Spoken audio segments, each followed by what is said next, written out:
who's listening? There's no one here but us. Well, I know, but I have feelings.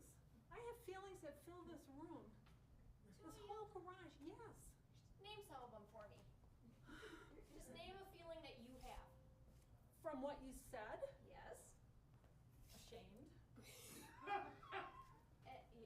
That's one. Doesn't feel like ashamed would fill a whole room. Oh, it does. Believe me, that's the biggest one I can think of. Ashamed. Yes. All right. Well, okay. Here's the thing. Okay. No. Some of the stuff is mine. Okay. I recognize But it. I didn't have time to do any of the cleaning and stuff. I just thought if people want it, they're gonna take it home and love it and clean it and. Do you know what I appreciate? What? Is your honesty right now? Because I knew this was your crap. I knew it. So How did you know? there's that flattened squirrel right there. The one where your books fell on top of it and just smashed the crap out of it. Well, it's kind of like A Daniel. taxidermy, Right. without the volume. Yes, and you can't wear it as a hat because it's more like working on posture and poise. Well, I mean, there's no bending it. I know. It's a good visor, though. And the stroller. It is a good visor. The stroller. I mean, I used to push little Maxie around in that. Before he got electrocuted. Kind of got electrocuted in the stroller. That's why there's those burn marks on it. Well, we went out in the storm. Yeah, I know. You thought that little Maxie would like that. Well, evidently it did not work out, did it? Guinea pigs do not like rain, from what we've learned. So what would you like to purchase today? There's so many amazingly gross things here. I don't even know feel where like to. a hostess. Do you? Yes. What's your favorite thing here? Just give me your favorite thing and I'll give you a deal on it.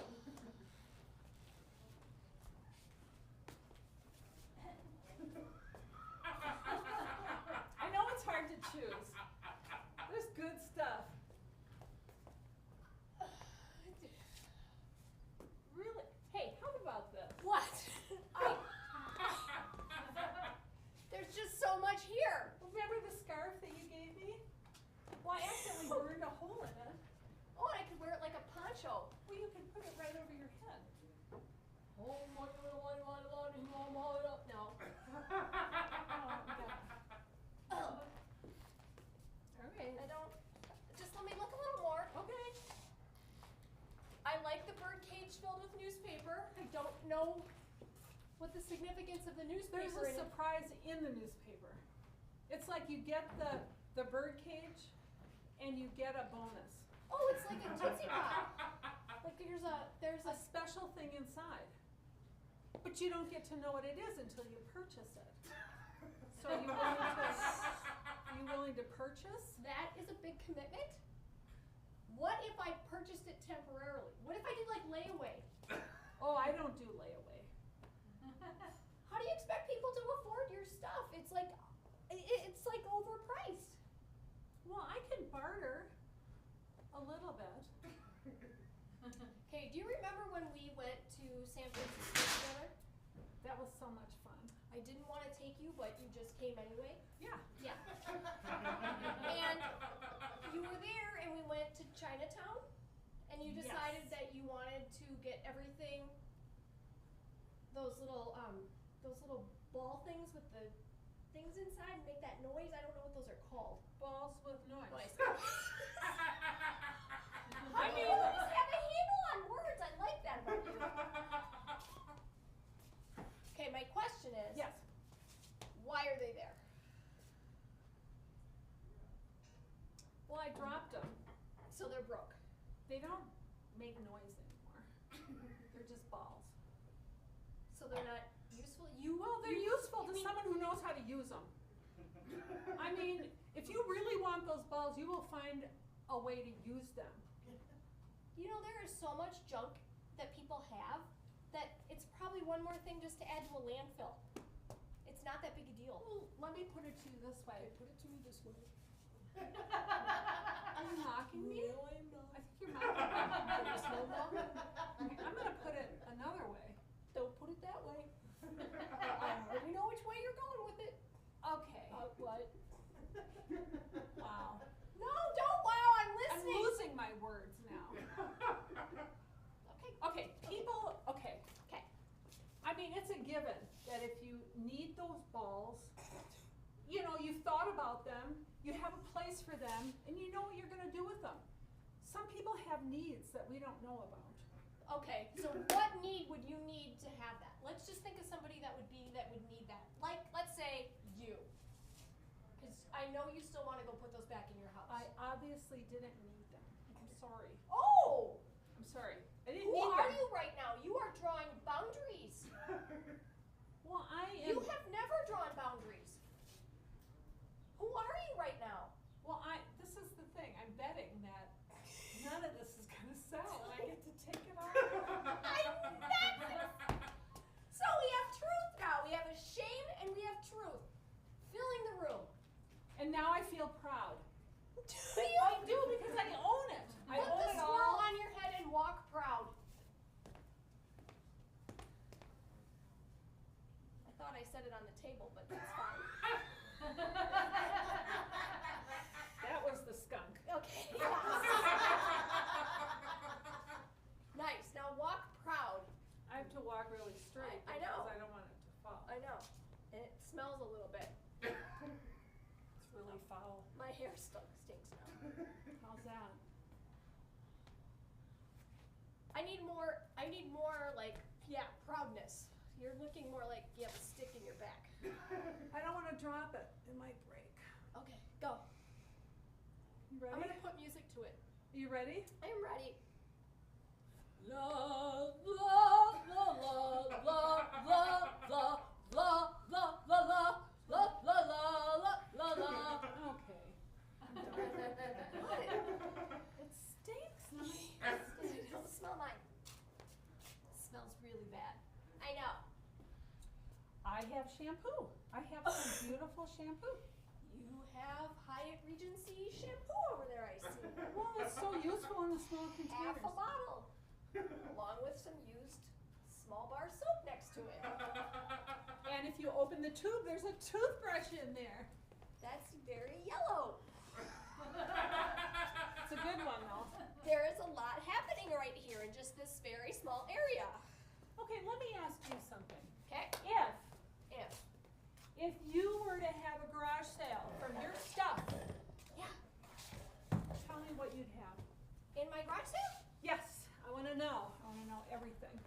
Because I think I have a pretty good array. You have an array. What would you put? I would, okay. So you know like when you walk in my foyer? Yeah, your foyer. Yeah, it's foyer. Foyer. Foyer. Okay. So I walk in there and then I have that whole collection of crystal, The cut crystal the cut crystal from Germany with the lead. with the lead, and it's just, I mean, like it's amazing. I mean, And it's the like, spotlights on it. yes, and it's just like sparkling on it and everybody's like, whoa. So I would take that whole collection and put it in my garage sale.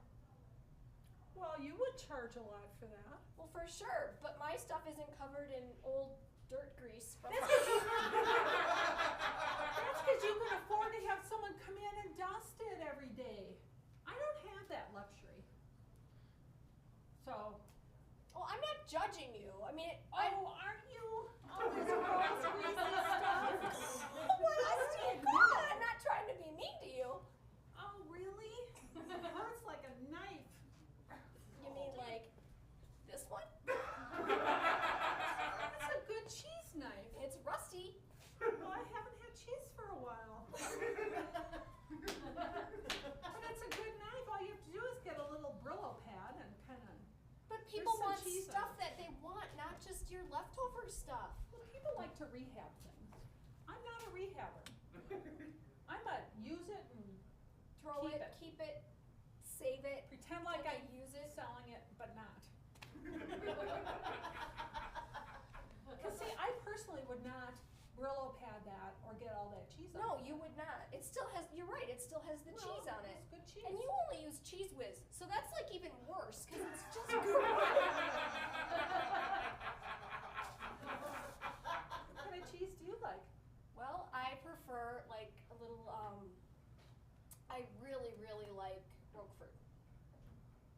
moldy shit? I mean, why would you eat that? Because it's got that stenchy smell to it, and I just Like this? like my head.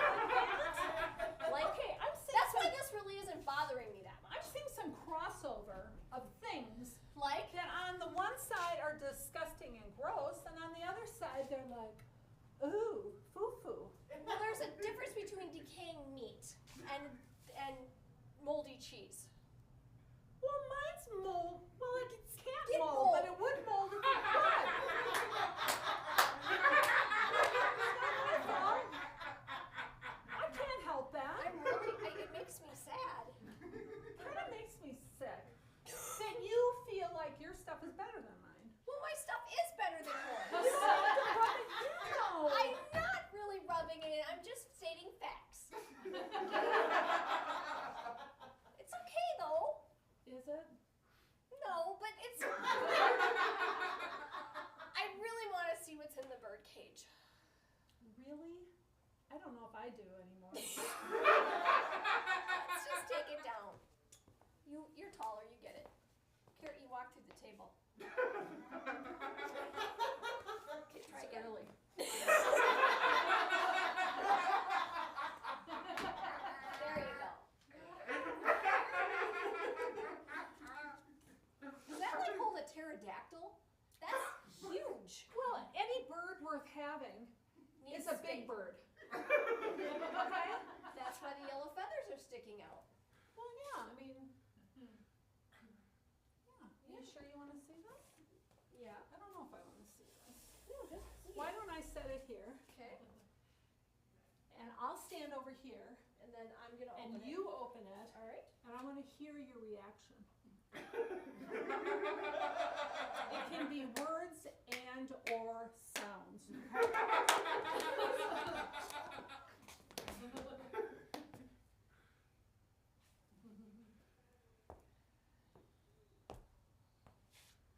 Okay, I'm gonna do it. Why is your back turned? Because I can't see it. I'm afraid of what it's turned into. What does that mean? I don't know. Let's find out.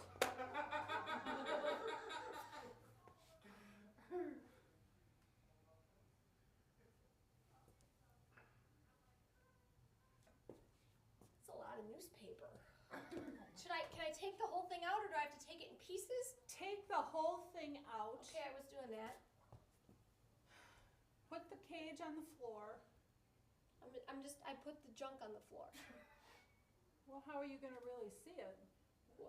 Should I be scared? I don't know. I don't know your repertoire of reactions.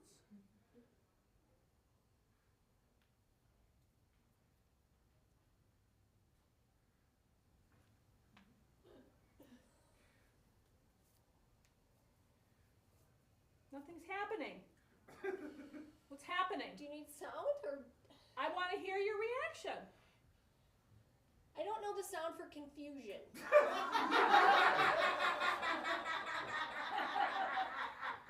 Well, can you describe what you're seeing? I can. Okay, let's hear it. It's square. Rectangular. But some of the rectangular thing is broken off. It has frosting. Or what looked like frosting at one point. It's a cinnamon Pop-Tart. What? Why would you put a moldy cinnamon Pop-Tart in a cage wrapped up in newspaper? It didn't mold. You can't tell me that it molded. Well, what's that? I don't, I don't know. Oh my God. It's like tarnish. But it's not mold. Because Pop-Tarts do not mold. It was a science experiment. Oh, now it's a science experiment? So whatever was in here at one point was alive and you gave it a Pop-Tart to eat? Yeah. Yeah, that's what it was. Oh, you're just agreeing with that whole thing because you have no idea. I don't even remember. It was in a fog. birdish. Does it have bones? You could put the bones together. It's melded into the Pop-Tart itself. It's like you could do a reconstruction? like a cookie cutout of just green moldy Pop-Tart. I mean, it's like a little coffin of Pop-Tart around that bird. That is exactly what it looks like. Why would you put newspaper that dries it out faster? Why? Okay, you've What? heard of the Egyptians, right? That sounds familiar. Well, you know how they put them in the pyramid. Yeah. Well, I didn't have a pyramid. Right. So I put them in the cage Okay. where it lived, Yeah. and I thought, what would it like in the afterlife? Pop-Tarts. Maybe. Okay. I had a feeling it wouldn't mold, All right. so it was going to be like way into the afterlife for the bird. Way. So I wrapped it up and stuffed it back in there, but I didn't know what will have happened to it, but now we know. Did the bird have a name? Squeaky. Squeaky? Squeaky made the cutest little noises. Like what?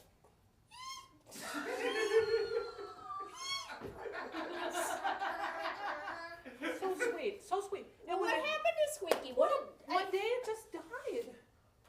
it just died? just or died. It didn't die because you stuffed newspaper in. No. This was afterlife stuff. Oh. So okay. Okay. So it's kind of like my Egyptian bird. But you know it's your Egyptian bird? Well, yeah, It's a mummy? kinda. But it has goodies for the afterlife. All right. So that was the best thing I had in here. Even though it makes me sad. This was the best thing you had in all of this stuff? Do you remember Squeaky? I don't. Well, he lived for like a couple days. So we probably never crossed. Probably never met. But Yeah. I'm just gonna tell you, it was a sweet, sweet bird. What? Okay. Did So you want to take it with you, don't you? No. My most blessed thing in this whole garage, and you can't even take it under your own wing and take it home. Is your next emotion that's filling this room disappointment? Well, it's gonna be tears pretty soon. Okay. Honored. if So you far took we have Squeaky. a dead parakeet with a Pop-Tart. We have a smashed squirrel from your bookcase. We have an electrocuted guinea pig In from the stroller. in a stroller. Still in the stroller. I just didn't have the heart to take it out. I don't even want to ask about the skunk. Oh, that's definitely roadkill.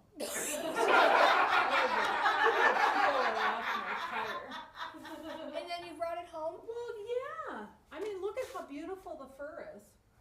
It's beautiful. All right. And black and white is popular right now. You are right on that. I will totally give you that. That's fair, but I'm just I understand that I have unusual taste. I get that. But it doesn't mean it's less valuable to me or someone else who would appreciate it. I need to tell you what I'm really hearing through all of this. Should I sit down for this? Yeah, sit down. What I am hearing is your house is so full of crap right now that you've moved out to the yard and put all of this out here. In the garage. Garage. Some of it's out there because I ran out of room in here. Okay. So I'm feeling like your emotions won't fit in here anymore with all this stuff, and I'm concerned. Well, I can come over to your house. Want me to dust your crystal? No, I don't want you to dust my crystal, but that's a nice idea. See, I'm being supportive. I didn't just go no, like straight out. Yeah, supportive with a denied. Is that supportive? I like to use the word reject. Denied seems so denied, you know. Reject seems like, well, maybe I could try again. Oh, okay. All right, I'm open to change of mind. Yeah, right. And I use the word reject a lot, so don't have any expectations of that changing. I know you. I know that word. Thank you. Why Use it all the time. why With is- me. well, Do you use it with your other friends? not usually. It's okay though. But they don't have these amazing garage sales. Right? You know what? I'm gonna reject what I said earlier about this just being crap. Oh, really? That's really kind. Because Yeah. you see the value I now. see the value and I see it through your eyes. And I think I need to maybe take a step back From, just my opinions, okay, my feelings, my emotions, Good. my that's good. that Stuff them down. feeling in my stomach that says beware, this is bad. My gut feeling Yes, the one that kind of makes makes you want to vomit. So yeah, Okay. that one. Just stuff them down. Stuff them. I am stuffing them. Okay. So, where I'm going with this, I am supportive. You are amazing. And I would be more than happy to purchase all of this stuff from you. Are you kidding me? Nope. I am willing to write a check and purchase all of this from you. Really? That just amazes me. I'm like dumbfounded. But I have a question. Can I have it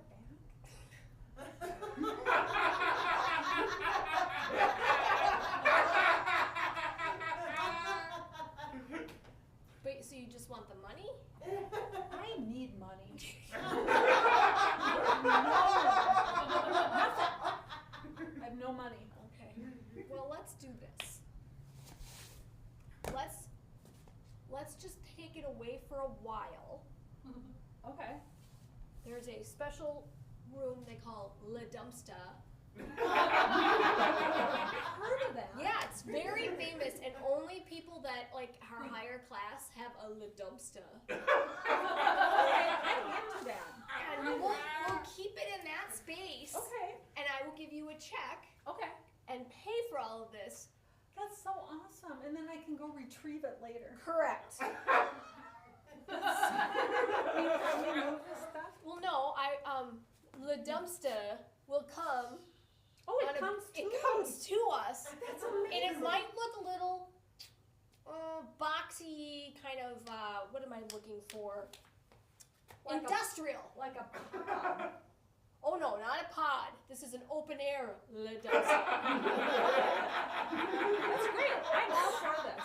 So we will get, we'll bring that up. And Okay. then they'll just bring it in. And then They'll bring it right here. they'll bring it right here. You and I will go have some lunch. This will be gone. I'll give you a check. That's like a win-win. Total win-win. That's like a win. Are you buying lunch? And I will buy lunch.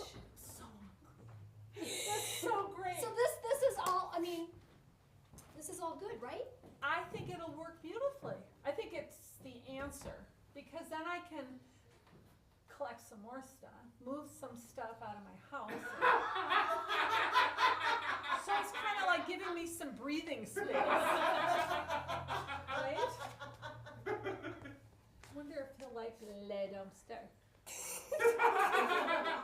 You think? I think he'll love Le Dumpster. So will Squeaky. Hold on.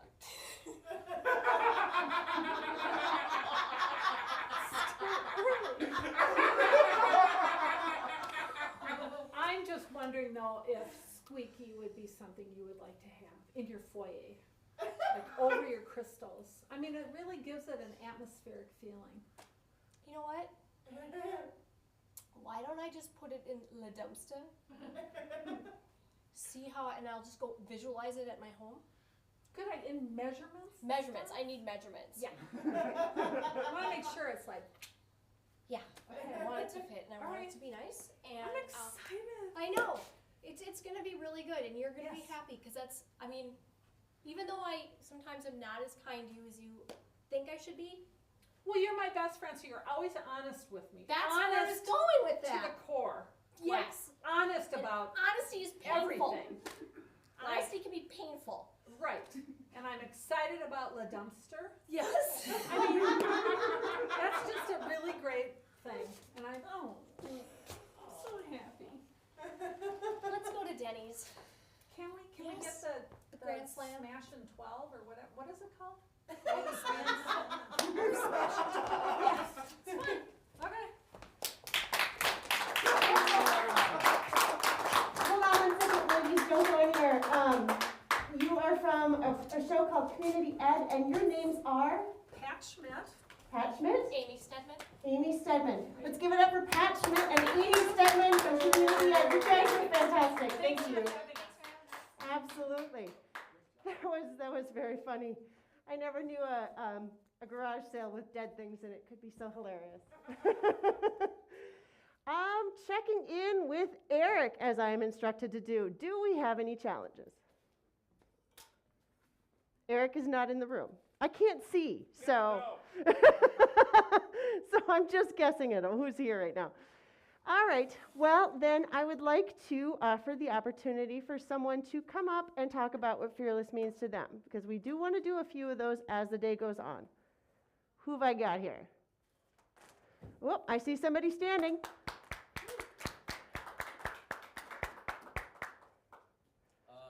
I've been a company member since 2017. I found the company by doing Fearless 5 for the first time. And I felt incredibly honored that after the performance, Tim Wick approached me and said, "Hey, would you like to join the company?" I said, "That's a thing? I could be a part of this wonderful company with all these crazy, talented people," and it was an honor. And I've absolutely felt honored ever since then.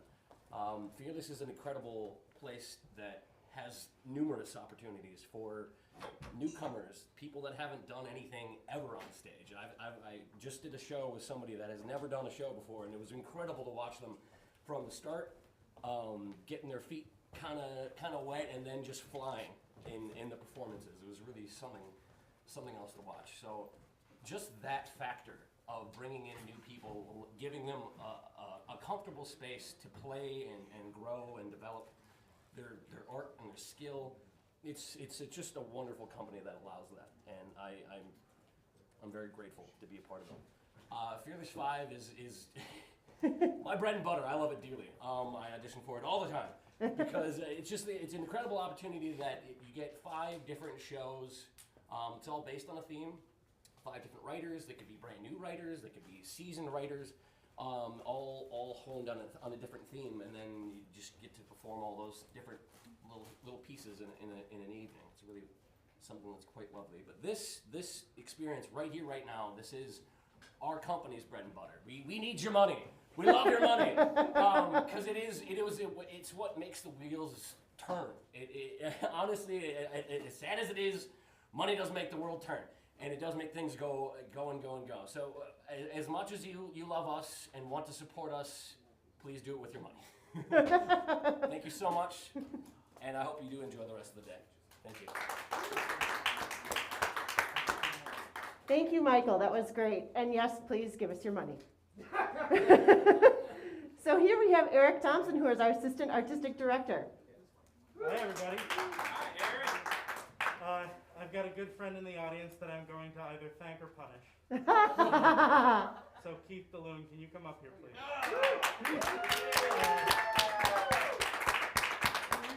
Keith is not only an incredibly supportive person and a fantastic writer, but he has also done things like build our Lego walk and support me within the challenges, creating some of the ridiculous and fun things that we do.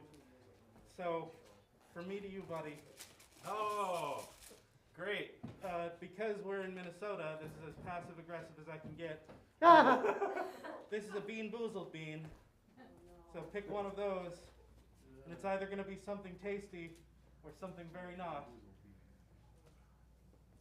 No. Don't count. No.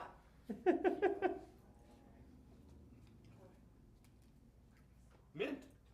All right. That sounded like a favorable response. All right, thank you very much for that, Eric and Keith. And we are just a little bit ahead, but we're fine. So I will introduce the next show, which is Comedy Fight, being led by Tim Wick. Hello, everyone. Thanks for coming out. I'm going to turn on this microphone here. I'll set stuff down. And then.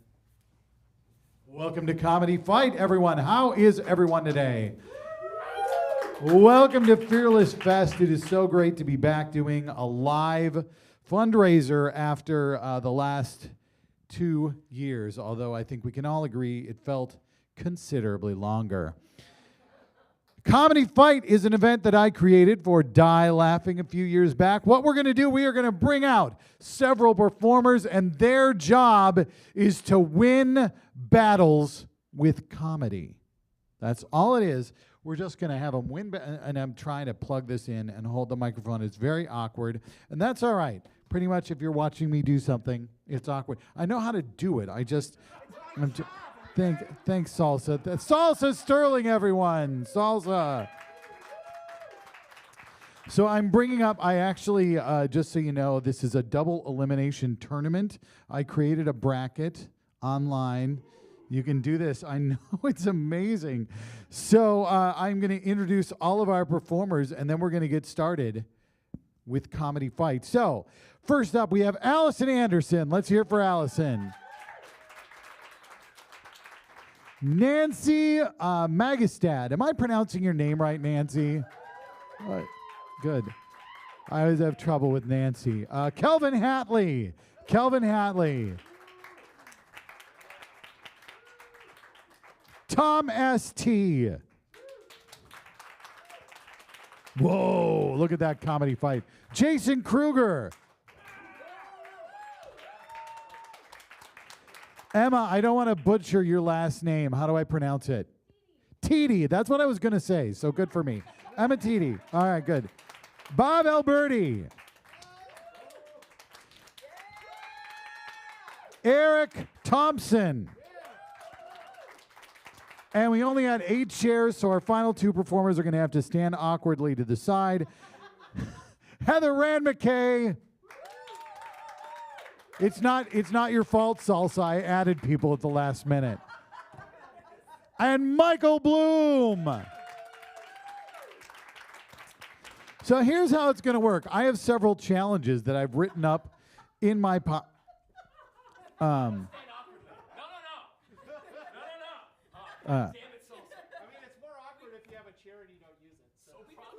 Now what I'm going to do, I'm going to bring up 2 performers. I'm going to issue a challenge to them. They could be something like a musical off or a hopscotch off. And their job is to not only figure out what that means, but then engage in a comedy fight to determine who wins. Now the judging panel is everybody else on stage. So after they engage in their fight, I will have the panel offer their thoughts on the fight, what they who they felt won. They can advocate for somebody if they like, and then I will have a vote by a show of hands. If there is a tie, it will be very awkward, but I will pick the winner at that point. So my goal is to never have to do that, but I know that's not the way it's going to go. So the randomly chosen first pairing is Nancy versus Allison. And in my pocket, I have all these different challenges. I'm going to pull this one out. And this is the, okay. All right, this is a snack off. A snack off. So that is your challenge. You must fight each other with snacks. Go. I am going to whip you with my Twizzlers. I'm going to lose my microphone. I don't know how to do this. I've had professional training in the homeland of England. Oh, but I have pretzel sticks, and I will poke you everywhere. Poke. I got an eye! I have avocados. What? I have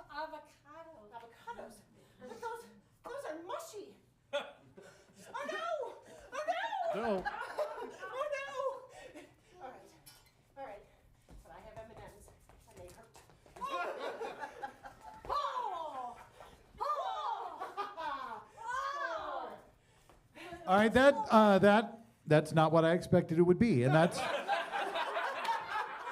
exactly how this show is supposed to go. I thought for sure when she pulled out the avocados, you would pull out toast, and then it would just be, then the entire show would be like a hipster off, and we'd be. All right, so panel of judges. Does anybody have any thoughts on who won that snack off? Yes, Tom. I think Allison made a very strong opening with the Whippy Twizzlers. Mm. Thank you so much. Thank you, Tom. I'm gonna put that as a point in Allison's favor. But Okay. I think that a lot can be said for Nancy's immediate posturing, right? Like that was the posture of somebody who has fought with a snack before. Okay. An avocado really is a good weapon. I have to say it's a strike against Allison that she broke out the pretzels because that constitutes assault. Okay. So I think we need to be very clear that no matter what happens from here on out, Bob loses. So panel, by show of hands, who feels Allison won our snack off? Oh, it looks like we've got a clean win for Allison. Well done. Nancy, you did great, and this is a double elimination tournament, so you will be back. But we must, yes, thank you, audience member. We appreciate you being in the audience. It's great. For those of you watching online, tell your friends to come and watch us online or in person here at the Phoenix Theater in beautiful, not downtown Minneapolis. Thank you for clapping at your screen. Thank you for clapping at your screen. We really do appreciate it. Up next, Kelvin and Tom. Kelvin and Tom. So what we've got for you, our challenge for you, your first challenge. I folded these up really tight, and it was a bad idea. That sounds like a you problem. Well, it is a me problem, but it's going to make this show last a lot longer. It is a breakfast off. A breakfast. So food is the theme so far, and I Yeah. promise you I did not write like 20 things about food on here, even though I have not eaten, and that's probably why it came up. But anyway, it is a breakfast off. Go. Okay, this is a pancake flipping competition, and why are you here? I brought the microwave. You're gonna make pancakes in it. I have a whole plancha flat top grill for both of us to Well, use. I thought there's gonna be a lot of hungry people, so I brought like the microwavable pancakes. I suppose it's a pancake stacking competition, not a pancake making competition. If nothing else, we can use the microwave to heat up the maple syrup because a lot of people like the hot. Oh, okay, that's a good point. I'm gonna Okay. start making these pancakes. All right. I mean, I kind of hurt my back lugging this thing. Do you have a second? You didn't. I don't have a second back. You always bring no. You always bring a second to a pancake stacking competition. This is basic stuff. Okay. See, my first batch is already done. Well, Half done. good for you. I don't know what to tell you. You seem to have brought a microwave to a pancake fight. We're stopping right there. That's a line that's got to go on the website. You brought a microwave to a pancake fight. Okay. How many times does that happen? It happens to me a lot. I figured out a lot of stuff as we're going on. I've actually set up the microphone on the stand now, and I picked the next challenge ahead of time. Whoa! So anyway, I realize that has nothing to do with this challenge, but I'm just saying I'm getting better at this as we go along. Tim wins that one. Yeah. But somebody else has to take over the brackets, and they don't really know what I'm doing with my notes and stuff. But so panel, what do you think of this pancake, this breakfast off? You know, I think that Kelvin really was considering efficiency with his microwavable pancakes, which I think is a strong point in his favor. Efficiency. That hot syrup, dude. Come on. Yes. You do need to microwave syrup. I concur with that. Yes. They have the syrup bottles that are like squat so you can actually fit them in. Fit them in the microwave. See this guy, I See, mean- somebody's planning ahead. That's All right. detail. I think if we're going strictly by like the comedy of it, though, I think Tom had the best line with bringing a microwave. to it. That is true. That is true. And it So- was a pancake stacking competition. Yes, Not indeed. a which pancake is most enjoyable to eat competition. These are all interesting points, but I feel we need to determine who wins. Panel, who feels that Tom won this fight? Ooh, it's close. 1, 2, 3, 4. That's 5. That is 5 for Tom. Tom moves on by 1 vote, or technically 2. Well done. Calvin, don't worry. There is a loser's bracket. And I've known you a long time, and I know that's where you belong. So. I appreciate that. Yeah, it's just your personality. It really, it exudes loserness, and I appreciate that about you. Okay, so we are moving on to our next round. Now, Allison has moved forward and will face Jason Kruger in the next round. Let me also point out, number 1, Jason's a last-minute addition, which I've been beating the bushes for participants, so thank you, Jason. Also, Jason and I are having a challenge running the entire length of Fearless Fest. The $25 Lego walk right over here is terribly unpleasant. Yeah, it's And terrible. Jason and I are fighting, we're having a comedy fight to determine who will do the most Lego walks over the course of this day. And I would like to encourage you right now to vote Jason. Yeah. Vote Jason. $25, vote Jason to do a Lego walk. We have to take off our shoes and socks. Yes. So And I think it's It going is. to be close. Like, you know. right now it's 0-0, so it's Yeah. very close. Yeah, it's very close. But I imagine at some point it will not be 0-0. And I would like to encourage you to vote Jason. You can also vote Tim. Yeah, but Jason is a better vote. Jason's a better vote. And speaking of Jason and Allison, you are going to engage in an unexpected guest off. Unexpected guest off. That is your comedy fight. Go. The Pope? Your Holiness, I haven't kind of stopped doing all that stuff in my teen years, but come in. This is Allison. Nice to meet you, Mr. Pope, sir. I think I'm a big fan. so. I'm not Catholic, but I'm still a big fan. You're way better than that last guy. You had a history, right? Yeah, he was a little shady. Yeah. Well, shady. So, Just saying, yeah. could I offer you something to eat, like a hamburger? Right, it's night. So, perhaps a fish sandwich? Fish is good. Fish sandwich? I got some bread you could turn into the body of Christ if you're down with that. Whoa! I mean, only if you're feeling like it. You don't have to. I It's got no pressure. wine. Wine? Yeah, wine. Can whiskey be the blood of Christ? I do like a good whiskey. I mean, I'm just saying, if you wanted to branch out a little, whiskey is a good way to go. So I know you talk to the guys upstairs, right? Do they ever teach you the thing with the water and the wine and the can you do that? Can you make that happen? like we give you 1 bottle of whiskey and suddenly we have 40? That'd be really cool. Is there a reason why you're speaking Latin and making a cross at me right now? Is that Okay, we're gonna stop right there. I don't want to get into exorcism territory. This is very dangerous. So, unexpected guest off panel. What do you think? Yeah, Can Nancy. whiskey be the blood of Christ? Why the hell not, Nancy? Yeah, I was gonna say, as a Catholic, practicing Catholic, Oh, dear. Jason's references were spot on. I'm not Catholic, but I'm a big fan. I'm not a practicing Catholic. I gave up Catholicism for Lent, and then I didn't know when it ended. So,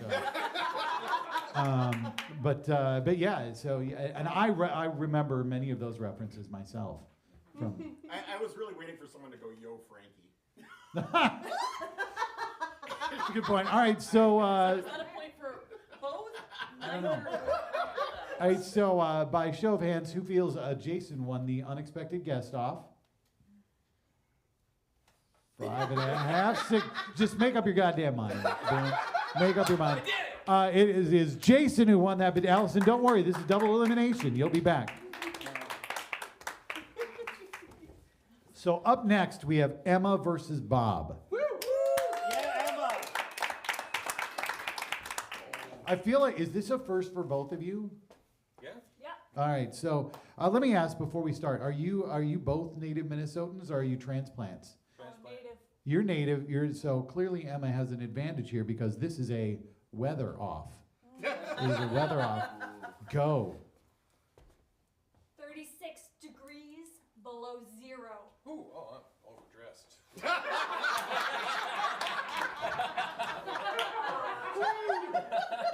tell you, where are my shorts? Have you seen the foldy lounge chair? Because I'm gonna go out and tan. Well, I have already been tanning all day, so Well, that's 15 minutes in January. Look, okay, I'll get the non-freezable sunscreen, and you put together the non-freezing Mai Tais, and we'll just meet out on the back patio. yeah, and then I'm gonna go for a swim. Oh, good. I'll get the jackhammer.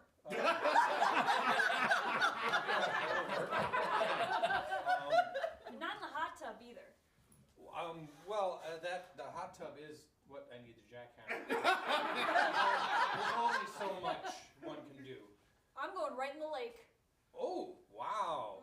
What about the leeches? They don't scare me. Oof. I'm numb. I'm gonna go scrape some salt off of Allison's pretzels.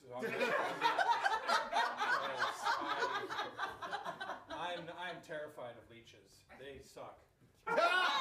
Stop right there. Stop. Nope. We're done. We're done. We're done.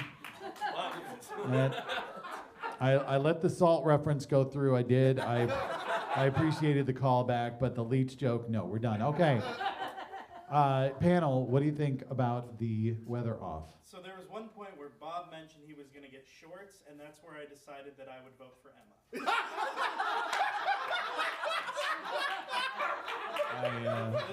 I can get that. Yeah, Tom. You know, as funny as the leech pun was, I can't let it slide. I'm sorry, Bob. Whoa, that's rough. Okay, so I'm feeling a leaning of the panel based primarily on the leech pun, and I understand that, but who here thinks that Emma won? Oh boy. That's 4. And then who thinks Bob won? Yeah, son of a crap. Okay. Let's see. Did I bring a coin? No, sorry. I'm sorry. That leech pun loses it for me. Yeah, Emma wins because Bob shot himself in the foot. All right, so our next pair of performers is Eric. Eric is going against Tom. Eric and Tom. You are engaging, and this is one of the easier concepts, but you could. We'll see. Oh, you could complicate it. It's a charade off. A charade off.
Okay, that's the end.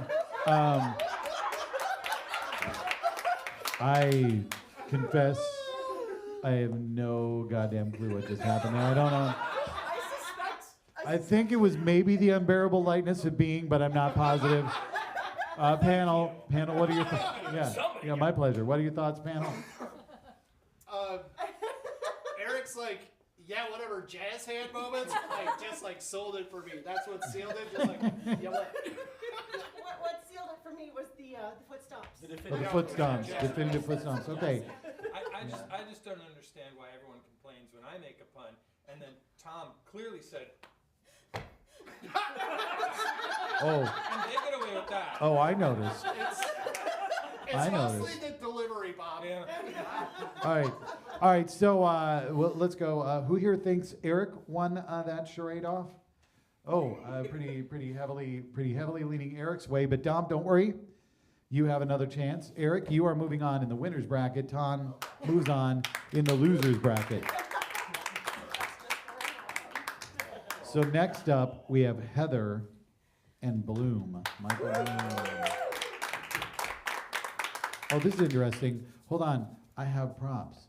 If you need them. That's cool. Yeah. Here you go. You can have these. Oh my. There you go. Thank you so kindly. This. Yeah. This is an art off. Oh. An art off. Go. It's quieter than most competitions. I'm harder than charades.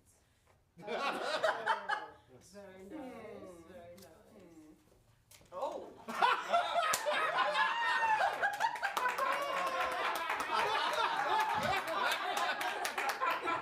You can use your hands to wipe off the whiteboard if you wanted to draw something else. There you go. Yeah, works really good. It's all right. They've been sanitized. Once. Is that a, like, beaver teeth? Is that what's going on?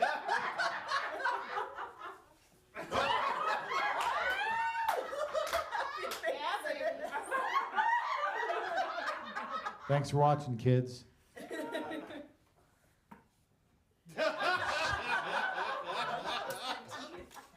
Not bad, not bad.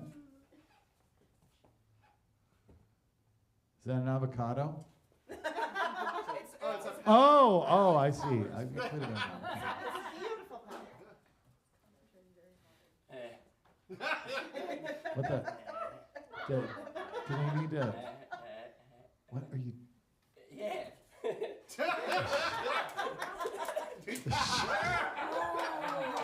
Okay, I feel like they've arted off well.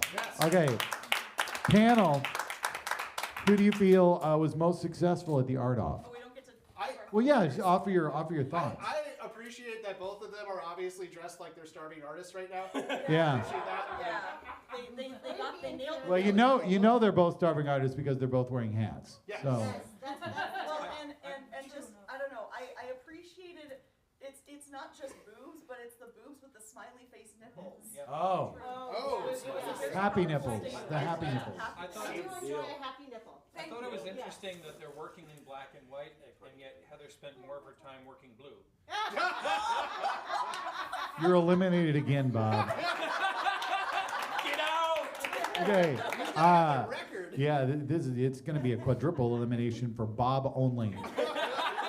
All right, so we'll see who here thinks Bloom won. Anybody? Oh, look at that, a pity vote from Tom. I'll take it. So who here thinks Heather won? Okay, everybody thought that. Yeah, that's. All right, well done, Heather. You move on in the winners bracket. Bloom. You're doing great. You move on in the losers, and my computer keeps turning off, and then I can't see what's going on. All right. So we've gone through the first run. We are going to move on to the losers bracket for a moment. Yeah. So let me just make sure I've got this figured out. Oh, yeah. All right. So the first round is Nancy versus Bloom. Nancy versus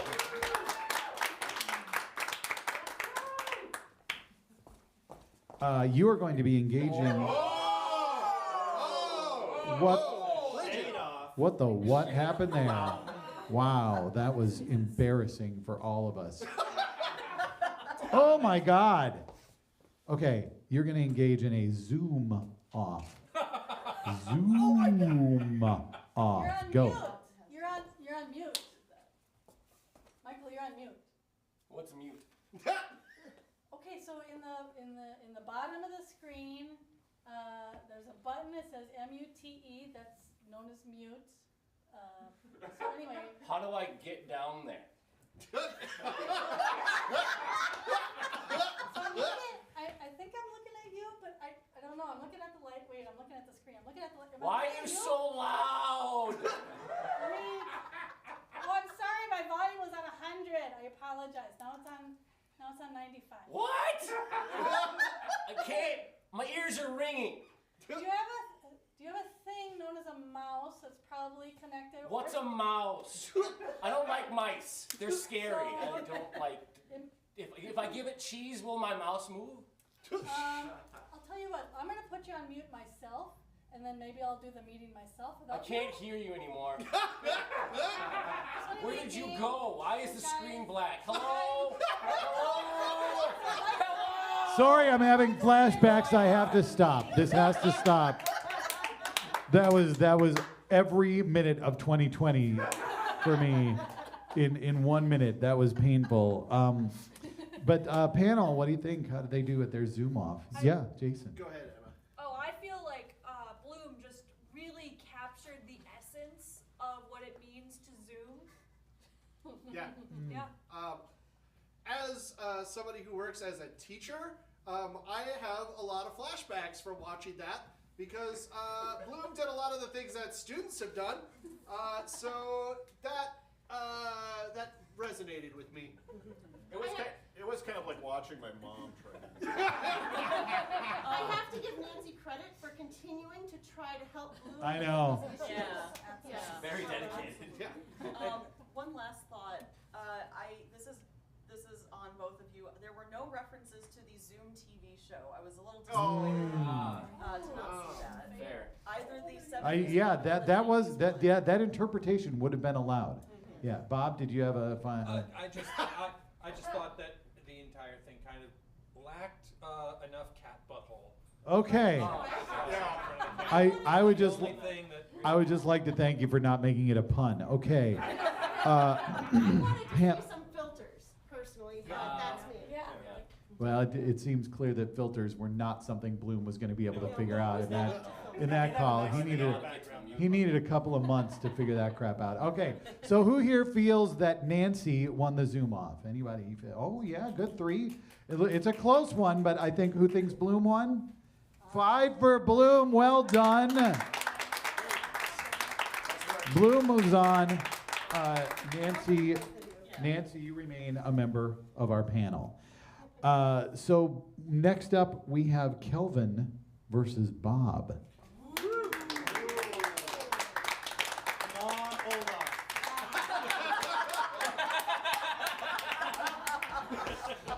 All right. Yeah, this is clearly the oldest pairing we have on stage. I believe the only 2 people on stage older than me. Anyway, I'm not going to dwell on that too much. What I'm going to dwell on is your competition, which is a misinterpret off. Misinterpret off. I would like to thank the. Oh, sorry, I'm not misinterpret. I misunderstood. Go ahead. Yeah. It's a pageant. El pequeño.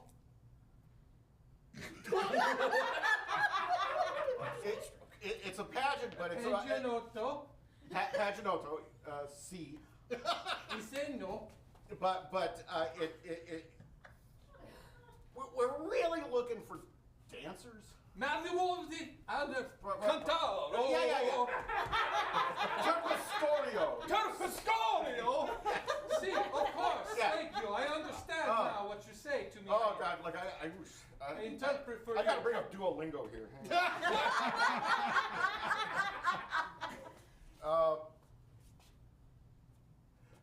Molto pranzioso.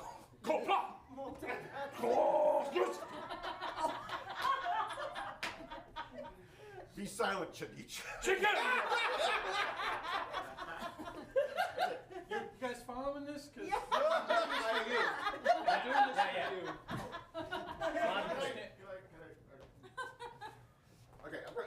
try writing this down.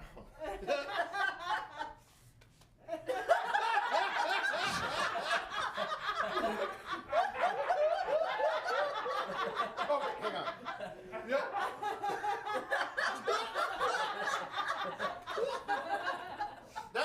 Okay, we have the assembled throngs of Vegas in front of us here, and they want to see some showgirl. They're assembled? Did they use the hex wrench? It's a Lego convention. It's a Lego convention, but they want dancers for the Lego convention. So could you? Well, that would be difficult because Legos tend to stick to the stage. Right. It's hard. Okay, we're stopping. I don't even know that. Just thinking about feet on Legos just makes me sad. Okay, that was really interesting. Okay. Panel, what are your thoughts? Yeah, Heather? So actually, the plural of Lego is just Lego. It's true. Okay. Sorry. Eric? All right. It's Danish. I don't. I never thought I would ever see a misinterpretive dance, but pulled it off. Nancy? Yeah, I appreciate the physical comedy, and in that vein, I would say that Bob slightly excelled Kelvin, but well done, both of you. Okay. Oh, that's a close one. Yeah, it is a I close one. appreciate the inclusion of languages other than English, but I was surprised nobody brought out any Klingon. Oh, you did? Okay. Excuse me. I misunderstood. Well, never mind then. Okay. All right, a tough, close one. All right, who feels that Kelvin won the misinterpret off? Whoa, another pity vote. Another pity vote. But Bob is moving on, and Kelvin is done. So I'm glad you joined us, Kelvin, and now you just get to sit there and make fun of other people. Thank you for not making me raise my hand for Bob. I mean, it's fair. Okay, we're going to move back into the victor bracket for a moment, and we're going to have Jason versus Emma.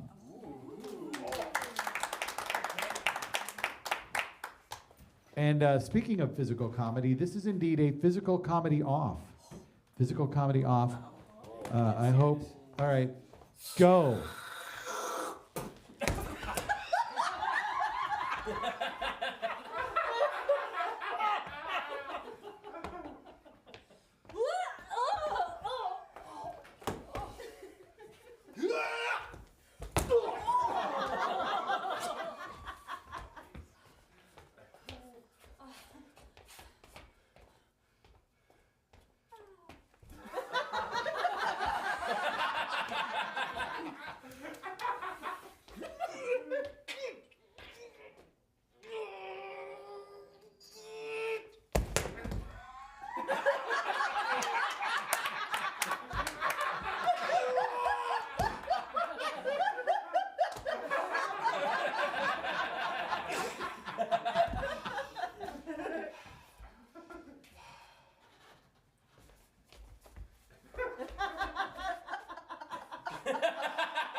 Gross, stop.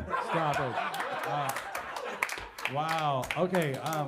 I really enjoyed the point at which Emma's like, well, if he's going to go all the way, I'm just not. You can hurt yourself, buddy. I don't have to. Panel, what'd you think? I hurt myself watching that. I did appreciate the collaborative moment where Yeah. Emma helped Jason by taking the two apple weight boulder thingies. Apple weights are the worst. Yeah, they They're are. very I mean, I was just Yeah. picturing Emma eating steel girders. And it was really funny to me. If I can ask a clarifying question, how did you learn to do that arm thing? I have double jointed shoulders. Wow. Ouch.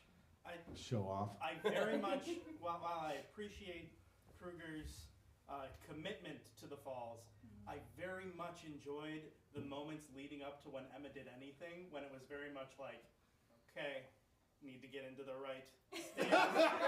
It was just, there was a lot of build up, and I appreciate it. Well, all Yeah. that build up and then just a weak ass fall. No, I think they both played to their strengths. Yeah. I just couldn't figure out who was Mo and who was Curly. Well, which one's bald? Anyway. So, all right, this is a tough one, but who here feels Jason emerged victorious in the physical comedy off? Uh-oh. And who feels Emma emerged? Wow, I'm a tire. Yeah, you are. But I think that's impressive, and the fact that you are the only person who's pulled 2 ties so far means that you win. So, Emma's our victor.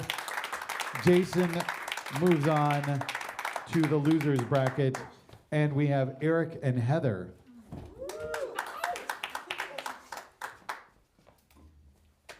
And what we're going to do here, you two are engaged in an advertisement off. Are you sick and tired of dealing with this guy here? Yes! Well, I have got just the thing for you. Other friends. You don't need Eric, young Eric. There's an old Eric. You don't need handsome Eric. There's a less handsome version of him. I don't think he's here yet. Now listen. What's your deal?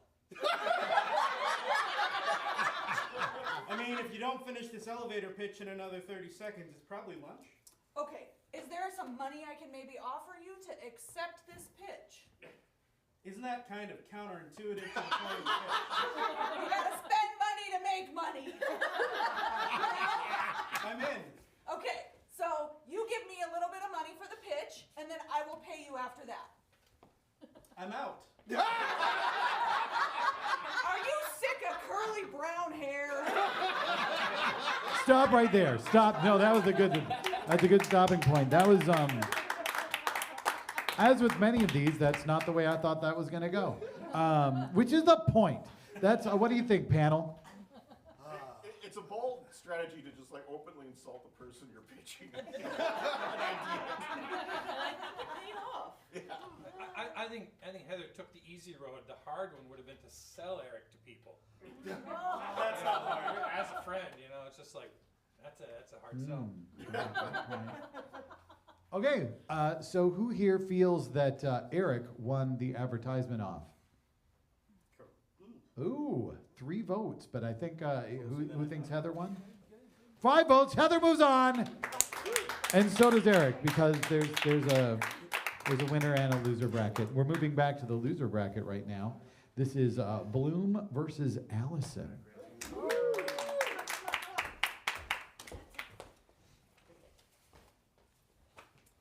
And you're engaging in a railroad off.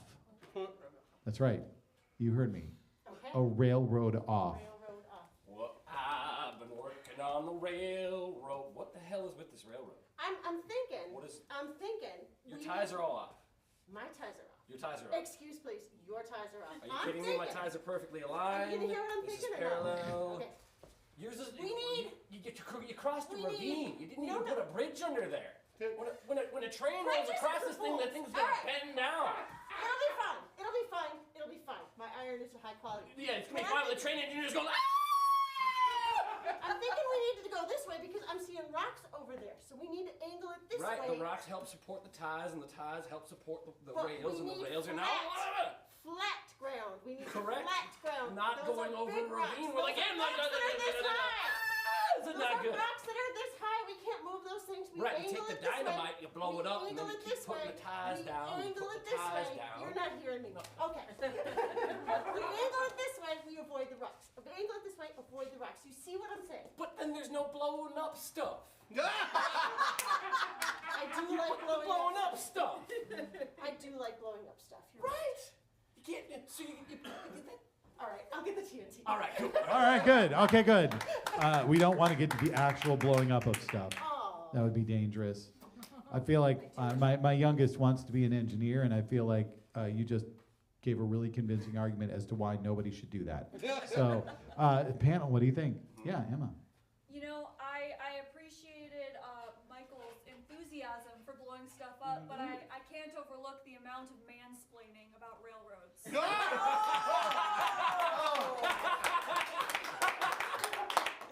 Interesting point. Yeah, Heather? I think something that I really appreciate about it is that the content was railroads, and also they were railroading each other. It's kind of.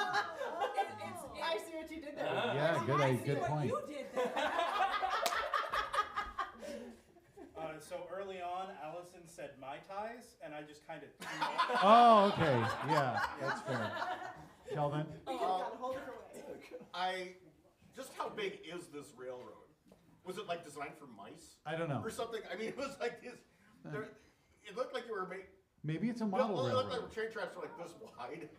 Maybe they were having a You model. know, poodles need trains too. There's a good point. All right. I don't know how tall they were. I don't, Right, yeah. it's like, was it- I don't think we're ever gonna, we're never It's one of those gonna be able to solve this problem, so we just need to vote. All right, who here feels that Bloom won the railroad off? Oh, 2 votes. That means Allison! You are moving on, and Bloom, you just get to chill out for the rest of the show. Congratulations. Taking my chair back. Yeah, just, Thank you, sir. okay. Next up, we have, it's going to be Tom versus Bob. Is that right? Yes, Tom versus Bob. Fell for that one. Fell for that one. I've got props again.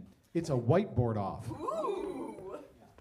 I'm so excited about this. There you go. Oh, whiteboard on. There's your pen. Thank you. God, who erased this? Sorry. I don't know. No, it might have been board. Whiteboard off. Go.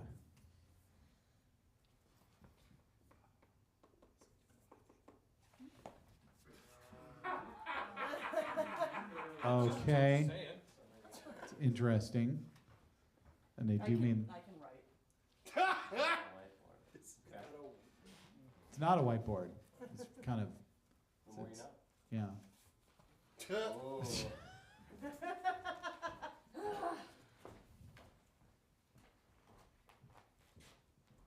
I watched. Aww. Very nice. It's spring. Doesn't watched feel Chris like spring. Jones do this, and he made it look a lot easier. Is that?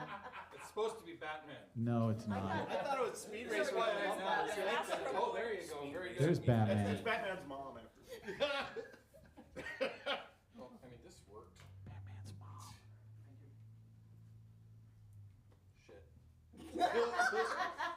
See, I tried, and I got it wrong. How do I get a pair of smiling boobs wrong? I don't I'm just It looked like they had a gonna mustache. match game and just crap on the board.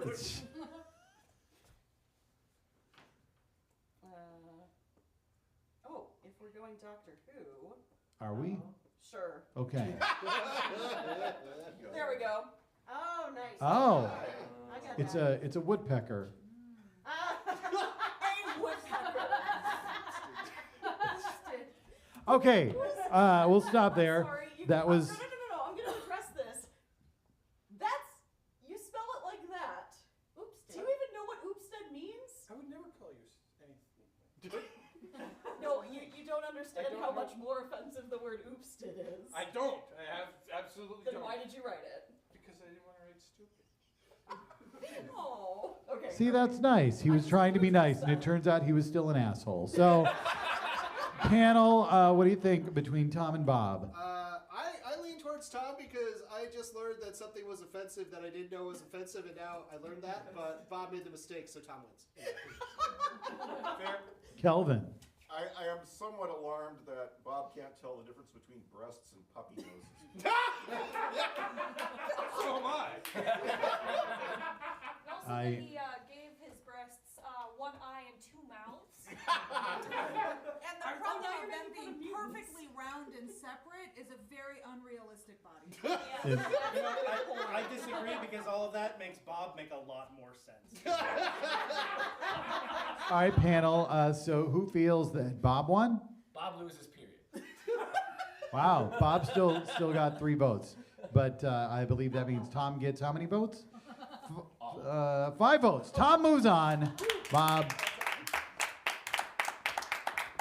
you are our loser. We're going to stay. Oh, I'm gonna Staying in the loser bracket. No. It's going to move to Jason and Allison. Okay. Jason and Is this a Allison. rematch? This is a rematch, is it? All right. We got this. You're going to engage in a circus off. A circus off. Well, that's Seems pretty straightforward. okay. Step right up, see the amazing lion tamer, only trained today to actually tame lions. Okay, let me just finish with the high wire first. She has tamed lions to attack her on a high wire. Let me get. Okay, I'm almost When there. she takes the last step at the platform, she will be attacked by these vicious lions. Okay, I'm just gonna maybe go back this way then. And when she walks backward, the trained rabid hippopotamus will be after her next. Oh, this is a bad idea. I should have listened to my mother. I'm the mischief clown. Doink.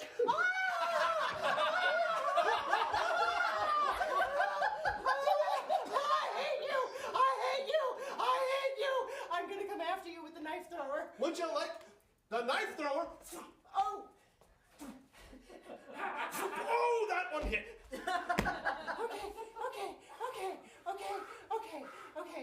Okay. I'm just gonna get down. All right, I'm dropping the umbrella. Just I'm dropping the crawl umbrella. down. Yep, Okay, just okay, go right into that tube. Okay. Yeah. Okay. Oh, good. Now you're in the cannon. What? Yeah. And it fires in 3, 2, 1. Stop. I don't want an audience member to get hurt. That cushion is That's, it's not as soft as you think it would. And I mean, circuses already seem pretty dangerous to me. And yet, they're worse than I thought.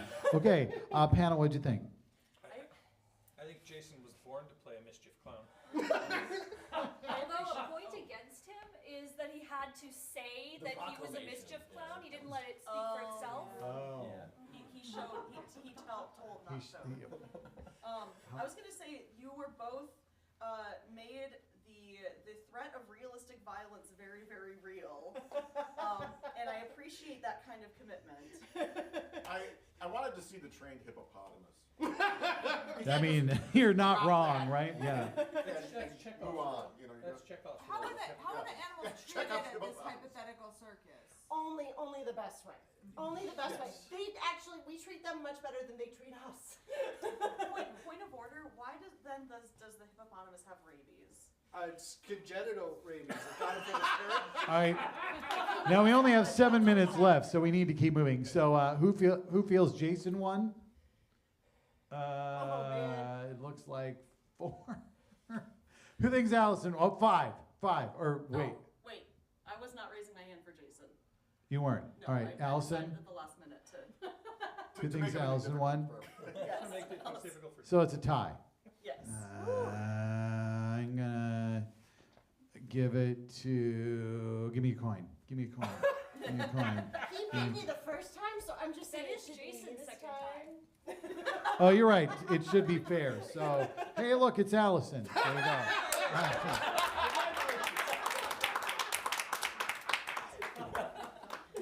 It is Eric versus Tom. And as you are going up, I'm going to tell you that your challenge, striking at the heart of things that are in the now. It's a Wordle off. Wordle off. Gravy. That V's definitely in the wrong place, but the G's good. Okay, grave. The R and the A weren't there before. Like you knew that. It was Well, right there. I'm sorry, competitive Wordle is just so much pressure. Stefan, can we turn this into dark mode, please? Thank you, that would be much more helpful, honestly. Okay, all right. So grave. Thank you. Grave.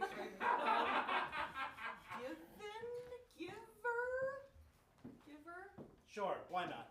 Get. Got it in 3. Yay! Happy now? Not really. I still feel dead and empty inside. Good, because the R wasn't right in the first two either. I should just go back to competitive Scrabble. God, I'm a failure. Oh God, what am I gonna do? I mean, there are versions of this with 4 or 8 or, you know, just more complicated ones if you want to feel worse about yourself. It's an option. I mean, I don't know what else to do, but you know. There is nothing else to do. You're owned by the New York Times now.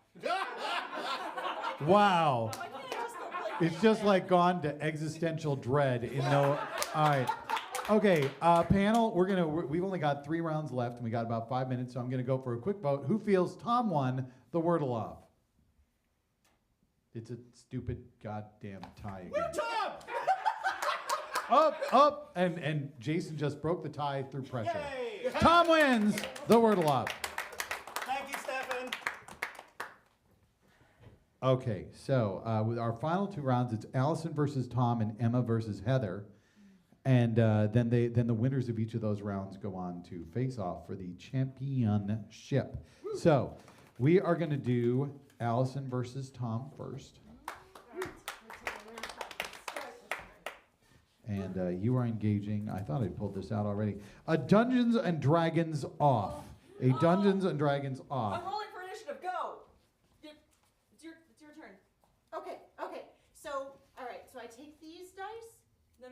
Take that dice that I That one? die That one? Yep, that Put one. these down? Yeah, put that down. Okay. And then you kind of throw it like that. Okay, so now you just hit our Okay. gnome bard in the head. Try. Okay, give it another try. Come on. That was gentler. That was much better. Thank you. Okay, Thank so you. now you take a look at the number here. It's a 6. Okay, that means that rocks fall and everybody dies. We have to roll new characters. I'm so sorry. This game is exhausting. I know. You'd think there'd be an easier way to do You would this. think, okay, so rolling right. for a new character, that means I take the same one. Yep. And I'm rolling for intelligence this time. Yes. Okay. Well, now that landed in the fishbowl. I don't know what that means. That means I'm not very smart yet. All right, we're going to stop there. Okay. 2 people who have apparently never played Dungeons and Dragons, but they are aware that it involves dice. So, panel. Can gnomes be bards? Sure, why not? Emma? Anything they want to be. You know, I was really enjoying it, but I felt a little taken out of the scene when you started off rolling for initiative, and then the roll influenced what was happening around. Yeah. Well, like I said, clear misunderstanding of what basically any D&D term actually means. I never actually played the game. That's fine. Okay, so who here feels that Tom won the D&D off? It's 3. So that means who feels Allison won? 5. Allison moves on to our final round. Allison will face off against either Emma or Heather, and they are engaging in what I have termed, because I didn't find out what these things are actually called. This is those weird flappy air guys they have at gas stations off.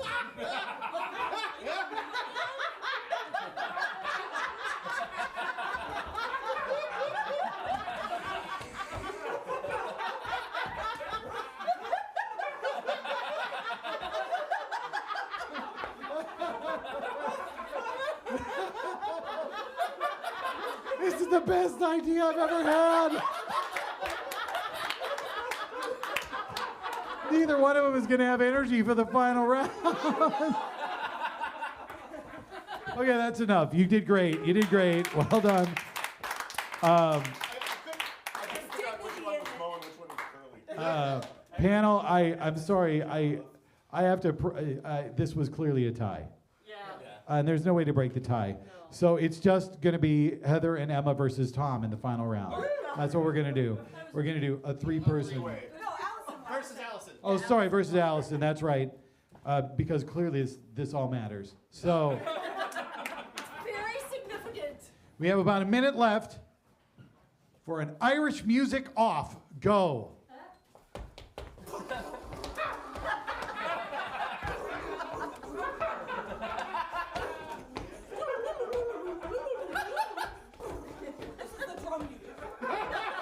Yes, I'm aware of what it is. Yeah.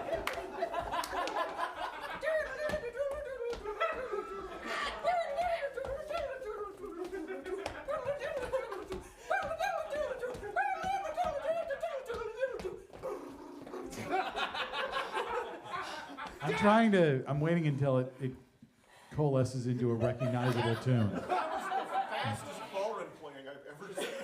Thank you. Yeah, that was impressive. See, it didn't feel realistic because you said they had a minute and they actually had music within an Irish band in a minute. Also, I would point out that Wow. I'll point out that Heather was the only one playing music. Technically, it would be an Irish dance off. It's true, it's true. We went a different way. I'll point out that I have the curly hair, so, you know. I'll point out that mine's red. I'll point out that I'm actually very Irish. Yeah, I mean your hair is kind of green, Yeah. sort of teal. I got the green going. Yeah.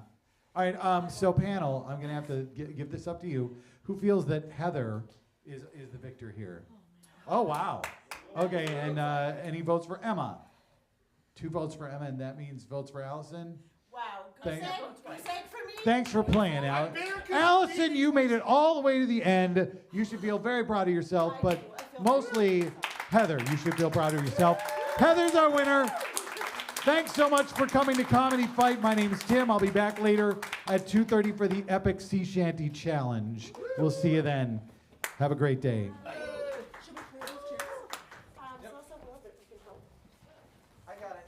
Okay. You got it, Salsa? All right, I am no longer host, so who tells me? This one goes back out.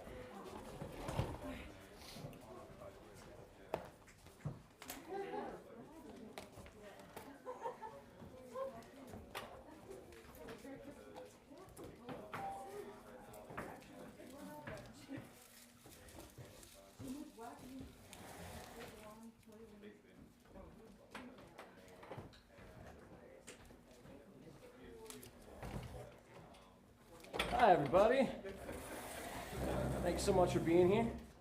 I just got handed a mic. I don't really know what I'm going to be doing with myself, but hey, thanks so much for joining us for this this wonderful comedy production adventure extravaganza. Usually it's a little bit more hectic, I should say. A little bit longer too. Typically we like to do, 72 hours? Typically? 50? Yeah, that sounds more right. So 72, like, whoa! Typically, this event is a 50-hour straight. We don't stop. We have people sleeping in the basement. We have people coming out of the woodwork to do stuff randomly at 4 a.m. just to make some laughs and maybe get some more money in our hands. Again, this is what we're here for. We do desperately need some of those dead presidents on paper. It helps us keep doing what we love. We need that to be able to keep producing, keep educating, keep allowing new people to learn and give them workshops to engage in and different things like that. My first year at this event, I became a company member, and then there was about a month or 2 months before the 50-hour marathon started. I had no idea what I was getting into. And that night was filled with, I did some shots with scorpions in them. And the Devil's Toe, that was an experience. That was a 3 million Scoville unit sucker. I remember Eric was part of that. I think Salsa, you did that too, I think. Yeah? It was wild. We were all sweating profusely. There was a lot of milk. It was a good time. What do we have up next? Anybody? We have Fearless Comedy Debate. Fearless Comedy Debate starting in 1 minute. Perfect. Well, a little bit about the company. Fearless, we do tons of different shows. Double Blind was mentioned earlier, which is a improv production. Fearless Lab is a really great opportunity to get people in the door that have never performed before, never directed. We also, again, the workshops are something that we have a multitude of different things. We like to engage in some of the technical aspects to help people get into Stefan's world or Salsa Sterling's world. We also do workshops that are writer-based, so you can start to get an education on how to even start writing and producing a show. The support that Jason talked about earlier, as far as I don't know how to even start this thing. How do I make this go? That's the bread and butter of Fearless. There's just an innumerable amount of artists that are wonderfully multi-talented in so many different ways and forms, and that's the best part about our company, is that if you raise your hand and you ask for help, there's plenty of people that'll come willing to do so, and it's a wonderful thing to be a part of it. I'm really grateful for it. So again, we have Lego Walk here, $25. You can get Tim Wick or Jason Kruger to pedal their feet all the way across it, or I could do it too. Anybody in the company. Trust me, these are no joke. If you watch the little video I did last year when we did this online, yeah, the Legos can stick into your feet too. Yeah, so the gift keeps on giving. The other nice thing though is if you wanna do something nice for us, you can do the compliment thing for $5, or is it $10? $10 for compliments? $5 for compliments?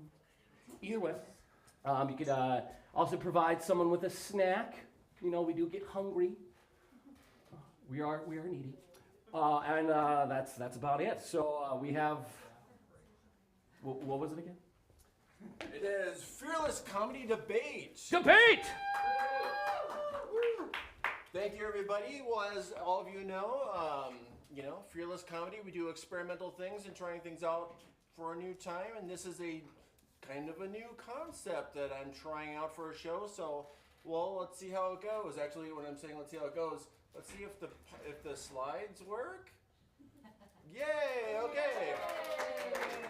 So, Fearless Comedy Debate, what is it? Well, you may have seen the improv sketch form where there are PowerPoint slides and a presentation that someone does. This is a debate format, so what that means is we're going to have people come up, there are going to be four, and they're each going to take a position in a debate.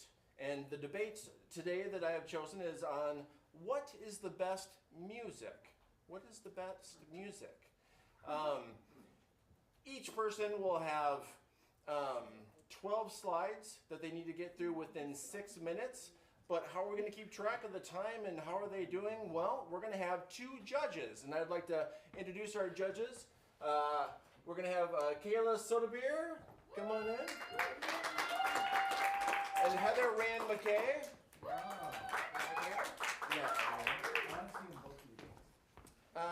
And so they're going to keep track of the timing, and as the presenters come through, they're going to judge the presenters on things like, well, obviously humor, but also logical consistency. Does it seem like they're confidently stating their case, and are they acting as if they knew what these slides are going to be?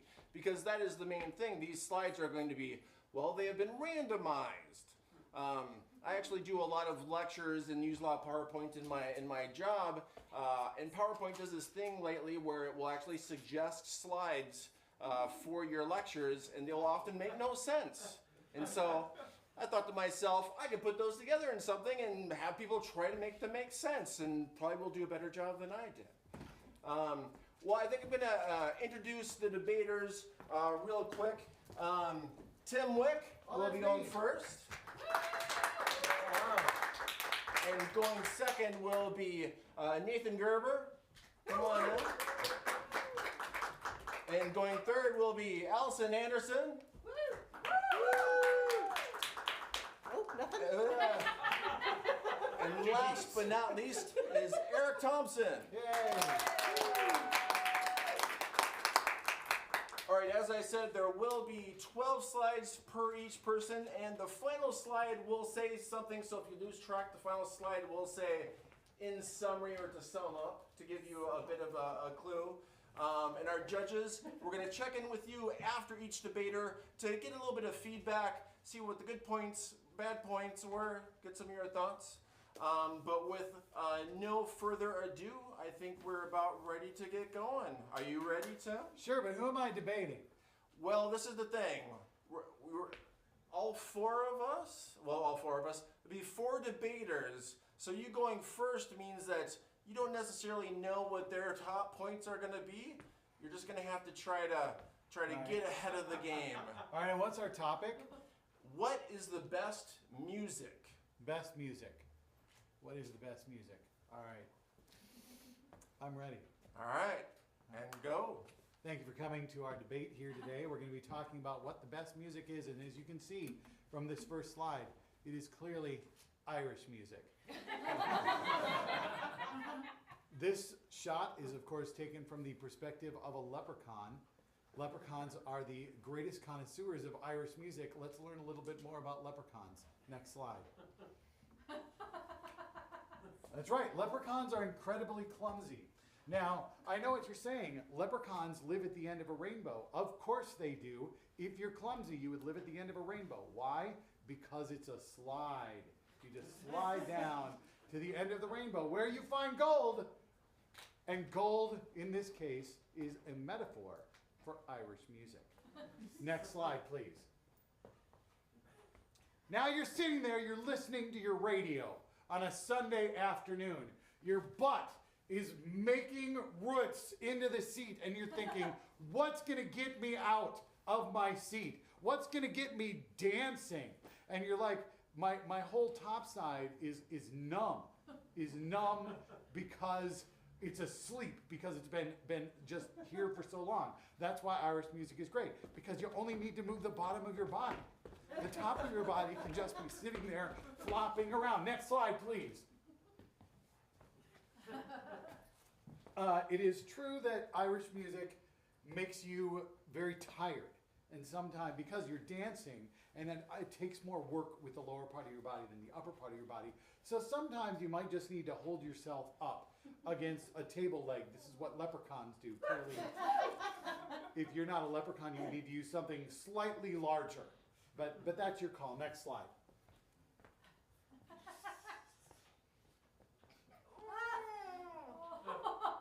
Yeah, so when you're performing Irish music, it can feel like something of a disaster. Especially if you bring along a penny whistle player. So my recommendation is leave the penny whistle player in the car. Next slide, please. Yes, so once again, we see this from the point of view of a leprechaun. Now, when a leprechaun is listening to Irish music, it makes them very happy. It makes them very happy. That means they hoard more gold, which in this case is Irish music, which of course is worth literally nothing. Don't go look at the end of a rainbow. There's just going to be Irish music there. Not that that's bad. Irish music is amazing. Often there's also a cute dog, so that's pretty great. That's why leprechauns are happy all the time and why they are frequently dancing jigs. Next slide, please. Okay, so Irish music has a very clear pattern to how it works. So you start kind of low, and it crescendos slowly, and then it quiets down a little bit, and then you get a nice little crescendo near the end. And as you'll notice, it's basically exactly the same for the entire time that you're listening to it. That's the amazing thing about Irish music. You can come into it 5 minutes into the song, same goddamn song as it was at the beginning. It's a 0-point entry music. Next slide, please.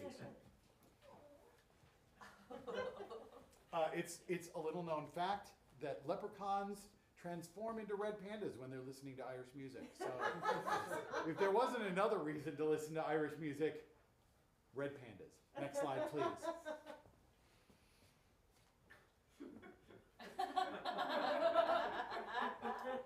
Irish music has a lot of interesting topics involved in it. I know a lot of people think, well, really Irish music is just love songs about people dying, and that's not wrong. But how they die can vary from song to song, including possibly death by Parmesan cheese. Next slide. I think that what we can see here is that dogs really love Irish music. They will jump through window blinds and run across your yard in order to hear Irish music if you are playing it. And as I said, you can play it for 15, 20 minutes. It can attract all the dogs in the neighborhood into your yard. And what you want to make sure that you have then is a lot of poop scoops. Next slide, please. One thing find that it's really a surprise when you listen to Irish music for a while is how many songs are about cabbage. To the point that different colors of cabbage creep into the music. You're like, I thought there was just like green and purple. No, there's red, there's yellow, there's blue, there's all different colors of cabbage. And if I've learned anything from Irish music, it's about cabbage. Next slide, please. In closing, what the hell is that? No!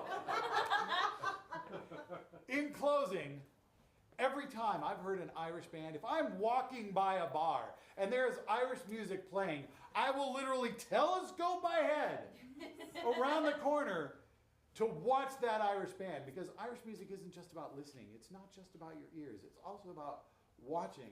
Is that boron player ever going to stop? The answer, no. Thank you. Give it up for Tim Webb. I'd like to turn for a moment to our judges and get some feedback for our first debater. What do you think, judges? You know, when I hear Irish music, I think of U2, the Cranberries, Enya. Really, I appreciate being educated on the more traditional aspects of Irish music. I was not aware, for example, that leprechauns were real. I thought that that was a made-up thing. I like the analogy of gold being a metaphor for Irish music. I think I would have liked a little bit more focus on revolution. You know, a lot of traditional Irish music sure is about, what was it, sad people in love dying. The revolutionary music about the separation from England is something I would have appreciated to learn more about. However, Tim said crescendo, and that's a word about music, I think. Sounds like an expert. I think so too. Okay. I'm hearing that that's a real word that means something about music. I'm going to go ahead and now yield the rest of my time to Kayla, who is a musician. Right. So both Tim and I work at a Renaissance festival, so we have absolutely no authority at all on Irish music. There were a couple points though that I would like to correct that were just factually they were missing some things. So like maybe work on some citations, Tim, because rainbows. They include leprechauns, but you forgot to mention that at the end of them is also gays. Oh. And I don't agree, Heather, I'm sorry, with the metaphor for gold in Irish music, because no Irish music performer has ever made any gold or any music hall. But I did lose my penny whistle at a Renaissance festival. So like I do agree with the notion of leaving the penny whistle and the penny whistler in the vehicle at all times. Kayla, may I ask a question? Absolutely. Is the penny whistle the thing that attracts all the dogs? You know, thus far in my experience, I would say yes. Yes. Okay, so if you leave the penny whistler in the car, there will not be dogs? There will not be dogs, which is the only downside. I will say though that the penny whistler does the opposite effect on humans. Oh. So they will just leave. Repel. Okay. They'll just leave. Okay, thank you. That's really good to know. And the last thing I'll say is, please, for everyone watching, don't eat the blue cabbage. All right, good advice as always. Thank you, Tim. I'm super creeped out that's still going. Yeah. Next slide. Wow, blank slide. Uh-oh, didn't mean to put that there. What's the next slide? Oh, go back one.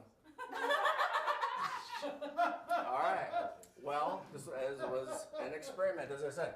Well, we're going to bring on our second debater, who is also going to debate the topic of what music is best, and he can interact with as much or as little as the previous debater as he would like.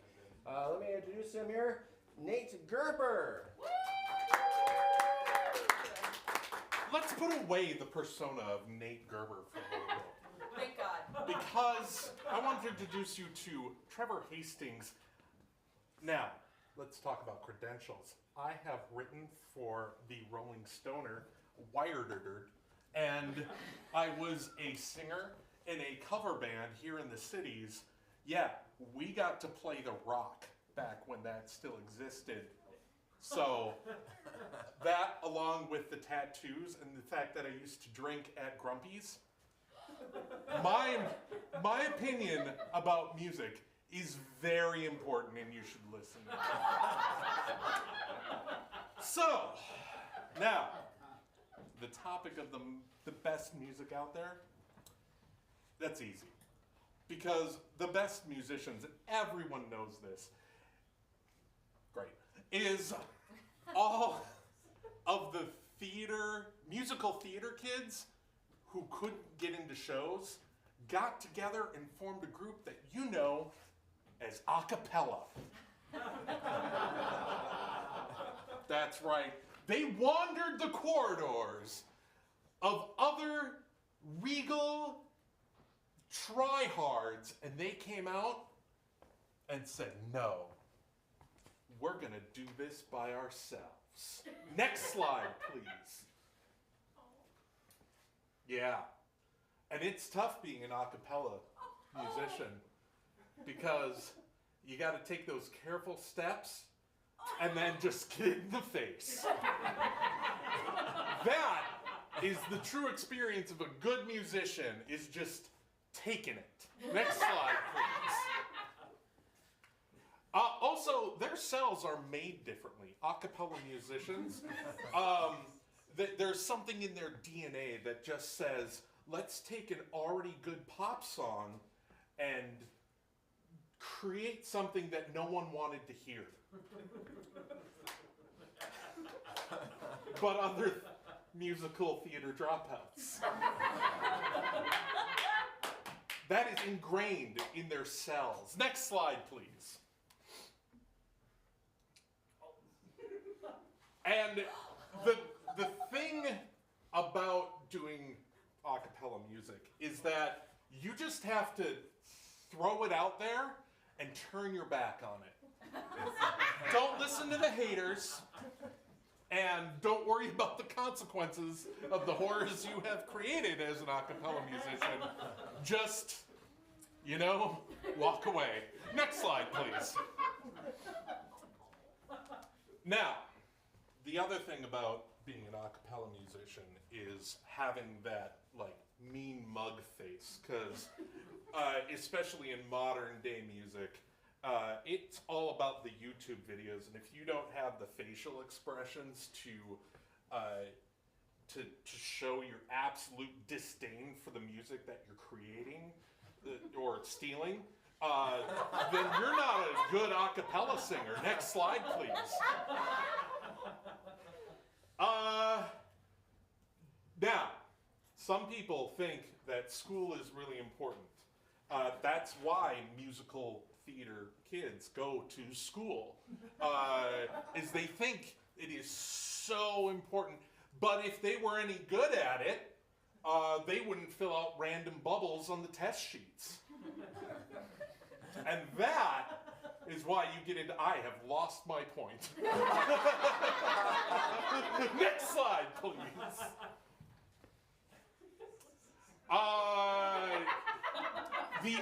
The other reason why you should really respect, love a cappella music performers is good defense is the best offense.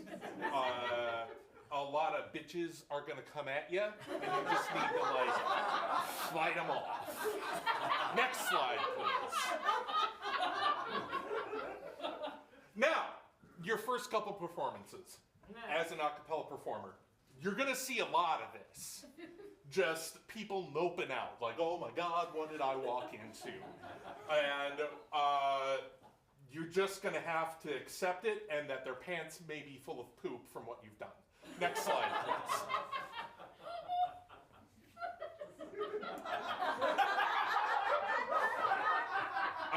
More on my credentials.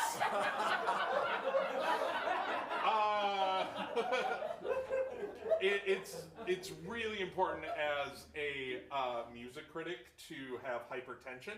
Thank you. Next slide.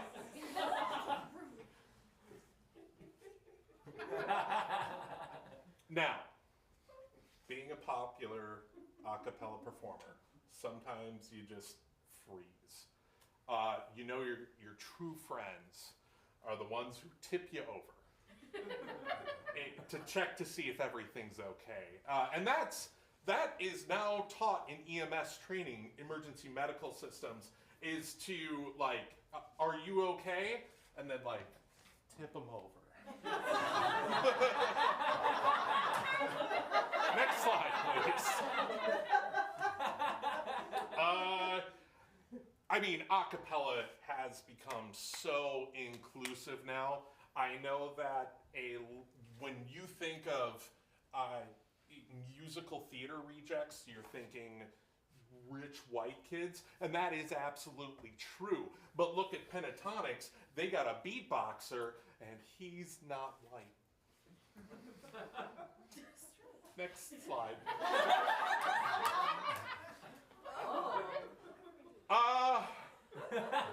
So in closing,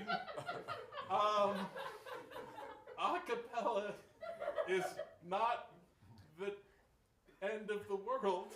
Will not raise Dagon from the depths of the ocean to bring our end. This is not a cult. Thank you.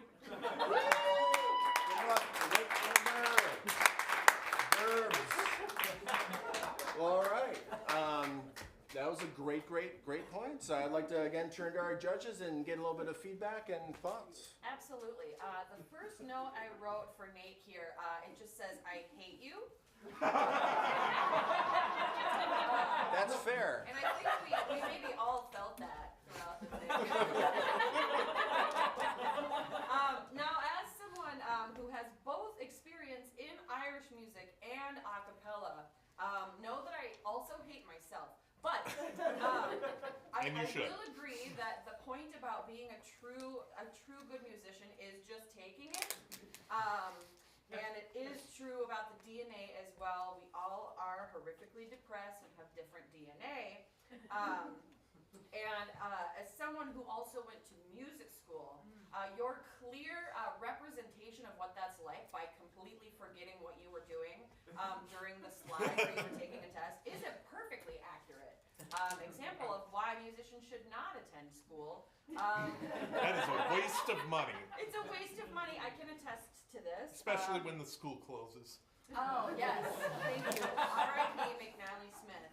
And my final thought is that the thing that you were incorrect about is that there are absolutely no bitches for you as an a cappella singer. So, but I'll turn it to Heather now for the rest of the judgment.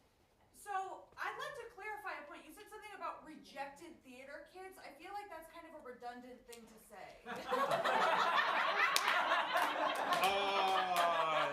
That's because, like everyone else in Fearless, you've never performed at the Guthrie. I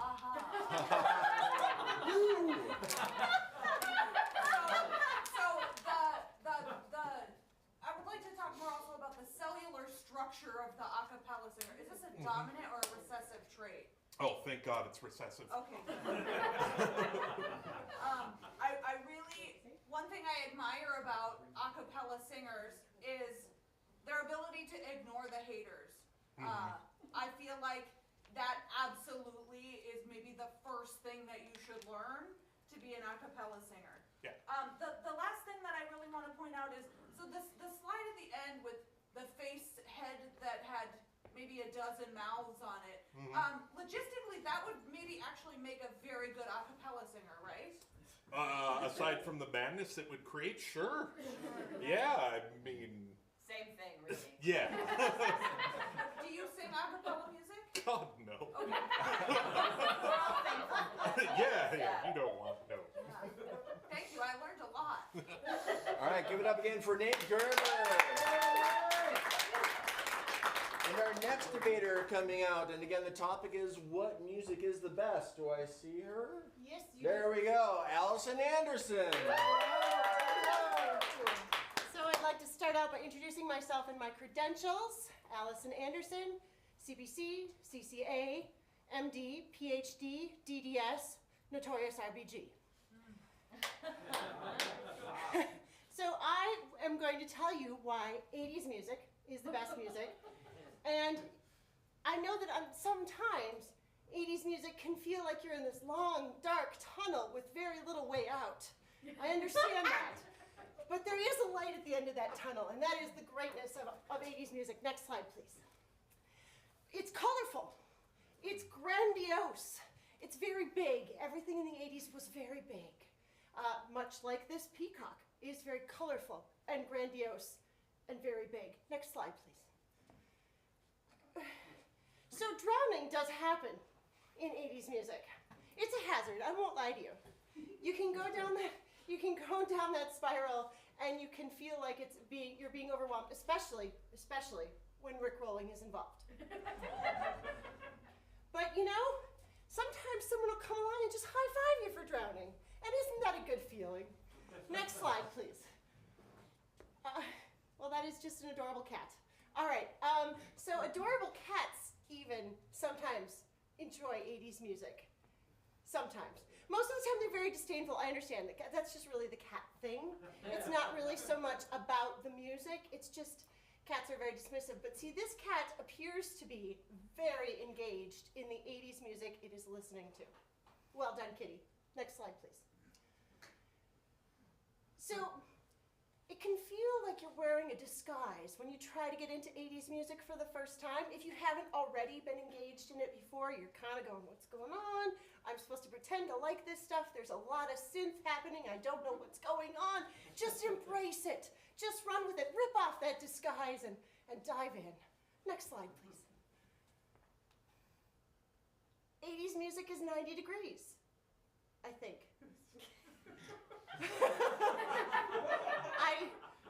Or maybe it's 10 inches or centimeters or something. I'm not sure what the units are here. This one is clearly degrees. We're talking about a protractor. 80s music is 90 degrees. It's a right angle. It's right, people. Next slide, please. Oh. Wow. Okay.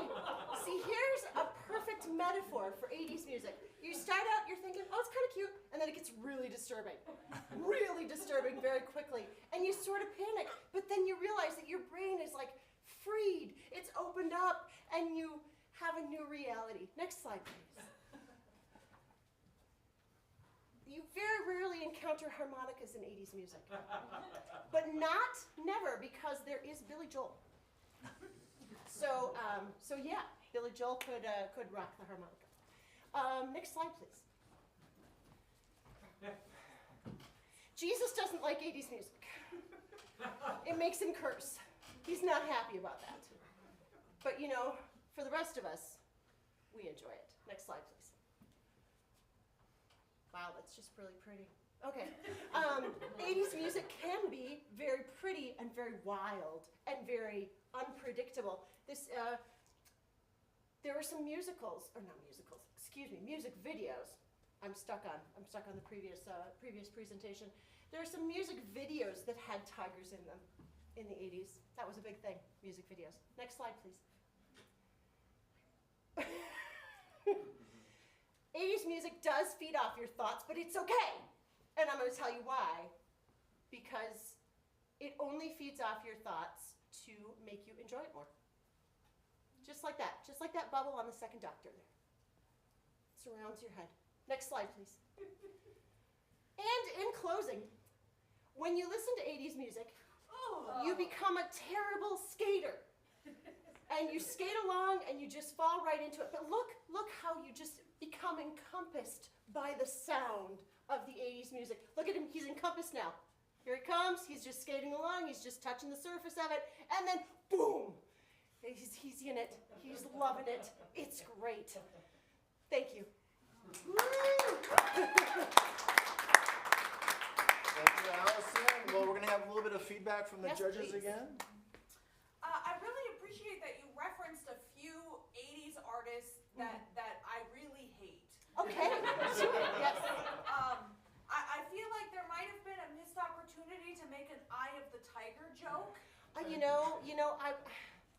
My brain sort of touched on it and then skipped right along. But I think one thing that your slides really encapsulated is the sort of vibrancy and colorfulness of 80s music. Indeed. A lot of 80s music seems to now be like utilized for pranking people, right? It's like true. The Rick Astley Like Rick stuff. rolling, yes. Yeah. So the cultural phenomenon of Rick rolling people is that in favor of your argument that 80s music is good, or is it in opposition to that? No one knows. Okay. Yeah, it's one of those things. There is no definitive answer in the universe because, of course, you'd have people from the camp that it is tremendous. It's one of the best things to come out of 80s music, and there are people who would argue that it's the worst thing to happen. But the bottom line is nobody really understands it. It just happens. And with your credentials, if anyone was going to understand it, really, I think it would be it would be me. A dentist, medical doctor, yes, maybe certified public accountant. I didn't have CPA in there, but I'm working on that. Okay, one. so a real octuple threat. Yes, yeah. Thank you. Thank you. Wonderful. Yeah, I couldn't tell if you actually liked 80s music, and I respect that. I completely respect that, and I actually I want to give you bonus points for not making a reference to Eye of the Tiger. Oh, okay. I'm so sick of it. So sick of it. So thank you. And I will say I agree. Jesus does not like 80s music at all. No, it makes him curse. It's really a curse. It's terrible. And the last thing I'll really say is if 80s music does feed off my thoughts, then I have to go back to therapy like right now. Yeah. So thank you. Not gonna argue with you there. Thank you for that. Yeah. You're very welcome. You're very welcome. Thank you. All right, the last of our team of debaters has made his way up to the stage. Let's welcome Eric Thompson. The topic of what music is best. Thank you. So what music is best? I have a very compelling argument, and while I respect the debaters that came before me, as much as Nathan did push for a cappella, being the rejected people from musical theater, technically, better than that would be people who are not rejected from musical theater. And my credentials for understanding musical theater is I have a radio in my car.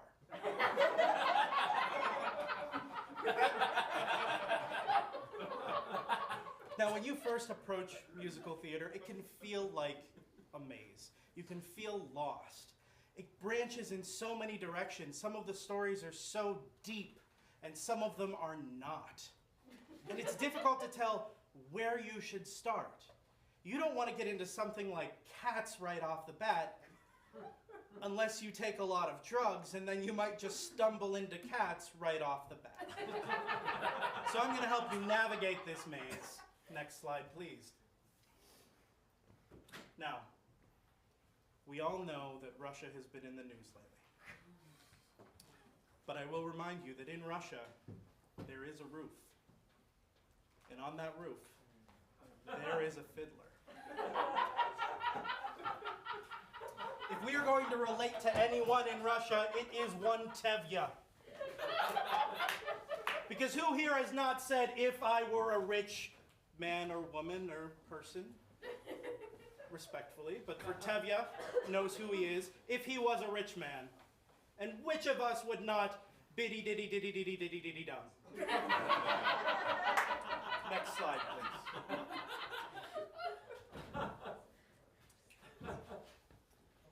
Now, when you get into musical theater, you can feel a little bit hungry. You can feel like, oh, I found something catchy and I want to listen to more of it. Do! Get the whole CD and play it in your car, where you can sing along in a shrill voice that doesn't match the performers, but no one cares. And once you've fed that hunger and you have someone else in your car and you hit play and you glance over and you see if in those first few bars they start to like bob along like they know it, and then you know you have a friend for life. Because you both are going to scream out the lyrics to that song, and neither of you will be on key, but damn it, you are doing it. Next slide, please. Now, I mentioned cats. Some of us want to know what it's like to be a Jellicle cat. Some of us don't.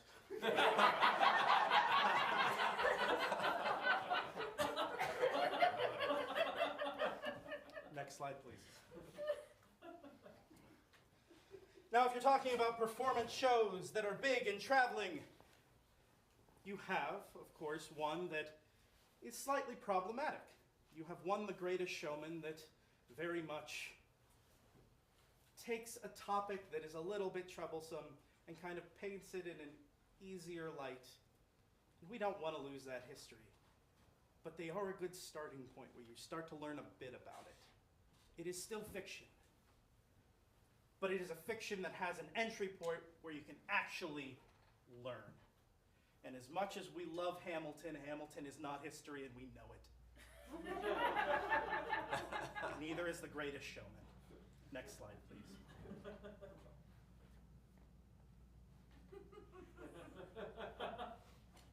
Now you're going to want to try out some of the dance moves that you see on stage. They do amazing things that they have trained for, and they may look very, very cool. But I will tell you, as much as you shrilly sing this in your car, you have that exact aptitude for moves like this. And that's okay, because other musical theater nerds will appreciate it. If they're like, what the hell was that? And you're like, oh, Act 2, Scene 4, Rent. And they're like, oh.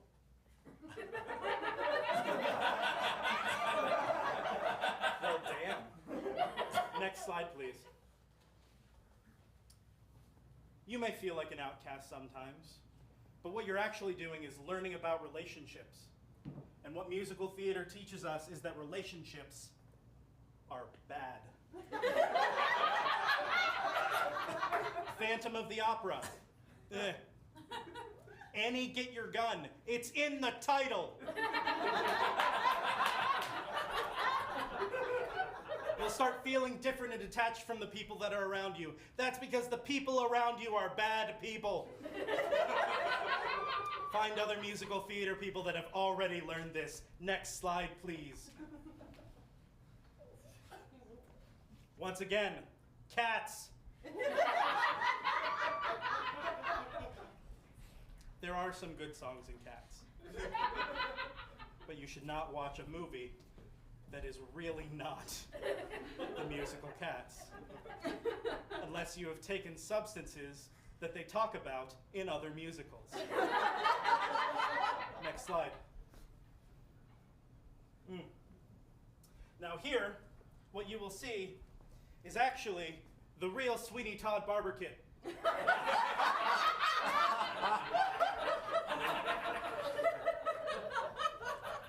This is more of informative. It's one of my favorite musicals, and in case you would like to put it on, this is exactly what you're going to need, and nothing more. Next slide, please. Now I've crunched the numbers. And realistically, they're tough.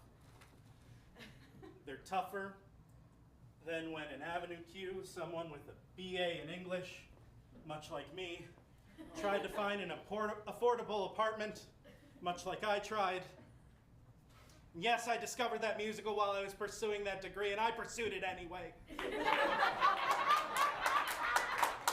But I learned and I did not move to New York, which means I didn't get to live with a bunch of really cool puppets, but we all live with our mistakes. Next slide, please. Now, the theater crowd can tend to get more on the old side.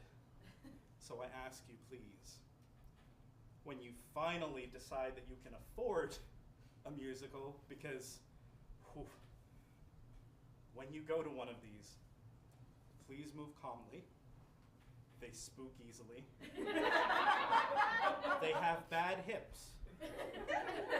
And you can really only play the oops, you fell down the stairs so I get your balcony seats card twice. 'Cause trust me, the third time did not work. Next slide, please.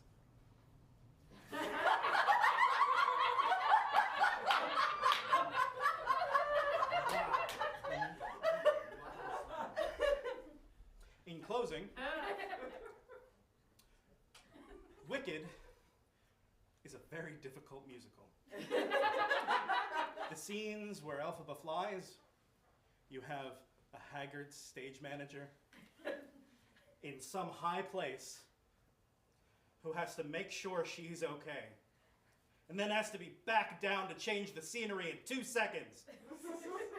Respect your stage people.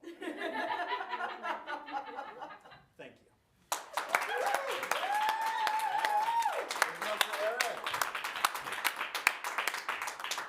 All right, judges, we're again ready for your feedback. Yes. I would think, Eric, that if you stumble into cats at all, you should just give up there. So the fact that you mentioned it several times, like that's negative points. But as someone who has sang Hamilton with you using your car radio in your vehicle many times, I would say that your fact about no one cares if you sing poorly in the car, I disagree. I disagree with you lovingly. I care. I'm sorry this is the way to tell you. But you know, it had to come out sometimes. Get your own ride next time. Yes, say this to the judge. That's fine. As an artist, I also don't believe that you crunched any numbers. I don't think that's a thing that artists can do. But I know that if you did and you were a rich man, you would biddy ditty ditty dum. So that was completely factual and great. And the last thing that you really got right as well is that I agree that the people around me are bad people. Eric, I really admire the amount of preparation that you did for this. I feel like you are an expert in the source material. I have not seen a single musical. It's not really my kind of deal, but I think I might see Cats after this. If you could make a couple of recommendations for the substances that you were referring to. Watch Rent first. I really also appreciate that you engaged the subject matter of the other debaters tonight. So thank you for doing that. And I want to finally end with the biggest takeaway that I have from your presentation here is that music can bring people together, and it can also really drive people away from you. Yeah. So thank you very much. Well, before we move on to the next round, I do want to ask the judges, so what is the best music? None of the above. Okay. I would have loved to hear something about like sort of sleepy, folksy stuff that I fall asleep to. That's fine. This is fine.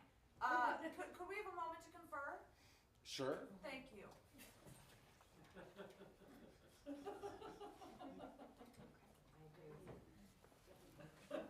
All right. So we would like the teams to be led by Eric and Allison. Eric and Allison. Okay, well, let me describe the second round before we get going. So the second round is going to be teams, and they're going to debate a topic. And I took a census outside beforehand to pick the topic.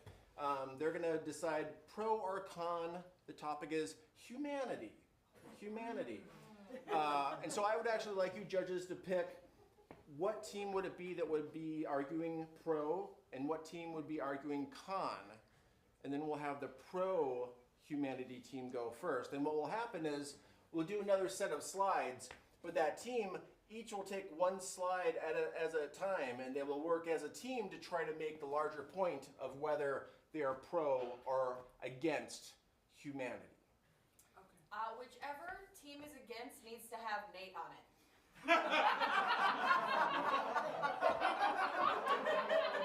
Okay, and who are the team captains you said? Eric and Allison. All right, Eric and Allison, which of you want to be with Nate? Okay,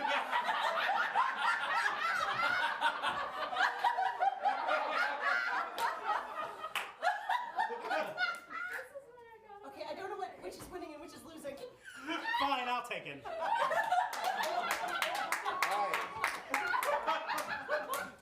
But you guys are going to be taking the con, so we're going to take the pro first.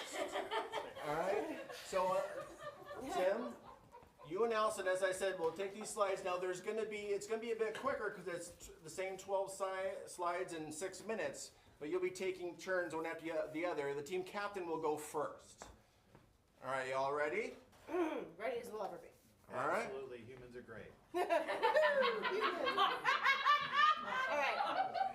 Humans are amazing because of all of these incredible things we can do. We can point at stuff. I'm pointing, the image is pointing, everybody's pointing. We can have groups of people, or we can be off by ourselves. We can make money. Humans are very cool. Moving on. Science tells us a lot of things. And you know why science tells us things? Because humans discovered science.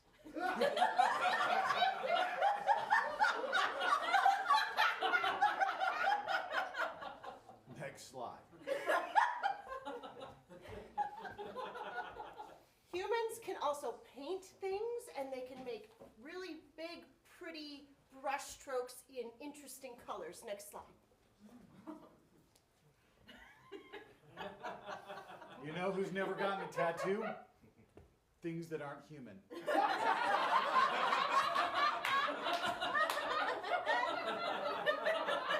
And I want you to remember that when Nate comes out here with his tattoo. Next slide. Oh, no. So, there are good humans and there are bad humans.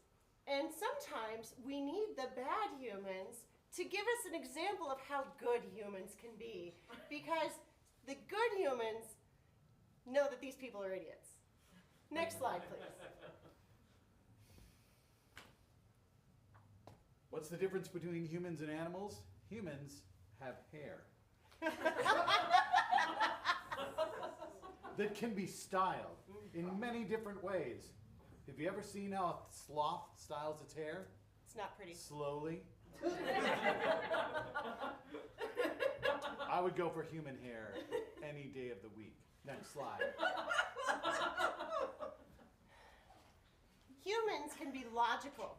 We stress about tasks, and we learn how to stop stressing about tasks by completing the tasks, even though it makes us cry. Next slide, please.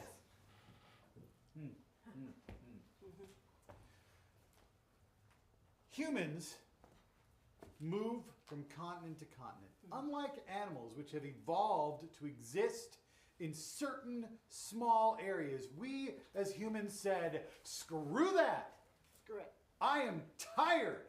I am tired of living in the perfect environment. I would like to live on the frozen tundra where you can't grow food and where I need to develop clothing just so I can survive because for some reason I got rid of fur. And we understand the reason for that is because we have hair. And we understand the reason we moved to those cold climates is because of science. Next slide.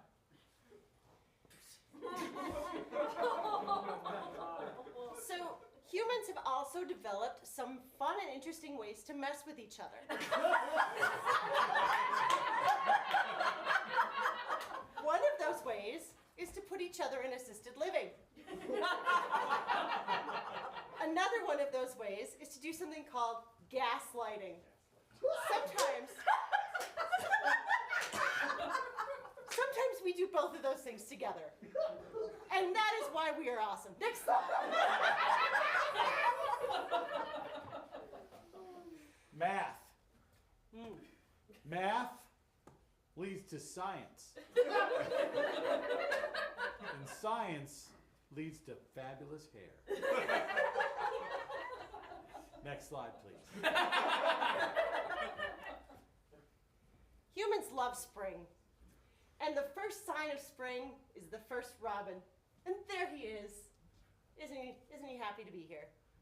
Next slide, please. And in closing, have you ever been to an open mic night with animals? It's not pretty. Elephants tell really, really bad jokes. What's the real reason humans are awesome? Oh, it's science, it's hair, but it's also humans are funny. Elephants are not. No. Thank you.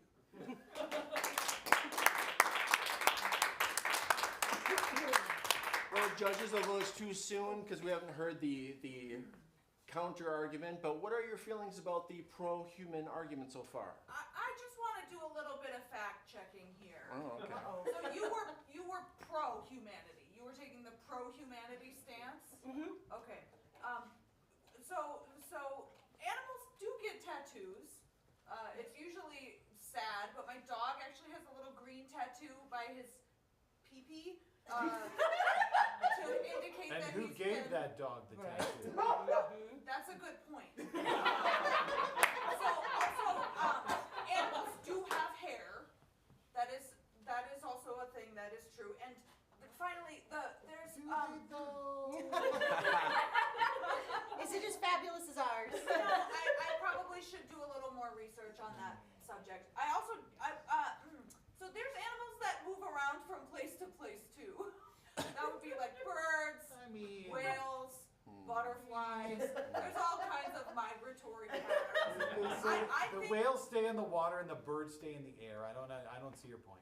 I think you two did a really great anti-humanity debate. Wow. That stings a bit. That stings a bit. Yeah. The only thing I have to say is that I would like to see an open mic night with animals. I would like to see that. And, He's right about elephants. Their punchlines just really. Sure. Yeah. And I think that all of us here in Minnesota understand that humans moving to colder climates is just a terrible thing about humanity. And thanks for bringing that up. I do feel like that's more of an anti-humanity thing. But as a recovering goth, I'm into that. So. Give it up again for Tim and Allison. Now for the anti team, we're gonna have Eric and Nate. Really fast. Really fast. Really fast. First of all, really quick, Jason Kruger, out here. Humanity sucks. Get out. First slide. All right, first slide. Humanity has capitalism. Oh. Next slide. Humanity, like, they think they know art, but they don't know art. They just think that if they make some pretty swirls and they use the Fibonacci sequence, like, ta-da! No, you didn't create science. The rest of nature did. Yeah. Next slide. Elephants are in fact very funny. It's mostly physical comedy, so I guess you can't appreciate it. Next slide. Yeah. You know who doesn't blow out each other's buttholes? Animals. They didn't invent Taco Bell. We did. I'm sorry. Next slide. Bubbles, not human. Next slide.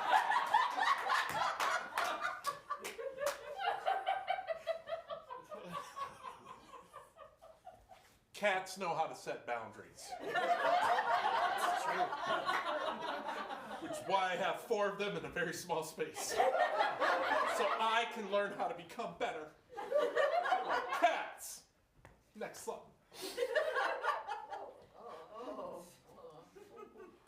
Humanity did this. Did animals do this? No. Did your precious science do this? Look at that hair! Next slide. Yeah, that's right. Genetics. That's something humans found. Animals left it alone. They knew better. They found God and they left it there. Next slide.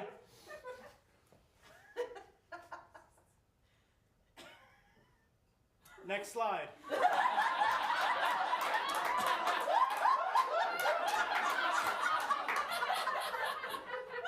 That's right. Humans made science, and this is what happened for 2 years with us. The pandemic. Yeah. We fucked around. We found out. Life found a way. Yeah. So Jurassic Park's next. Next slide. Yeah, see this? Board meeting. They're approving Jurassic Park. Humanity's problem. Next slide. So in closing, things only get worse when we work together, which is why I have tried to leave everything Eric does. This is what happens when you trust. This is trust. Thank you. And time. All right. Judges, could we get some feedback on the anti-humanity argument?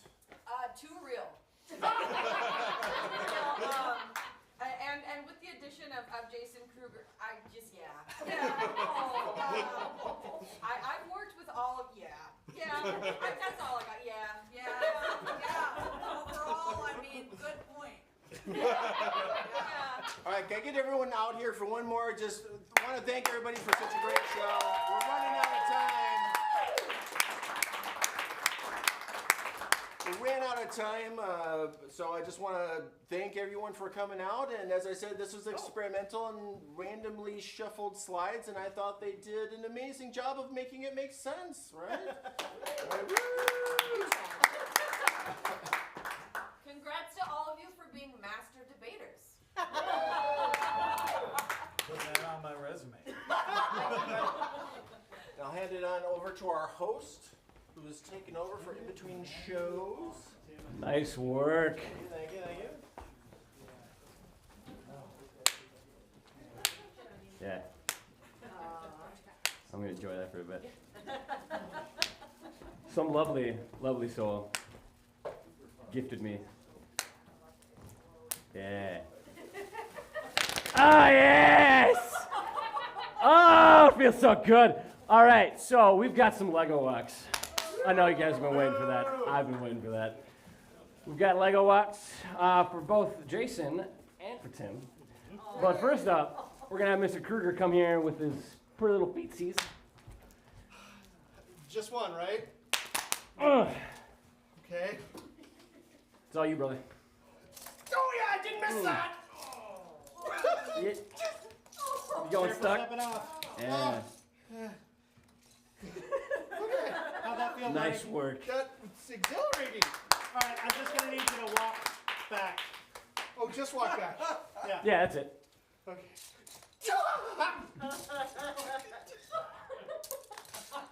My dance number is gonna be fucking great, guys.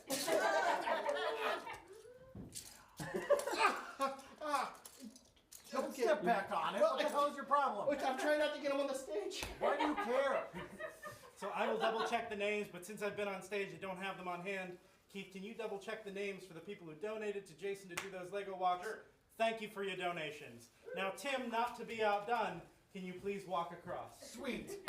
I mean, This is from Kara, so thank you so much, Kara. ow. Mo. Oh, I heard that crunch. Oh, God. Yes. Missed one. Oh. Ah, all right. And you've worked with Eric Knight for a while, right? Yeah. So if you could just. God damn it!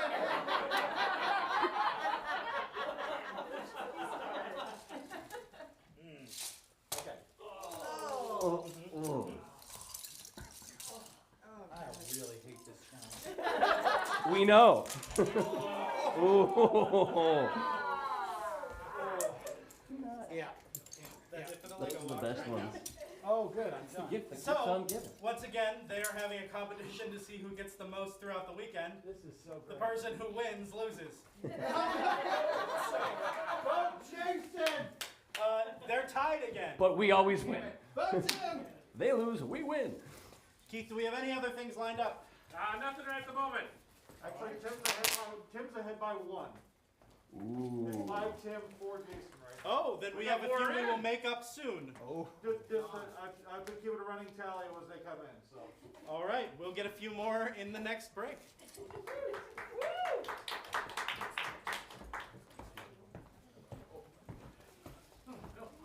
Next up, we're going to have Jason Voorhees. But first, I'm going to keep enjoying this. You too can give the gift of plastic wrap, bubble wrap. You can also give the gift of having one or multiple of us wrapped up in plastic wrap, because that's a thing too. I'm very grateful that we don't have the cake pops. Those are an experience. If you're not familiar with that, in the years past we've had delicious, I should say, cake pops, which are usually, you know, cake pop, but filled with like tuna or something really weird. Tom, what was your favorite challenge you've ever done? Do you want me to come up and just do Sure. that? Okay. All right. Let's tell stories. Let's tell stories. I actually had the distinct honor and privilege, I guess, of actually never having to do any of the cake pops. I don't know. I think the Lego walk is pretty fun to watch. So if anybody would like to actually watch me walk on Lego, just donate $25 to Fearless Comedy, and I will walk barefoot on Legos for you. For anybody out there who cares to spend their money that way, we would most appreciate it. It really is a good time. I love the Lego walk so much that I brought it home with me last year. I don't know if you watched that video, but they do stick to your feet, and that really is the gift that keeps on giving. Because when you have that one straggler and you forget about it, and you're on solid ground like this, Masonite's not nice to your feet either. So, also we've done in the past the blender challenge. All right, that was you get some weird stuff mixed together and drink shots of it. Good time. All right, we're gonna have Jason Voorhees. Let's give him a hand. Fred Voorhees. Fred Voorhees.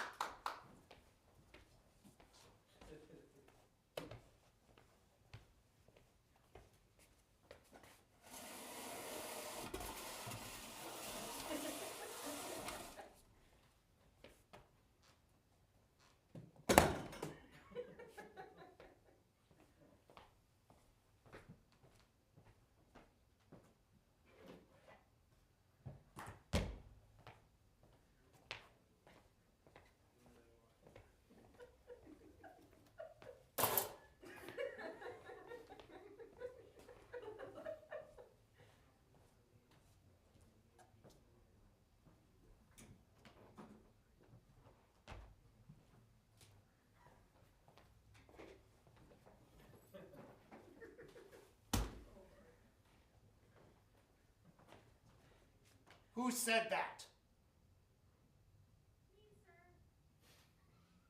At least you're honest.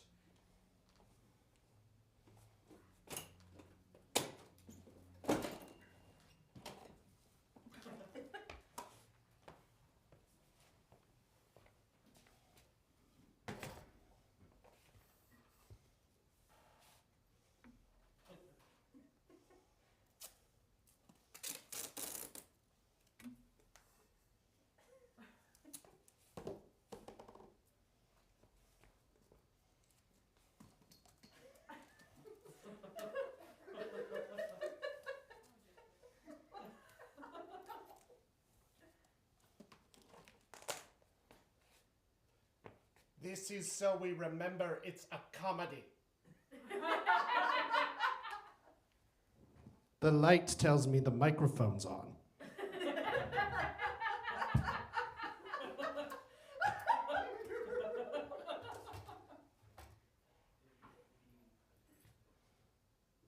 I'll be using a script.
People you love will turn their backs on you. You'll lose your hair, your teeth, your knife will fall out of its sheath. But you still don't like to leave before the end of the movie. People you hate will get their hooks into you. They'll pull you down, you'll frown, they'll tie you and drag you through town. But you still don't like to leave before the end of the movie.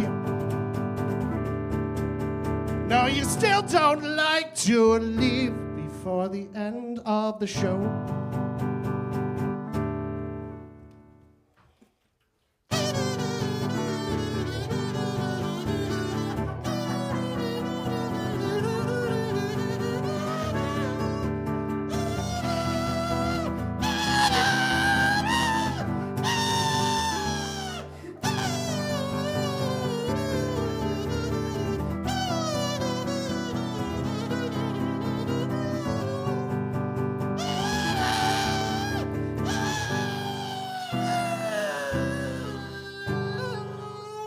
People you hate will get their hooks into you. They'll pull you down, you'll frown, they'll tie you and drag you through town. But you still don't like to leave before the end of the movie.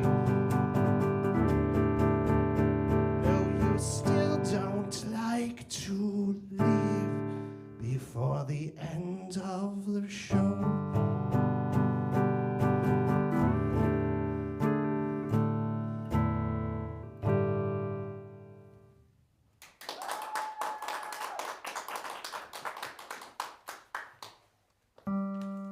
Shut up.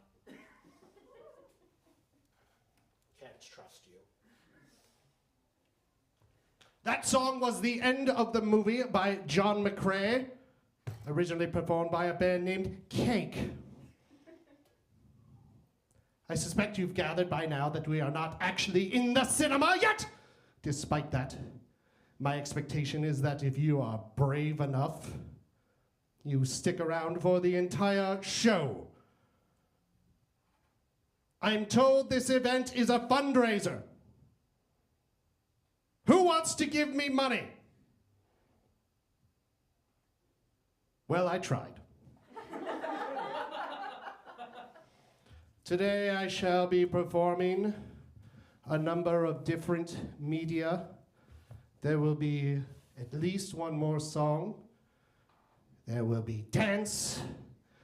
There will be some puppetry. And now, a poem. Let's hop. let's skip, let's blissfully trip, blissfully into the trap. Come one, come all, hear my call. I've even drawn you a map. The trap is the place when we go when we're lacking and stressors and pressures are stacking and stacking. Come on, stop your slacking. There's no need for packing. Just blissfully into the trap. Drop by drop and drip by drip, you've blissfully slipped in the trap. Join my call, we're having a ball, but everyone seems off the map. Your trap is still open, there's no need to close it. Your trap is the finest, you know, because you chose it. And yet you feel frozen. Have you been disposed of? Blissfully into the trap. Let's hop, let's skip, let's blissfully trip, blissfully into the trap. Come one, come all, follow my call. I've even drawn you a map. The trap is the place when we go when we're lacking and stressors and pressures are stacking and stacking. There's no need for slacking. There's no need for packing. Just blissfully into the trap.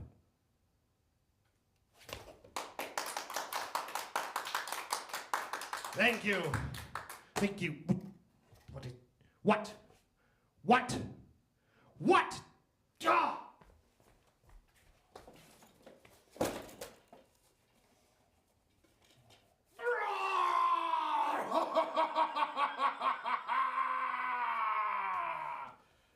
Oh, Dr. Faust, how good of you to join us.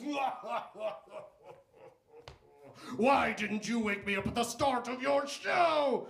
You hate the song I opened with. Did you start with the stupid movie song? Yes. Did anyone leave?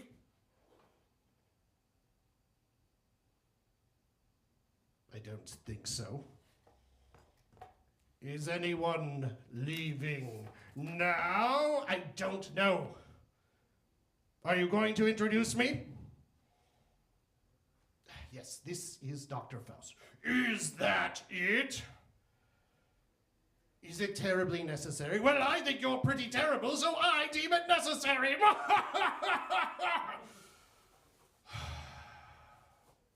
It is my pleasure to introduce you to Johann Georg, Dr. Johann Heinrich Georg Faust. While he was yet still a man, he boxed the ears of the Pope and... Must I really say the next part? Oh, yes, it's the best part. Boxed the ears of the Pope and totally, did it a lot with Helen of Troy. She enjoyed it a lot. Oh my gosh, she could not stop talking about it. It was really quite embarrassing. Say the last part. Who now, because of his compact with the devil, is doomed to... To what, Fred? To torment untalented performers on stage.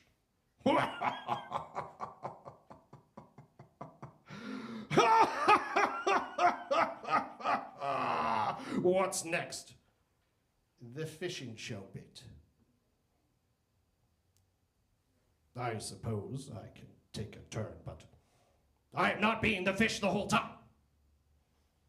A few weeks ago, I was minding my own business, waiting to be served at an all-you-can-eat sushi restaurant, when I noticed that their choice for what to play on their Sunday television screens in the afternoon was a fishing show. Have you ever seen a fishing show? Thank you for not answering that rhetorical question. Has it ever occurred to you how ghastly they are? Some rustically dressed man in sunglasses and a baseball cap with some fishing lure company on it, standing beside the river. I can't hear him. And I'm glad, because I'm sure his performance acumen is not part of the casting process, but rather, well, the casting process is in casting the performers, not casting lures. I don't... So, they choose the man based on his ability to fish, and there he is fishing. And I'm splitting my focus as best I can between the natural wonders that are in the background and the jarring black backgrounded squiggly white letters of the closed captioning informing us that he's saying such pithy, important things like, what lures work and what is personal preference and how to jig the lures and all manner of other jargon that is senseless and meaningless to those of us that know nothing about fishing. But then we see the pole tighten and then the dance begins. There's a thrill in watching the water pull the line, and we wonder just how big this creature will seem. We see man begin his fight with fish, using his sneaky tools of death, and the fish fighting back with its fish-like abilities. And as it breaks the surface of the water, we can see that the fish is struggling and fighting for its very life, writhing and twisting in every direction it can go, while the man simply exerts whatever energy he would normally exert in a simple workout. But for the fish, it is life and death, and as its fish brain can twist itself in every direction that it can possibly manage, the closed caption letters are telling us that this intruding man is saying things like, well, oh, that's a fighter there. Oh, yep. Oh, guess. Oh, he's not coming easy today. And why would he? Why would he allow himself to be ripped from the water in which he lives? To be put into a plane of gaseousness where there is nothing that he can breathe. And yet our fisherman stands proudly over our poor fish. Wow. Oh, yep, look here, that's beautiful coloration. You can see right there, all these spots make him a very, very beautiful fish. Oh, look at this. Do you see this right here? That is a bite mark. Oh, it looks like he survived an attack nearly 2 or 3 years ago, I guess, by this. Is what the fish says. And then the fisherman, ever so gently, dips the fish back into the water, holding it for a slight moment. And in that moment, you can see the fish attempting to fathom what just happened and why this bald, ugly bear had just wrenched it from its peaceful life of swimming and eating and not much else, I suppose, spawning perhaps, to set it free again. And after a couple quick wriggles of its body, the fish dives away, no doubt thinking, assuming fish think, that he's very fortunate to have survived this ordeal. And the man stands up. They really seem to be biting today. Let's see if we can get a couple more. And he does get a couple more. And again, new, I assume, fish are put through this ordeal, this torture, a metal hook put through their mouth, being ripped from the water, being examined, and talk about while it gasps for breath as it tries to breathe water where there is only air, and then gets returned to the water from whence it came. Eventually, there's a beautiful framed shot of our hero fisherman as he extols the virtues of fishing. All around him, nature is beaming as if to flirt the viewers of the program into going outside and visiting her. The sushi I ate had greater impact that day, and I have not been back since. Well, I did go back once, but they were busy, and I didn't want to wait, so I decided to be impatient and go somewhere else. But after that, I've been very busy, and I haven't been back, not necessarily out of any fear or newfound appreciation for fish. Actually, it quite improved my meal. Are we done with the fish bit yet? Yes, Dr. Faust, we are done with the fish bit. Are you going to do something interesting now? Have I not been entertaining? Do you really want me to answer that? You know I was being... Because I assure you, you don't want me to answer that. I think it's time we give Dr. Faust a break. Now, it is time for the dance. Though it is the very beginning of spring, due to the insidious nature of our local weather, it is nigh impossible to feel that we are ever far from the grip of winter. It is my deeply held opinion that the dreading of constant impended nature of winter cannot be adequately expressed in words, but rather through a more visual, visceral media, such as dance.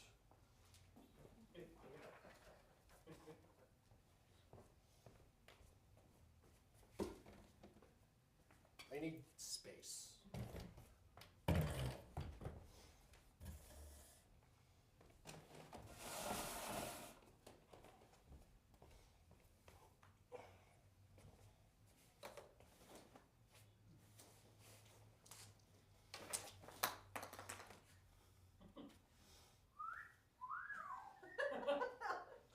It's much too early for that kind of show, and you know it.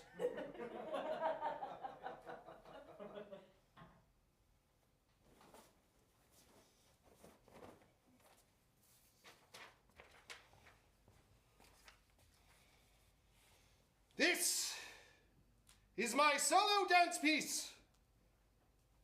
The woeful, lamentable times of cold and dark, choreographed to an excerpt of Antonio Vivaldi's Winter from the Four Seasons.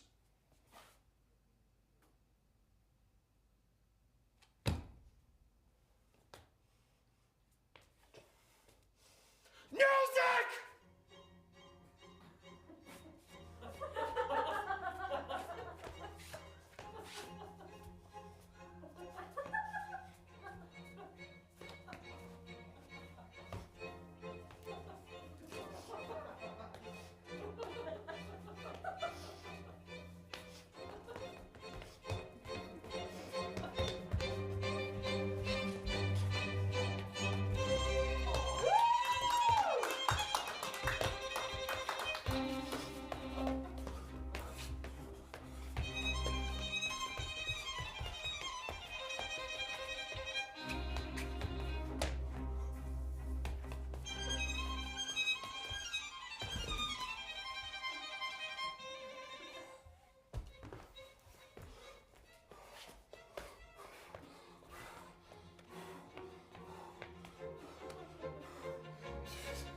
Enough!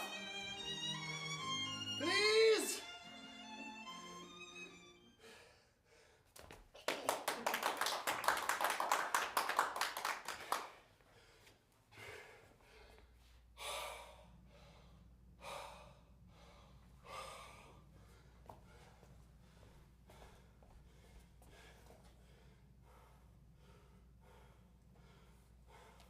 Well, that there was some art.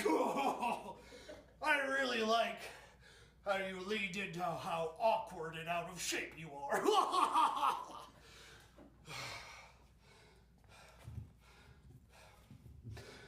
Well, don't make me get the book. The book doesn't scare me. Oh, really? Well, let's find out about that, Dr. Faust. I know there is one sacred, immutable text that always sets Dr. Faust on edge. Any guesses what that might be? Good, because you would have failed anyway. Now, I shall read from What It Takes to Be Number One by Vince Lombardi.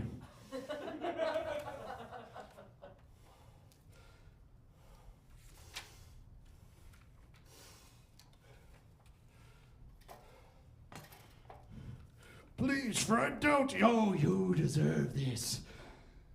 Winning is not a sometimes thing. It's an all the time thing. You don't win once in a while. You don't do things right once in a while. You do them right all of the time. Winning is a habit. Unfortunately, so is losing. In that habit a lot, Fred, shut up. There is no room for second place. There is only one place in my game, and that's the first place. I have finished second twice in my time at Green Bay, and I don't ever want to finish second again. There is a second place bowl game, but it's a game for others, and it has always been an American zeal to be the first in anything we do, and to win, and to win, and to win! That shut you up. Now, you really get defensive about your dance. Why, yes, I do, Dr. Faust. But now it is time for a story. This story might be familiar to you. Once there was a person. Their life was disrupted, and they were forced to go on a journey.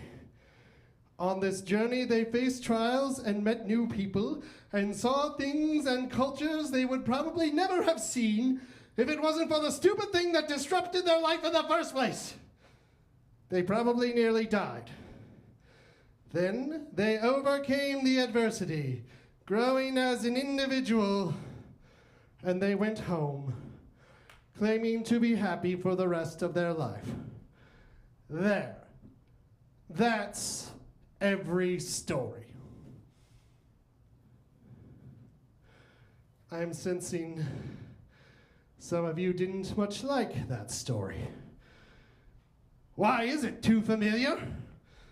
Perhaps too many tropes? Fine. What story would you like to hear? Anyone? Story of Troy. The Story of Troy, one of my favorites.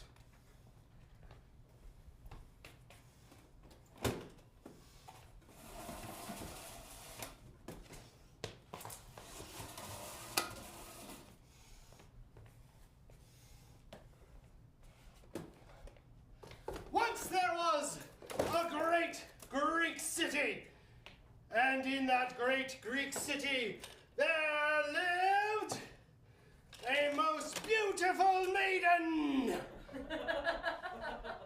This beautiful maiden was sought after by many powerful men.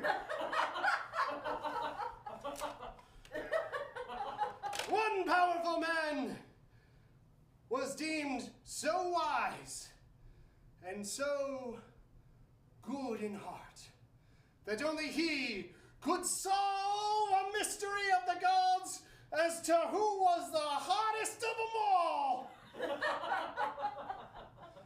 So the gods came to him and said, I will bribe you. And Paris said, his name was Paris, said, okay. And they got a bribe, and they said, what bribe do you want for saying I'm the hottest? I want the beautiful maiden. Okay, women are property in our culture, go ahead. So he was given the beautiful maiden. But other powerful men who felt that they had the rights to this beautiful maiden didn't like it. So they began to attack the walls of Troy. But alas, the battle did not go their way. And instead, they had to go into trickery. So they gave a gift. And all of the soldiers sneaked into the gift and marched the gift into the walls. And once within the walls, the soldiers burst forth and attacked everyone. Somewhere in there, too, somebody who was really powerful, who only had a heel as a weakness, got shot in the heel and died.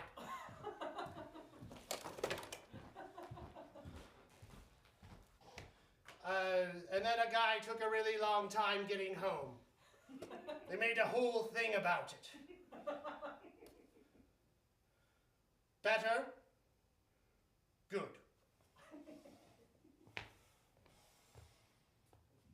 And that is the end of the story.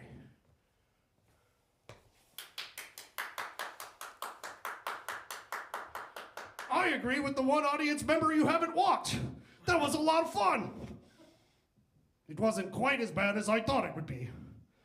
You know, someday, I'm going to be rich and famous and powerful, and you will have wished you treated me better. You wouldn't even know how to be famous. I've been practicing. You've been practicing being famous. Yes, I have been conducting interviews. With whom? Myself. You'd crumple like a paper cup if you were ever interviewed by an actual person. What are you implying? A few things. One, you might not be an actual person. Two, you can't handle the truth. We shall see about that. Why don't you take a seat, Dr. Faust? Is there anyone here brave enough to come and interview the great Fred Voorhees?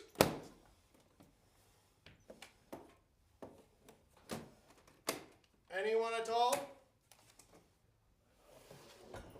Did I hear a murmur of yes?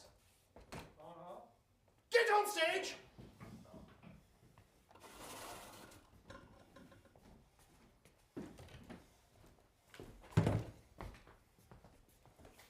Sit down.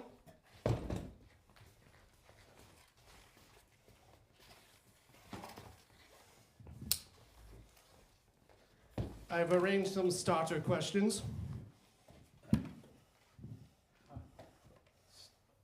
So Fred, can you tell me what sorcery do you use to stay so handsome? Oh, what a great joke for the start of our interview.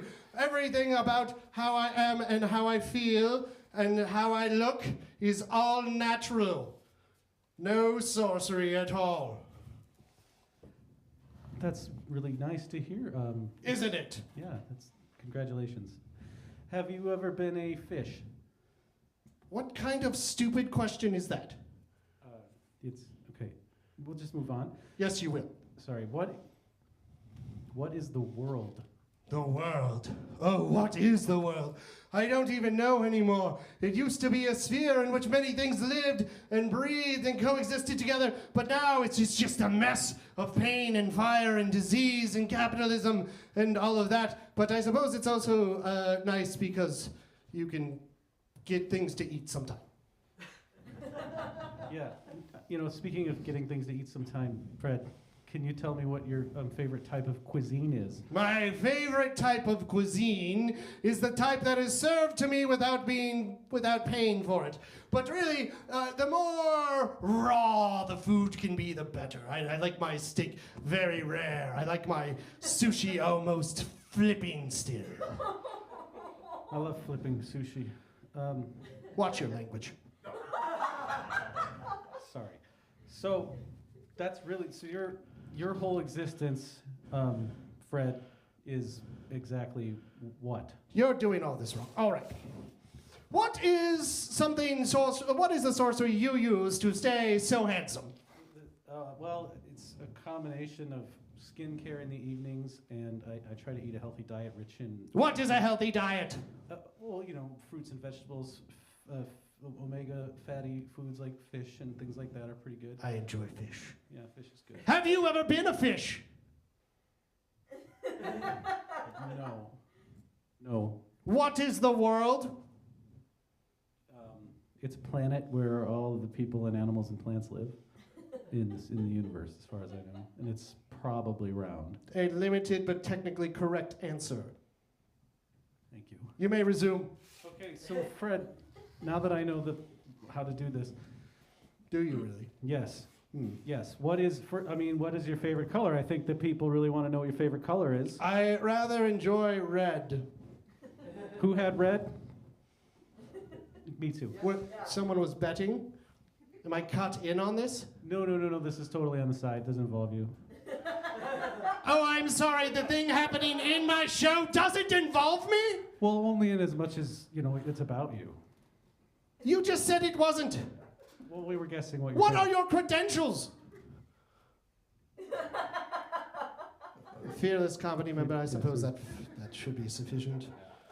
That's pretty good. So let's get on with the questions. I have a lot of questions. Can you tell me what the most shocking thing you've ever seen is? I have seen human beings lust over greed and power and money. And this one time I saw a child eat an ice cream cone. It dropped on the sidewalk. That's horrific. Indeed. Yeah, that's pretty rough stuff. That explains a little bit about you. Do you have one or two last questions? I just have one. Which is? The question is pretty basic, but I think everybody really is dying to find out, and I know I am. What does the romantic life of Fred Voorhees look like? Well, to find that out, you'd have to get me to engage in a romantic life. This interview is over. Stay here. Don't leave. Stagehand, you may take his microphone.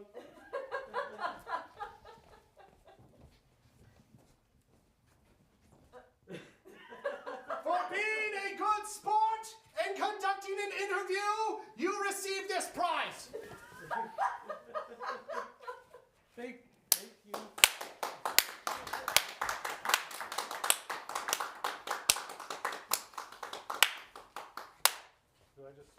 Yes, you just leave now. But I was sitting before. You may go back to the audience. Should I take this? Is it mine or is it?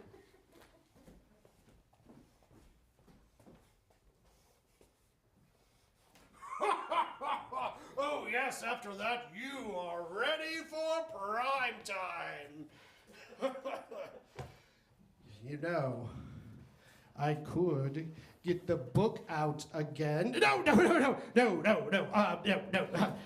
at all. Well, I'm still not feeling quite well. I'm not at all affected by the book. Of course you are not, Dr. Faust. Do you know what seeing you like this has done to me? Instilled fear and terrorized respect. It reminds me of a word. Pitiful. Deserving or arousing pity, a word for the very small or poor, inadequate. So often such a word is used as an insult or as a descriptor of one who has been seen and found or at least understood to be lacking. But are we not all deserving of pity from time to time? Don't we all deserve the feeling of sorrow and compassion caused by the suffering and misfortune of others?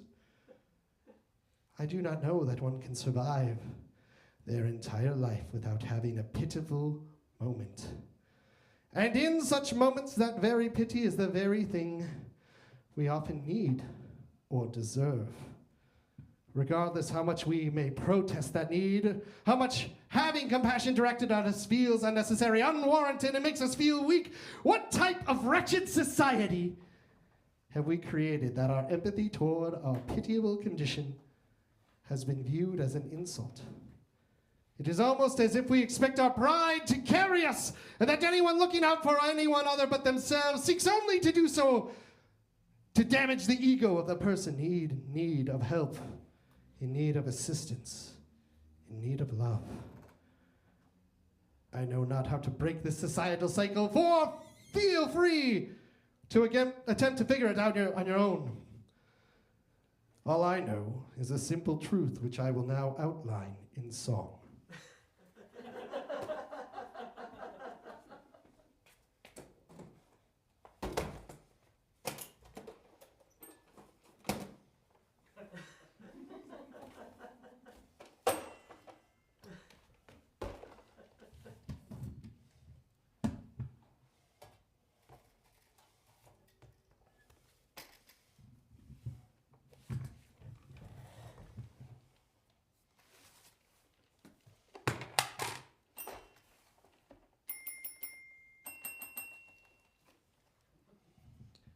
Everything is spiraling, spiraling apart. Everything is spiraling apart. Everything is spiraling, spiraling apart. Everything is spiraling apart.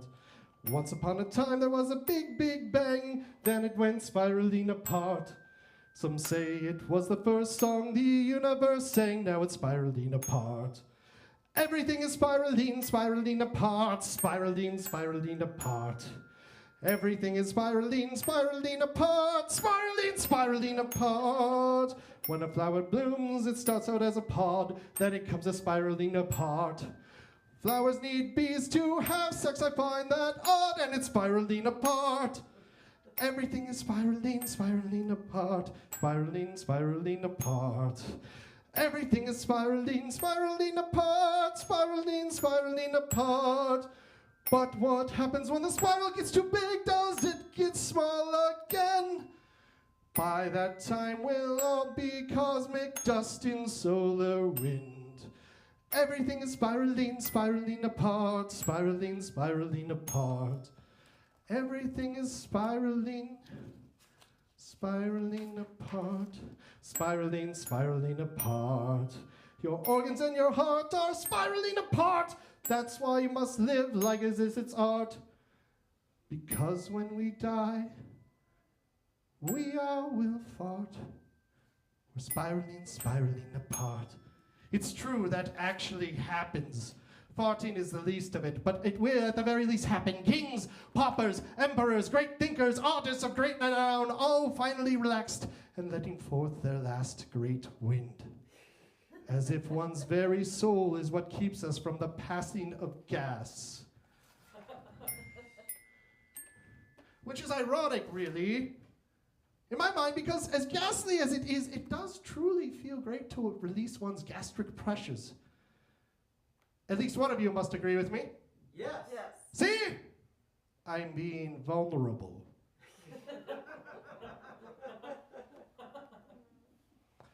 I feel as if I'm losing control of this performance. And that's because everything is spiraling, spiraling apart, spiraling, spiraling apart. Everything is spiraling, spiraling apart, spiraling, spiraling apart.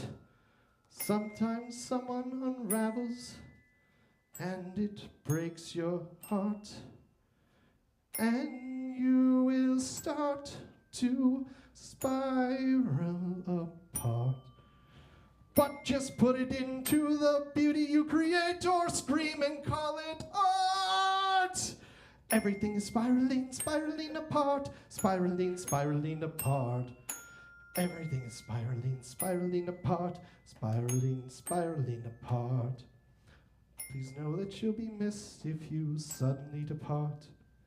Even if you're spiraling apart, you won't just pass you won't pass just like mist. You might break someone's heart.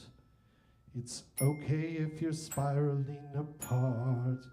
Everything is spiraling, spiraling apart, spiraling, spiraling apart. Everything is spiraling, spiraling apart, spiraling, spiraling apart. Everybody now, everything is spiraling, spiraling apart, spiraling, spiraling apart. Everything is spiraling, spiraling apart, spiraling, spiraling apart. Your turn! Everything is spiraling, spiraling apart, spiraling, spiraling apart. Everything is spiraling, spiraling apart. Everything is spiraling apart. Well done. I'm surprised. I'm impressed with you. Give yourselves a round of applause.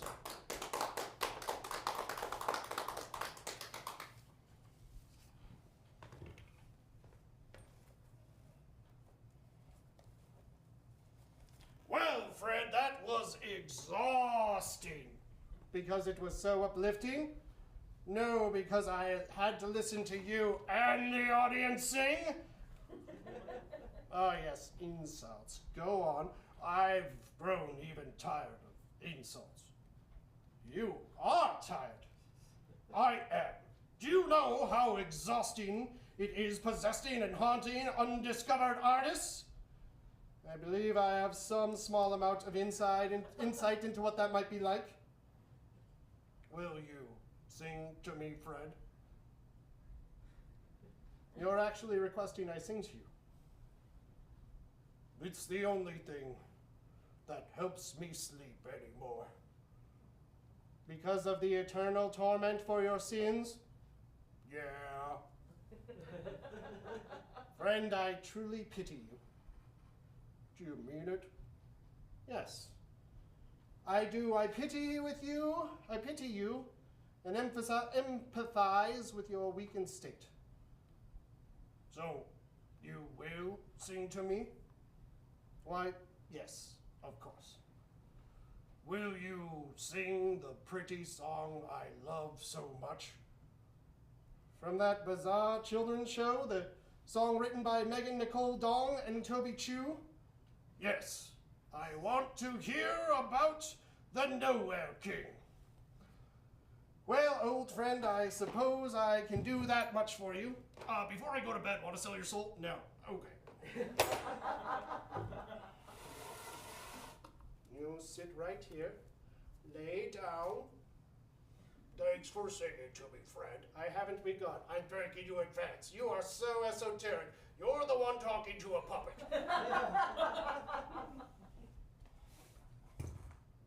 Really?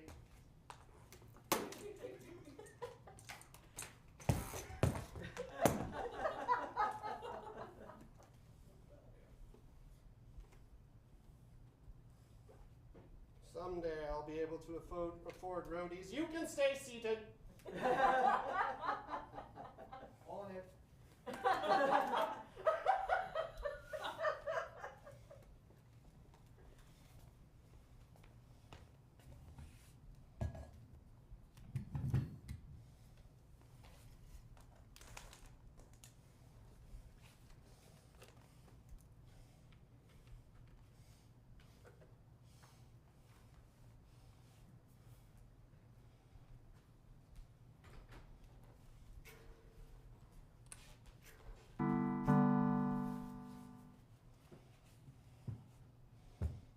This song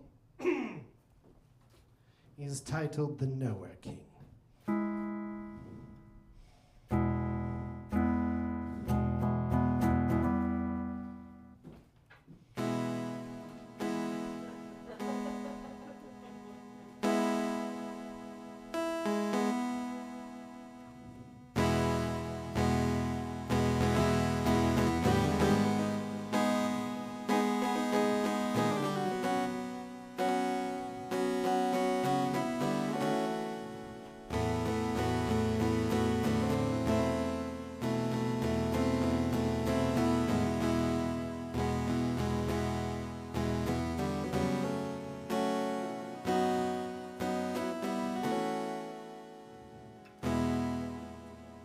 Hush now, hide all you little ones, rush now into the middle of nowhere. Singing and laughter will die. Dreamless sleep follows the nowhere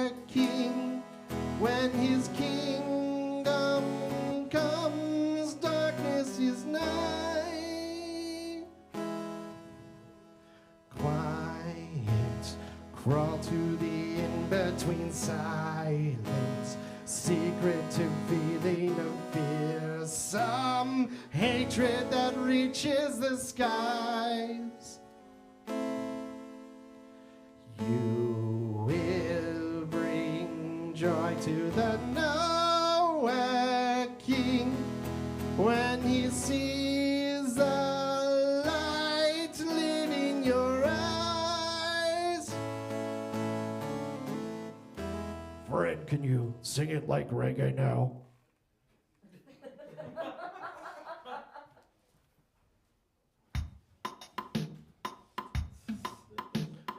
Hush now, cry all you little ones, rush now, crawl to the in-between spaces, singing and laughter will die. You gotta messed up the lyrics, didn't you, Fred? Shut up. Dreamless sleep follows the nowhere king when he sees the light leaving your eyes. That didn't do it for me, Fred. Yes, I didn't do it for anyone, Dr. Faust. Could you try to do it like a country song? Yeah, that works. Hush now, hide all you little ones, rush now onto the middle of nowhere, singing and laughter will die. Dreamless sleep follows a nowhere king when his kingdom comes. Darkness is not. You know, it really screws me up to do it different ways. I don't care, Fred. Try another one. Hush now, hide all you lit. I can't do that. Well, fine, Fred. Just sing it like it's pretty. Fair.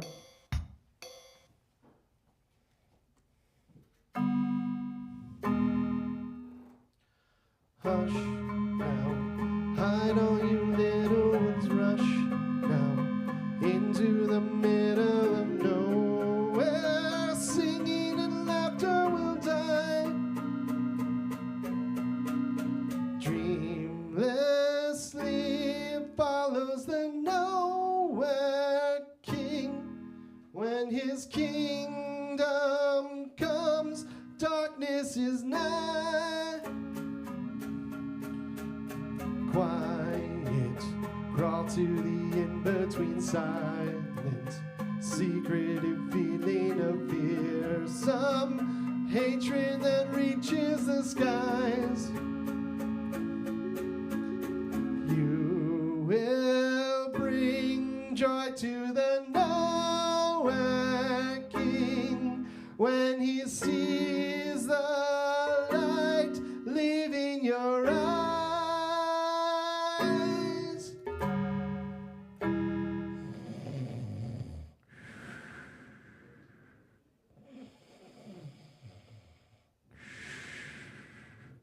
Dr. Faust is asleep. What have you all had to do in your day-to-day time to fight your demons? What have all of you had to do to conquer the insidious voice that creeps into your head, that tells you that what you do isn't good enough, that what you do isn't perfect, that what you do has no value? Do you sing your demons to sleep? Do you block them out with entertainment? Do you listen to them and say thank you for your constructive criticism? In the end, all of our demons come after all of us, and not a single one of us can fight the way that anyone else does. The most we can hope on most days is to lull them asleep, is to realize that what they tell us is not truth, but rather their own stupid opinion. I invite all of you to think about how you can crush all of the voices that tell you your worth is not what you think it is. We have time for one more song, and I shall end as we began.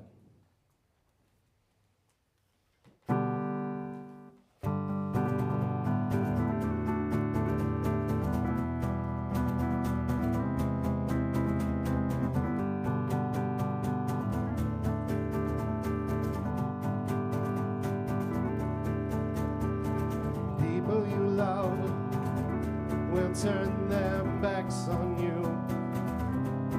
They'll pull your hair, your teeth. Your knife will fall out of its sheath. But you still don't like to leave before the end of the movie. People you hate will get their hooks into you. They'll pull you down, you'll frown. They'll tar you and drag you through town. But you still don't like to leave before the end of the movie. No, you still don't like to leave before the end of the show.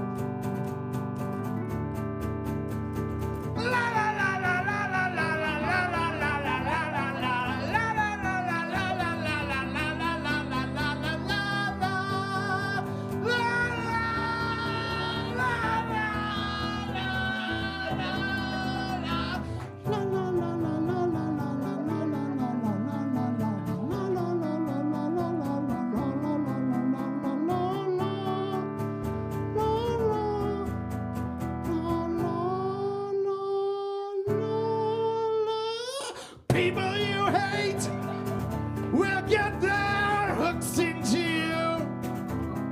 They'll pull you down, you'll frown. They'll tar you and drag you through town.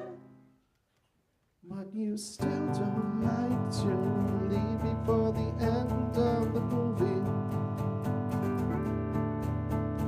No, you still don't like to leave before the end of the show.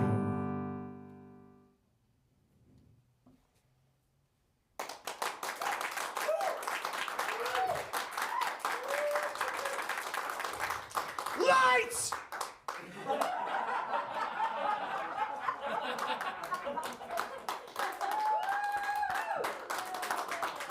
Oh my gosh, what an interesting guy Fred Voorhees is. Love him. Welcome to the next segment of Fearless Fest. I'm Heather. I'm going to be hosting from now until about 4 o'clock. Thank you all for being here. I think we have some challenges that we're going to fulfill. We've got our challenge master, Eric, coming onto the stage. All right, I'm going to bring out the people who have things. All right, we have a donation, an anonymous donation to a random Fearless member, which happens to be Kayla, who is going to use the little shock prod. Okay. You got this. I don't want to do it. Oh! Okay, all right, who's next? I don't want it. We also have a random donation, an anonymous donation for Mike. I feel like right on the Oh! right on the wrist is a bad idea. So Mike, that's Learn not, from me. That's not all you have. Oh, that's true. Mike was also given a random donation to eat a Bean Boozled bean. This is either dead fish or strawberry banana smoothie. Wow, that's a toss-up. No, crap! No! Spit bucket off stage, buddy. Dave, this was from Kara. You get either stink bug or toasted marshmallow with your Bean Boozled bean.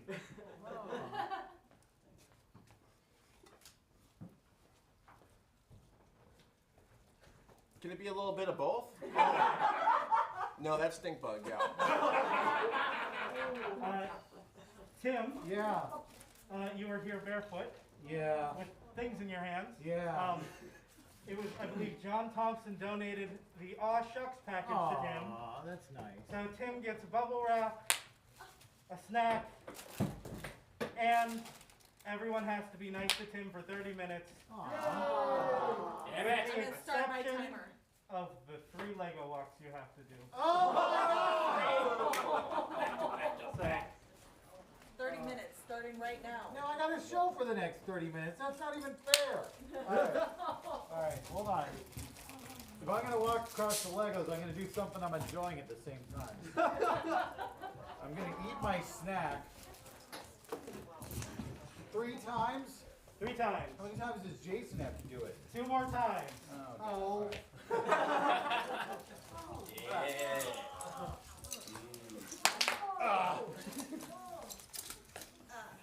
Okay.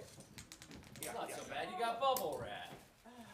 Where does the crunching stop and the popping begin? 1!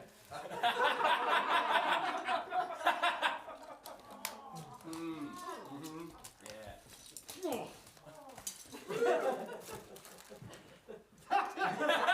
Gotta have a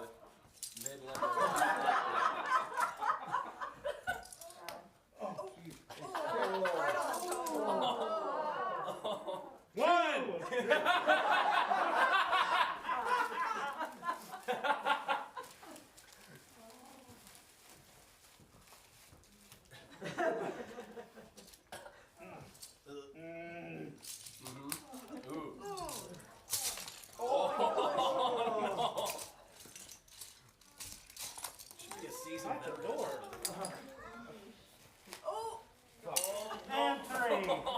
Bravo, Tim. Now, That is people no will be joke. nice to Tim for 30 minutes. I set a timer. Jason? Yeah. Oh, How many? 2. You are currently losing to Tim. Oh, shucks.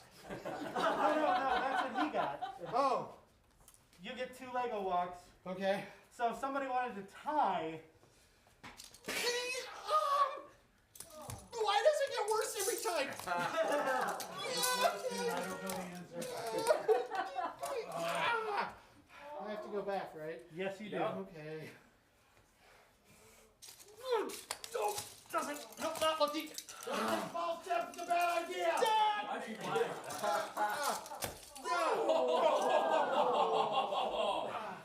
Thank you. Nothing about that game. I think that's all we have time for in this little break. So thank you everyone for donating. Also, Kara got me a snack, so thank you, Kara. Okay, our next act is the Fearless Sea Shanty Challenge. But first, I want to tell you all, I'm going to do a matching donation of $100 during my host shift. So everything that comes in, up to $100. I'm a state employee. I'm a civil servant. We barely make anything. But everything up to $100, I am going to match. That includes these Lego walks. So it's like a 2-for-1 Lego walk. Except that we're being nice to Tim. So if you make him do a Lego walk, do it in a friendly manner. So before we bring on our next act, I'm Heather. I was the marketing director for a while, and then I was on the board of directors, and now I'm just very happily a member of this company. Fearless means a ton to me. Actually, I got married at a Fearless show, and so I'm so happy to be here. I'm so happy that we're back on stage. I'm so thankful for every single one of you for being in the audience. And now, without further ado, we are going to bring out Tim and all of these sailors who are going to do a sea shanty challenge. Thank you. Sea Shanty Challenge. Hello. Welcome, everyone. I got to turn on this microphone. Give me a sec. And there we go. Welcome, everyone. Are we on? Welcome, everyone. Hello. You may have noticed sometime over the last. Oh, thank you, Salsa. Well done, Salsa. Let's hear for Salsa. There aren't very many of these things left to pop. I popped a lot of them while I was walking across those Legos. But if you were watching the internet over the last couple of years, you may have noticed that sea shanties became hot for like, I don't know, a week. back in late 2020. Well, I figured I could make a show out of that. So I've gathered 5 expert sea shanty people who know more about sea shanties than literally anyone else I knew, which says a lot. I know people who know a lot about sea shanties. So I'm going to bring them out here, and we are going to go through a series of sea shanty and boat type challenges to show you how expert they are. So please, first off, please welcome Adam Treese. Adam Treese. Adam, I wonder if you could, I'm going to bring this over here. I wonder if you could just say, introduce yourself, give us your sea shanty bona fides, and tell us what your favorite sea shanty is. I'm Adam Treese. My bona fides are I have dressed up in silly costumes at the Renaissance Festival for over 15 years and sung various sea shanties. My favorite sea shanty is probably 10,000 Miles Away. All right. 10,000 Miles Away. That sounds like a very long song. Yes, it is. But anyway, dressed up as 15 years. You're a baby. All right, have a seat in our panel of sea shanty experts. Next, Emma Teedy. Emma, you are a sea shanty expert as well. Yeah. Why don't you tell everybody your sea shanty bona fides and your favorite sea shanty? My sea shanty bona fides are that I am terrified of being on boats. You're welcome. Like most sailors, and they have good reason to be. But what's your favorite sea shanty? Oh, the Wellerman. Sure. I mean, it's the only one most of us know, right? All right. Next up, we have, of course, Kelvin Hatley, who, before he even tells you his sea shanty bona fides, I can tell you it's because he looks like the Gorton fisherman. So, Kelvin, please tell us your other sea shanty bona fides, if there are any, and also your favorite sea shanty. I own a pea coat. And what's your favorite sea shanty? Does Barrett's Privateers count? It does. Barrett's Privateers. It's Barrett's, yes. It's also the longest sea shanty, even longer than Adam's favorite sea shanty. Have a seat. Next up, Tom S.T. Come on out, Tom. Tom, please tell everyone your sea shanty bona fides and your favorite sea shanty. Oh, sure. So I used to do pub sings before, this is true, Michelle Bachmann showed up to one of them. Yeah, no, I'm not kidding. That wasn't even a joke.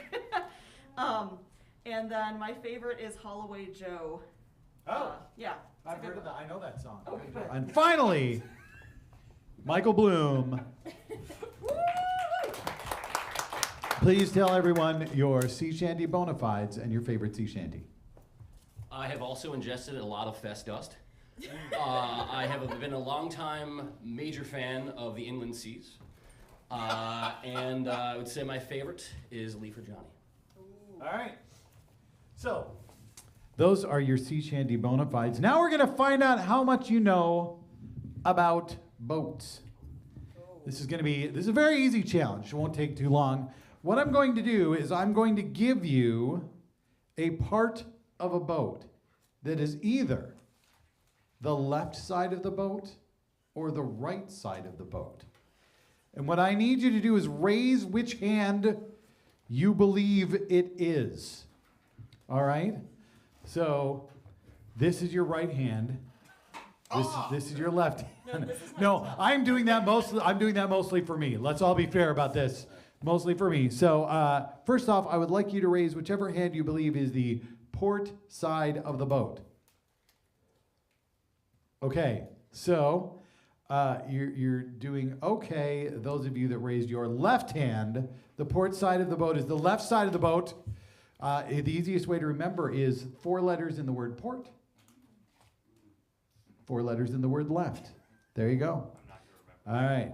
Next up, the larboard side of the boat. Please raise whichever hand you believe is the larboard side of the boat. Everybody agrees that it is the right side of the boat, and everybody is wrong.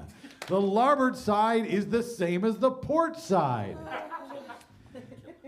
Let's move on to the starboard side of the boat. Bloom is the only one who's wrong. Only one. See, I think most of you were like, oh, starboard is the opposite of port. And when I said larboard, you were like, oh, well, that's clearly the same thing as starboard. Except it's not. It's not. I learned things on the internet this morning when I was prepping for this show. The next, this is Greek. Dextera. Which side of the boat is the dextera side of the boat? Interesting, interesting. Most people seem to think it is the right side of the boat. That is correct. It is the starboard side of the boat. Dextera is Greek for starboard. All right? And then we are going with Arabic. I had some fun with Google Translate. Which I didn't write down the pronunciation, so I am a really bad American. Janib Almina is the right or left side of the boat. Janib Almina. I do have to point out that except for that tricky one of larboard, Tom is doing exceptionally well. It is in fact the port side or left side of the boat. Next we're going for Chinese. Chinese, it is the Zuoqian, which I know I pronounced very badly, and I apologize to anybody who can actually speak Chinese, but it is Zuoqian, or Qian. I have no clue. Spelled Zuoxian, except that's not really how it's spelled. Sure. I think, yeah. Sure. Guessing. Sure. Whatever you say. And at the guess, Tom's still correct. It is the port side or left side of the boat. So I raised my right hand.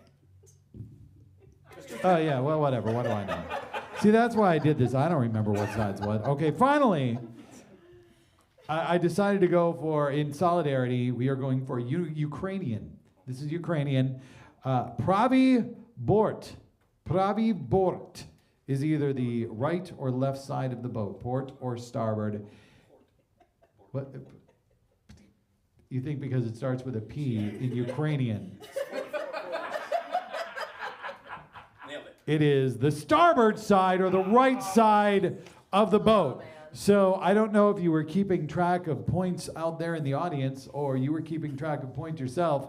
I certainly wasn't. So by my math, Adam got 1.5 correct. Sounds high, but yeah. Emma got 0. No, I got 3. See, I told you somebody was keeping track. Emma got 3. Kelvin got, I'm going to say 2. And sure, yeah. Tom got all of them correct because that's what I think. So, except for the larboard, but I'm still going to give it to you because that was an asshole move on my part. And Mike definitely didn't get any right. So you're in last place. And we are going to move on to the Drunken Sailor Challenge. All right. Now, my friend Keith DeLune, fearless member Keith DeLune, took it upon himself, without my even asking, to do work for me, and I sure appreciate it. So what he did was he rewrote Drunken Sailor, which I'm going to sing for you now. Now, as I am performing Keith's fabulous version of Drunken Sailor, which is not quite the version you know, I need all of you to be coming up with your own verse that fits into this version of Drunken Sailor. Does everybody know the basic structure of Drunken Sailor? How about in the audience? Do you know the basic structure? One person. Is there anybody who needs a refresher on Drunken Sailor? Okay. Oh, so it goes like this. Oh, what do you do with the drunken sailor? What do you do with the drunken sailor? What do you do with the drunken sailor? Early in the morning, way hey up she rises, way hey up she rises, way hey up she rises early in the morning. Then you talk about all the awful things you're going to do to the drunken sailor. So in this case, this is Keith's version right here on this lovely piece of paper. And so, you know, like one of the things you might say for Drunken Sailors, put him in the scuppers with a hose pipe on him, which sounds really bad. That's awful. Nobody knows what scuppers are. I'm not even sure we know what a hose pipe is. But we know it's bad because they wouldn't bring it up if it wasn't bad. It's a context clue. Yeah. So here we go. I'm going to sing Keith's version. I want you to think about a verse. And I will point over at you and I will say, "It is now your turn, Tom," as an example, not like right this moment. "It is now your turn, Tom, to come up and sing your verse." Okay. But I've got, like Keith wrote 1, 2, 3, 4. Oh, he wrote 5 fucking verses. So yeah. So you've got time to think about it. So here we go. This is a ripped from the headlines of the last 2 years version of Drunken Sailor. It goes like this. What do you do with a COVID denier? What do you do with a COVID denier? What do you do with a COVID denier? Or lie in the outbreak. Okay, so that's the theme. All right. Keep him in quarantine till it's over. Keep him in quarantine till it's over. Keep him in quarantine till it's over. Or lie in the outbreak. And then I know it. Way, hey, hope he dies soon. Way, hey, hope he dies soon. Way, hey, hope he dies soon. Or lie in the outbreak. Oh, wait, no, you wrote that part. Yeah. Yo ho, it's a pandemic. Yo ho, it's a pandemic. Yo ho, it's a pandemic. Even if you don't believe it, it scans. Even if you don't believe it. There you go. That's what it is. Even if you don't believe it. I could have sung this before I got on stage, but whatever. All right, keep his ass away from ivermectin. Keep his ass away from ivermectin. Keep him ass away from ivermectin. Keep his ass away from ivermectin. Or lie in the outbreak. Yo ho, it's a pandemic. Yo ho, it's a pandemic. Yo ho, it's a pandemic. Even if you don't believe it. So that's good. All right, and make him get a shot from Moderna. Make him get a shot from AstraZeneca. Make him get a shot from Pfizer. Or lie in the pandemic. Yo ho, it's a pandemic. Yo ho, it's a pandemic. Yo ho, it's a pandemic. Even if you don't believe it. And this is just a repeat at the end. So now, having listened to that, you all should have come up with your own verse. Tom, I'm going to start with you because I said I was. It's a callback, Tom. Come on up. Sing your verse. All right. I'm very short. Ventilate him till he's a corpse. Ventilate him till he's a corpse. Ventilate him till he's a corpse. Early in the outbreak. Yo ho, it's a pandemic. Yo ho, it's a pandemic. Yo ho, it's a pandemic. Even if you don't believe it. Calvin.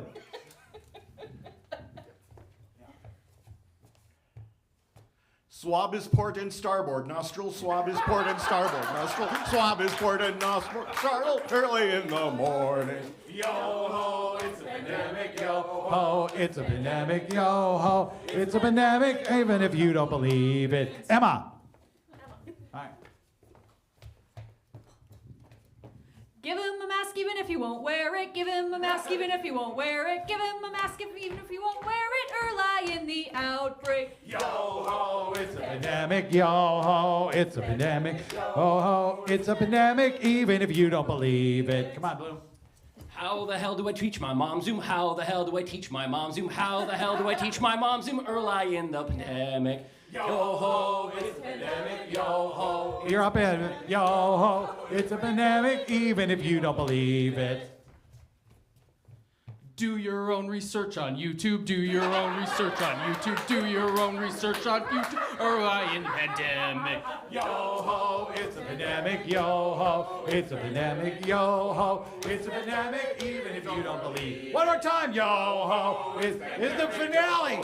It's a pandemic. Yo ho, it's a pandemic. Even if you don't believe it. All right. Well done. Now, since sea shanties are sort of a singing thing, what we're going to do next is what I like to call sea shanty karaoke. So what I've done is selected a sea shanty for each of you that you may or may not actually know. And I've determined, using YouTube, that there is a karaoke version of that sea shanty on YouTube. So one at a time, I'm going to bring you up here to sing the sea shanty song I picked for you, if I can find the page that I have them selected. Otherwise, we're just going to sit here awkwardly for the next 9.5 minutes. Yeah, that's not it. All right. Oh, I remember where it is. All right. Yeah, there's one with one fin. This is the problem with. Oh, yeah, there. Adam, you are first. Okay. All right. You don't know which one you're going to sing. I do not. I don't even know if you know this song. And that's going to be the fun part. The name of the song you're going to be singing karaoke to is Spanish Ladies. Oh. It's a great song. You'll love it. Oh wait, no. Here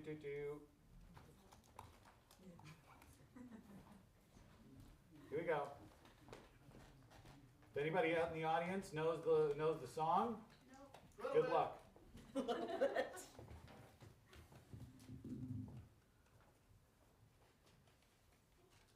Hopefully, we have sound.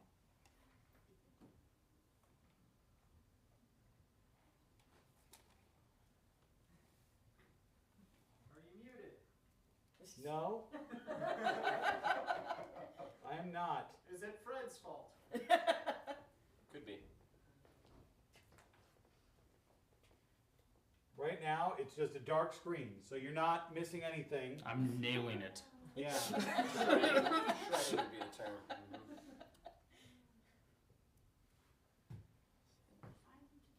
Yo ho, this is awkward, yo. Oh, well, it was a blank screen because it's not playing. Let's go, Internet. This is a great plan. Sorry, I got a backup plan. Oh. If this doesn't work. Are you signed into the net? Oh, yeah. At least I was not 10 minutes ago. Oh, look, it says weak signal. Okay. All right, so let's see if we can get it this time.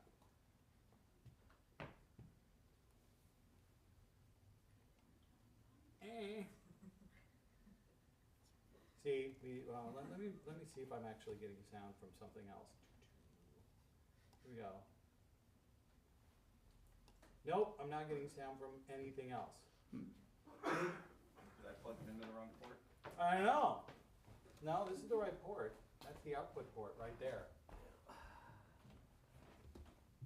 All right. So while we're working on this, we're going to move on to a different thing.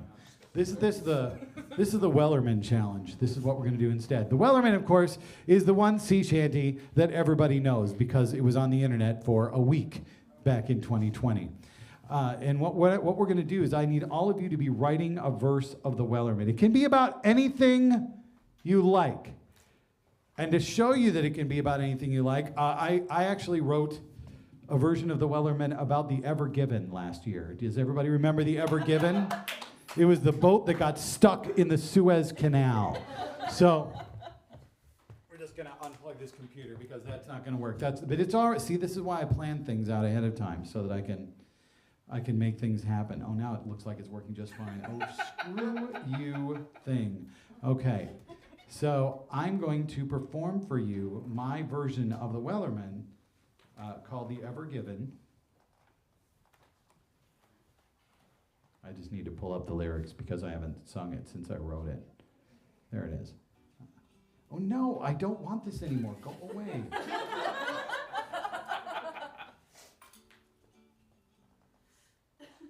Just stop. Oh my God. You are so needy. Okay, so here we go. Ships would take the Suez run from the Red Sea to the Mediterranean. Cargo flowed around the globe, then a foul wind it did blow. Soon will the Ever Given come on a China to Rotterdam run. Now she's blocking everyone, for she's stuck and cannot go. Longer than six soccer fields is she. Yes, that's what the internet is telling me. Now the canal has a giant ship wedgie. Hey, look at that little backhoe. Cute! Hey, soon will the Ever Given come on a China to Rotterdam run. Now she's blocking everyone, for she's stuck and cannot go. Ships are reverting round Cape Horn. What took a day will now take more. Supply chains have now been delayed, so let's hoard toilet paper. Soon the soon will the Ever Given come on a China to Rotterdam run. Now she's blocking everyone, for she's stuck and cannot go. The ship is finally floating free, about to be headed back out to sea. In a few weeks she'll be headed back. Oh shit, is that allowed? There the Ever Given goes. What will happen next? No one knows. She's no longer in the way, now other ships can go. The story continues on today. The ships can't leave till someone pays. Egypt says it's all their fault. Let's hoard more toilet paper. Soon the ship will go away as soon as someone agrees to pay. It might make Rotterdam, it might make Rotterdam by May. Just let that damn ship go. So that's how easy it is. I managed to work the words Rotterdam and toilet paper into the same song. Go me. So you've had time now to think about your own Wellerman verse. So whoever's ready should just come up and sing their Wellerman verse. I should point out Ukraine works in this song really well. I worked on that earlier. I just didn't finish it. I'm sorry. So we got 3 minutes until the show's over for you to write your verse. I sang a whole song. You just have to do a verse. All right, come on, Adam. Really should have brought paper. Tim wanted me to sing a sea shanty karaoke. He couldn't get his computer to work. Oh well, next thing up. You said a verse, you didn't say a verse and a chorus. That was I did not say a verse and a chorus. You made it through the verse. Well done. I award you 6 points. Which added to your previous score gives you 7.5 points. More than 6 points. All right. Who else has any? I mean, you can make it up however you want. Sure. All right.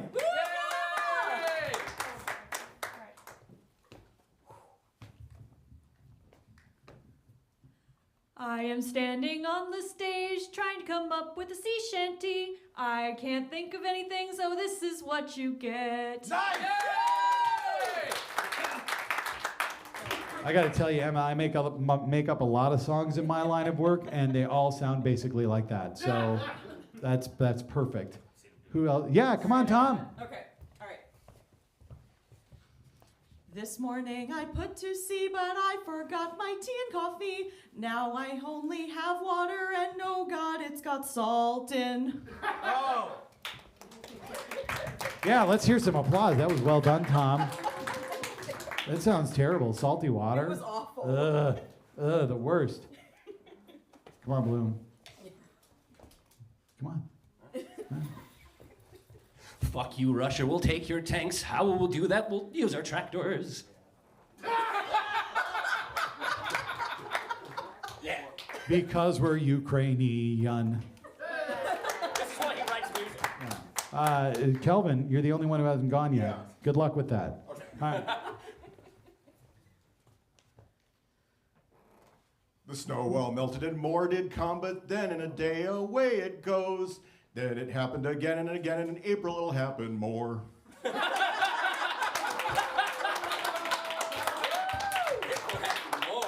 Soon may the Wellerman come to bring us sugar and tea and rum. One day when the tonguing is done, we'll take our leave and go. All right. So that's it. That's the Sea Shanty Challenge. We've got to award points. I gave you 6 points, and that was mostly for going first, not for what you came up with. Emma, you just came up with a verse all about being forced to come up with a verse. That is literally how this should work. You get 2,000 points for that.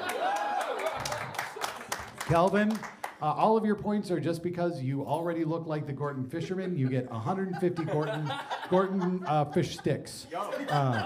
So congratulations on that. Yeah, Tom. Drinking salt water would kill you, so I'm afraid I can't give you any points, as you are dead and you cannot use them. And Bloom, you get a fabulous parting gift. So thanks for coming. That means our winner is Emma, everyone. Let's hear for Emma. This has been the Fearless Sea Shanty Challenge. I hope everybody's having a good time at Fearless Fest. We are here until midnight. Please give generously and laugh loudly. Have a great day, everyone.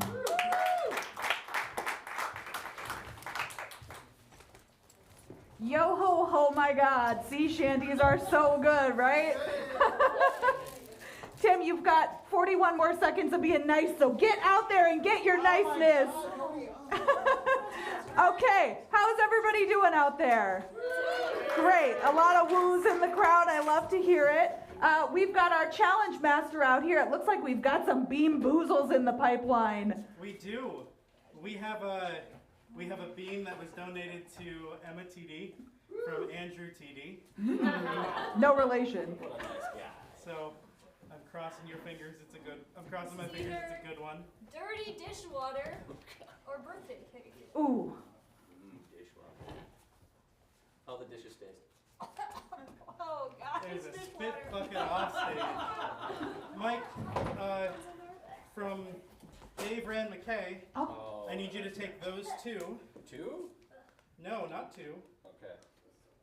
No, take those two. Okay. And then take that one.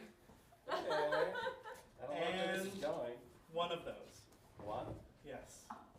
You have 4 Bean Boozled beans from Dave. Kara. Oh. You have What a 4 compliment. Bean Boozled beans. A sweetheart. from Dave. It was now dead to me. We're doing it this way so that we can minimize who touches things that other people. Okay. What colors do you have here? I believe that one was the dead fish or strawberry. Oh, great, a favorite. smoothie, I probably. don't want to know what I'm eating. I don't know what the other ones are. I think this could be the dishwater. What am I gonna blend with? So this is either birthday cake or dirty dishwater. Cool. This is old bandage or pomegranate. Old bandage. This is gonna be bar for peach. Is that nice? And then finally, we got either rotten egg or buttered popcorn. And when they have multiples like this, do they just do them all at once or one at a I think time? it's up to them. Okay. I think why not? Oh crap! What the Yeah. What do we have over here, Kara? I took one extra because it was on top. So Kara going above and beyond. What the hell? Okay, there's at least one bad one in there. I don't know. Is there diesel food or something? There's liver and onions, could be that. Oh. The barf bucket's ready, baby. Brittle and barf. I'm not sure. Oh God. Thank you, Kara. And thank you for your donation. Thank you, yes. So, as you probably know, Fearless is a developmental company. We really invest in new, upcoming people. We really like to help get people where they're ready to be on stage. And the next act is The Apartment. It is Eric Thompson, who was just on stage, and Duck Washington. These are 2 people who have taught so many of us so many things about improv. They are like huge investors in our community. They're both members of our staff and board. They are like giant boosters of Fearless, and I'm so excited to see them. So please help me welcome The Apartment to the stage. Yeah! Hello, everyone. I am Duck Washington. I am Eric Thompson. And we are The Apartment. What you're going to see on the stage is going to be a tale of many people, but it's most especially going to be the tale of the history of a particular part of a particular building. We will be different characters throughout that building's history, but we will always be in that building. We started this for a Zoom show and doing it online where we could only see each other from here up. And now we're on a stage, and we're gonna figure out how that works. Yeah! First time doing this in person and not on Zoom. So Although we have some people watching streaming, so we're kind of half stepping away but from you being can see online. our feet. Woo! To help get us started, I would like for you to shout out some things that you think would be unusual to see if you went into someone's apartment. Casket. A casket. A Shark. shark. Waterfall. Ooh, waterfall. Oh, I like that one. A TARDIS. A TARDIS. Okay. All right. I think it's a good place to Yeah. start. Cool. This is The Apartment. All right, so over here in the corner, we have the kitchen. It's a lovely, wonderful kitchen where you have the countertops, the microwave, the fridge, and then an odd blue police box? Sure. Over on this side, there's a hallway which leads to the bedrooms, but before you get there, the wall is kind of displaying a rather large aquarium. There is tons of seaweed growing up along the grass. It's hard to tell exactly what's in there. And then arching over top of the hallway and going down the other side, there's a water feature where the water just falls down past you as you walk down the hallway. And I'm sure there are pumps or something in the apartment below that bring it back up, but who knows? In front of the fireplace, on a cozy rug, there is what appears to be a dog.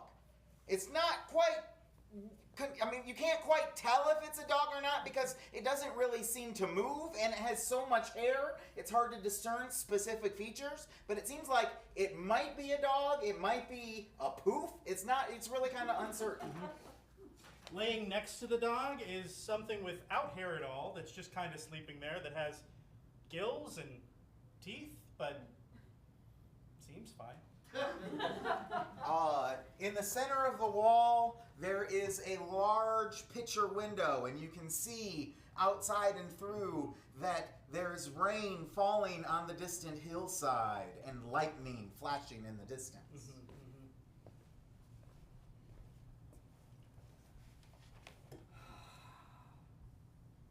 Don't you just love watching the rain? You know, I liked watching the rain before we moved to Seattle. But now that we're here, it just feels like it's wet all of the time. Yeah, I know. It's so great. Susan? Yeah, Ben? I feel like I'm ready for a move.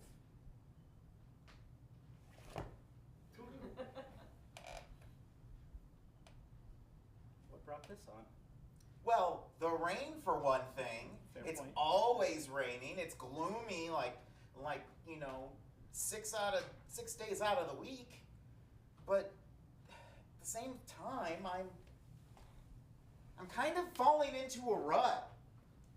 You know, like it was different when we used to go hang out with people, and we used to go on vacations, and I used to be able to walk that dog. But now we just sit in this apartment all the time, and I feel like I'm losing the sense of my life. If we move into a place where there's not so much moisture in the air, how are we going to take care of Bitey? You know he needs his water. Bitey needs water, but Bitey also needs to die. It's been 27 years with this dog. That was my time to let him grandmother's go. dog. That's the only thing I have left of my grandma. I know, and it's really sad, but Bitey, while I appreciate that he doesn't bite anymore, No more teeth. I know. I mean, we could rename him to Gummy, but he's lived his life. It's been a good life in front of a fireplace. I don't know that he'd even leave if we left. If we take him, he'll go. He's gonna go wherever we drag him, he's gonna go. Have you tried to pick him up? I can. I mean, he doesn't have any teeth, but it still hurts. You're right. At some point, we have to put some focus back on us, all right? No, you're right. You're right. You're right. And I love you. And if you say that we need to not be here, then we need to not be here. You mean that? Yeah. Where do you want to go? Someplace with less rain than this, like, I don't know, Ireland? I've always wanted to go to Ireland. All right, we cut to 5 years later. There are new tenants in the apartment. Outside the window, it is still pouring down rain.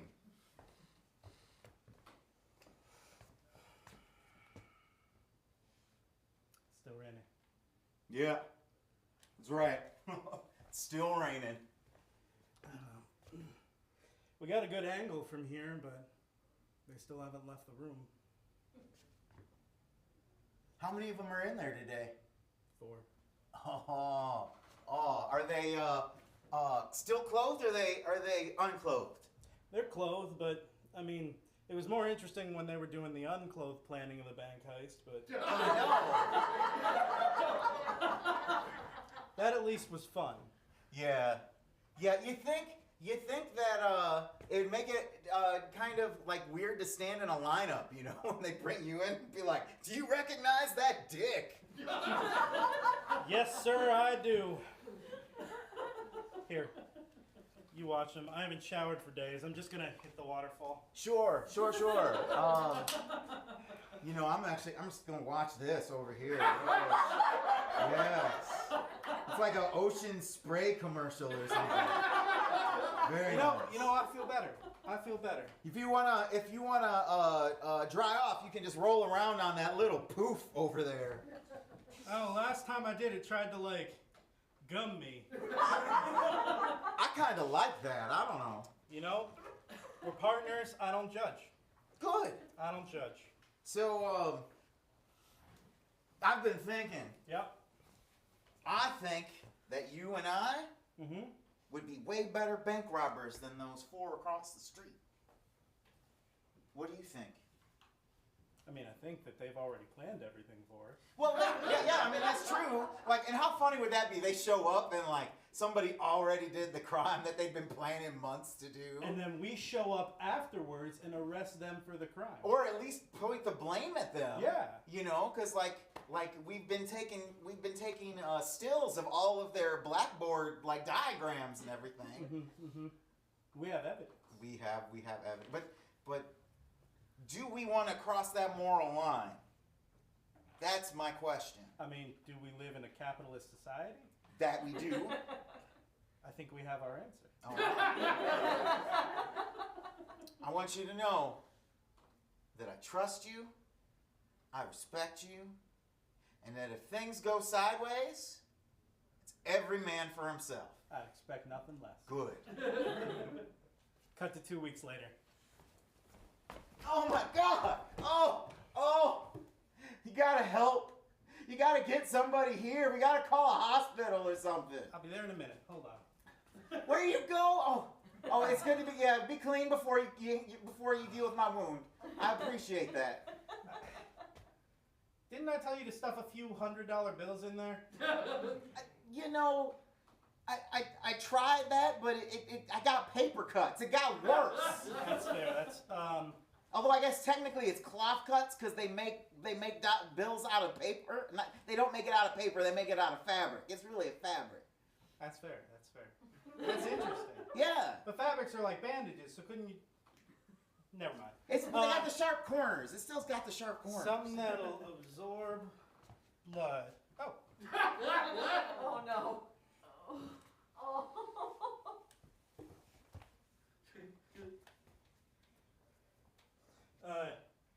You want what I think is the front or what I think is not the front? I feel like the front end is probably more sanitary than the back end. Okay. That means the front end. I just want to be sure. Yeah. Okay. Look, I told you, every man for himself, but I'm not going to betray you. Well, I appreciate it. I mean, we're betraying them. All right. Ready? I'm ready. Oh, it's stuck. Yeah, it's almost like one of those sucker fish that just kind of latched on, and it's like. I don't think that's a good thing. No? No. I feel like I have a symbiotic relationship with this thing now. You'll be fine. You'll be fine. You know what? Like it's like E.T. or something, you know? It just feeds off of me. You know, we need to get you fixed. This thing got really uncomfortable when you said the word fixed. So it is a dog. That solves that question. All right. Have we checked out what that blue fridge thing is? No.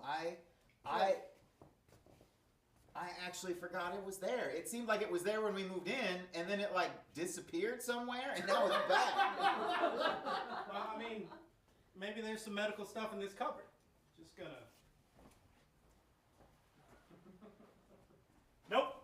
Nope. Come on, we're leaving. What's going nope, on? We're just some kind of devil room.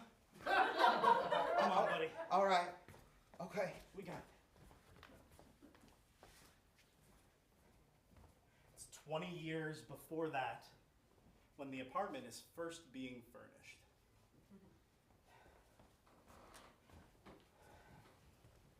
You know, I just do not think that this wall works. I think we need to knock out this wall and put in some kind of a water feature here. Oh, I love it. Yes. But it can't be any normal water feature. If we put a normal water feature, no one will be impressed. But if we put in something glamorous, something shocking, then maybe this apartment will be the talk of the town.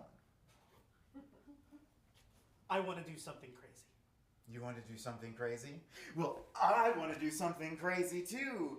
Let's get adventurous. What do you have in mind? You know the bathroom we wanted to put in? Yes. Scrap it. Oh, what will we do instead? Waterfall. Oh! So fantastic. It's wild and unexplained. We don't know where the waste goes. The apartment downstairs is Ted and Bill's place. They're gonna have to furnish that, make them deal with it. Yes, absolutely. I love it. I love it. I love you. Did I say that out loud? I think I did. Stop. Sean, I want you to know that I think I've loved you for a long time. Winston, stop. I love you like the world's biggest water feature. Like as if there was an aquarium that like something like a dolphin or a seal lived in. That's the way my heart swims for you. I'm sorry, I got distracted by something fantastical. Oh, what is it? Aquarium. You said it. Oh, we could put an aquarium here. I like that. Oh, I love the idea, and I love you, Winston. I mean, waterfall. No. You said my name. Own that shit. You stand there and you own it. Tell me you love me again. I love you. Damn right you do. I don't care if Ted and Bob know it. Winston, I love you. That's good. And you know what? What? We're gonna build this apartment as a testament to our love. And then sell it for lots of money. So much money. So many ridiculous amounts of money. Like the kind of money you'd have to rob a bank to be able to get. Who would rob a bank? Cut to 25 years later.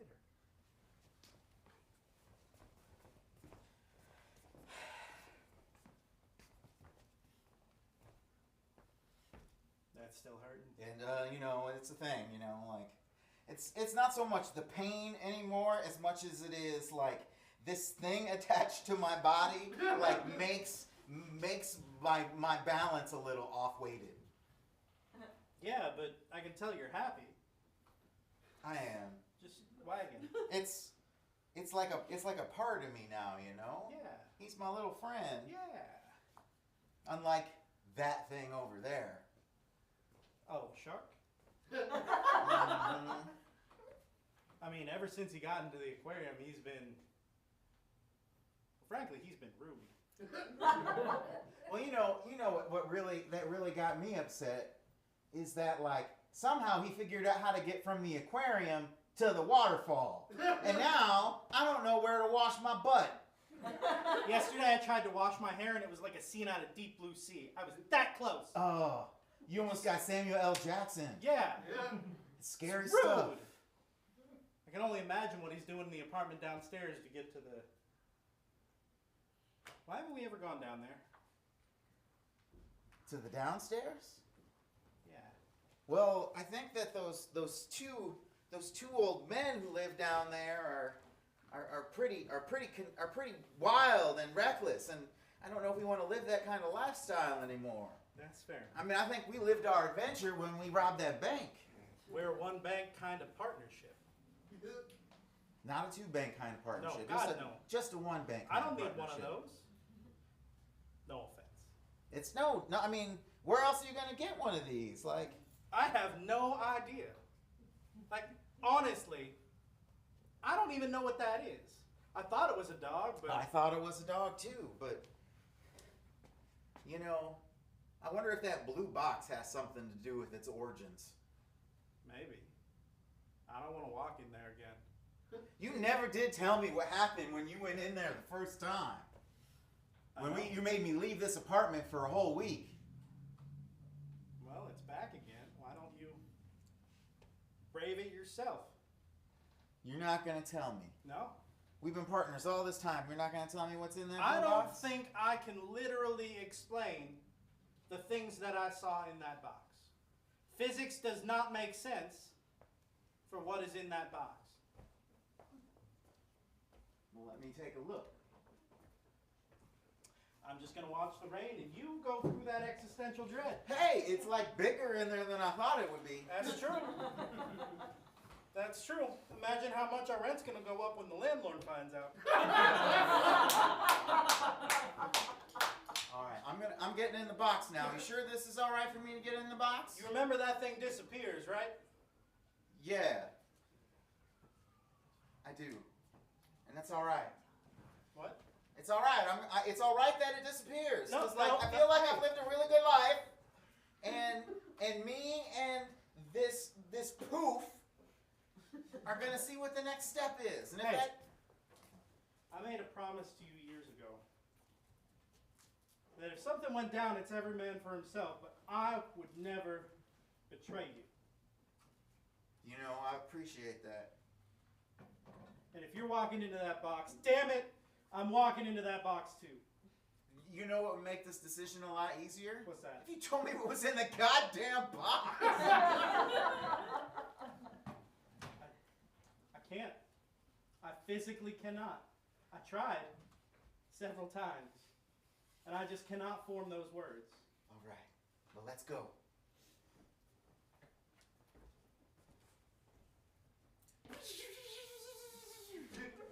All right, we cut to the same space before it was actually a building. It's just a sea of trees with like an actual waterfall. It's still raining, and then TARDIS arrives right in the middle of the room.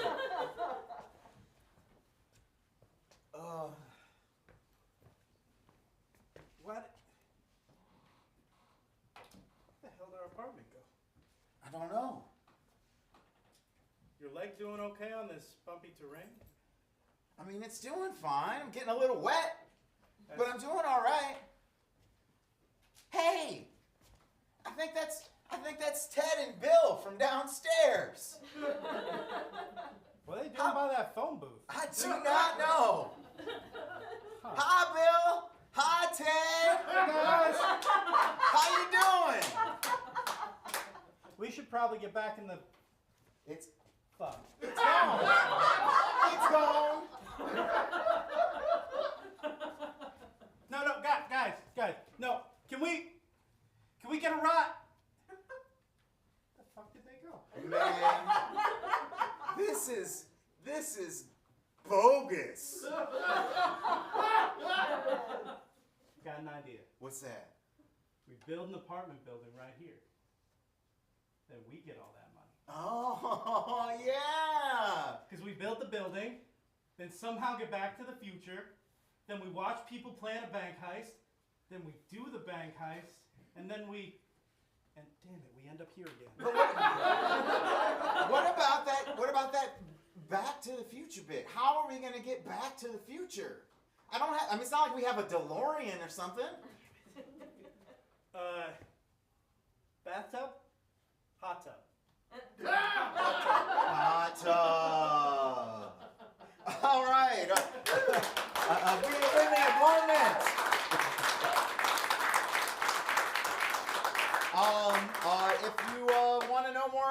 the apartment. We have no idea when we're performing next, but follow either of us on Facebook, and you'll probably find out more. That's true.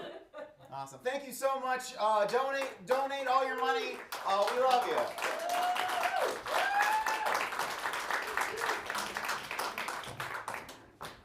That was incredible. That was Duck and Eric doing the apartment. Let's give it up for those two once again.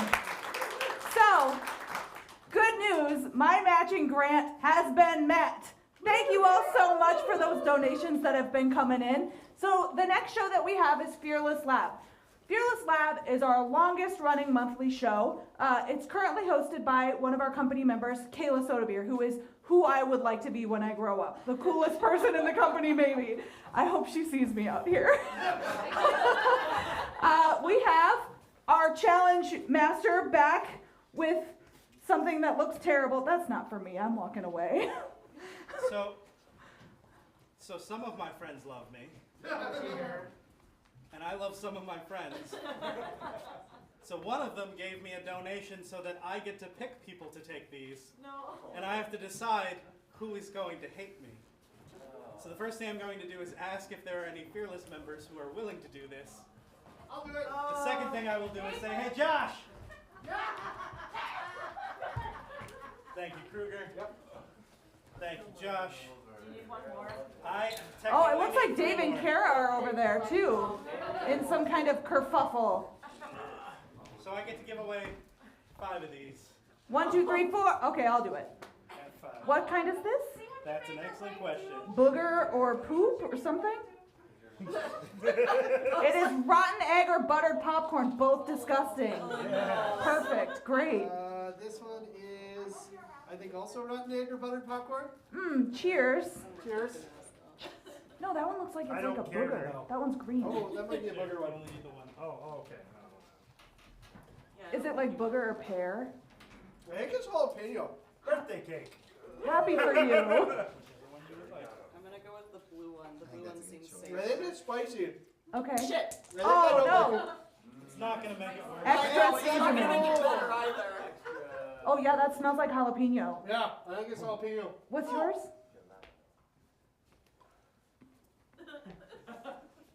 That is rotten egg. Yeah, bad one for the host. I don't know what I put in my mouth. Is there like something that's like a cake? There's a birthday cake. There must be birthday cake. Okay. Eric. That gets a second one because he got a second. Oh. He got the Minnesota Nice, so he got his treat. Which and was now a he gets the cutie. Noodle. Also, I have toothpaste, which It's an orange was the safest flavor. stuff to Could be take. worse. Orange color with red spots. I have never eaten toothpaste. Is Ever. pomegranate or Band-Aid? That's disgusting. Band-Aid. That's a Band-Aid, babes. Oh! Thank you, Heather and Sarah, for the donation. And thank you to my wonderful friends for being dumb on stage with me. Oh! Oh! I drank Lutefisk on this stage. That was just as bad. Okay, so we've got Fearless Lab coming up. This is a show that you can see every month, the second Tuesday of the month at 7 o'clock in the basement of Whitey's Saloon. It's pay what you can, whatever that means to you. And if you ever want to try and get up here and do something like this, Kayla is the person to talk to. She would love to have you on the stage. This is your moment. This is the friendliest room that you're ever going to perform in, is at Fearless Lab. Other thing about this one is we have another matching grant of $100 for everything that comes in during Fearless Lab, graciously given to us by Kathy Wick, a longtime patron and supporter of the company. Everybody give it up for Fearless Lab.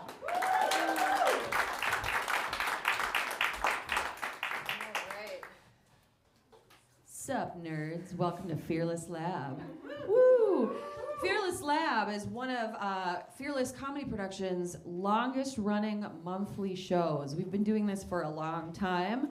After a while, I snatched it and took it over as mine. and now it is my child and my baby.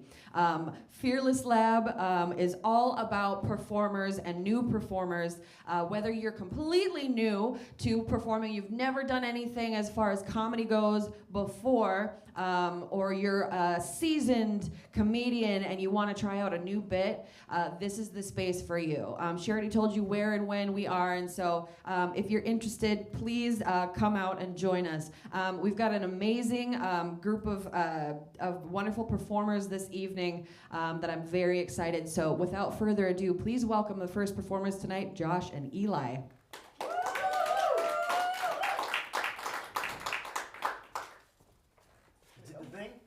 Did the thing. All right. So, I'm Josh. That's Eli.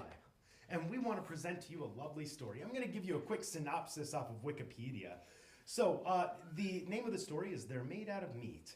It's a short story by an American writer, Terry Bisson, and it was originally published in Omni magazine, and it consists entirely of a dialogue between two characters. Wow. Two characters. There was a theatrical adaptation, film adaptation that won a grand prize at a Seattle Science Fiction Museum's 2006 Film Festival. And the story was collected in the 1993 anthology Bears Discover Fire and Other Stories. It has circulated widely on the internet, which Bisson finds flattering, and it has been quoted in cognitive, cosmological, and philosophical scholarship. So, it's a real thinker. Yeah. So, without further ado. They're made out of meat. Meat? Meat. They're made out of meat. Meat. There's no doubt about it. We picked several up from different parts of the planet, took them aboard our recon vessels, probed them all the way through. They're completely meat. That's impossible. What about the radio signals? The messages to the stars? They use the radio waves to talk, but the signals don't come from them. The signals come from machines. Okay, so who made the machines? That's who we want to contact. They made the machines. That's what I'm trying to tell you. Meat made the machines. That's ridiculous. How can meat make a machine? You're asking me to believe in sentient meat? I'm not asking you, I'm telling you. These creatures are the only sentient race in the sector, and they're made out of meat. Okay, so maybe they're like the Orphaloi, you know, a carbon-based intelligent that goes through a meat stage. Nope, they're born meat and they die meat. We studied them for several of their lifespans, which didn't take too long. Do you have any idea the lifespan of meat? All right, spare me. Okay, so maybe they're only part meat, you know, like the Weddeli, meat head with an electron plasma brain inside. Nope, we thought of that. Since they do have meat heads like the Weddeli, but I told you, we probed them. They're meat all the way through. So, no brain? Oh, there's a brain all right. It's just that the brain's made out of meat. So what does the thinking? You're not understanding, are you? The brain does the thinking. The meat. Thinking meat. You're asking me to believe in thinking meat. Yes. Thinking meat, loving meat, dreaming meat. The meat is the whole deal. Are you getting the picture? Oh my God, are you serious then? They're made out of meat? Finally, yes. They're indeed made out of meat. And they've been trying to get in touch with us for almost 100 of their years. So what does the meat have in mind? First, it wants to talk to us. Then I imagine it wants to explore the universe, contact other sentients, swap ideas and information, the usual. So we're supposed to talk to meat? That's the idea. The message that they're sending out by radio, hello, anyone out there? Anyone home? That sort of thing. They actually do talk then? They use words, ideas, concepts? Oh yes, except they do it with meat. But I thought you just told me that they use the radio. They do, but what do you think is on the radio? Meat sounds. You know how when you slap or flap meat, it makes a noise? They talk by flapping their meat at each other. They can even sing by squirting air through their meat. Oh my God. Singing meat? This is altogether too much. So, what do you advise? Officially or unofficially? Both. Officially, we are required to contact, welcome, and log in all sentient races or multi-beings in the quadrant without prejudice, fear, or favor. Unofficially, I advise that we erase the records and forget the whole thing. I was really hoping you would say that. It seems harsh, but there is a limit. Do we really want to make contact with meat? I agree 100%. What's there to say? Hello, meat. How's it going? But will this work? How many planets are we dealing with here? Just one. They can travel to other planets in special meat containers, but they can't live on them. And being meat, they only travel through sea space, which limits them to the speed of light and makes the possibility of their ever making contact pretty slim, if infinitesimal in fact. So we just pretend that there's no one home in the universe? That's it. Cruel. But you said it yourself. Who wants to meet meat? And the ones who have been aboard our vessel, the ones you probed, you're sure that they won't remember? They'll be considered crackpots if they do. We went into their heads and smoothed out all their meat so that there were just a dream to them. A dream to meet. How strangely appropriate that we should be meat's dream. And we can mark this sector unoccupied. Good. Agreed, officially and unofficially. Case closed. Any others? Anyone interesting on that side of the galaxy? Yes, a rather shy but sweet hydrogen core cluster intelligence in a Class 9 star in G445 zone. Was in contact 2 galactic rotations ago. Wants to be friendly again. Ah, yes, they always come around. And why not? Imagine how unbearably and unutterably cold the universe would be if we were all alone. And that's it.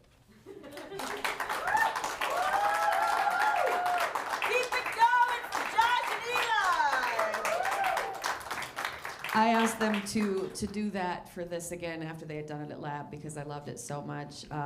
And I, based off of that show, I've discovered finally my gender, and it is sentient meat. I think my sexuality is a meat's dream. I love that. I'm here for it. I'm putting it in my Tinder bio. Thank you. Up next is a comedian who I had do lab one time before and was completely blown away. This is somebody who also has a show tomorrow at House of Comedy. So if you're interested in seeing that, definitely check that out as well. But I would like to please welcome to the stage Marissa K. Thomas. Wherever you are, come up to the stage. There she is. What's up? So hopefully now you're not disappointed. All 5 of you. Yeah, okay, you're watching. It's all good. Actually, this is not my first time on this stage. It's not something that Phoenix is probably proud of, but I did the lip syncing contest a couple years ago. Woo! The one and only time I needed a cone bra. I was Madonna. Oddly enough, I didn't win. It's weird. But, you know, whatever, it only hurt for like 2 years. Haven't done it since. Okay, so I have a question about jelly beans. Who the hell decides what tastes like a Band-Aid? Like, have you ever thought about the logic of these nasty jelly beans? Like, poop, barf? How much barf did you have to eat again before you thought, I think we nailed it? I'm gonna need a little more corn on this one. Like, yeah, I mean, really? Like, you know, like we dare each other to eat it, but can you imagine like the group sitting around doing the research for that? Band-Aid, yeah. I'm gonna need a little more dead skin and hint of infection. And I think we're ready to go to market. Yes. Yeah, Kayla's really awesome. You're awesome. I got to meet her once. She was amazing. I'm the horrible one, but there's logic behind that, and I will explain this. But I actually have an extensive resume. I do, in acting, yeah. I know you're probably looking at me thinking, I know her. You are right. You may know me as bartender number 3, LA County Coroner number 4, girl in crowd, and my personal favorite, the one female in Los Angeles that Harvey Weinstein never propositioned.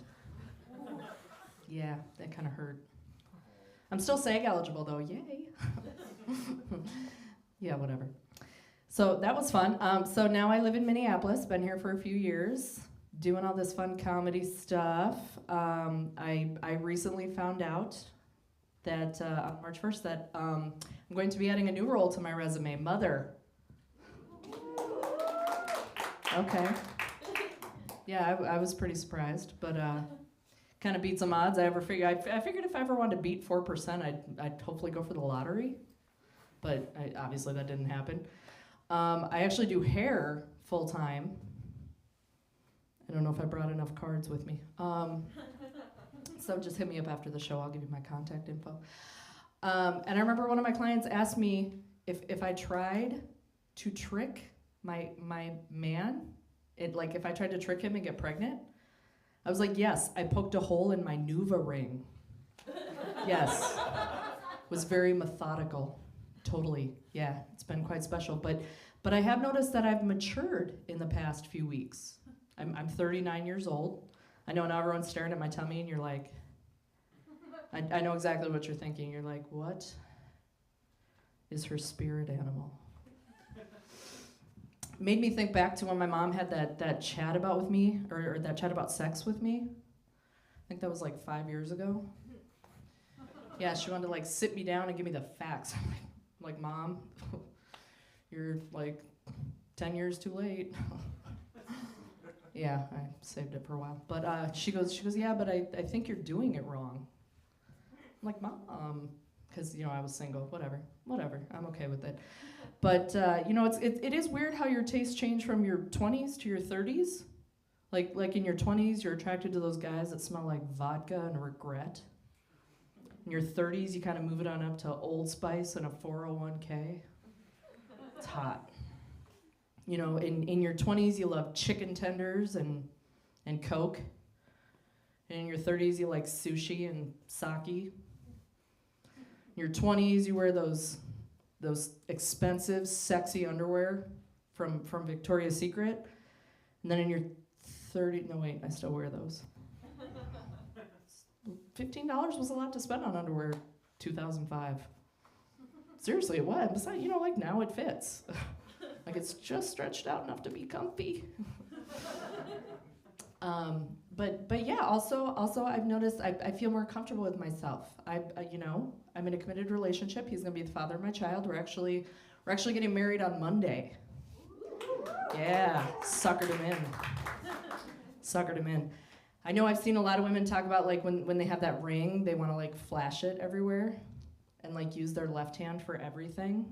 And they're like, ma'am, I can't read your signature, but they want to use it anyway just to dazzle it a little bit.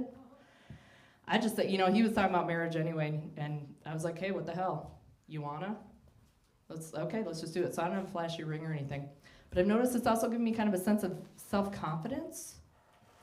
Like not the kind where like girls in love feel frisky, they can go back to wearing like grannies, but sexy grannies. Like I can walk up to the ice cream sandwiches and buy like 5 boxes at a time. I'm very okay with that. I'm like, no, it's okay. I'm pregnant. Like, people feel sorry for me, so it's okay. He tries to be cute and rub my tummy or kiss my tummy. He's like, can you feel the baby? Can you feel it yet? I'm like, it's actually my fat jiggling, but thank you. Appreciate it, babe. Thanks. Yeah, it's in there somewhere. We're gonna find out on Monday if it's a boy or a girl. So I will know if I will be in jail in 16 years when I have to murder it. Yeah, I do think it's a girl though, so it's been fun knowing everyone. Just forget all about this so it's not premeditated when I have to kill her. So it's actually been very special. Gosh, what else is new and exciting? Still working at the restaurant. One of my favorite managers invited me back. He said he needed help. Invited me back on purpose. And it's actually a steakhouse. They have steak and seafood, and we get a lot of people that come in, and their first question, speaking of meat, is, what do you have for vegans? Pity? or they're like, can any of that be made vegan?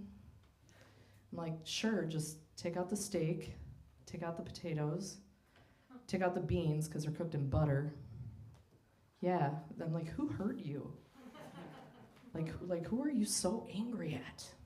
It's crazy, but a lot of actors do the whole serving thing. It's more than just a job, more than just paying the bills. Like, we want the attention. Like, you need a Diet Coke? Hey, right here, I am gonna get that for you. So it's like, for that brief hour that table's there and doesn't give two craps, like, you're a star. It's actually very invigorating. Okay, that's sad, but yeah, it's cool. It's cool. We also practice our improv skills. Like, you need another Diet Coke? Yes. Like, we pretend to care. It's really awesome.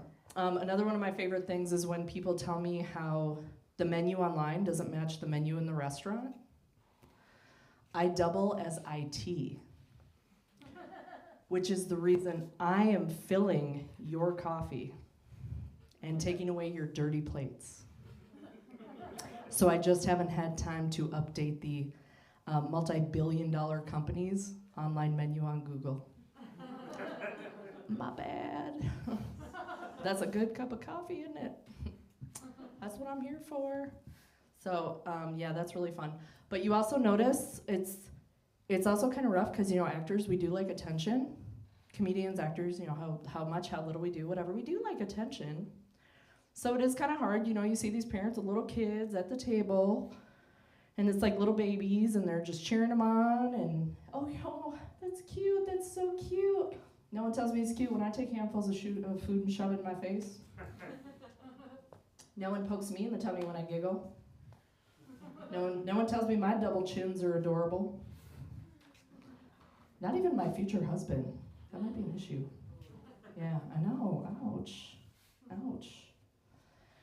Well, that's pretty much all I got for you today. So thanks for having me. I'm really not a total pain in the butt, just pregnant. It's like having the stomach flu, but you've puked and you've pooped, but it just hurts. It's really magical. I keep waiting for that magic. Everything but the unicorn tears. And I could like fall asleep watching TV and you know, he'll be like, well, I should change it. You don't like this. You're not watching. I'm like, what? I'm like, no, what did I miss? And he's like, 3 episodes. I'm like, well, fill me in. What happened? But the same thing happened when he drugged me to see the Batman, so, you know, whatever. Yeah, Batman needs some Xanax. I feel like I always knew it, but it's true. That's it for me. Thanks, guys.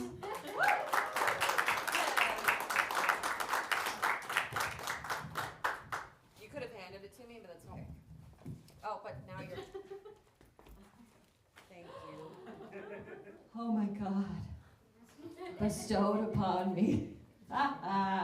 Thank you so much. I keep getting compliments here tonight. It's really exciting. Thank you. I love it. I'm really here for it. It's interesting. You talk about the phases between like 20 and 30, and that is fun and interesting. I'm in my 20s. I'm 27, and recently I'm going through my first hoe phase. Amazing. I've tried doing it so many times, and I always just end up in a relationship. It's really terrible. And so, you know, yeah, now catch me, you know, like fucking on the floor of a college friend's apartment next to his gamer chair. Amazing. Thriving. It's funny because I walked into, I hit this guy up. It had been years since I'd seen him. Had no intention of like going into it for that. I just kind of went there. And I walked in, he had just moved in because he had just left a long-term relationship. I had just left a long-term relationship. It was just like, I was starting to connect the dots. I walked in, there's no furniture in his new apartment, like at all yet. That's why, hence the floor. Because I have a bad back that wouldn't happen unless out of necessity. And it was necessary, okay? Let me have this. And so I walked in, I'm thinking, oh my God, there's nothing in here. What is this guy doing with his life? And then I realized, oh, right, he's my age. Praise be, I'm so sorry to everyone that knows me, but yeah, no, it's amazing. There's no, you know, baggage all over the house like all my friends that are older than me. It's amazing. I'm the baggage now. But yeah, on the floor, amazing. So now that you know that about me, if you don't know about Lab, I know I keep hyping up Lab, but I love it so much. It is my baby child. I started out at Lab because I was tricked into it here on this stage during Die Laughing, I don't know how many years ago now. And then I took up the mantle of tricking people to get on stage, and I take it very seriously. And the next person that's coming up is another person whom I've tricked onto the stage for Lab, and I'm so happy for it. A very dear friend of mine who just turns out to be incredibly fucking talented, which is how most Lab things go. Please welcome Ian, wherever you are. Ian. I was just told to say your first name, so that's what you're getting. Where are you, Ian? I see you. Who's here? Hi, guys. All right, have fun. It is a board, actually. The lights are blinding. How are you guys doing tonight? All right, some scattered applause. Oh, thank you. Now I get to lean on it like a professional. All right, let's see. What do I got for you guys today? Let's see. Last time I did this, I think it was on the live stream Fearless Fest. So that felt like forever ago. I think I was living in a different city. Felt like a whole different time. But since then, I have recently made the very mature decision to get sober. Thank you. Wait, we'll get there. Yeah, this is probably one of the more mature decisions I've ever made. And I've got to say, ever since I made it, I feel so shitty. Why did nobody warn me it would be like this? All right? I'm a grand total of 3 weeks into sobriety and I hate it.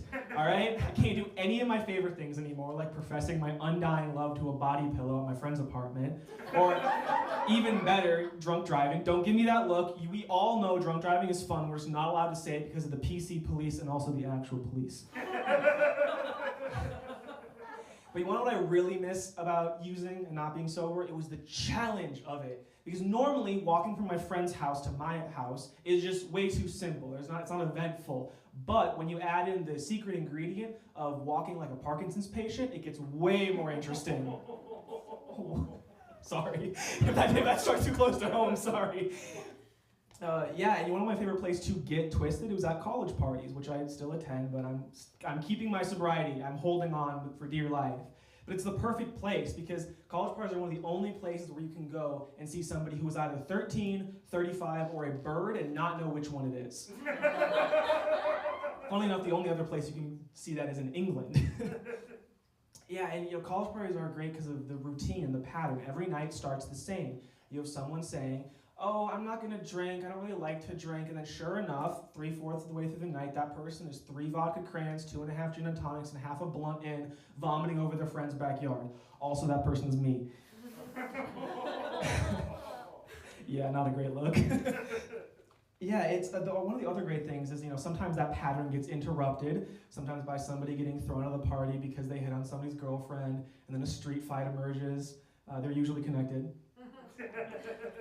And sometimes you get jumped by 5 guys and get so concussed you can't work for 4 days. But you want to know what? You get right back on that horse and you go next weekend. Why? Because you're not a bitch, and if you're lucky, somebody brought shrooms. And that means you get to meet God in the dimly lit basement of a college frat house and tell that asshole he's a bitch to his face.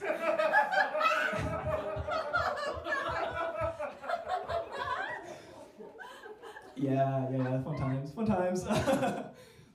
Yeah, let's see, what else do I got about college frat parties? Oh yeah, you're guaranteed to see a couple things there. One is a sorority girl loudly proclaiming that she's never gonna date anymore because men are trash and he just ruined me. And 1, fair enough, all right? Go you. 2, but really never? I mean, I've gotten food poisoning like 6 times from McDonald's and I'm still ordering Big Macs, all right?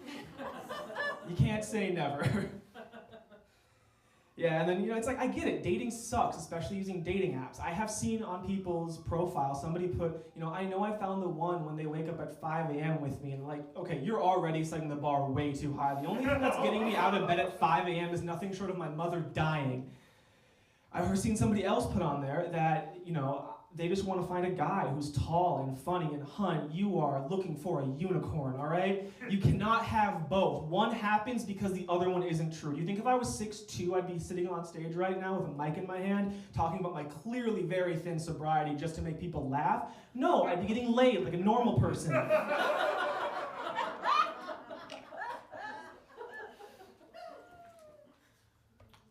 Yeah, fun times, very fun times. But as I've gotten older, and as the amount of interventions from my family has increased, I have kind of that lifestyle has lost a lot of appeal to me. I've realized that I kind of have to start making more mature decisions. But I don't want to do that. I don't want to be a contributing member of society. I want to lounge in my living room with a silk kimono with my cat, smoking out of an opium pipe and contemplating the nature and philosophical meaning of fictional media products, all right? Why is that too much to ask for? Why? But no, I can't do that. I have to, get a real job at a company that has a position like executive, spirituality guru or some shit like that. Real position. I read an article about it. Pinterest. You think they would be cool, but they're not apparently. Yeah, and it sucks. I don't want to do that. I want to do this stuff that doesn't involve me having to be a contributing member of society, because it sucks and it's not fun.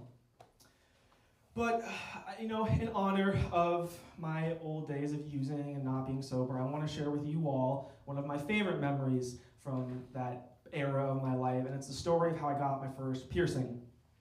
The year was 2020. I was sitting on my couch. It was the beginning of the quarantine, so I was sitting on my couch with my roommate Forrest.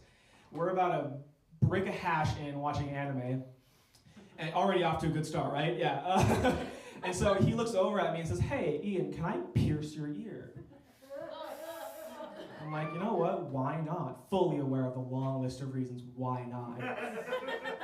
So he's like, all right. He hands me an ice cube, says, "Apply pressure. I'll be back in a minute." I apply pressure. Sure enough, he comes back in a minute with a bucket of supplies. And the first thing he pulls out is a 2008 Barack Obama campaign button.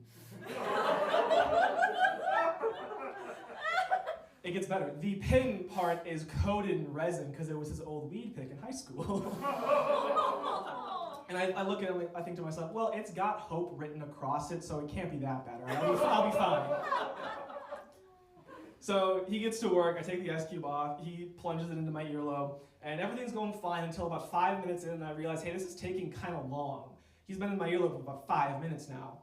But sure enough, he gets it through, somehow manages not to get infected, and then about a month later, as I'm replacing the stud, I realize that I have one hole in the front of my ear and 2 holes in the back. Thank you for your time, ladies and gentlemen. It's been great. Remember to drink water. It's important. Hell yeah. Yeah, I have a guitar now. Surprise. Yeah, this is what you do when somebody forgets to show up to perform at Lab, is you write a song 10 minutes ago. Yeah! I'm gonna actually, yeah. This is happening. Okay. I have not been able to wax poetic about how gay I am on this stage for 2 years. So it's fucking happening, bitches. Okay, I wrote this About an hour ago. Okay, this is a true story.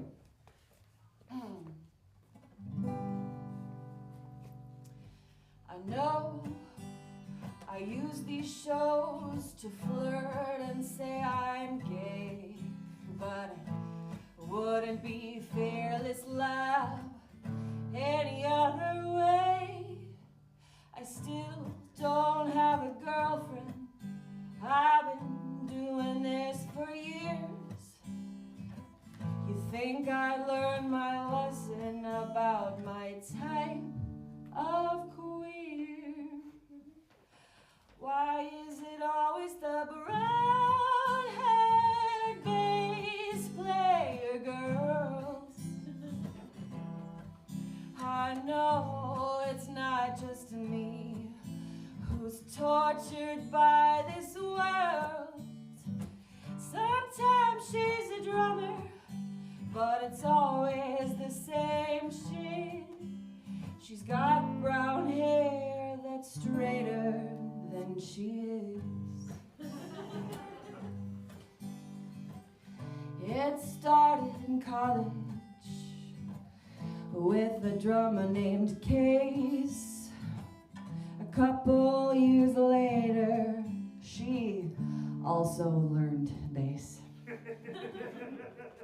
I wrote this about a few minutes ago, about a girl last night, so I can safely say with confidence that I still have a type.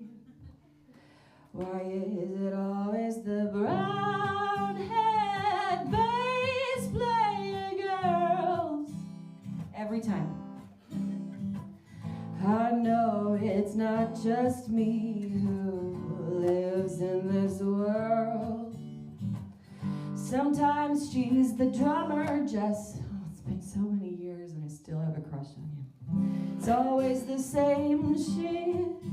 She's got brown hair that's straighter than she is.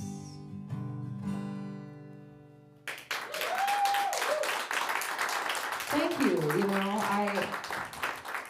I really do use this stage as a way to flirt. Because how else would you know I'm gay? I mean, there is the Carhartt beanie. There is the flannel. You know what? Never mind. I do this because I like it. I like the attention, you know, I do. And it is the only way that I've been able to like start that conversation. So you're just gonna bear with me. And thankfully, even if it's not particularly funny, at least it sounds pretty. So this is my MO. You're welcome. Thank you. Thanks. And my number is 6 foot. No, I'm just kidding. We have one more performer tonight, and it's going to be a really good one. But before I introduce her, I wanted to remind everybody that we have a matching grant right now for, I believe, $100. So if you have not yet donated, I would encourage you to do so. There's lots of ways to do it. You can make somebody walk across some Legos, which is always fun. Like if you're kind of goth like me, or like a masochist, or like, what's the word for the people that like causing other people pain? Sadism. Yeah. If you're look, we're learning a lot about each other tonight. And yeah, it's fine. This is therapy. Okay. If you're one of those people like me, you can donate money for that to happen, and it obviously goes towards this company's goals. This is the main way that we fund all these amazing projects, and of course, Fearless is here for comedians to be able to do, like, I think Lab is the be-all, end-all, in my personal opinion, the be-all, end-all of this whole thing, because it's exactly here to support comedians trying things out, doing things, putting on these amazing shows. So please donate if you can. We're really appreciative of it, and it's very exciting. So I will introduce to you now the last performer of the evening, last but not least. And this is someone who is a Lab regular. You all know her and love her. She's also got a show coming up also at the House of Comedy on May 10th. And it is the Funniest Person with a Day Job show. But please welcome to the stage, Just Nancy.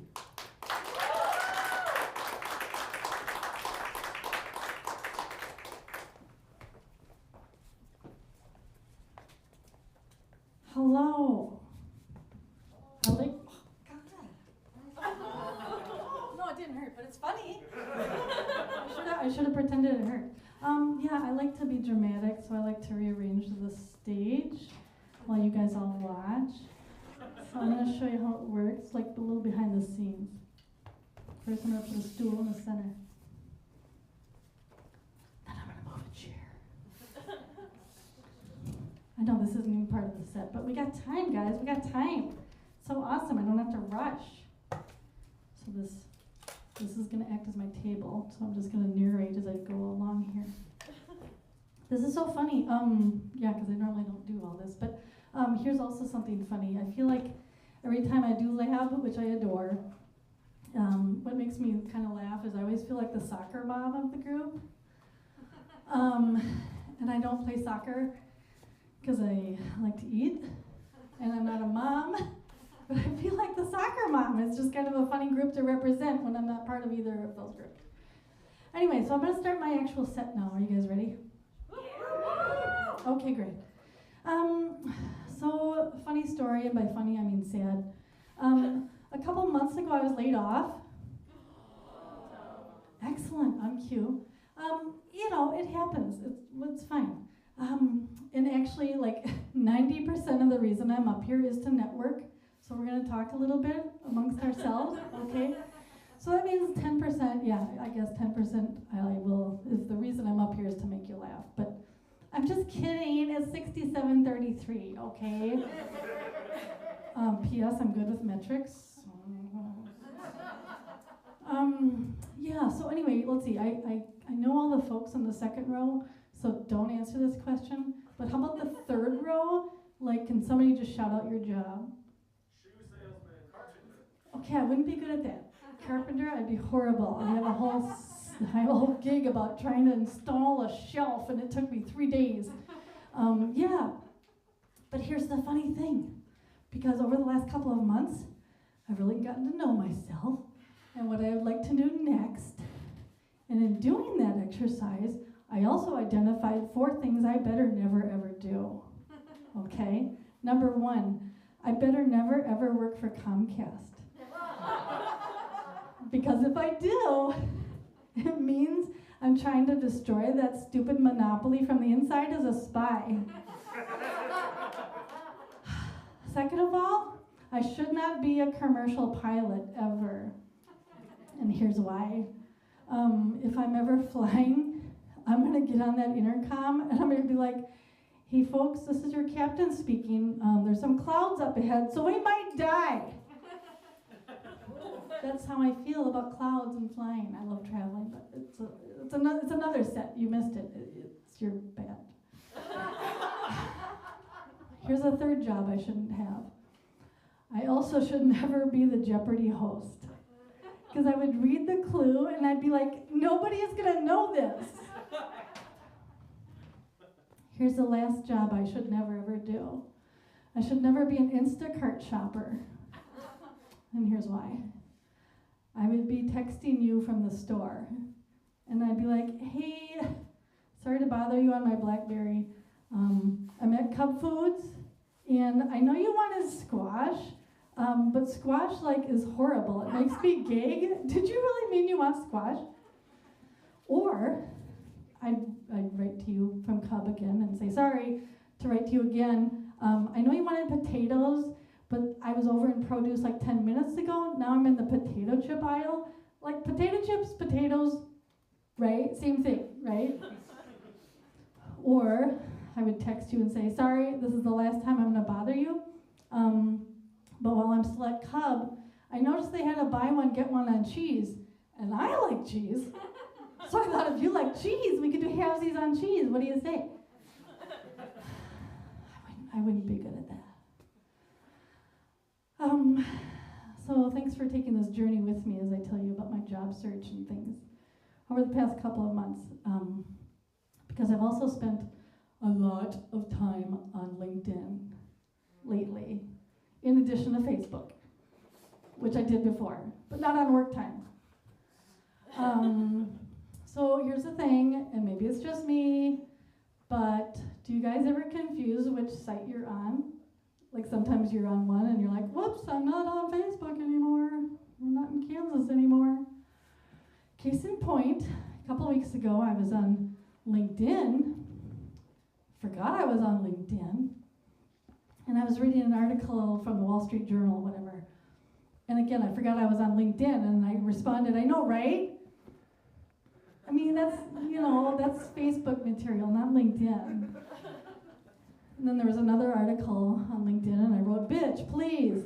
And I was like, whoops, wrong site. And then yesterday, I was reading an article about effective leadership.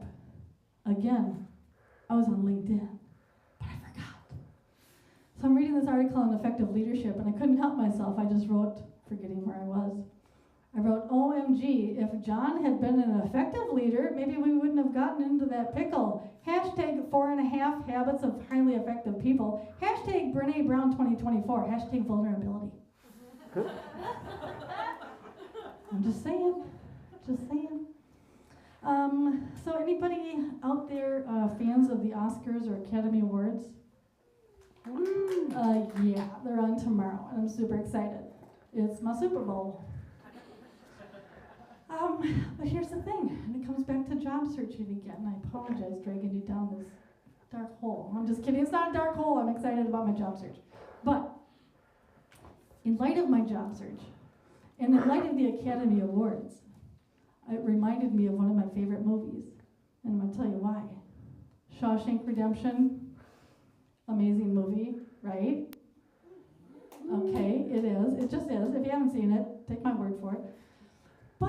reminded me of Shawshank Redemption is Morgan Freeman's character, Red.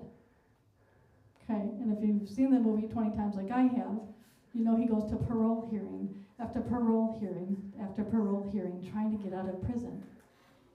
And I thought, oh my gosh, kind of reminds me of my last interview.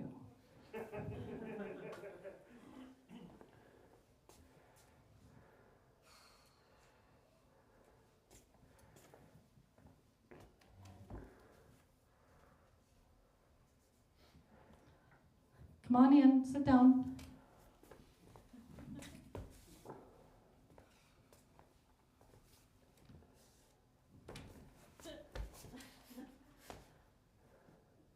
So you're Nancy Magestead. Thanks for coming. So tell us why you think you're qualified.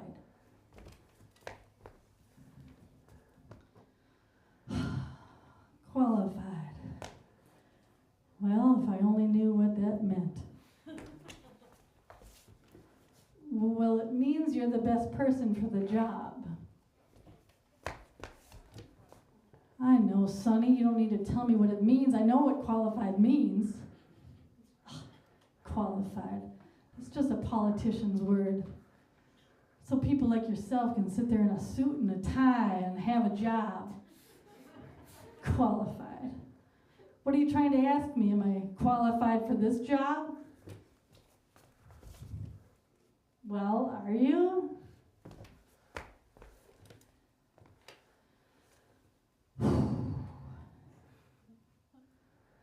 Yeah. Yeah, I'm the best person for this job. What are you trying to say? You're trying to say, like, 2 months ago when I was that young kid who got laid off with a severance package, that I'm not qualified just because of that? Qualified. I wish I could talk to that kid from 2 months ago.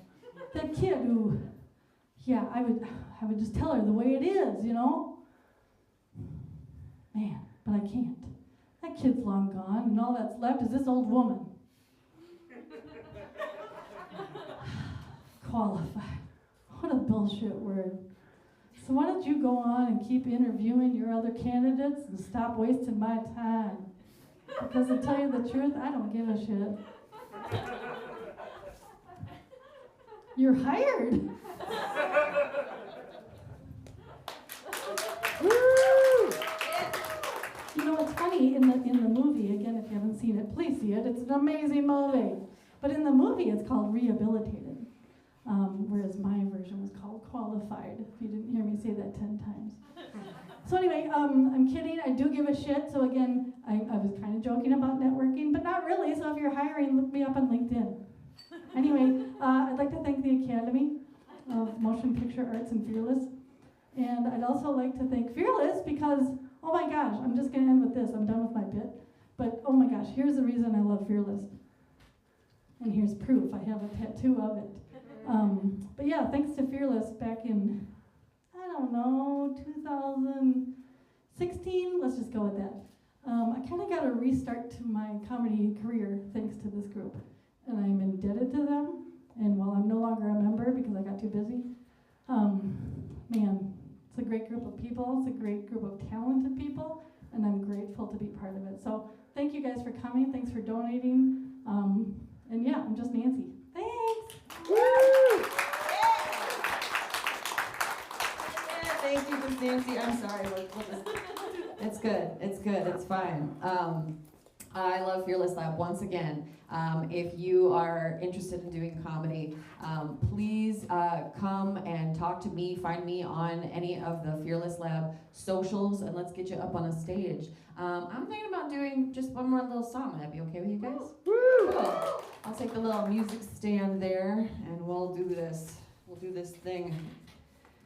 All right, this is something that I wrote a while ago, a couple summers ago, back when things were still happening and people were going outside. But if you are a person that has boobs, you might relate to this, which is very exciting.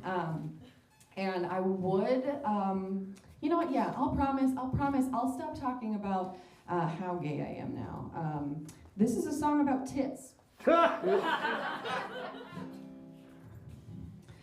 It is 90 degrees. I'm trying to stay cool, but under my chest is where the sweat pools. But if I adjust or wipe it away, I bet that I'll hear a gentleman say a clever retort, a neat joke or two. But I can report his balls will stay blue, 'cause believe it or not, my fixing my boobs isn't an ask for attention from you. Sometimes I just find them annoying. I'm not asking for this, but I'd prefer if you just ignore them with me, but you won't, 'cause they're tits. Tits.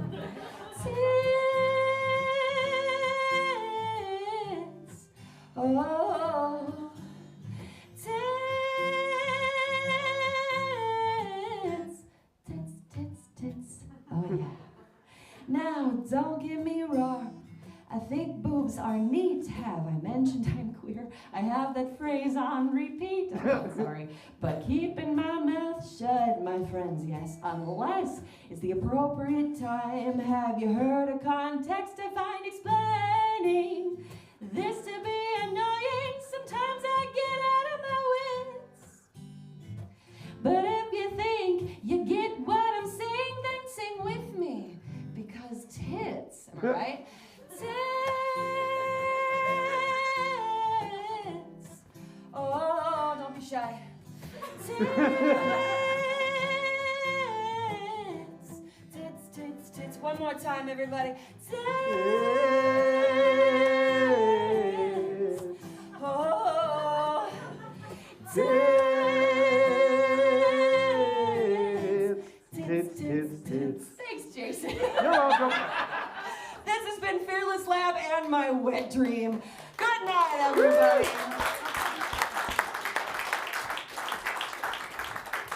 Keep it going for Kayla and Fearless Lab. You may have noticed I am not Heather.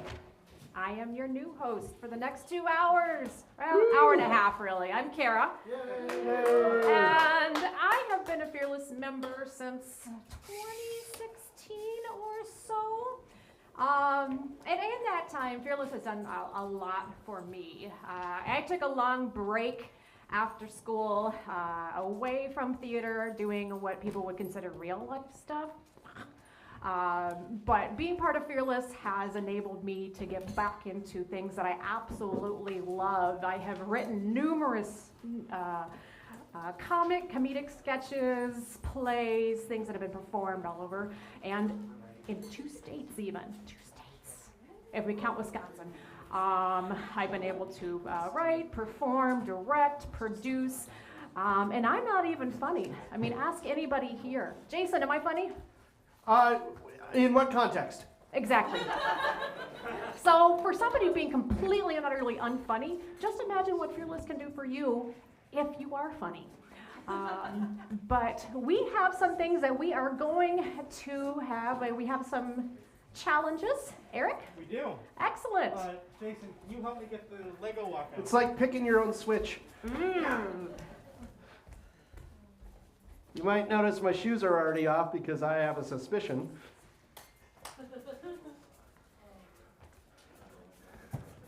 So near the beginning of this show, Tim and Jason basically threw the gauntlet at each other. Jason threw the gauntlet at me. Fact. Fair enough. They are basically competing to see who gets assigned the most Lego walks donated to them during the weekend. Jason!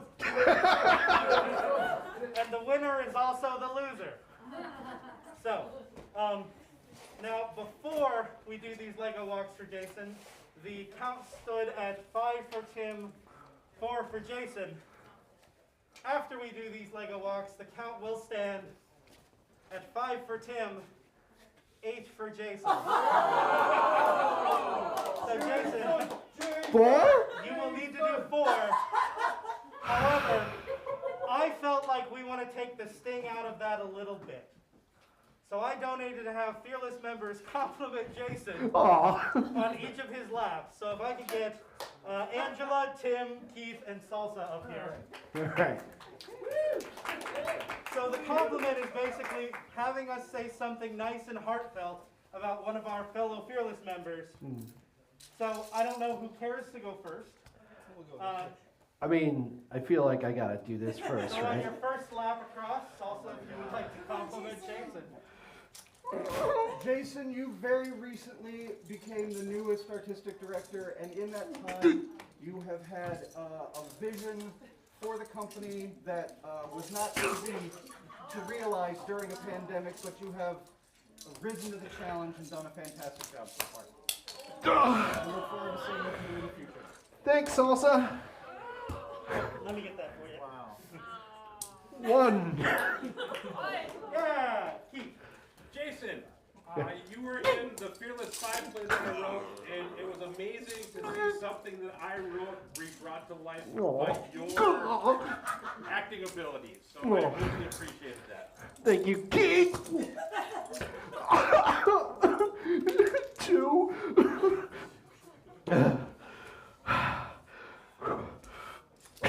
Jason. Yeah, Tim.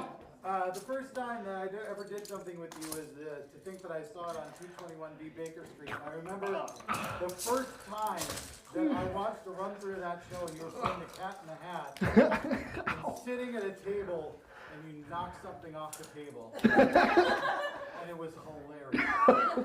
You were so great. I love you, man. I love that show. Thank you, Tim. 3. All right. You can do it. I sure can. Well, take your time because I got a lot to say. Okay, yeah, just. No, you're not only just a wonderful person, but one of the most amazing moments is when we got to do Next together. Yeah. So you were just so, what you gave the kids who were in that show, you made them feel amazing. Oh, now I'm gonna cry. I am too, and it's only half of what you're saying. Because you made them confident and feel wonderful about themselves while they were doing this wonderful show that you and Tim and I wrote. So, yay, you're wonderful. I My love pleasure. you. Thanks, everyone. Thank you. Jason, you don't get to leave yet. What? Did another one come in? No, not this. Okay. So Dave Ren McKay donated for some compliments for some of the Fearless members that helped out a lot with the new show that he developed for earlier today. So he donated for a compliment for myself, which I hate that that's on here, that I have to say that. Jason Kruger. Kayla, where's Kayla? And Tim. So Jason, you get to compliment everyone that is not you. Cool. And I get to compliment you, and no Lego walks are involved. So That's like magic. All right, I'll start with Eric. Eric Thompson, you have been so instrumental in helping me know what the hell I'm doing with being artistic director, and I'm really just always impressed with like how pragmatic and kind and wonderful you are to everybody you work with. So thank you for that. Kayla Soda Beer, you are so brilliant, and I love making music with you and just watching you run lab and do all of these things. It always makes me smile, and I think you're just an incredible human being, and I really appreciate that you put up with me as much as you do.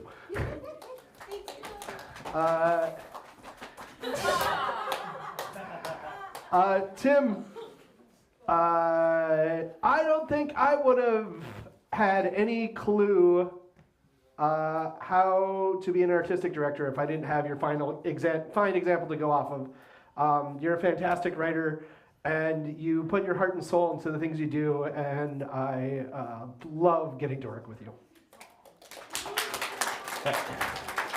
And Jason. Yeah. You and I started working together a number of years ago, kind of at random, starting on some of the murder mysteries and things like that.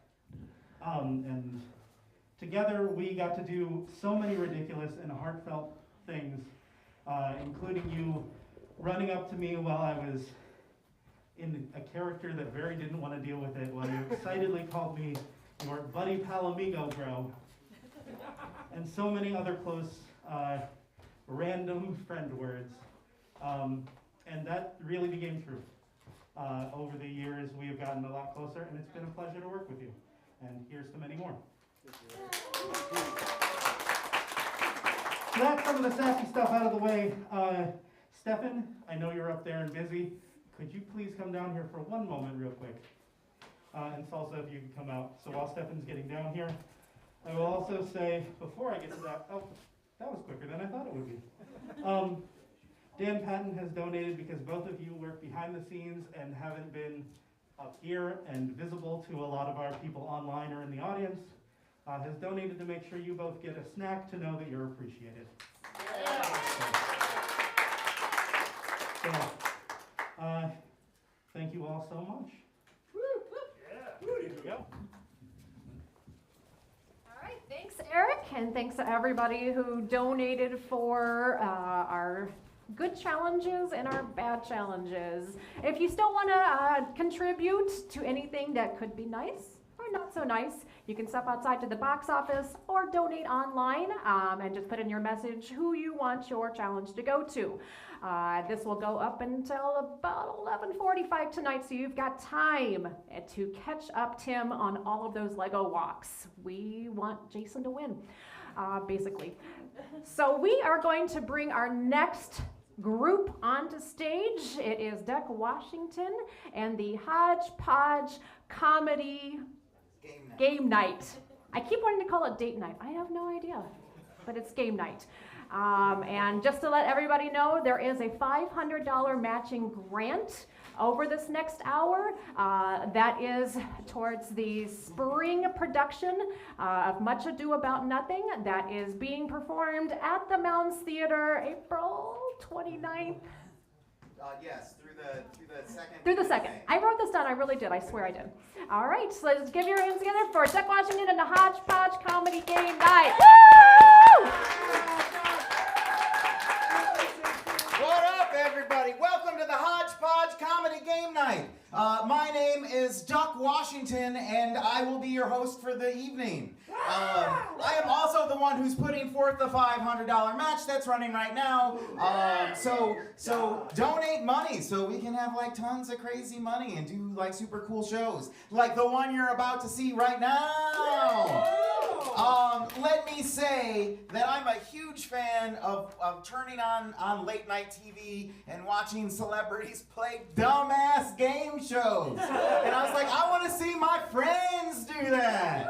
So I created this show called the Hodgepodge Comedy Game Night, where we play games a la The Tonight Show, like you might have seen some of these games played by Jimmy Fallon, or maybe on some other game shows. We're going to do those with some other awesome people, more awesome people than Zendaya and Cher and Drew Barrymore, whoever else might be on those shows. We're going to be doing this with members of the cast of Much Ado About Nothing today. Please welcome them as I call them. First up, playing Dogberry in the show, Molly Glover. Next up, playing Margaret, Eliana Meyerowitz. Playing Don Pedro, Tyler Stam. Playing Claudio, William Edson. Playing Benedict, Philip Henry. And playing Beatrice, fearless member, Suzanne Victoria Cross. All right. Thank you all for being here. It's wonderful to have you here. The first game I have is for Suzanne and Tyler. If I can have you bring your chairs up and sit facing one another. This is a game called Shouting Charades. Facing one another. All right. The way this game works, have you both played charades before? Yeah? All right. Well, this is charades, but it's a little bit different. Instead of like physically acting things out, I want you to to explain what physical things you would be doing if you could use your body for the prompts. All right? So instead of like holding up one finger to say first word, you would say, I'm holding up one finger. Does that make sense? So it's like we're narrating a story? You're gonna do the prompts that I have on cards that I'll show you, trying to get your partner to guess by explaining the charade you would be acting out. Okay. All right. Gotcha. Tyler, I think we will have you go first. Yeah. Because one of us is gonna win, right? Woo! There is your prompt. Bloom also has the prompt there for the audience to see what you're trying to get Suzanne to guess. And begin. Okay, I hold up a finger. Uh-huh. So what does that indicate? One word. Okay, but not 2 words. Oh shit, now I'm just playing straight. Okay. One. Yes. Oh, good job. Good job. Woo! All right. I take my arms and I flap them. Your bird. Yes. Oh, but what do birds do? Oh shit, I'm playing Shakespeare. One fly. Yes. Yeah, close. Not fly, but past tense. Oh shit, I'm playing Shakespeare. Fly. No. Okay. I curl my eyebrows and like, who's the guy? God damn it. Who's the guy with the axe? Is it still about birds? Shit, I'm so Is flying a part of it all? I'm narrating what I have to do. Pretty sweaty. Yes. Oh my god, you're sweaty. Yes. Okay. You got one. I do. You got Fly. but it's not fly. So it's I take my thumb and point it over my shoulder. So I point at you when you say fly, but then I take my thumb and point it over my shoulder. Oh, like to indicate past tense. Yeah, you got it. So you got 2 words.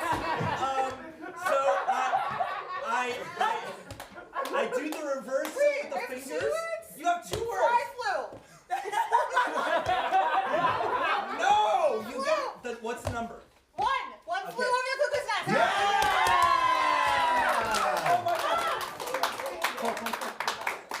Tells me we're not going to get through all 6. That's just the first one. We're not done.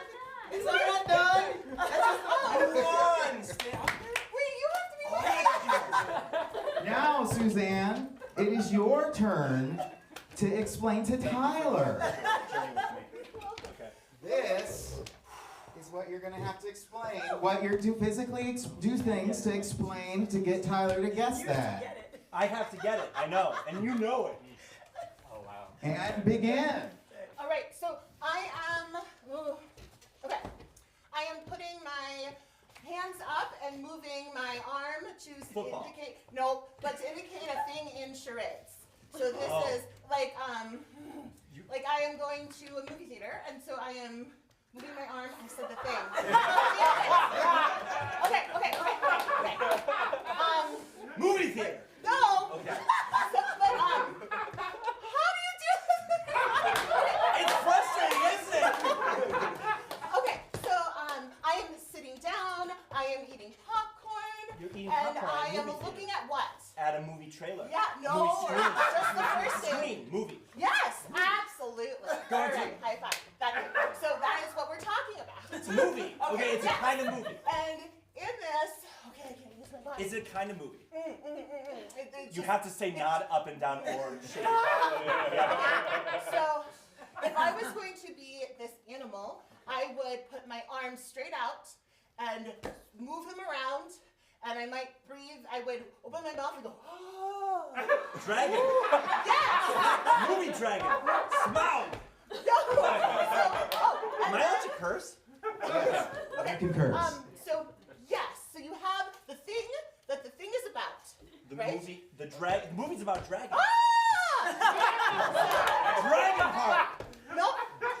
So if I am, Aragon. I'm grown. No. You're Okay. grown. So if I was gonna, but if I was not I would like curl up and be like, oh, I'm not grown. I'm a child. But like I would like use my body to show that I'm a child. Oh my god. So hot. Okay. Do this. It's about a movie dragon. Yes. Okay. Yes. And it's a child. Yes. The cursed child? No. No. What? What? Okay. So, okay. Whew, we got this. We're together. Stick with me. We're together. Yes. Yeah. So, okay. So, how do I? Oh, don't use your mouth. I'm talking about how. How I would learn some. I want to learn a thing. You want to learn a thing? Oh, I know. I want. So. Is it so obvious? Is it? How do you describe this thing?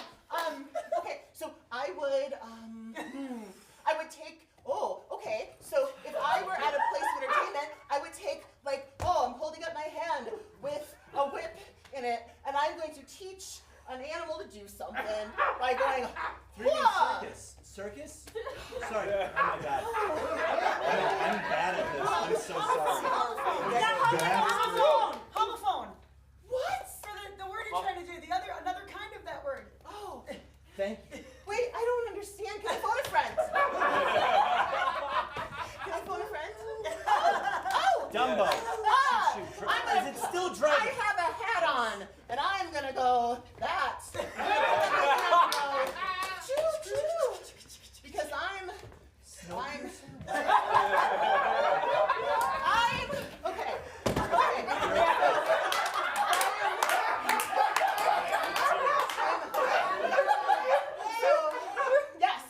okay. So there are tracks. Okay, so I am going to have I am driving that thing that Duck just did. A What do you train. do? Yes! Train? Yes, that is a word that's in the sentence of this thing. Oh, okay. Crazy train. Fuck.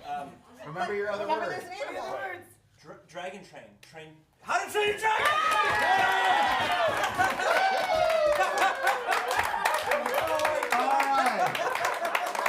Alright. I think we'll call that good. Thank you, both of you.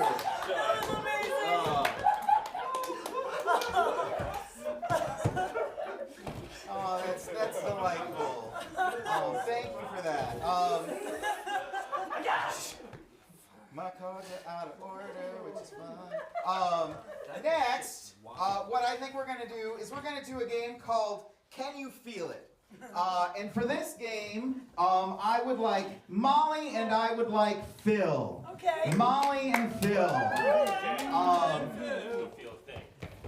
My beautiful assistant, Michael Bloom here, who is playing Balthazar in Much Ado About Nothing, by the way, is going to bring out a series of boxes. In these boxes, there are things. There are nice little slits in the sides of the boxes for you to stick your hand in and try to figure out what exactly is in the box. Yeah, I'm good. All right. I can feel things. All Yeah, right. so Molly will go first. Okay. I don't like doing this. I don't know why. Oh no. What is it? Is it a wet popsicle stick? It is a wet popsicle stick! Ow. It tastes like popsicle. It is a popsicle. There are multiple popsicle sticks in that box. Oh, so we don't even know what flavor. There was mango Fruit, and yeah. lime and Yeah. berry, I It's think. a sticky flavor is what it is. It's a very sticky flavor. I did that fast because I knew the popsicles were melting. All right, our next box is coming up. The box left a stain. Like so wet. That's great. The next box is coming. Oh boy. So exciting, this box is for Phil. Oh my goodness. You do the reveal for the audience. It's a very confusing object. All right, Phil, you can use either side. And I have to guess what flavor it is? You have to.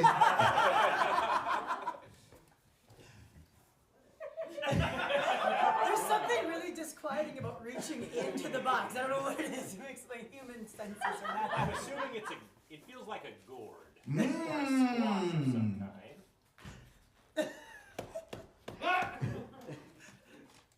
It's a very phallic squash. Only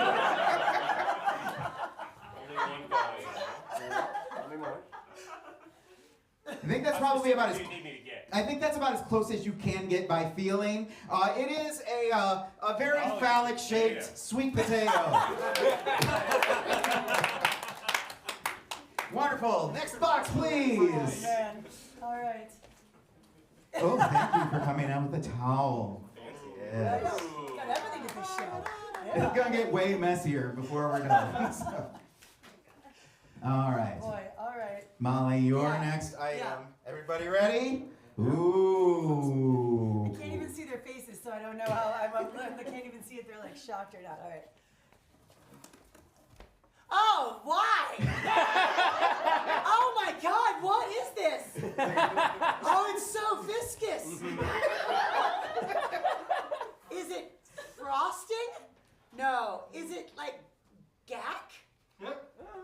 Close. Is it like that non-Newtonian fluid where you mix cornstarch and water? No, it doesn't bounce. It's just very gloppy. All right, hold on. I need to hear its noise it makes. Oh. Let's do it through the microphone. Oh, here we go. Yeah. Okay. Yeah. I don't know. It's not frosting, and I guess I don't know. It's a wet, viscous fluid that's very thick and all over my hand. It's very cold. Can I smell? Sure.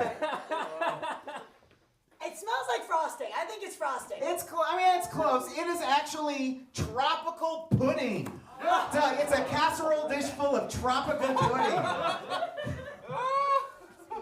It's so wet. We do have a towel. You can I wipe mean, your hands it's on the edible. towel. It's edible, but I wouldn't say it's good. It's tropical pudding. We have another box coming out for Philip. Oh wow. I have a theater degree. I feel like I need to mention that because although it never counts any other time. So. Oh, it's a big box. Oh. What's in the big box? Let's find out. Audience reveal.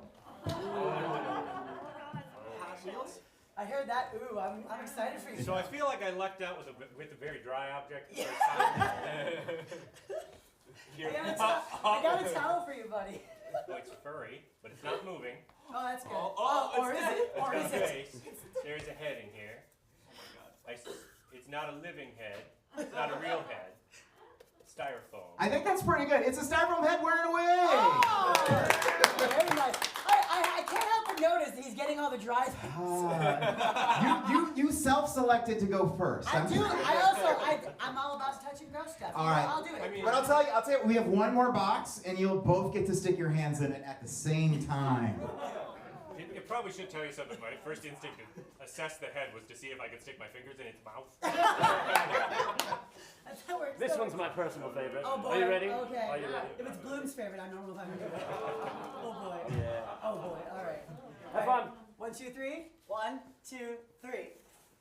Puppy. Oh, it's cold. It is, and it's. Oh, it's frozen shrimp? No. Live shrimp. Oh, Very yeah, close. It's crawdads. Yeah, and it's frozen crayfish. That's right. Yeah. Yeah, and they are a little sharp. They're a little sharp in there. Anybody want? No, we won't throw this. I don't know. Amazing. Awesome. That is Can You Feel It? Our next game is for all of our participants. So if I can have you stand up, that would be fantastic. As I mentioned before, these are members of the cast of Shakespeare's Much Ado About Nothing opening at the Historic Mounds Theater, being presented by Fearless Comedy Productions. And I felt like it would be remiss if I didn't put them through their paces in bardic knowledge. Oh boy. So I have a selection of bardic trivia. As a cast, we will see how many of these questions they can answer. So you can you're all a team together. Okay. Should not have mentioned that That- theater degree. That'll make it.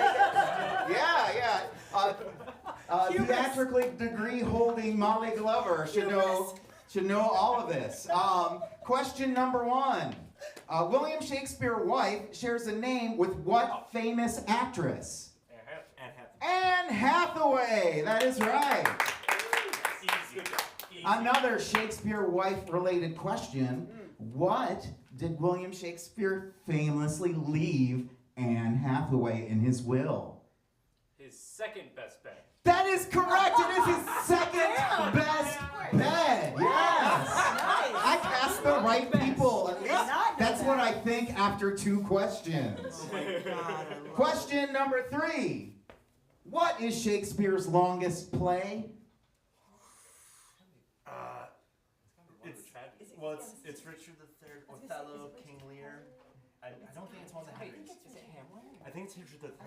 It's either Richard III or Hamlet, maybe. I think it's Richard III. Is it Richard III? Richard III. It is Hamlet!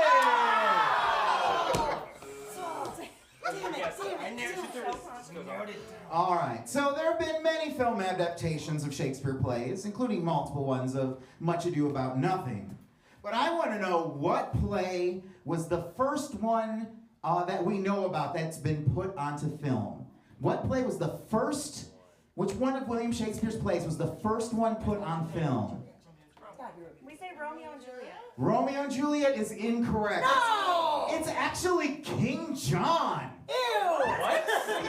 Right? Why would you bring that in? What? It's such a boring one. All right, next question. All right. Honorificabilitudinatibus is the longest word in the canon of Shakespeare at 27 letters long. Say the word again.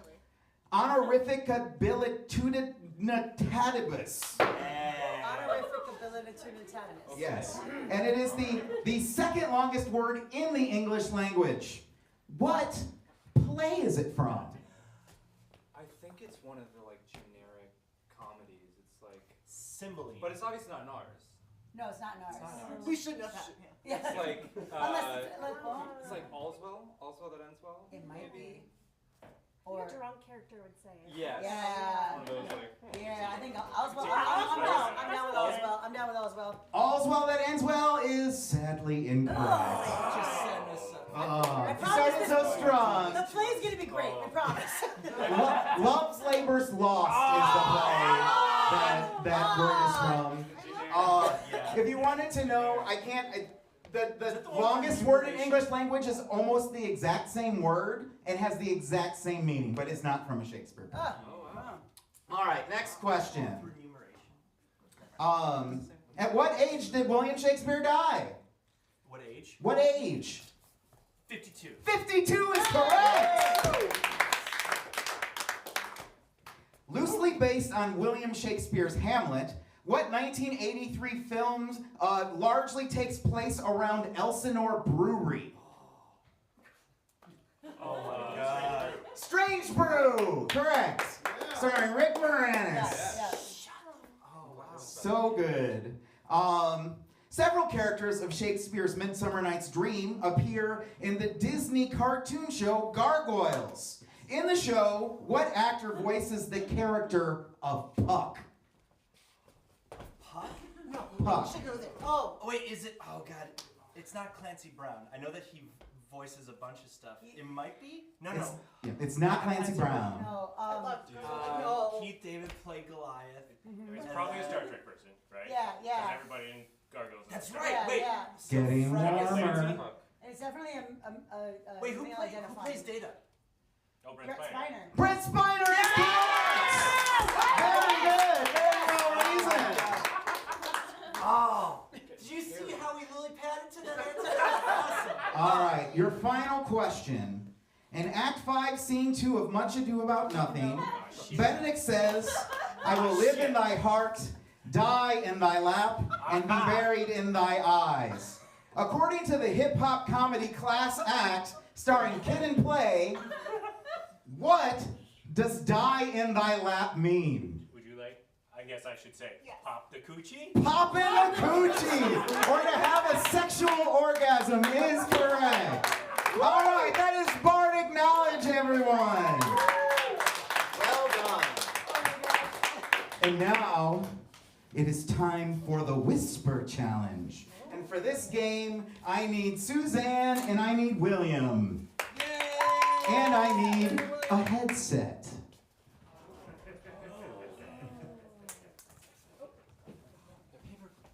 The paperclip fell. Awesome. No, there's noise canceling headphones is what we're grabbing at the moment. The way this is going to work is in a moment, one of you is going to put these noise canceling headphones on, which will keep you from being able to hear very much of anything. I'm going to give the other one of you a prompt, and your goal is to try to mouth or say the word in a way that they can interpret what the word is. So the person who can't hear is going to guess at the word you're saying. Okay. It's the whisper challenge. Let's start by putting Suzanne in the headphones.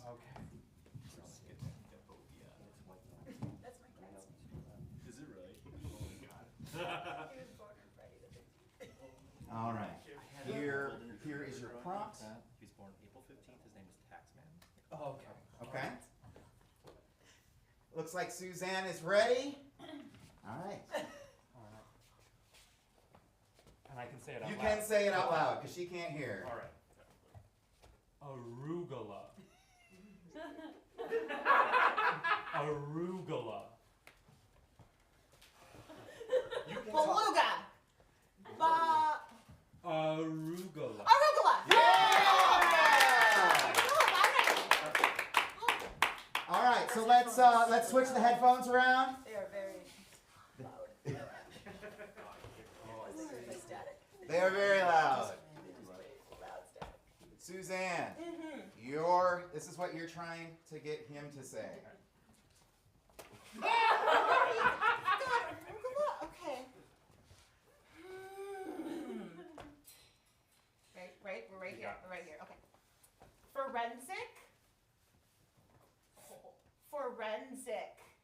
Forensic. Okay. Second. I didn't say this right. Pathologist. Forensic pathologist. Switch the headphones again. You got arugula? Oh, so I know he was cheating. Okay. Yeah. It's also arugula. All right. Garbage chute. Okay. All right. Gollum shoot. Ooh. Okay. Oh? Okay. Garbage chute. Garbage shoot?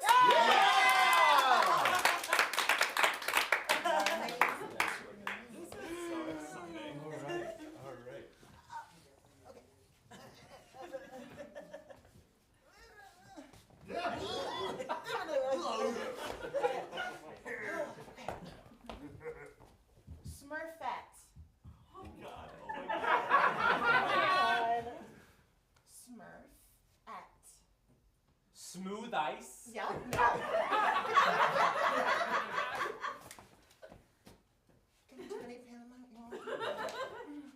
Smurfette. Smurf hat. Okay. Okay. Smurf. Smurfette. Smurf ass.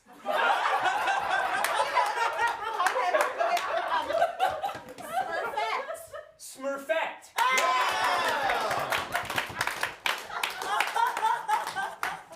Smurf ass. Smurf ass.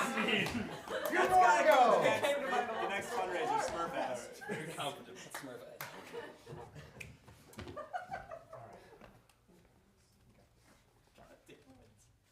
McDonald's French fries. A lot of cussing. Yes. Again. McDonald's French fries. McDonald's. McDonald's. Yes. McDonald's. Okay. McDonald's. French fries. French fries.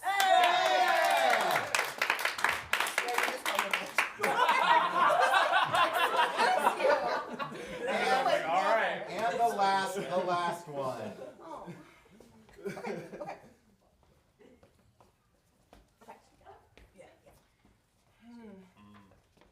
Nettie. Nettie? Pot.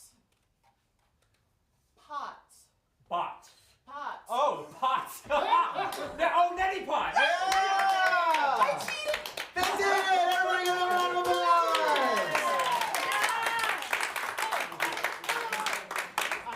Our next game is for Molly, for Eliana, and for Tyler. So if I can have you just kind of line up here for a moment. What we're going to do is we're going to play a game called 3-Word Stories. And what's going to happen is I'll start with one of you. I'm going to give you a word that you're going to want to work into a story.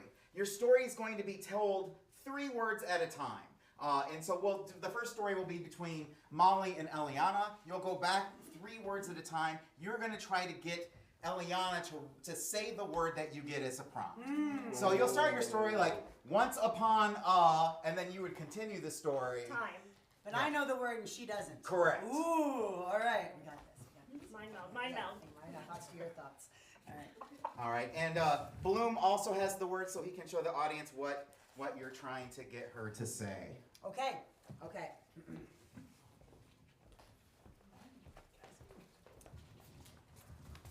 Today at the Store, I saw a flyer for an event that was to help raise money. It's fundraiser.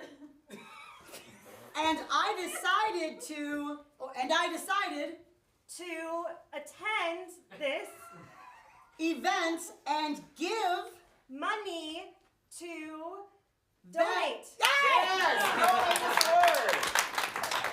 All right, so this next story will be between Eliana and Tyler. Eliana, you're going to try to get Tyler to guess word. The word you're trying to get him to guess is... Okay.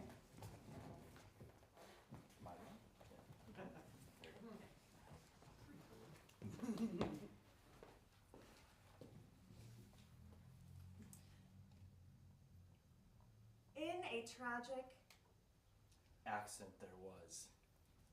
a knife involved. In a stabbing. Nicely done! All right, so now Tyler, you will, it's your turn to get Molly to guess a word. The word you're going to do is this word here. All right. Once upon a time there was a little girl who wanted to go over the rainbow and she accidentally killed a witch who was very, very, very evil because she didn't know what. No, that's not it. Because she cackled and hissed to cast a spell. Moving on.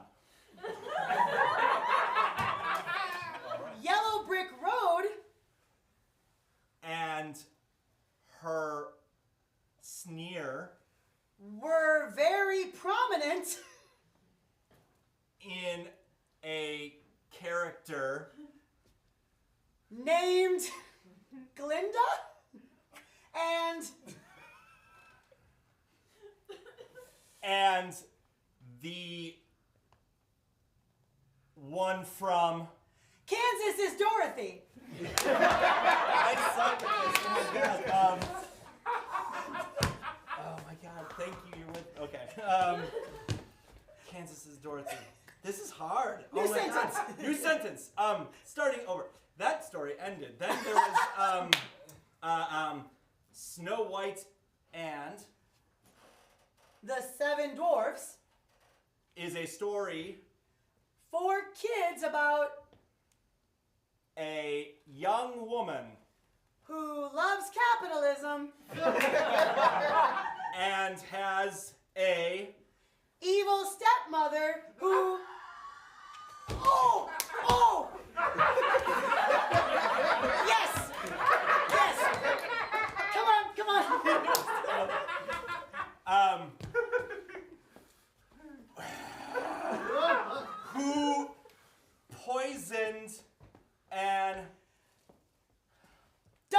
Wicked.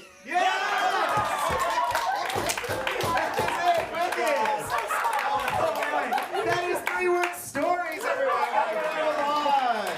I was not good at the mind meld. I'm the one who. Oh my god. That was so funny. Okay, for this next game, Oh no! Yes! Yes!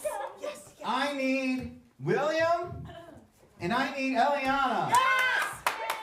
This is a game we call Egg Russian Roulette.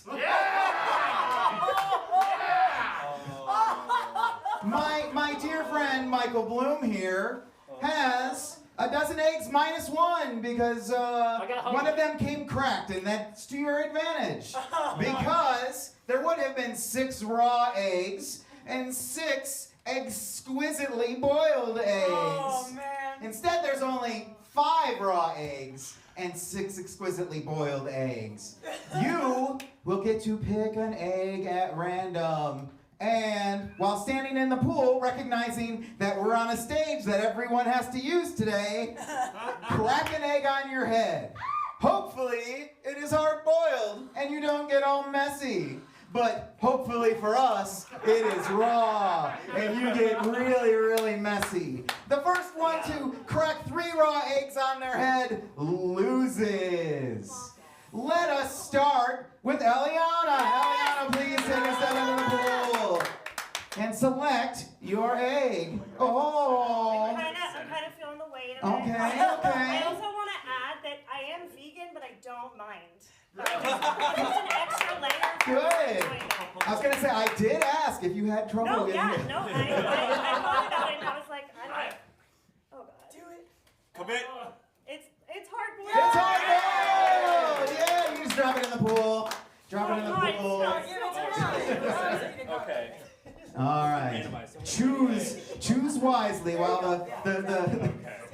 the true egg will bring you life, the false one will take it from you. All right. Come on, William! Okay, let's do this. Oh, it's the first raw egg! The first raw egg! Yes! Oh, the deliciousness, the amazement! I love it! The instant disgust. Eliana, it's time for your second egg. Just break your head, get perfect haircut. Just like. Very cool, very cool. Is it hard boiled or is it raw? Yes! Oh, it's so good for your hair, though, I'm sure. Oh yeah. It is 1-to-1. So exciting. So egg-exciting. I can't believe it. Oh. I'm having a I think you have made an excellent choice. Let's see what it is. Commit. Yeah! Number 2. Eliana. Go big or go home. It is your turn. Smash it, girl. Get it. Smash it, yeah! It was hard boiled, but that wasn't a win. Wonderful. There are 6 eggs left. 6. I've been wrong with both hands now. If you crack a raw egg on your head, then it is done. Oh, but it is hard-boiled. It is a hard-boiled egg. Eliana, your turn to pick an egg. What if I think I had 2 hard boiled and 1 raw? Yeah. Okay. On it. Yep. That was such commitment. Yes.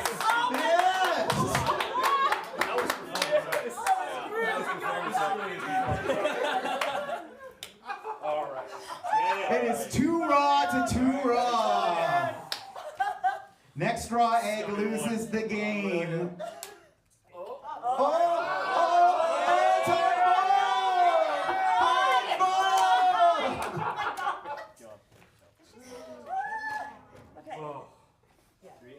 Wow. on your mark, get set, go!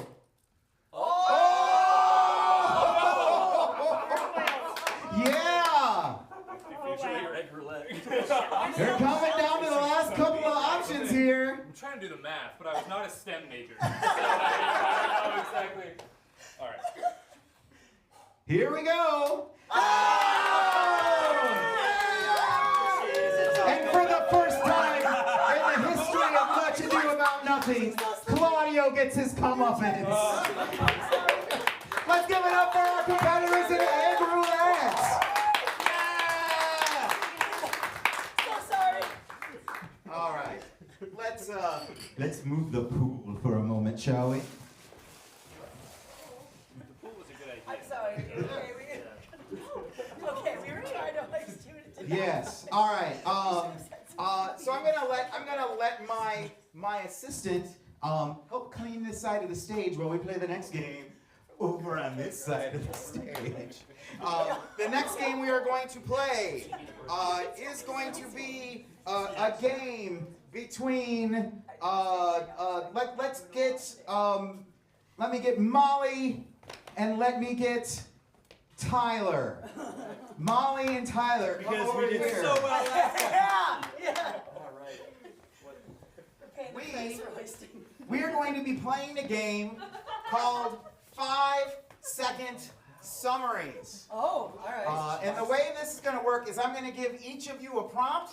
You will have 5 seconds to explain the prompt to your counterpart and see if they can guess what the hell it is you are summarizing. Okay. Are these movies? Are these stories? Are these? Yes. All right. All right. Are you ready? You want to go first or second? Can someone be my timer? Can I have a timer? I can time. All right. Timer, are you ready? Not yet. 5 seconds? 5 seconds. My God. Ready when you are. All right. There is your prompt. Okay, go. There's a horse's head in the bed. There's a mafia thing. And Godfather. Yes, Godfather is correct. Way to go. All right. Here is your prompt. Okay. Ready, set. Okay. Hulk, Cap, and Iron Man are all a part The of. Avengers. Yep. Yes. Ooh. Very good. Very Oh good. boy. Okay. Okay. Yep. You ready? Yep. Go. Julia Roberts is a hooker, and she's got Pretty the Woman.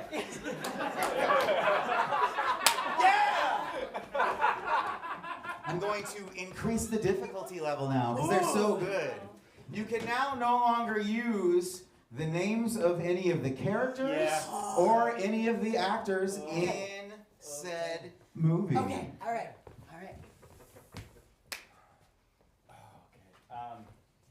Go. Prisoner is eating really good food. Shit. 5 seconds. FBI agent. Silence of the Lambs? Yeah! Really good food. That's his thing. It is his thing. You're right. Because I'm with you, but I think I have the brains. I know. Now I'm going to increase the difficulty even more. We're going to keep those same rules, but now you only have 3 seconds. Oh, 3 seconds to describe. Just send us to fail. Okay. Go. Phone home. E.T. Reese's Pieces. Yeah! E.T. the extraterrestrial. So good. Got my finger out. And our last summary. All right. Okay. Fuck. Okay. Not rock and roll. Not orange. The opposite, and their siblings. Time. Blue Velvet? There's siblings. It's not rock and roll. It's a country. Nope. I don't know. I'm sorry. Oh, it's so close. It's Blues Brothers. Although they did very well. Let's give them a round of applause. That was 5 second summaries.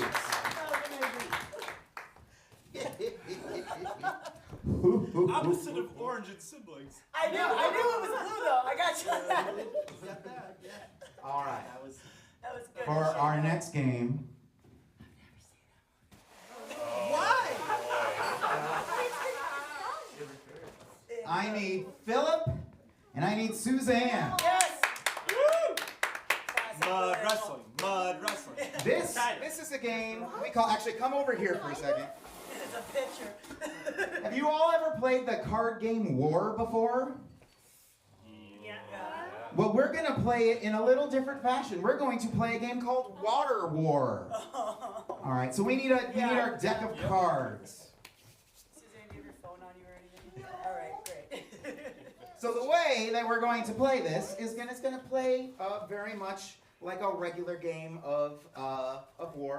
Bloom, can I have you do me the kind favor of shuffling the deck, please, so that they know that I'm not setting them up in any way. Thanks for not making me do this again, Doc. You're welcome. So the way this is going to work is you'll, one at a time, flip a card. And when someone draws a face card, that person will have won a match of war. When you are the victor of war, you will get to pour a glass of water over the head of your competitor. The person who has 3 glasses of water poured over their head first is the loser. But I just pressed it. Like I just.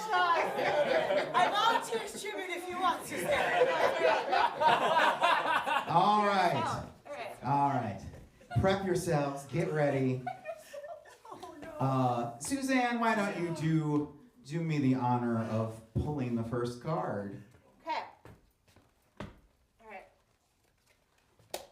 A 3 of clubs. A queen!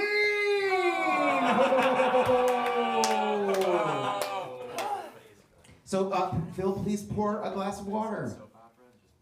See, what I like about this is it's up to me to decide how much water goes in the cup. Oh, you gotta unplug it. Yeah. So we have to hang out for like another month, you know that, right? Show to do. I'll do it. I'll step That's in. not a full glass. I'll take her water. We feel like it's a reasonable amount?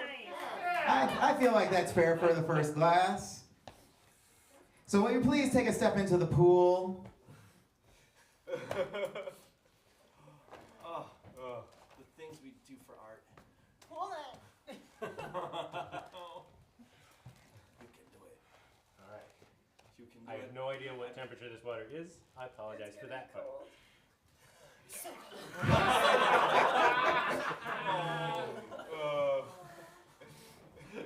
Very nice, very nice. That is the first one. Your turn to search for revenge. Would this show be great if Phil just gets non-stop face cards? No! Feminism! Oh, that'd be so much fun. We already saw Claudio lose, and that was very satisfying. 4 of clubs. Here we go. Oh, 8 of clubs. There's lots of clubs at the top of this deck. A jack of clubs. Right in. She's relishing it.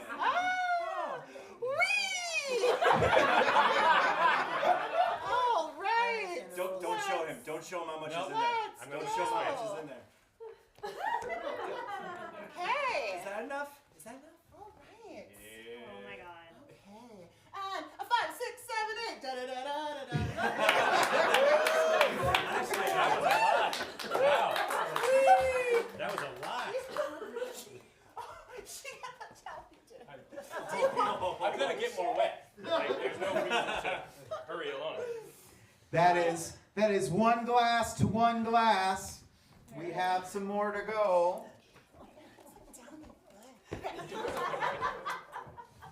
Bring it. Phil draws a 7 of clubs. Ah. Right. It's an emotional roller coaster. Yes.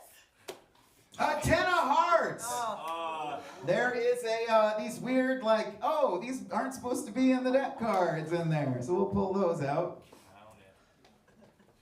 Oh, and the Joker. Joker doesn't count. We're going to call Jokers don't count. I wanted to verify there was not a surprise to the Joker.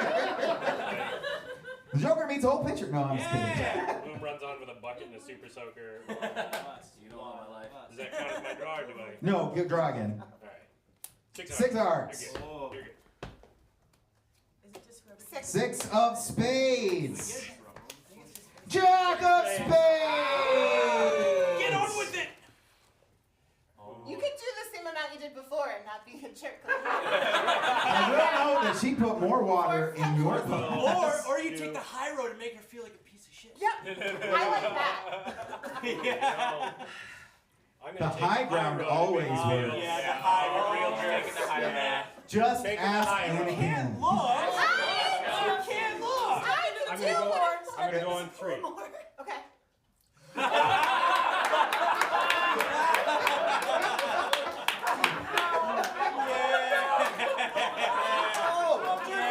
Try to get rid of the pool as much as we can. He went directly. I'm offended. Suzanne, I'm so appreciative. I figured you would expect it on 2. Is this gonna bring a lot of new depth to your scenes? Especially those early ones. This is character work right here. We have a 2 of spades. Oh, that's the wrong card. We have a 9 of spades. Yeah, big money. We have a 7 of spades. We have a 7 of hearts. Big money. We have another joker. Draw again. Ace! An ace is a face card. I do declare. Ace is high. Not yet. I mean, you are the one holding the picture. Really, there just has to be enough water left for one more No. jump, right? So. But I'm a kind soul.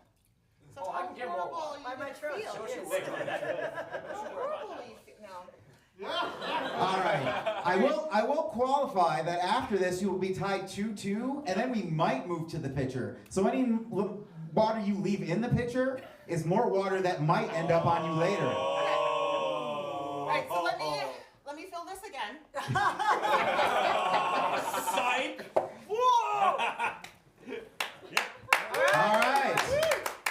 It is tied 2-2. 7 of spades. 7 of diamonds, 2 of hearts, 5 of diamonds, Jack of diamonds! Try to keep it in the pool. Oh, you can use the pitcher now. You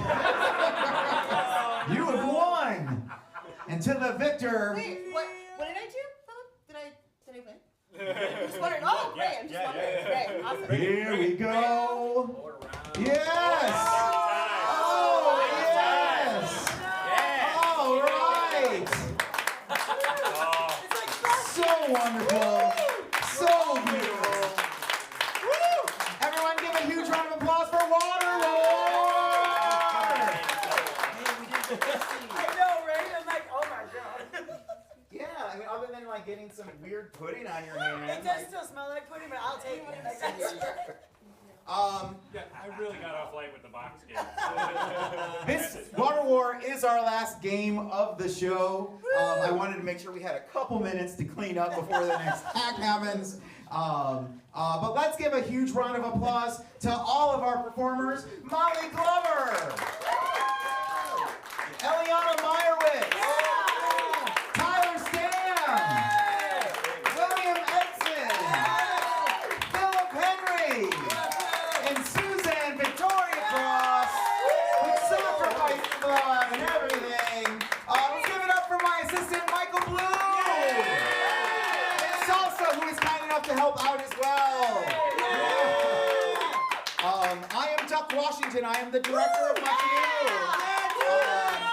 I really hope that you'll come out and support us. This show was originally cast over 2 years ago. The pandemic started, like everything closed down a week before we went into rehearsals 2 years ago. So the majority of the cast has been kind of sitting in the wings, waiting and waiting and waiting for the show to happen. And like, to see it come to life and sit in front of me in the huge theater, or not the huge theater, but the Mounds Theater. It warms my heart. It keeps me from being able to talk intelligibly. It gets me so excited. So come out, see the show. Some would say the show was meant to be, and you'd be a fool to miss it. Yeah. So I think you gotta come. If you don't trust me, trust Tyler. He knows what he's talking about. But yes, please come see Much Ado. Tickets are on sale now. If you go to the Mound's website, you can reserve your tickets today. So don't delay. And continue to donate all of the monies to Fearless Comedy Productions. I've been a member since 2014. It is a company that's very true and dear to my heart. They've given me lots of opportunities, and it really thrills me to see them continue to thrive here 8 years later at this point. So thank you all so very much. We will clear the stage for the next act. Have a wonderful rest of the run. Stay tuned for the next act and stuff. Do you need us to clear chairs at all? All right, thank you, Duck Washington, and thank you, cast of Much Ado About Nothing. Go online to our website at Fearless and find out when the show is going to be and buy your tickets because it's going to be amazing. These people have waited almost 2 years to get on stage to entertain you, so that will be fabulous. Before our next act takes the stage, Eric, we have some challenges, I hear. We do. Excellent. So, we have had some very kind people donating who have just said, here, take a snack and give it to a Fearless member. So at this point, if there are any Fearless members in earshot, come take a snack. Yeah, snack. Go for it. Or whatever. Get out of my Grab some. Yeah! We got honey graham. There you go. Hey, Angela, take two. All right. The other thing is Jason Kruger within earshot. Oh, I'm here. Watch me take my socks and shoes off for no reason. I think there's a very good reason. Is it for charity and pain? It's a It is. reason. I don't know how good it is.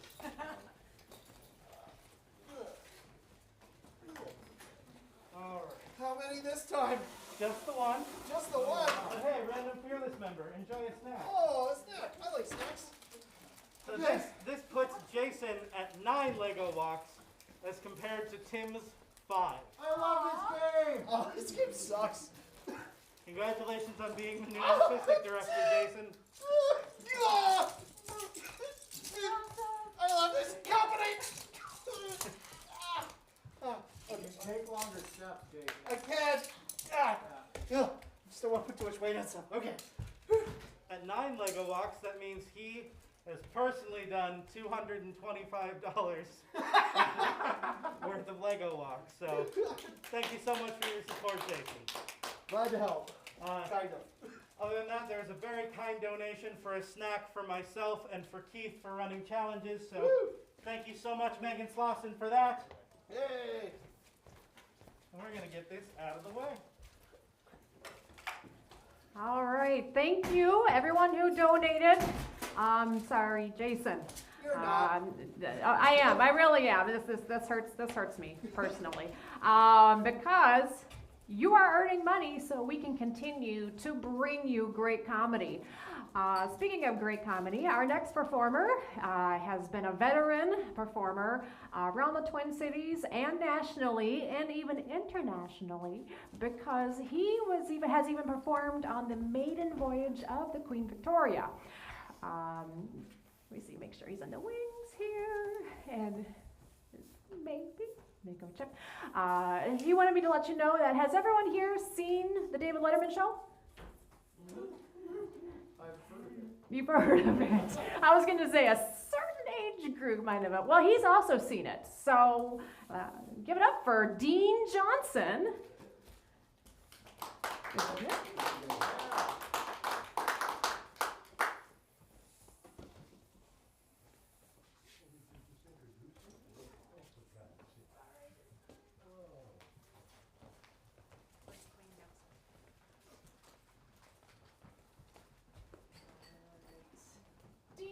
awesome. One more time. Am I on? Oh. Hello. Well, it's, thank you. Thank you. Oh, okay. All right. Good. Okay. Well, thanks for being here. Are you here? I can't see a thing. Oh, I'm so glad there's people out there. I like a small group, but this sounds pretty. I started out doing comedy door to door. First, people don't care for it, but once you get in the living room, get the microphone set up, get started. I thought I'd start with a song. You know, I used to do comedy, and now I just sit in the house, you know, like everybody does. And I don't really do comedy anymore, but I thought I would just try to talk about when I used to do it, you know, because I can't really remember. But I traveled around. I went all around the country, and I went to, some of the places I went to would have interesting things to see, and I wrote songs about them. And I went to the town of Darwin, Minnesota. Now, does anybody here know the world-class attraction, really, that they have in Darwin, Minnesota? The ball of twine! Well, yes, right, the world's largest ball of twine. Are you familiar with that? Yeah. Anyway, you can go there and you can see this ball of twine, and it's big. It's the world's largest ball of twine, and it's in its own little building there. It's in the town park in Darwin. You can see the twine. It's free. You can get souvenirs about the ball of twine. Twine Ball Souvenir Shop. They had the Twine Ball Inn there, and Twine Ball Days Festival. And so I thought, well, it's time I made a song about the ball of twine. It goes like this. In Darwin, Minnesota, not very far away, a farmer was a-bundling and a-baling up some hay. He said, this piece of string is mine, I cannot waste a dime. I'm gonna save it all, someday I'll have a ball. It's the world's largest twine ball in the whole darn USA. It's the world's biggest ball of twine. Oh, what more can I say? Well, I could say a lot more, but I'd just be stringing you along. Well, he saved the twine, he took his time, and he watched the twine ball grow. They've had to build a building now to keep it from the snow. And people come from everywhere just to see the twine. And the folks who sell the souvenirs think that that's just fine. It's the world's largest twine ball in the whole darn USA. It's the world's biggest ball of twine.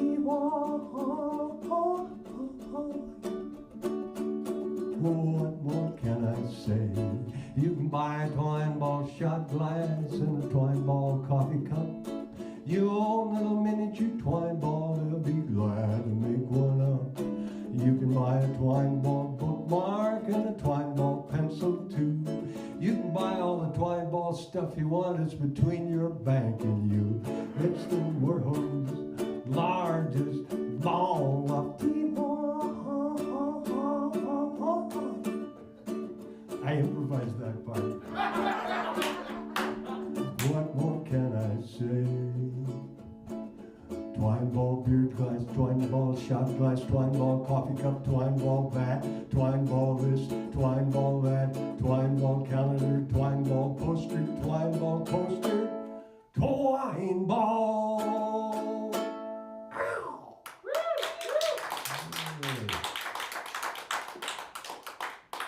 Thank you very much. This is the most fun I've had in a long time. I love to do comedy, even if it doesn't go well. I still enjoy, just, I don't remember what I enjoy. I forgot that part of my act.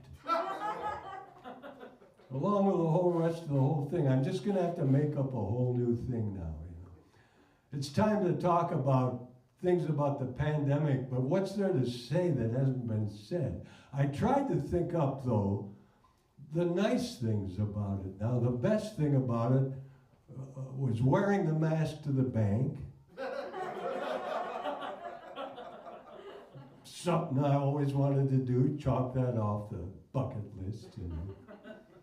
The other great thing about wearing the mask, you don't have to have your dentures with you. I am undoubtedly the oldest person in the building now, and I'm glad to be here. You know, this building, and this used to be where Dudley Riggs Comedy Theater was for many years. And there were, if you think about it, this place has a lot of comedy history. There were shows in here almost every night, comedy shows for about 60 years or more. And some of the great comedians, Joan Rivers, Richard Pryor, George Carlin, they all refused to work here. It's quite a history. Yeah. I have to stop and try to think every once in a while, because as I say, I haven't said anything funny in probably my whole life, but I didn't actually notice it as much as I do when I'm standing in front of an invisible audience. But I can hear you, so I'm glad I'm here. This is a nice place. I'm surprised I'm here. But it's great to be here, or either or anywhere. I've reached that point. I looked at the weather map the other day, and because it was raining, and it showed all the places in Minnesota that it was raining, all these little towns. And I realized that I had been to all of them and done comedy shows in all those towns. And I recognized their names, all the names of the little towns. And then I realized that I had no recollection other than that I heard the name. No memory of ever being there or what I did there. You know, they say traveling is something that you should value because nobody can take that away from you. Except that I can't remember having done any of it. But that's the way life is. Would you like to hear another song? You know, this is a fundraiser, and this is the longest fundraiser I've ever been involved in. I've been involved in quite a few of them over time, but this is the longest one with the most acts. But I was in one a few years ago, and they had all kinds of acts on that one. And I had worked for the guy that set it up before, and if I do say so myself, I had good shows, you know. And so he decided that he would put me on the show last to close out with a big bang. But he also decided that just before he put me on, he put on a team of belly dancers. Now, if you're an elderly man with a ukulele and you have to go on after a team of belly dancers, you find out that the show was a long time over before you got on, you know. And so I made up a song about it.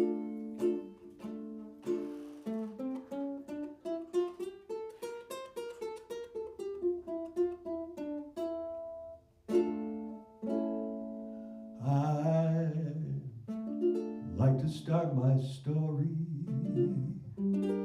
by taking a pause. Who starts with a pause? Samuel Beckett would do that. Right? I'd like to start my story by taking a pause to remember the night I did the show without any laughs or applause. If you want to know the reason, here's the answer.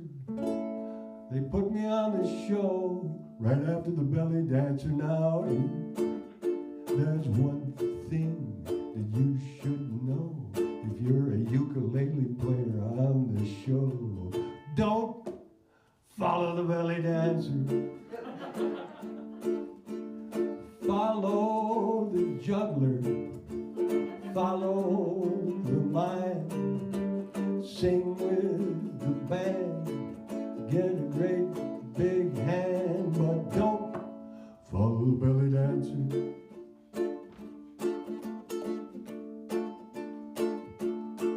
Cause she's dressed in gold, dressed in red. She can balance a sword on the top of her head. But Fred, don't follow the belly dancer. Oh, don't follow her up the stairs. Don't follow her down the hall. I'm telling you, buddy, my best advice, don't follow her at all.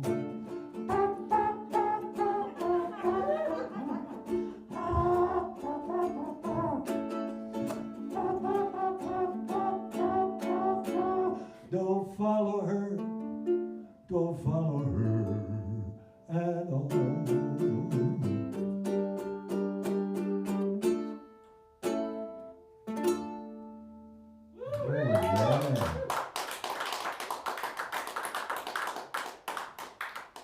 Oh, gee, I love an applause like that. That reminded me of my old high school sports career. I can still hear the crowd calling my name. Throw the ball to Dean. Throw the ball to Dean. Throw the ball to Dean. Right after that, I was injured and had to quit the bowling team.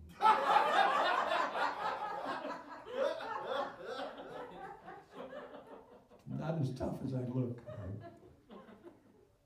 I joined one of those health clubs. It's the budget health club. I notice when I get off the exercycle, the lights get dim. I finally got recognized as a comedian there, though. In the shower, guys were pointing and laughing. I felt good about it. I'm surprised. I didn't remember that I knew those jokes, and then suddenly they come up. It's a strange mental process. Getting old, becoming senile. Of course, you get a chance to work in the nursing homes,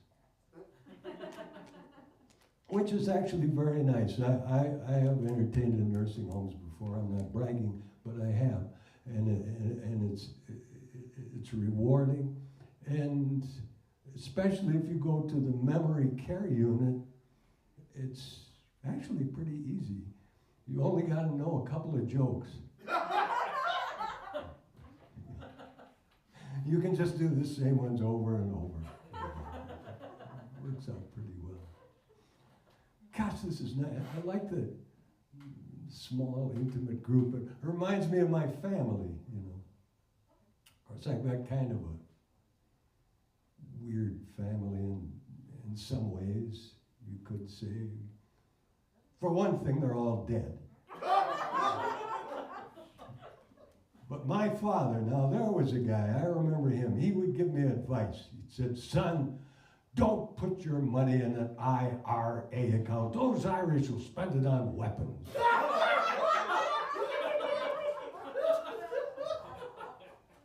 That was my dad. Oh, by the way, look at these shoes. Do you like these shoes? I like them. I like wearing these when I do a comedy show. You're not going to believe this, but these are the same shoes that I wore when I was in the 6th grade. Really, I came home from school one day and I said, Dad, I have the biggest feet of any kid in the 6th grade. Is that because we're Swedish? He said, no, son, that's because you're 17 years old.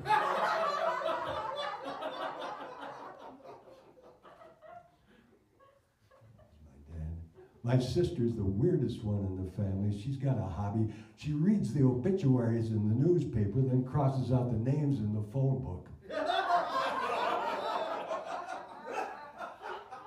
Never loses track of anybody. I'm so glad you're laughing, because otherwise it's a really long act.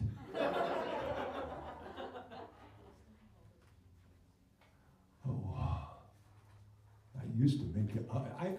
I'm making mistakes tonight, but I used to make when you start trying to be a comedian, you just have to make mistakes. And I made every mistake that you could possibly make. I used to do impressions, which were embarrassing. Like I would do this one. Hey, you guys, let's play some football. A kid from my hometown.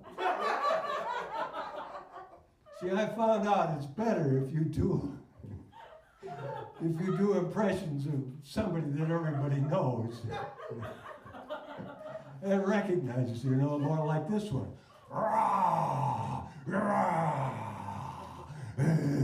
Night manager at Denny's.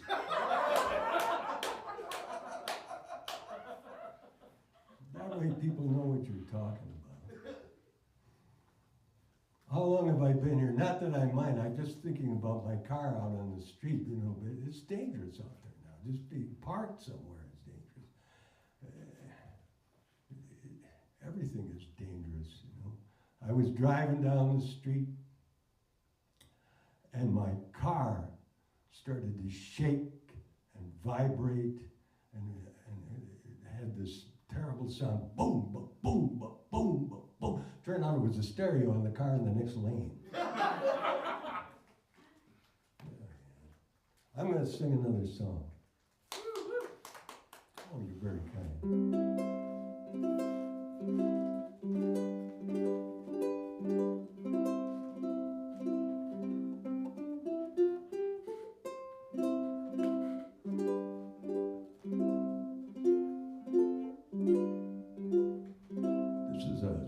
This is the first song I wrote when I first came to Minneapolis. I wasn't trying to be funny, really. I was just telling the story of my life. Because you talk about making mistakes. I used to wait on the wrong side of the street for the bus. That'll take you in the wrong direction, Trying to go downtown Minneapolis to apply for a job, wound up in Hopkins. Anyway, I did a lot of things like that. Here's a song about it called New in Town. I went walking through the town, hands in my pockets and my head hung down. Took a wrong bus to the wrong part of town. Never got home until the sun went down. And the buses and the taxis and the railroad trains, Big Mac trucks changing lanes. The police car's just been called out. His siren is a blowing my poor brains out.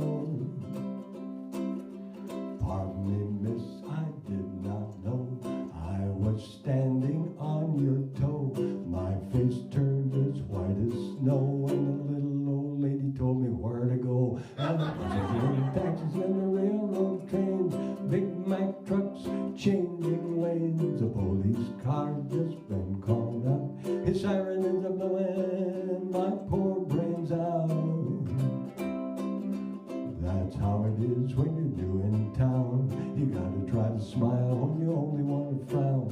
People seem to treat you like you're some kind of clown, and you can't get away from the terrible sound of the buses and the taxis and the railroad trains, Big Mac trucks changing lanes. A police car just been called out. His siren is a blowing my poor brains out. Yeah. Thank you.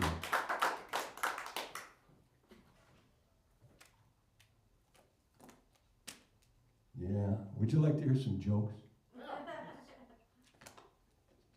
Two guys are building a house. This is a Minnesota-style joke from my grandfather's era. Two guys building a house, Sven and Ole.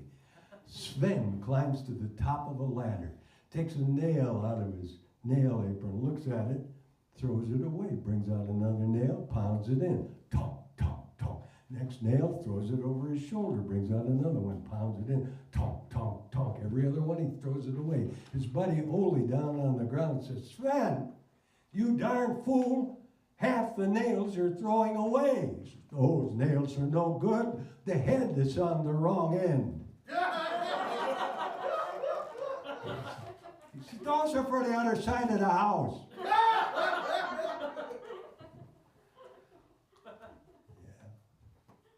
Two girls are sitting on a bus bench, Minneapolis, middle of the summer. Got their flip-flops on, sitting on the bench, dangling their feet, chewing gum, talking a little bit to each other, waiting for the bus. The one girlfriend says, you know, I've been thinking about it, I've been worrying about it, I can't figure it out. Which is closer, the moon or Florida? Girlfriend says, duh. Can you see Florida?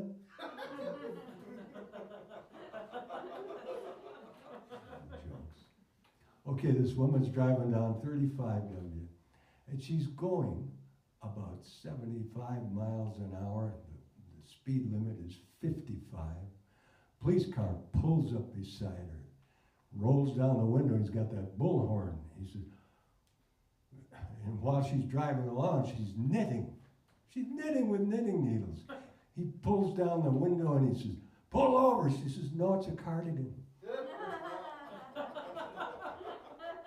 You're very kind. I messed that up pretty bad. I have no idea what I'm talking about now. I told a story, you know, last summer was the last time I got up on any stage at all because I was invited by the Monday Night Comedy Show. Let's have a hand for the Monday Night Comedy. They've done a tremendous thing for comedians in the Twin Cities, including me. And I got to go on a little show at the Nano Taco studio, and I was making up what I was saying there too. I can't do it anymore, you know.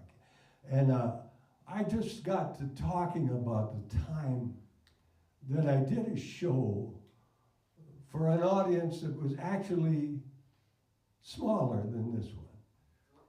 And but to get to the show, I had to drive up to Devil's Lake, North Dakota. Have you been to Devil's Lake before? Have you? Yeah. It's quite a ways away. I mean, it's a long drive. I mean, it's about the same distance as from Minneapolis to Chicago, except when you get there, you're in Devil's Lake.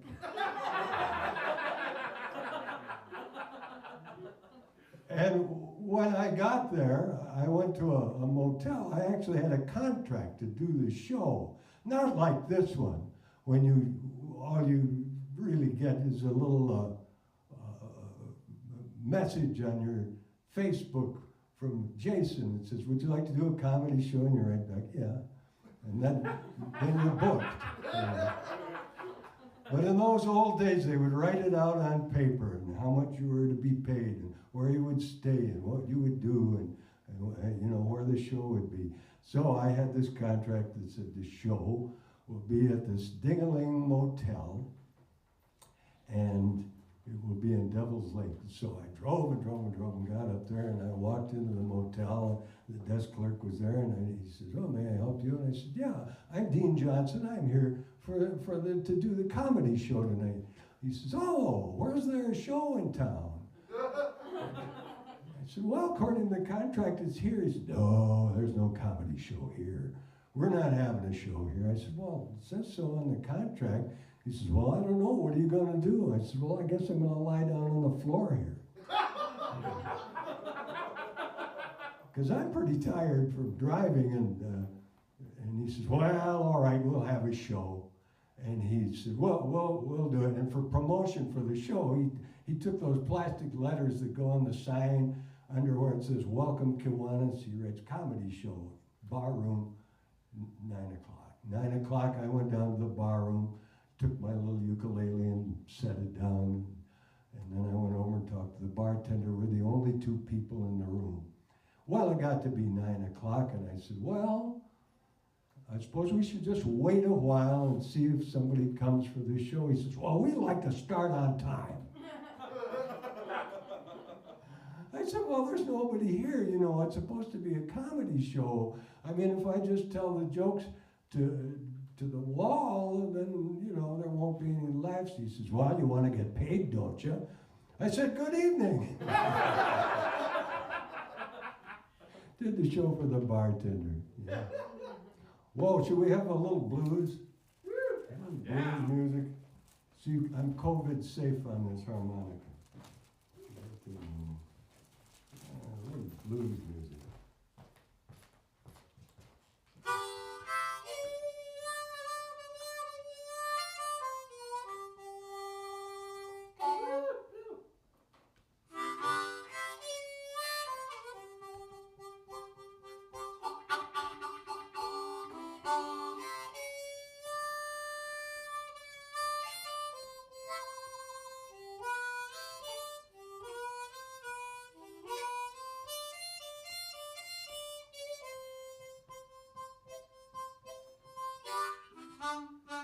Well, I woke up this morning, and that was my first mistake.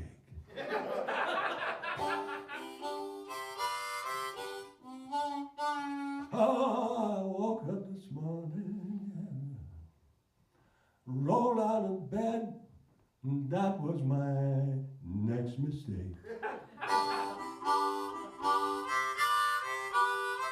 You know I've had the blues all day long, yeah, 'cause I just can't catch a break.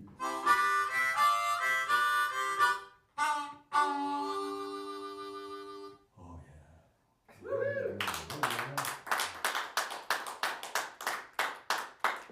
you're very kind. I'm so disorganized. Got a cowboy song. How about a cowboy song? You like a cowboy song? That's how you know it's a cowboy.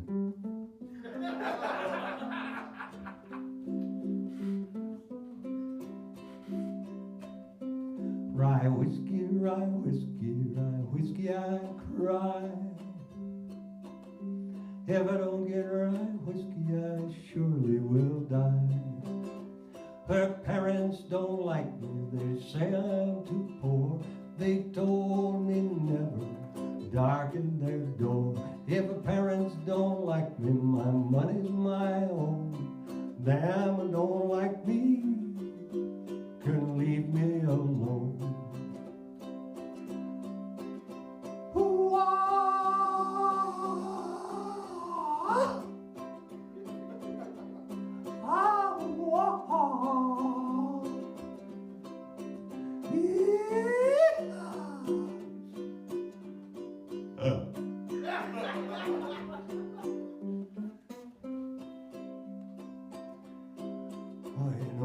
Life. Some of us are in the fast lane, some are in the slow lane. I'm on the frontage road. Done everything done. Ate a Dove bar, should have left that thing in the soap dish.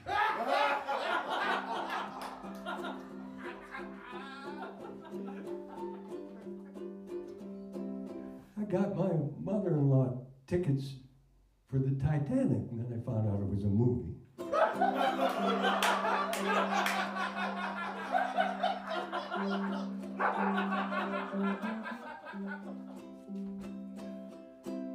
Who's back there? Is that Andy? No, I'm Tim. Oh, Tim. Well, hi, Tim. Hi. Come on out. Say hello to everybody. Tim has been looking great. You're looking good. Thank you very much. I was told I was fly. Anybody else need any attention?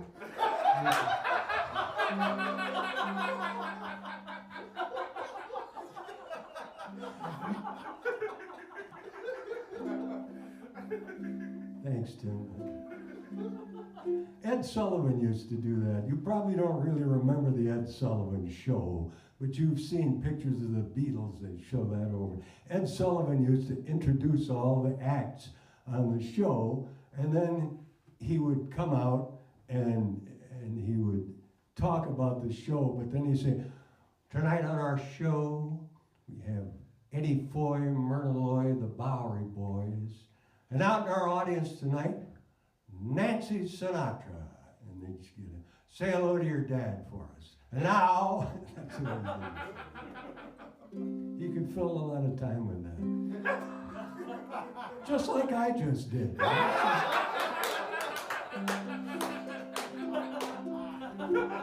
We should stop calling this comedy and just call it filling time.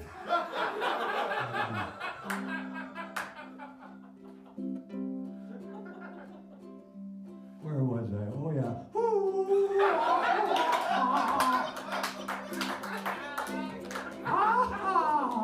Everybody sing along with me. Well, most people won't do it. That's good. See me later. I want to make a recording. I have wanted to. Ever since years ago, Michael Jackson made that album Bad. I figure I'll make one lousy.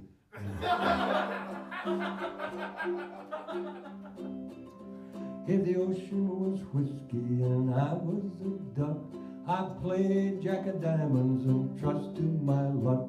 Well, the ocean ain't whiskey, I ain't no duck. Ooh, ah, I've got a lot of luck. Yeah, all right. Well, somehow there's a clock up here and it's turned all to zeros. I guess that must mean I'm done, right? Is that? Theoretically, yes. Theoretically. Now, who are you? I'm still Tim. Oh, I can't. That's how much I can see. Well, Tim, come on. Who else is over here? Salsa's over here. I'm over here. Salsa? Salsa. Salsa, come on out here. Let's have a hand for Tim and Salsa. They have to stand back there and listen to all this crap. Well, just like you do, actually, isn't it? Well, I thank you very much. It meant a lot to me to be invited to be here, and I'm very happy to, if that did any good for the Fearless Comedy Productions, because I ain't fearless, you can tell. I'm scared to death. But it was very nice to be here, and thank you, Tim and Salsa and Jason and everybody. It was real fun. Thanks. All right, Dean Johnson, everyone. That's great. Thank you, Dean. Thank you very much. Hi, my name's Tim, in case you didn't catch that. And I will be standing backstage lurking for the next couple of hours. I'm going to be hosting the next couple of hours of Fearless Fest. I don't know if we have any challenges coming up, so probably now's the time for me to just say, tell a little bit about myself. I've been with Fearless since 2013. That's right, the year that Fearless formed. I was one of the founding members, and I was the original artistic director of Fearless until last year. And I'm very proud to continue as a company member with Jason Kruger having taken over as the artistic director for Fearless. Fearless has been a huge part of my life. I've written, I've directed, I've done, there was a, my favorite thing that happened in Fearless is I got dragged to like this corporate group meeting thing by our managing director, Jim Lewis, who said, Tim, this is going to work.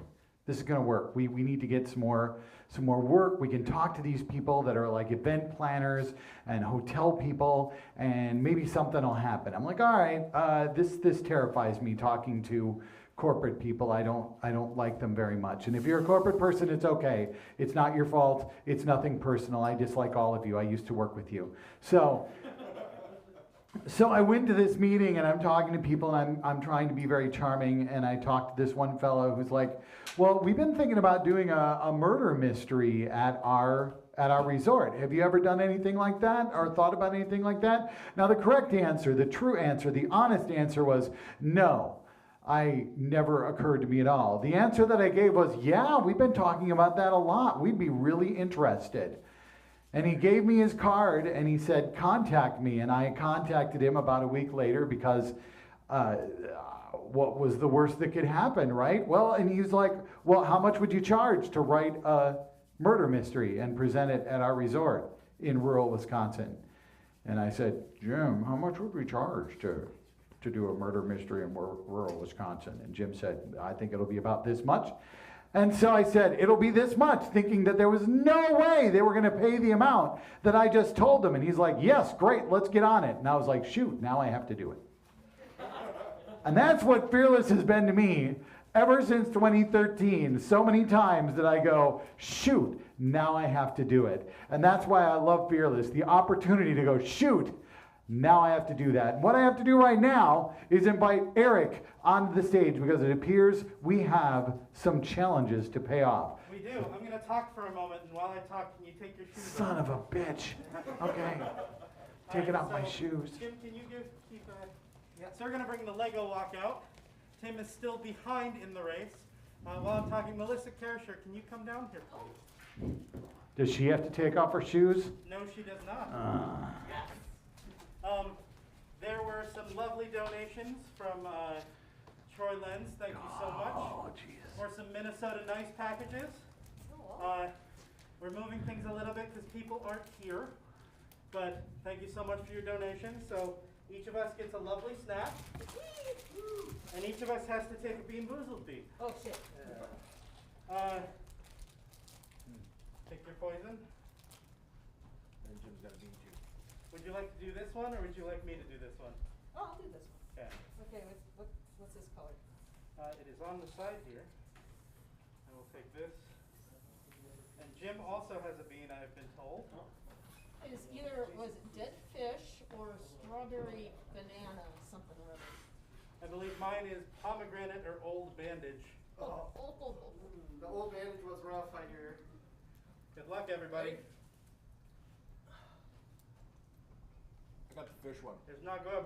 That's not good. Good. It's good. It is fish. Oh. Tim? It is good. If you could. How many times am I doing this? Just one. Oh, that's the greatest thing I've ever heard. Ah! This is the worst.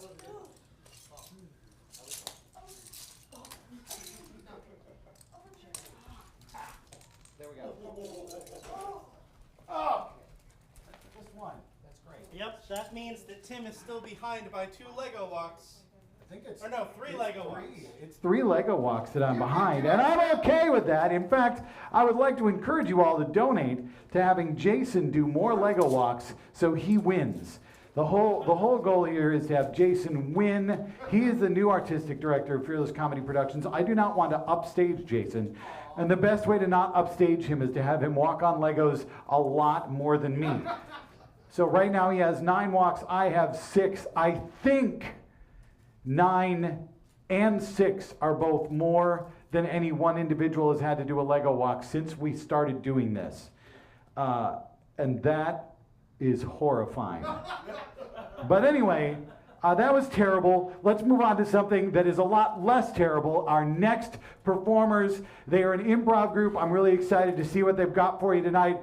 Please give a big Fearless Fest round of applause and welcome to Something Crumple. Let's hear it.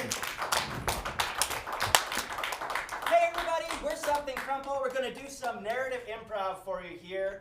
We're going to get acquainted with our characters, do a couple of rotations, and then we're going to get a little bit more freeform with it. But in order to do any of that, I need a suggestion from you. Please tell me a relationship between 2 people. Doctor-patient. We did that during our rehearsal. Something else. Teacher-student. Horse and rider. Teacher-student. Perfect. Thank you. We're Something Crumple. Mrs. Anderson, I want to go on a quest. Susie, we've been over this. First, you must learn how to get on the horse. Then you can ride the horse. On a quest. On a quest. Yes. So, Susie, when you're first approaching the horse, what do? I run away. No. So, Susie. I ran away again, Dad.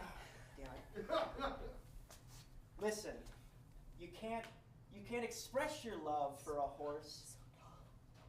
They're so big. You have to confront the horse, Susie.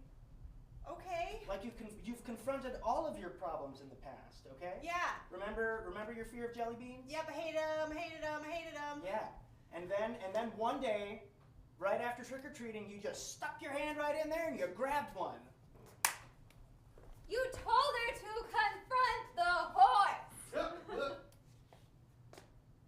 In what world do you confront? Do you know what a horse does when it is confront? It kicks.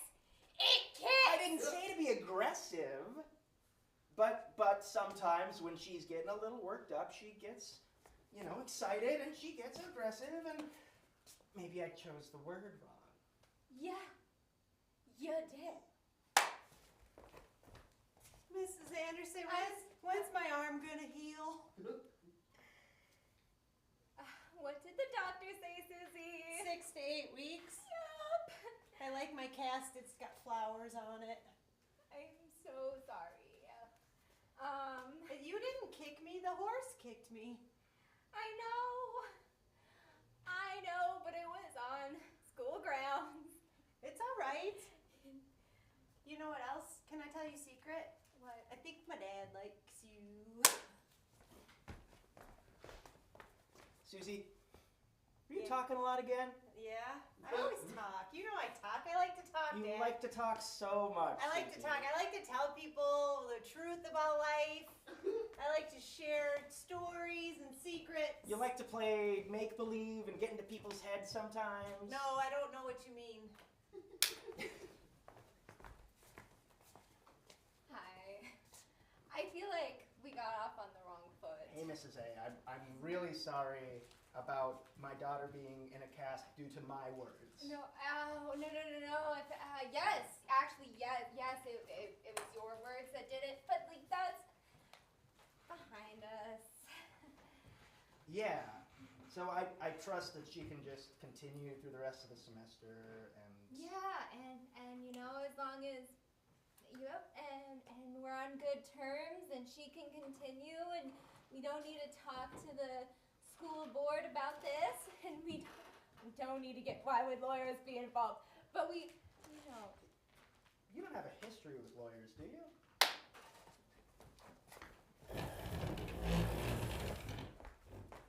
Hey, Mrs. A, come on in.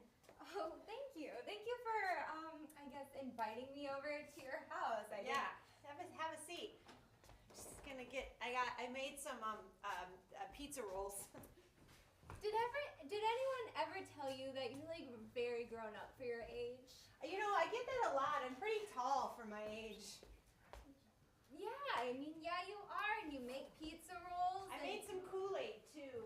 And Kool-Aid? Do you take care of your dad a lot? No. What do you mean by taking care of? Like, I make mac and cheese. Yeah, you cook him dinner and you clean the house and you. No, I don't clean the house. I mostly mess it up. There you go. Where is your dad? He should be here any minute. He was just working. He's got a big project down at the firm he works at. Did I mention he's a lawyer? No, you didn't? He's a lawyer? Yeah. Interesting. Yeah. How's the pizza rolls? Are they still hot? It's like they're gushing hot, yeah. magma if you eat them too Well, fast. I'm gonna wait for you guys to eat. Oh, those are appetizer. Those are hors d'oeuvres. You're so grown up. Susie, did you make the appetizers? Yes. Yeah. Are you coming down? Yep. Hey, Dad, I invited Mrs. A over Susie, for dinner. What? when's the last time I gave you authority to invite people over to our home? Never. I just do it anyway because I think for myself. Yep. Just like you told me. Oh, I thought. No, you are a welcome Oh, you guest. know what? in our I just home. remembered that I had I just homework. was So I'm gonna go upstairs and do homework. Susie. You can.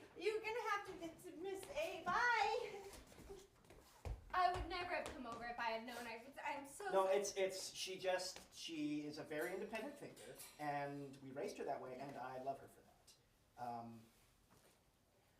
She's very grown up. She is. I mean, it's shocking, really.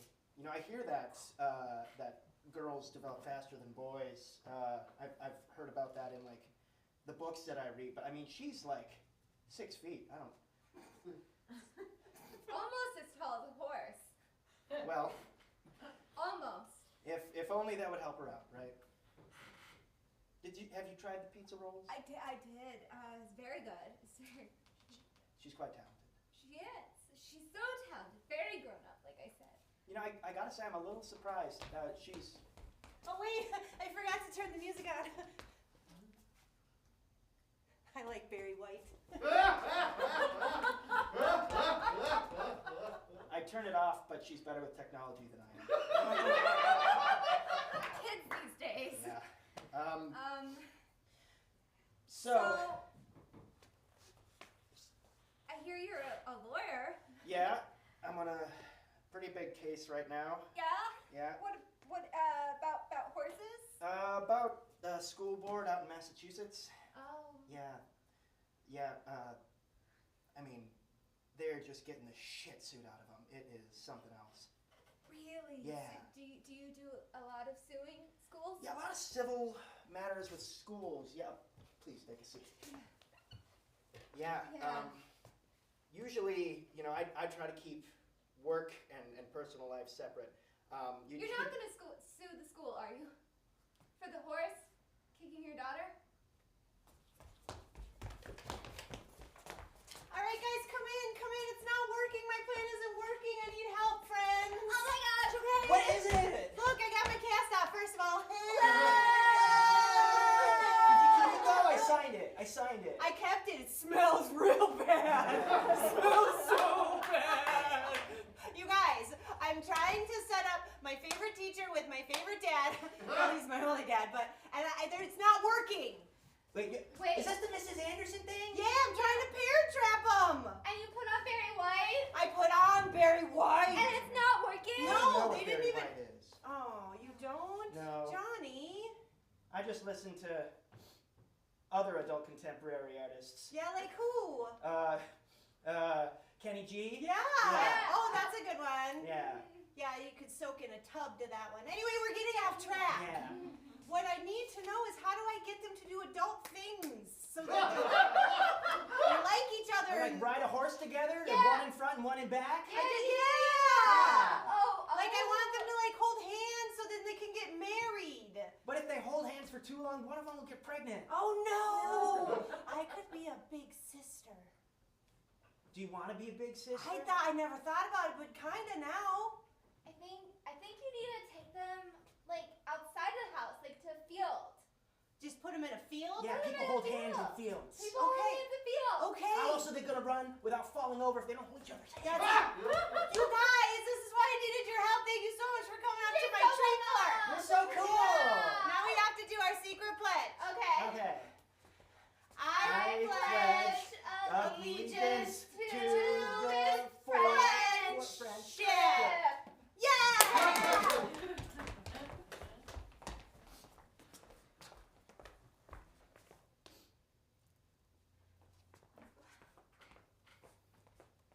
Susie! Oh no. Susie sent me a map. She's waiting in the car right now. She didn't drive it, but she told me to come out into the middle of this field, and usually I like to listen to her, and it usually gets me into trouble. I have a feeling we're being set up. First Barry White in the house. Now we're in a field. I mean, it is a pretty verdant field. I mean, it's a mood setter. Yeah. What are your thoughts on swaying grass? Is this all right with you? Does that help the mood? I mean, not that I need the mood to be anything. What? What? But it's something, right? Yeah. Yeah. So, like, you're a teacher. How's your day job? I'm terrible at dates. No, it's okay. My day was awful. I actually kind of hate teaching. Well, I love teaching. I hate getting paid so little to teach. And I'm very kind of stressed out from just working all the time. And I kind of daydream about just kind of running off into a field. Actually, it's Well, I've heard that when you run into fields, your running gait gets a little unstable. How about Is that a horse joke? what? No, that I've just heard that when you're, because the ground's so uneven, and you need somebody's. I'm terrible at dates, man. I don't know. No, it's okay. It's okay. Yeah, sure. Running gait's very uneven. Everyone falls over when they run. Yeah. Yeah. I'm willing to believe in that. Okay. Susie, what? Susie. Can you wait here 1 second? Yeah, no. You're doing horribly, Dad. Oh my God, just ask her out. I don't need advice from a 7-year-old. Don't you? Don't you? Just ask her what her interests are and then ask her to go do those things. Gosh. Go back to the I learned that on Full House. Don't watch 90s television for your lessons. Can't tell what to do. Yeah? So when you're not teaching, what do you like to do for fun? Honestly, I like to like watch TV and sometimes I knit. I'm learning how to like actually knit things now, like a sweater. Oh, that sounds like it takes a lot of time. It does take a lot of time. I've been working on it for a year. What if we both knit? Sure, we could both. You gotta go. Okay, yeah. Yeah, you get. Just I'll maybe be admire here. some tulips or. Yeah. How was I even born, Dad? This is your game? You're gonna go knit with her? Listen, I did this in a pre-dating app world, okay? I could get away with not having game. Oh my God, you have no game. What was Mom thinking? Anyway, you can't knit with her unless knitting is an innuendo. It's not gonna go well. Oh, you know what innuendo is, Susie? I am 7, Dad. Stop watching John Stamos. Oh my God, just go over there and ask her out to go get a beverage, adult one. The one with the gross stuff in it. Susie, you're the one who put both of us here in this field. Do you see any You're beverages? supposed to be running and holding hands, and then you run off to somewhere and... Go back to the car. Fine. Please go back. I'm gonna drive home in a minute. We will have words. Do you like Diet Cokes? I love Diet Coke. How did you know? You guys, come on! Oh my God! It's totally working, but it's not working. Like, it's working, but it's not working. What do you mean? They like each other, but they just talk about boring stuff like knitting and like how they don't like their jobs and like just boring. They should talk about sword fights. I know. They should talk about like TV shows or like games. Yeah, they should do fun things. Like what? They go out and see shows. Something. Yeah. Like, how are they ever gonna get married? I'm never gonna have a mom, you guys. I'm never. You can have a. You can have a mom. What if Sarah was your mom? I could be your mom. We're the same age. We're a month apart, Sarah. Just because you're a month older doesn't mean you can be my mom. Still counts. It doesn't count. I have a lot Johnny, of it doesn't wisdom. count. I've seen she's really mean to those Ken dolls, so like Yeah. that's gotta count for something. You guys, this is not working. We need to beef it up. Like, I think we need to trap them, like in a room or something, or lock them in. My uncle has a It's- cellar underneath a farmhouse. We gotta get an escape room. Yeah. Escape This is a brilliant idea. We're gonna trap them in a cellar in a farmhouse until they love each other. Oh my God, this is awesome.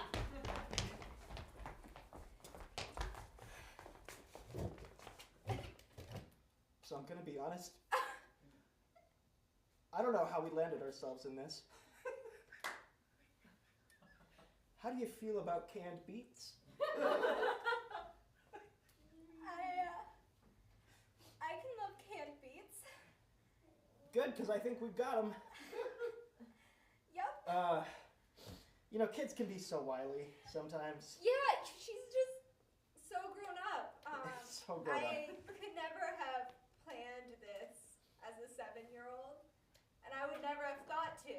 No, she has a gift for logistics. What?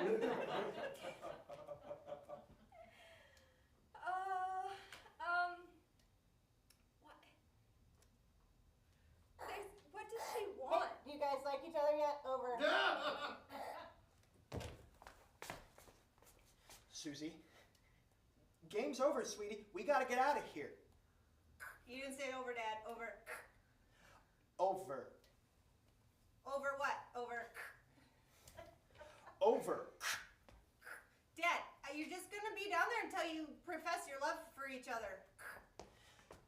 We're taking it slow, and I said that I enjoyed her company. That's about all we can do when we're in a cellar with no light and lots of mason jars, sweetie. You didn't say over, Dad. Over!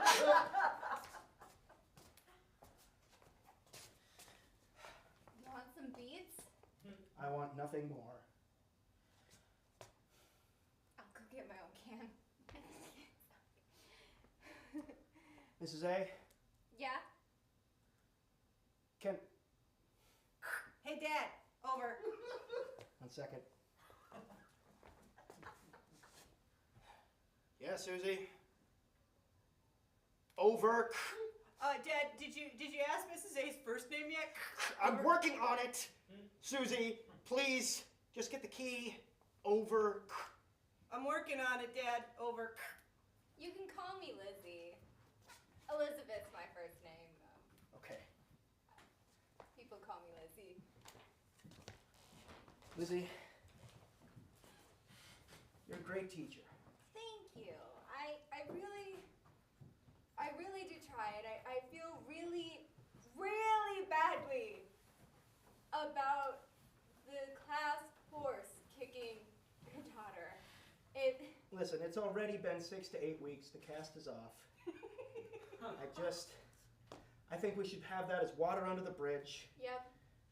And we should maybe think about, well, I was going to say think about getting out of here, but she's got this place locked down pretty tight.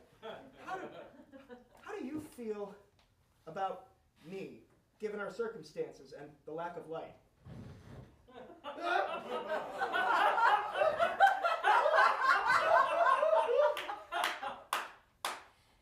You know, it's a mood. I never thought that being locked in the cellar of a farmhouse would be romantic, and yet. Oh, I guess it's working, Susie. What, Dad? Over. Sorry, I'm a little vindictive right now. I'll be right back. Susie, I think we're at a pretty good point now. Can you please just get the key? Over. Are you guys getting married yet? Over. Susie, that was never part of the initial plan that you laid out when you locked us in here. Over. Well, might as well be, Dad, because you love her, right? And she loves you, and, like, it's gonna be good, and you can get married now. Over. Can I talk to her? Please. Susie, it's Mrs. A. Over. Hey, Ms. A. Do you love my dad yet?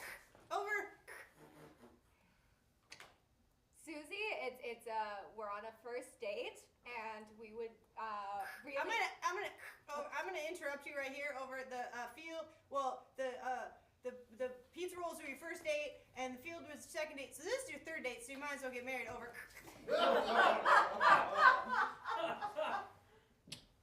Good point, Susie.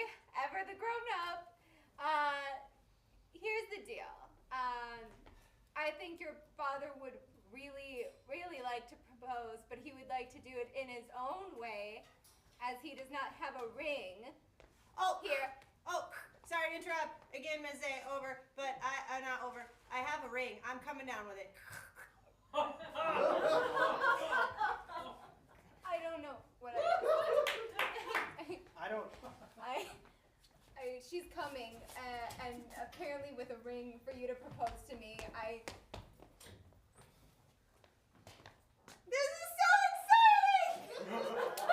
Can we get the key?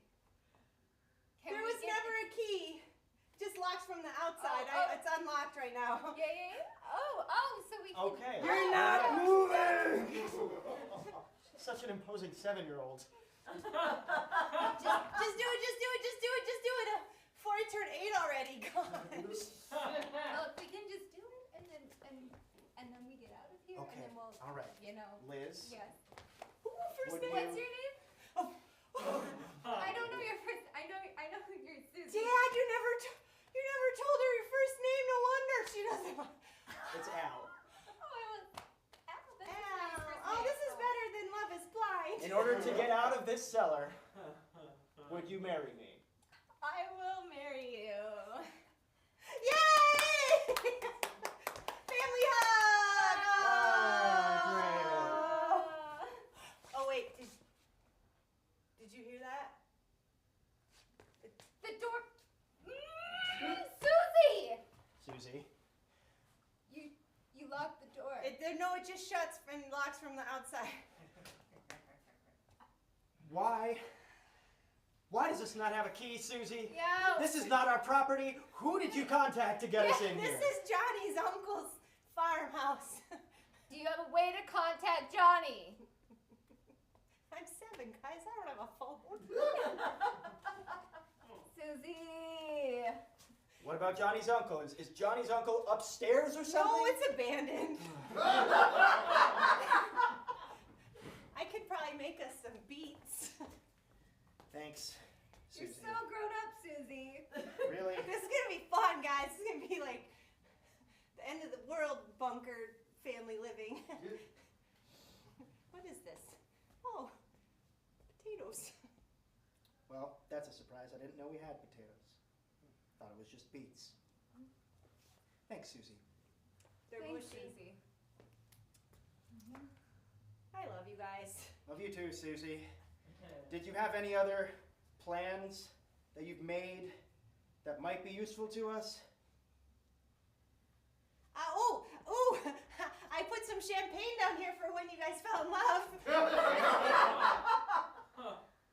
Might as well pop it. All right. I'm not gonna drink that, but I brought myself some Kool-Aid. That's very smart of you, Susie. You're not old enough to drink yet.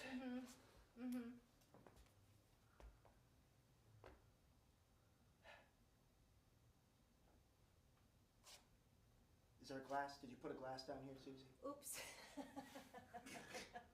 Take the bottle. Just take She the really bottle. tried. She really tried. So, You guys, I can't think of everything.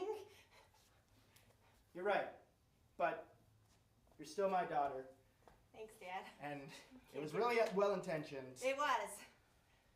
Now we just need to, I guess, survive until somebody finds us. Johnny and Sarah know that we're here, so if they remember that I told them we were coming here, then maybe they'll tell their parents, and like in a couple days when I haven't gone to school and Mrs. A haven't gone to school, they might figure it out and put it together, so yay, happy family. Yay, happy family. Happy family. All right. Something crumple, everyone. Happy family indeed. Boy, I'd love to see the next chapter of that story. Unfortunately, nobody ever will. That's the nature of improv. It ends right there. We'll have to guess forever what might happen next. What's going to happen next here? Right here at Fearless Fest, we're going to have double blind improv in just a couple of minutes. One of our first show that we did as a company, our first standalone improv show conceived of by Assistant Artistic Director Eric Thompson. He is going to be leading double blind improv for everyone here in just a few minutes. Before that, I don't think we have any challenges. I'm sort of looking over into the corner to see if we have any. It's looking pretty unlikely. So, and that makes sense because Eric also runs the challenges. Eric does a lot of things around Fearless, and we really appreciate all the work he does. Fearless is raising money right now. We had a $500 match going. I'm not sure if that match is still going on, but if you donate right now, I think it is still going on. We have a $500 match. If you donate right now, that $500 is earmarked to go to our spring show, which currently is Much Ado About Nothing. Everything you donate, we get a match that goes to our spring show because that show is a big undertaking, and we have a budget here that we have to stick within, and we'd like to up that budget a little bit. And that's why we do fundraising, is because we want to be able to put on new, interesting shows, give people a chance to try stuff out, stuff like Double Blind, and not have to worry about necessarily whether or not the show's going to make money. That's what Fearless 5 is all about. We just finished a run of Fearless 5 about a month ago now. We've been doing that show, I think it was the 6th year. This year's theme was music. So we had some shows that were full musicals and some shows that just had 1 or 2 songs in them. One show that didn't have any music in it at all, but it was about music. And what Fearless 5 is all about is the experimentation of allowing people who maybe have never written before to write a short play for the first time, people who've never directed before to direct something for the first time. Also giving a great opportunity to actors. We usually cast about 5 to 8 actors to play the roles in all 5 shows, so it gives them a really big, interesting challenge. We've been doing that show, like I said, 5 or 6 years. We're going to do it again next year, and it's in the middle of winter. Getting people out of their houses and into the theater can be a little bit of a challenge, but the great thing is that because of things like this, because of fundraisers like this, we can just put on that show, and we don't worry about whether or not we can pack the house every night. We would love to pack the house every night. We are obviously always working on that. But by doing fundraisers like Fearless Fest and like what we do in the fall with Give to the Max Day, what we can do is afford to just go ahead and make these shows happen. And we want to bring audience in, but that doesn't become the primary driving force behind making shows happen. When you're giving people experiences and chances, it's really important to keep making that happen. So that's why Fearless Fest is here, to help us be able to afford that.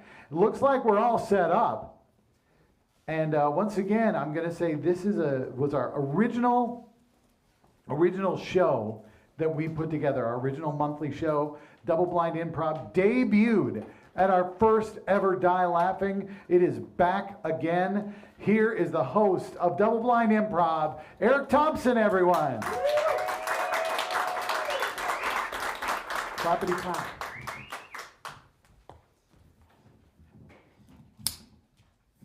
Good evening, everyone, and welcome to Double Blind Improv.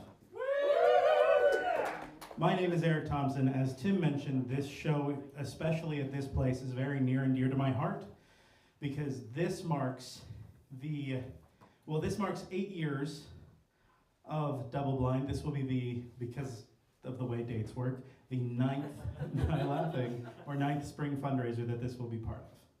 So thank you all for coming out to support it. But you do not want to hear me be savvy. You want to see me torture people with annoying headphones, make them do ridiculous games, and to go a lot, right? So let's meet our performers. Please welcome to the stage, Duck Washington.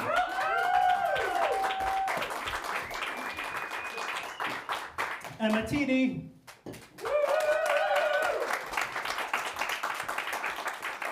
Kayla Soda Beer. And Chris Rodriguez. The way this show works is we're going to be doing some short form improv, but we're going to do everything at random. So I have one hat that has the structures that we're going to be doing, and I have one hat that has their names in it, so I don't know what we're doing next or who's going to be doing it. Does that sound good? So our first game of the evening is a game called I'm Not Finished. This is a game for Chris, Kayla. And for Duck. The way this game works is, we all tend to talk a lot and go on and on and on from time to time. We're going to play a game where I force them to do just that.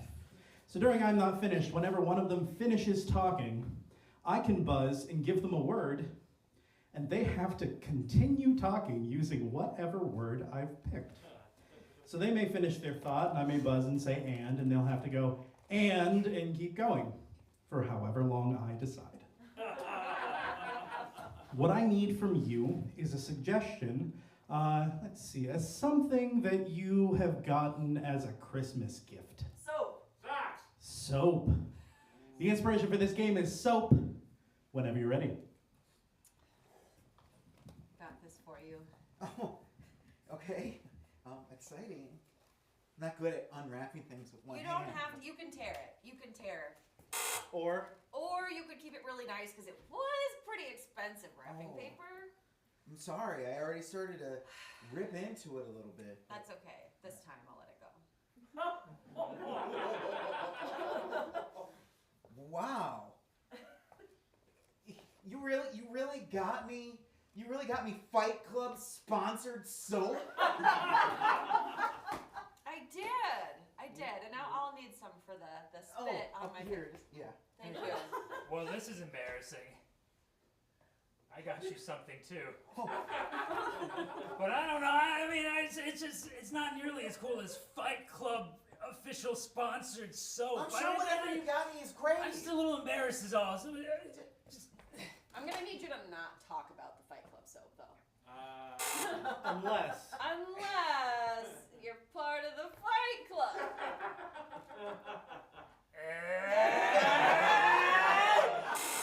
Also, here's the thing, because actually, I am part of the Fight Club. And I believe we all know the 5th rule of Fight Club, don't we?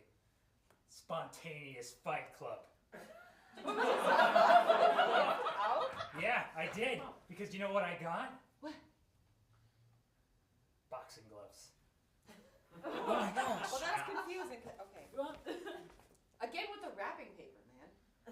I was more careful that time. It ripped because he knocked it out of my hands. Then it rolled across the floor into that puddle, and then that little Sprite flew in and peed on it. It's not my fault. Unless he drank the beer I offered him last night, in which case it might be my fault. Never give beer to Sprites. That's the sixth rule rule of I Fight know. Club. The sixth rule of Fight Club, you give Sprite, right? That clear, at least then when they pee, it's doesn't stain anything. Except your soul.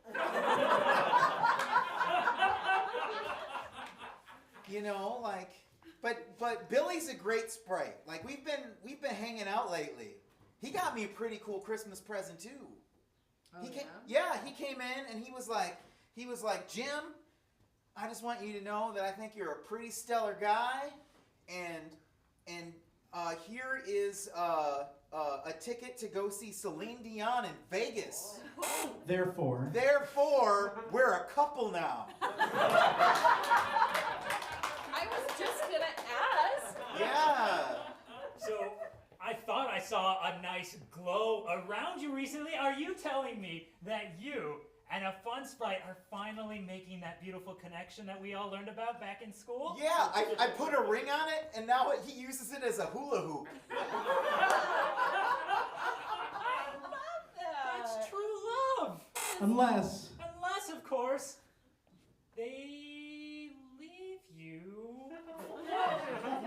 They alter. I'm not saying that would happen. I'm just saying that it's possible and that we should all be prepared for it. You shouldn't say things like that to me when I'm wearing boxing gloves. Okay. It's just I'm a bit of a pessimist and I'm really sorry. It's just I really wanted to let you know that I'm worried about you. because You always go full head first into everything you do, and what if they leave you? in so much that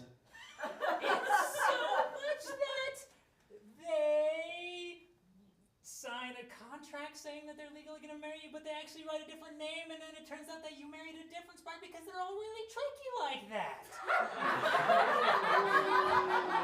I know, you don't mean to be speciesist, okay? But like, not all sprites are like that, all right? Sure, Robin Goodfellow was a fucker, but Billy's great! Billy is great! Hashtag not all sprites. Yeah. Okay, well, all right, excuse me, I'm very sorry. I wasn't trying, I am. I was just trying to watch out for one of my friends. My dearest, most beloved, graceful, delicate friends. Aww. You. I love you. I've actually been in love with you the whole time. Like love or like friend kind of love? No, like love. Like, oh wow. Oh shit. Yeah. That makes a lot of sense now with you kind of having all the wishful thinking about them breaking up. Because Obviously you've been in love with him the whole time. And I'm in love with him too.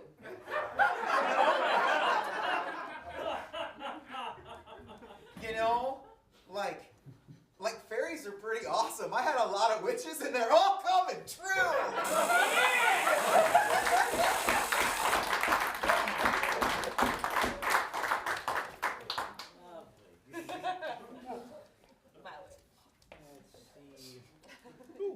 this is going to be for everyone. We're going to play a game called Wish Granted. So I'm going to bring this out with me and walk out this way a little bit. They're going to be granting your wishes. They're like fairy godmothers, but not as good. So they're going to try. So, is there anyone out here that, yes, do you have something you would like to wish for? Yes. I would like 100 followers on Twitch, please. 100 followers on Twitch, please. Wish granted that they're all bots. Oh. So sorry. Wish granted, but they're all the same guy. Just made a lot of accounts, kept forgetting his password. Wish granted, but they're only logging in to see the ball of spit that just builds up in the corner of your mouth over the course of an hour. Wish granted, but none of them ever say anything in chat.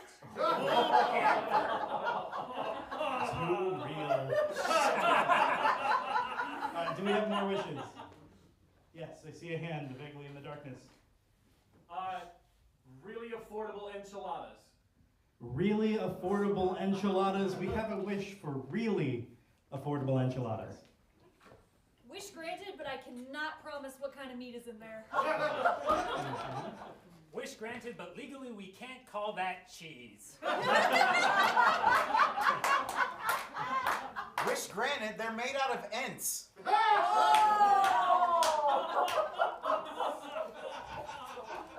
Wish granted, toilet paper is super expensive.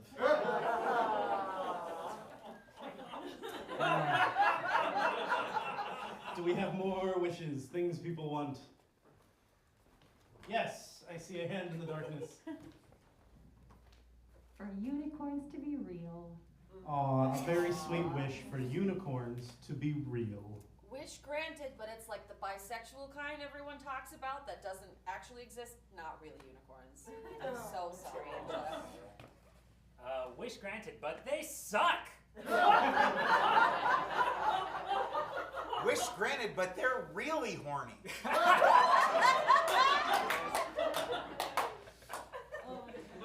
Do we have one more wish from the audience? I wish to be a professional athlete. A wish to be a professional athlete. Wish granted, but it is for thumb wrestling.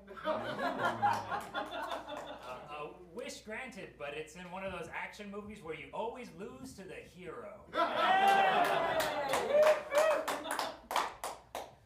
Wish granted, but they won't let you perform because, like, people have really stupid ideas about who's allowed to participate in sports these days. I think we're just going to end on that. That was Wish Granted.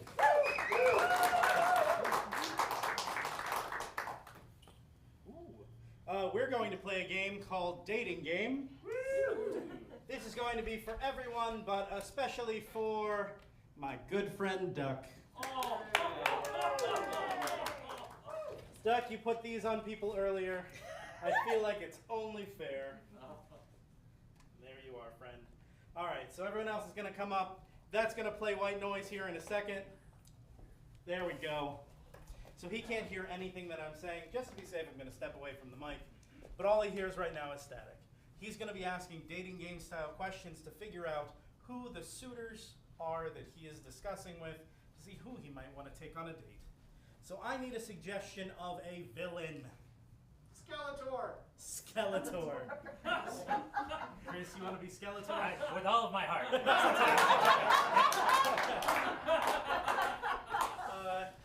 Let's get a celebrity. Celine Dion. Celine Dion. I feel like I'm getting very blank stares right now. Vin Diesel. Dolly Parton. Vin Diesel. What? Oh, Kayla, do you want Dolly Parton? Yeah. Okay. I'm going to be nice to Kayla for once. I'm sure she will experience the other side of that during this show. Kayla gets to be Dolly Parton. Let's get a fairy tale character. Shrek. Emma gets to be Shrek. All right. There we go. All right. Friend, your suitors. I'm gonna sit down because I've been up a long time. Bachelorette number 1. It's really important to me that the people I'm in a relationship have a good relationship with their parents. Can you tell me a little bit about your parents? I assumed you were one. They left me when I was very young. They're horrible people. Don't like them at all. Oh no, that sounds very. I'm very sorry to hear that. Contestant number 2. I like to be romanced a little bit. On a date, how would you show me romance? Oh, darling. I would say over the years that I've learned a lot about romance. I write a lot about romance, and so I would sing it right to you. I would show you the best time, and I'd sing my heart out to you, love. Okay, that sounds great. Contestant number 3. If we were going to get intimate, how, pray tell, would you present that invitation? I have a boner!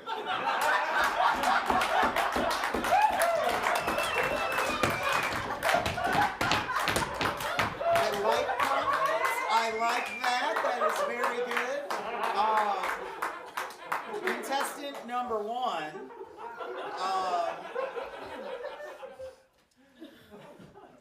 If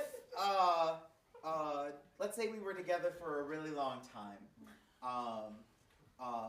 and we were to celebrate an anniversary or something, what's something that you might think would be a good anniversary present?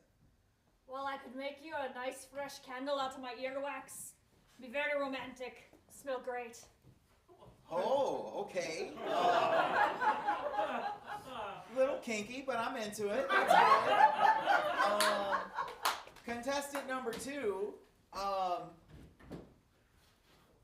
I'm really interested to know a little bit more about your childhood. A lot of people bring in like childhood drama into their relationships. Would you say you had a healthy childhood? How would you describe it? Well, darling, I've been performing for a long time. I can't remember that far back.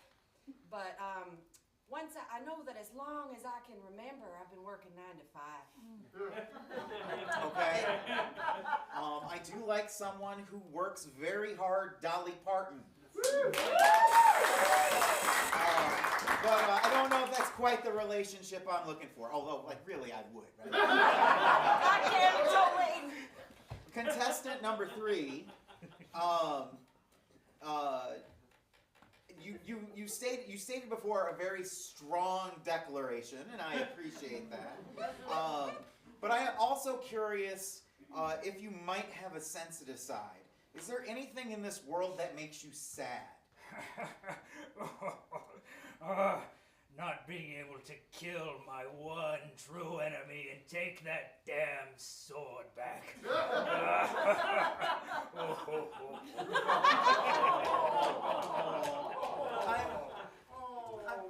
I'm sorry to depress you, Skeletor. You always have to be a he-man, you know? I know. I know. So earwax, huh? Contestant number 1. You seem to be very handy. But if we were to get together, what are some of the things that you would like us to consider when building our family? Well, we got to stay in the swamp. That's very important. And, terrified of babies. Petrified. Being terrified of babies is a good thing, because I don't really want to have babies either. I think that maybe we just had a pet donkey. Yeah. That would be good. So yes, Shrek, I am down.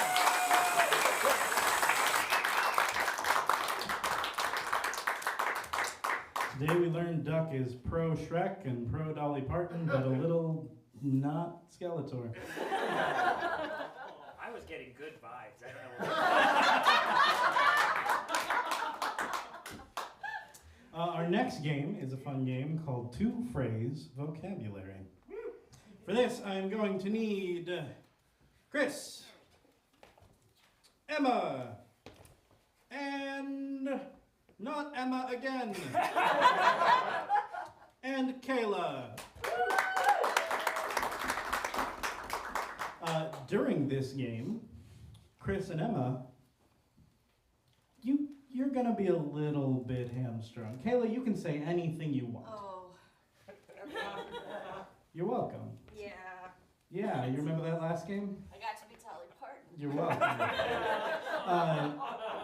During this game, Chris and Emma are only going to be able to say 2 phrases each. So I'm going to ask a couple questions just to get some good options.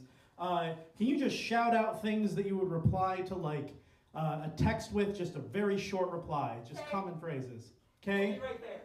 Be right there. Okay, just keep them going. I'm a little busy right now. Okay. All right. All I right. don't have time for this. Good morning, love. YOLO. I don't have this number. All right. Now, what are some things you might say to coworkers at work? Just maybe passing in the hallway or stopping by a desk real quick. How was your weekend? Have you watched Ted Lasso yet? Send me a ticket. Please stop hitting me. Okay. So, Chris, you're only going to be able to say K and have you seen the Big Hammer?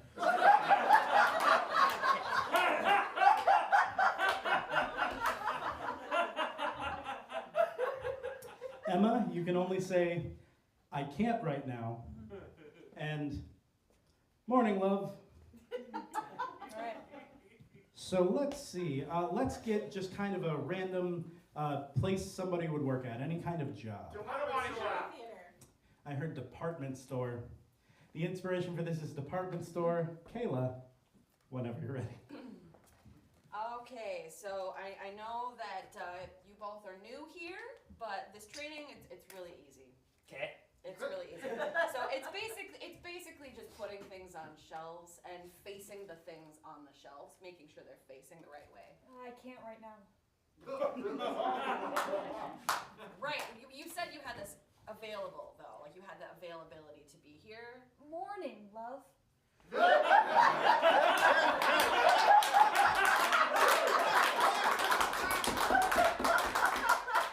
Okay, well, I'll consider that for next time. But basically, you just take the stuff off of this pallet here, right? And you put it on the shelf. That's really the majority of it. Have you seen the Big Hammer? I know it's a bit off kilter. I know we've been meaning to fix that, but we don't have the budget. So you just gotta put the things on the shelf, face it the right way, and then you push it all the way back.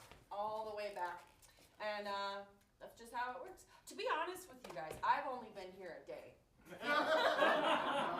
And I'm just assuming this is what you're supposed to do. Okay. I can't right now. I know, it's frustrating, but you just gotta work with what you got, you know? Like, my hope is that at the end of this week, we'll all get a paycheck. But have you seen the big hammer? You know, I see that we don't have a very large selection of hammers, but like I said, it just seems like this is kind of a low budget place. It's fallen under the way. Okay. But you know, it's one of those things. So you know, do you guys like have like hobbies? Do you do things like I just am looking for friends, to be honest. Morning love.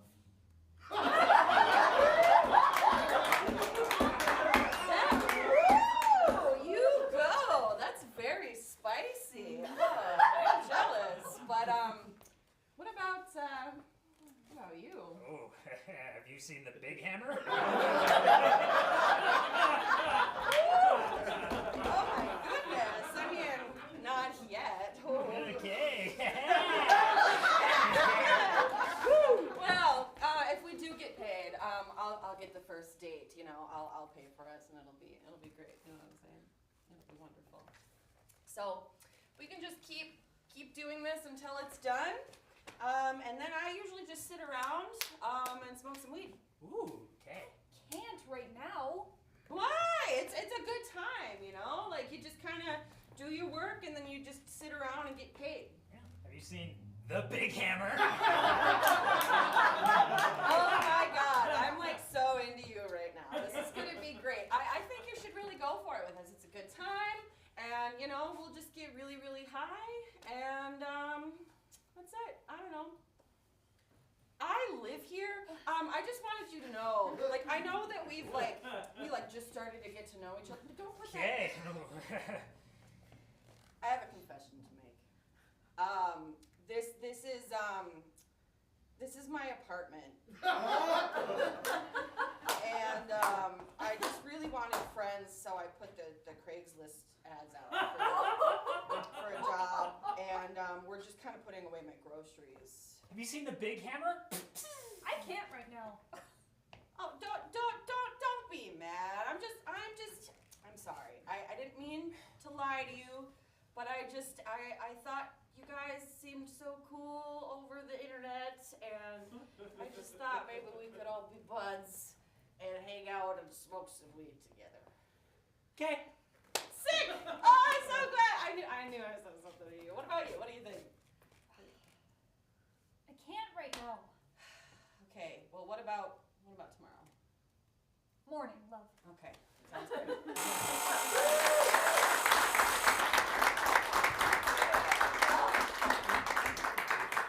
I've never been the person with all the words.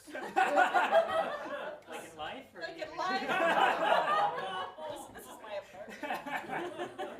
Our next game is for Chris and Duck. Ooh. This game is called Alphabet. The way this game works, Kayla, you got lucky this time because random draw. The way this game works, whenever one of them starts talking, they're going to start talking using the next letter of the alphabet, going back and forth until they get all the way back around to where they started. I need a suggestion of like a non-geographic place, like the beach. The internet. Valley Fair. We're gonna go with Valley Fair. What letter do you want them to start with? Q. Q. Valley Fair starting with Q, whenever you're ready. Quit asking me to go on that ride. Really? We're gonna get all we just started today. Stop it. I don't want to go. I'm scared to go. I'm not afraid to say that I'm scared. Thomas, if we don't get on any ride today, you're never gonna learn to just capture life by the horns. Unreasonable is your whole state of being right now. Va va boom. Look at me. What about me? Exactly.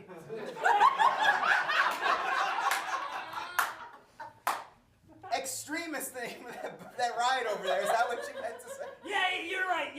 I just got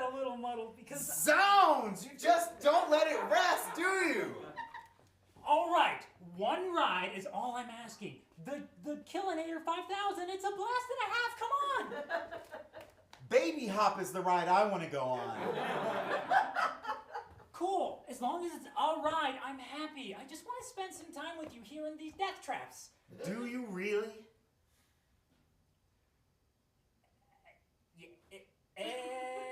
Easily do I say yes.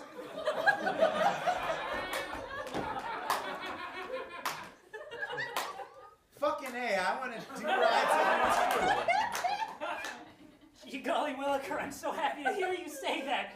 Come on, let's hop on one. Hop on is what we'll do. I'm so ready for this one. I read about this one in Valley Fair Monthly. Just yesterday, somebody died on this ride. I'm a little scared. Okay. Listen, there's no way I would have ever gotten on this if it didn't mean I got to sit a little closer to you. Means so much to me that you would face your fear. I love you. Nipples are stiffening. Oh yeah, I read about that in the review. It's a side effect of the ride.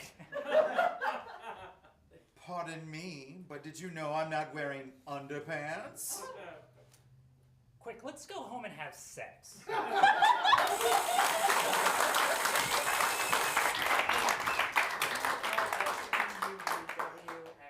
don't know where I get that up. Anyway.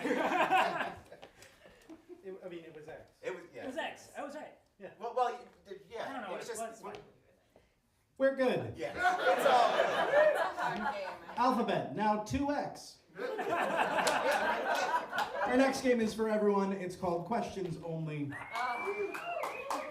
The way this game works is they're going to come out in a pair and they can only speak in questions. If they say something that is not a question, take too long, or do anything else that I deem unworthy, I'm going to buzz and they're going to have to swap with someone that's waiting. I need an adjective. Describes a noun. Angrily. Angrily. Describes a verb, but close enough. Inspiration for this is angrily, whenever you're ready. Where exactly are we going? I thought didn't you bring the map? How did we even get this far without a map? Wasn't there a path around here somewhere? Why? When did you see the last sign? When were you gonna tell me that you didn't pack the map? Why is it always my job to pack the map? Bitch. How could you?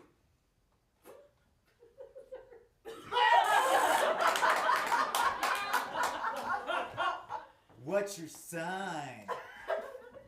Would you believe Taurus? Would you believe that that's my perfect match? Does it describe it here in this newspaper horoscope? Do you read German? Are you not a polyglot? Do you think I had a private school education?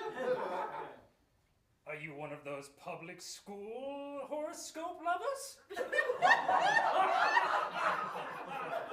Why can't you meet me halfway and just not look down at me for my education? Why can't you see that I think that I'm better than everyone and that's fine? Why don't you take your highfalutin degree and shove it up your ass? Well, why don't I? Did you know that I'm a Pisces? Did you know that I'm a Capricorn? Do you think it's bad that I have double Scorpio in my chart? Do you think it's bad that I think that that's pretty cool?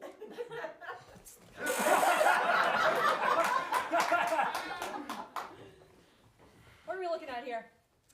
So many Virgos. Root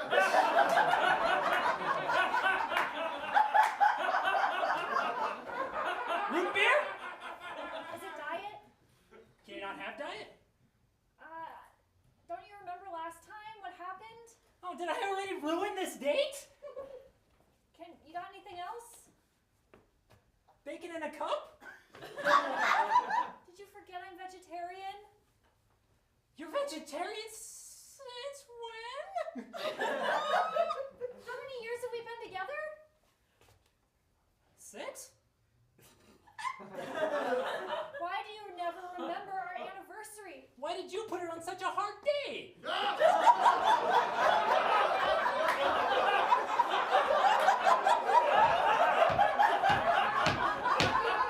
Are you saying you don't want to be in this relationship anymore? Does it sound like that's what I said? Do you feel really confused right now? Chris, your anniversary is December 27th, remember? What is it? You were talking about forgetting it downstairs. Pull from real life, that's comedy. Yeah. What's 10 years? Did you ever see Red? Do you ever think that maybe we're just not meant to be together? Did you know I just got out of a really long relationship? Do you know that, like, that voicemail you left me broke my heart?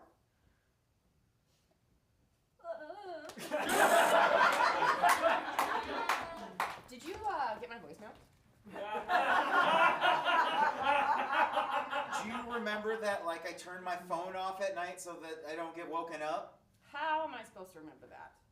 Do you consider me, like, in my needs?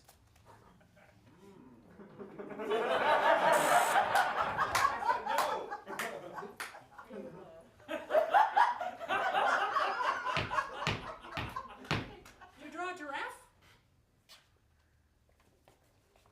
Doesn't that look more like a donkey? Isn't that neck a little long for a donkey? Did you know that a giraffe has 7 vertebrae in its neck? Are you trying to tell me something with these cryptic drawings of yours? Do you know that the length of a giraffe's neck is symbolic of the size of my dick? Yes.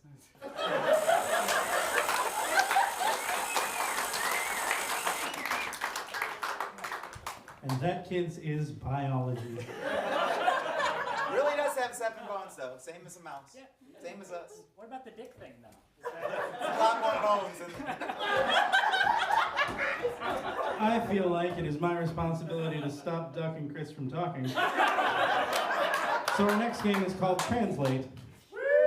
During this game, Duck and Chris are going to be acting out a scene where they're not allowed to speak in anything but gibberish. And then Emma and Kayla are going to be translating what they're saying so you can understand what's going on. I need a suggestion of some kind of relationship. Family. Or parent and child. Parent and child. The inspiration for this is parent and child, whenever you're ready.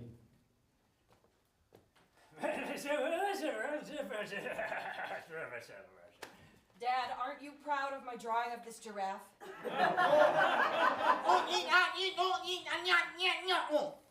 It is not anatomically correct.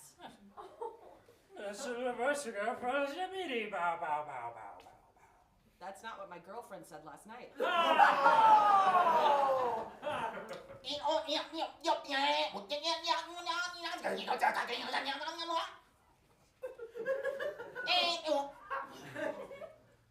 Yep.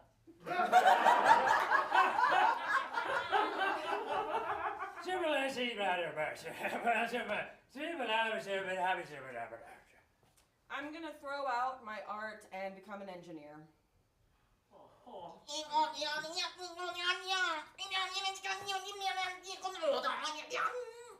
You really want to follow in the footsteps of your father?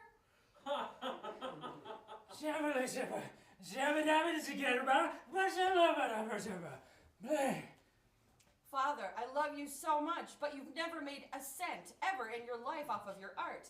Please, I'm begging you, accept this career for me. I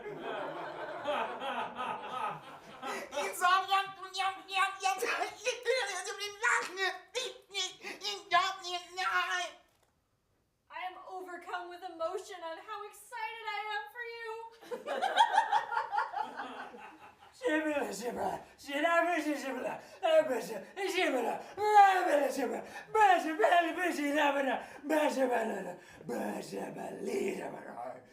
Sick.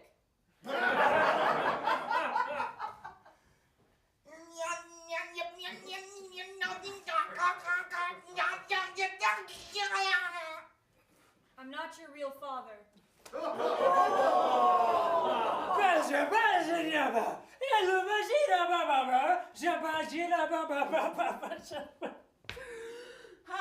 dare you tell me this now? Right when I'm about to move out. Oh my God.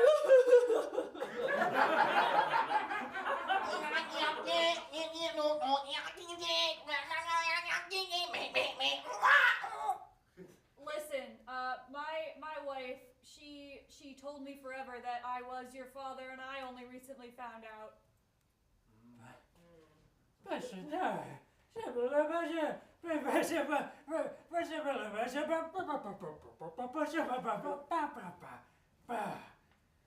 I feel like that's more acceptable. I feel less mad, but it still hurts me to know that at all of these different ages, I have no idea who my birth father is. But I love you, Dad.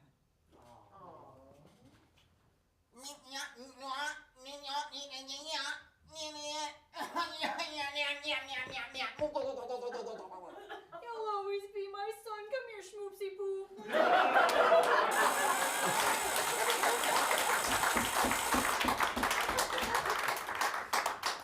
Aw, such a sweet family. Our next game is Film, TV, and Theater Styles. It is going to be for everyone except for Duck. That way I only have to draw one name. The way this game works is they're going to be acting out a scene, and I will buzz and give them a different style of film, TV, or theater, and they will continue the scene in whatever style we give them. And for that, I need help from you. I need you to shout out different styles of film, TV, or theater. Educational kid show. Noir. Western. Will Ferrell. Sci-fi. Romantic comedy. Commedia dell'arte. Anime. Noir. Mimes. Ballet. Musical comedy. Silent absurdism. Awesome. Thank you all so much. I will remember as many of those as I can. I also need a suggestion of something you can hold in the palm of your hand. Baby duck. A baby duck. The inspiration for this game.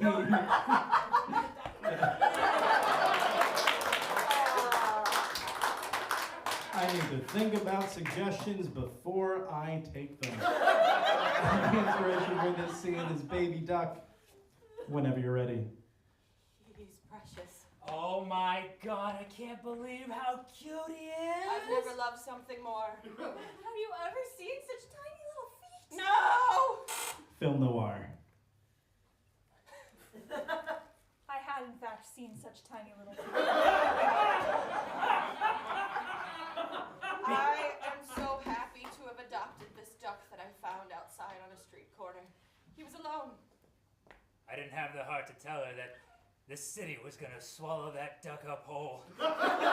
Spit it out like yesterday's garbage trash. I think he's gonna do well in the city.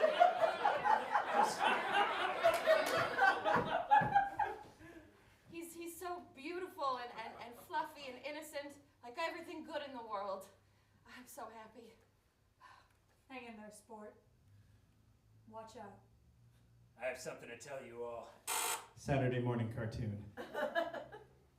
Today we're gonna talk about what it means to recycle. The importance of saving Mother Earth and using our superpowers for good. I can't wait. Perfect. Well, lesson number 1, never trust a duck.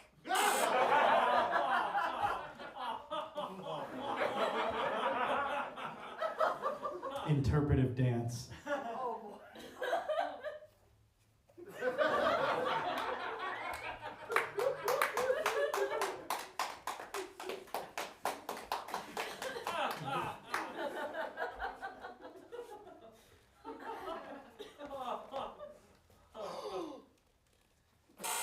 school play. That duck is so cute.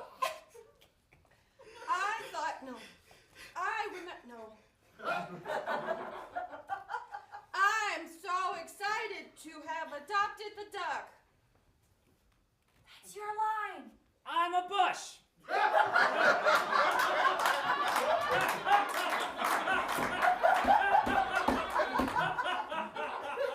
Would you like to pick up the duck?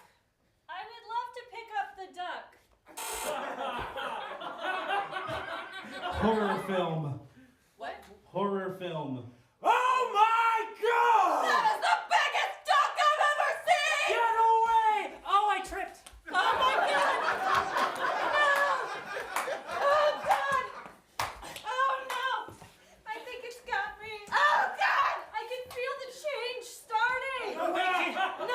We can do this. He's changing and transforming into a duck! Run away!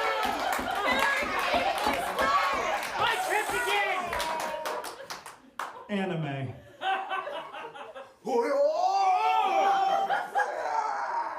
The 60-foot duck, Meta's Megazord, has become stronger than us, but perhaps we can overcome him with teamwork. Oh my! Wow! Oh my God! Activating transformation sequence. Rainbows, stars, sparkle, twirling. Mime.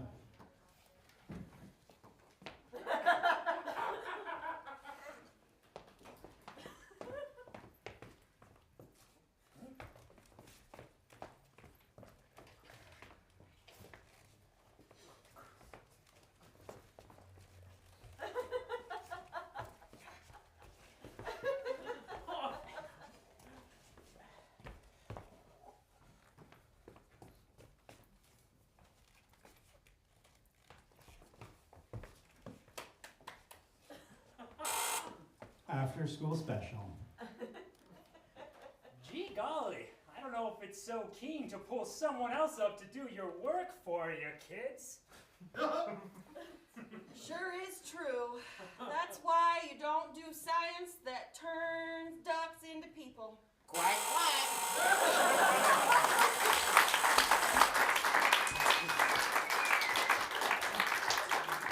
That's okay. I love it. That was great. And now duck. There was no other option. I loved it. Yeah. We are just really the same person, so. Yeah, it works. Our next game is for Emma, Duck, and Kayla. This is called Improvised Soap Opera. Oh, yeah. It's one of my favorite games. During this game, one of our performers must always be staring into the distance. One must always be staring at the person staring into the distance. And one must always be overcome with emotion. And if one of them changes positions, the others must change as well.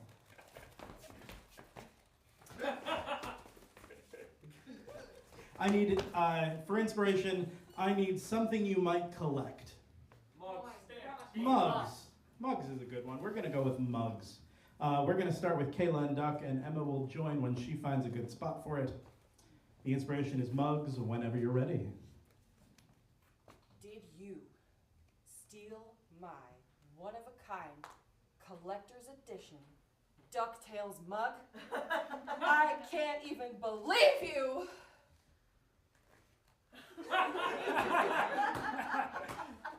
The danger lurks behind you. There's a stranger out to find you. What you do? You gather some DuckTales. That's what you gotta do. Well, listen, that mug, it's been in my family for generations, and you can't just take it like that. You lied to me! Generations? I know DuckTales came out in the 90s, but that's not generations ago. Okay, fine! I got it at a thrift store, but I really like it. Then why don't you just say, I like the DuckTales mug? That's okay. I understand that, but It seems like you just can't help but lie about things. I'm cheating on you. Another lie! I know you're not cheating on me, because I'm so charming. Oh my God! It's me. I'm her new love.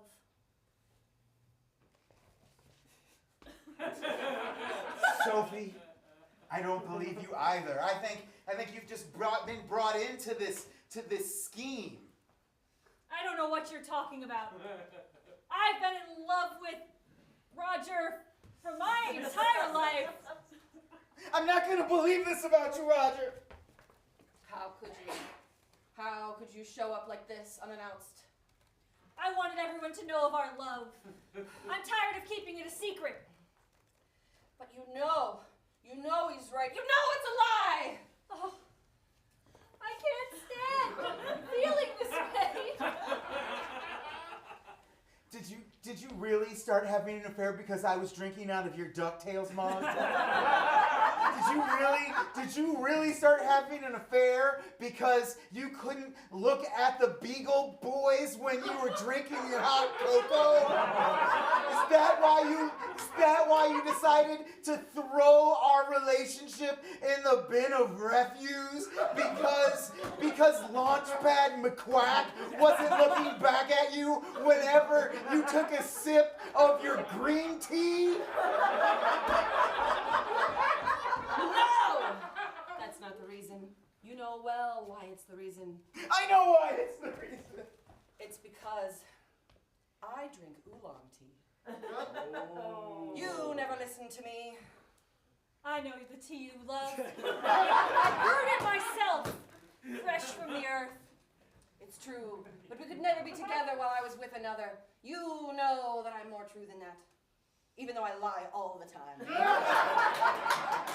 have another secret to tell you. What? I've been cheating on you. With him! Oh my God!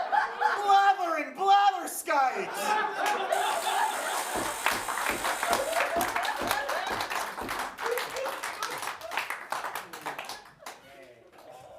Thank you, Disney Afternoons. That wouldn't have been possible.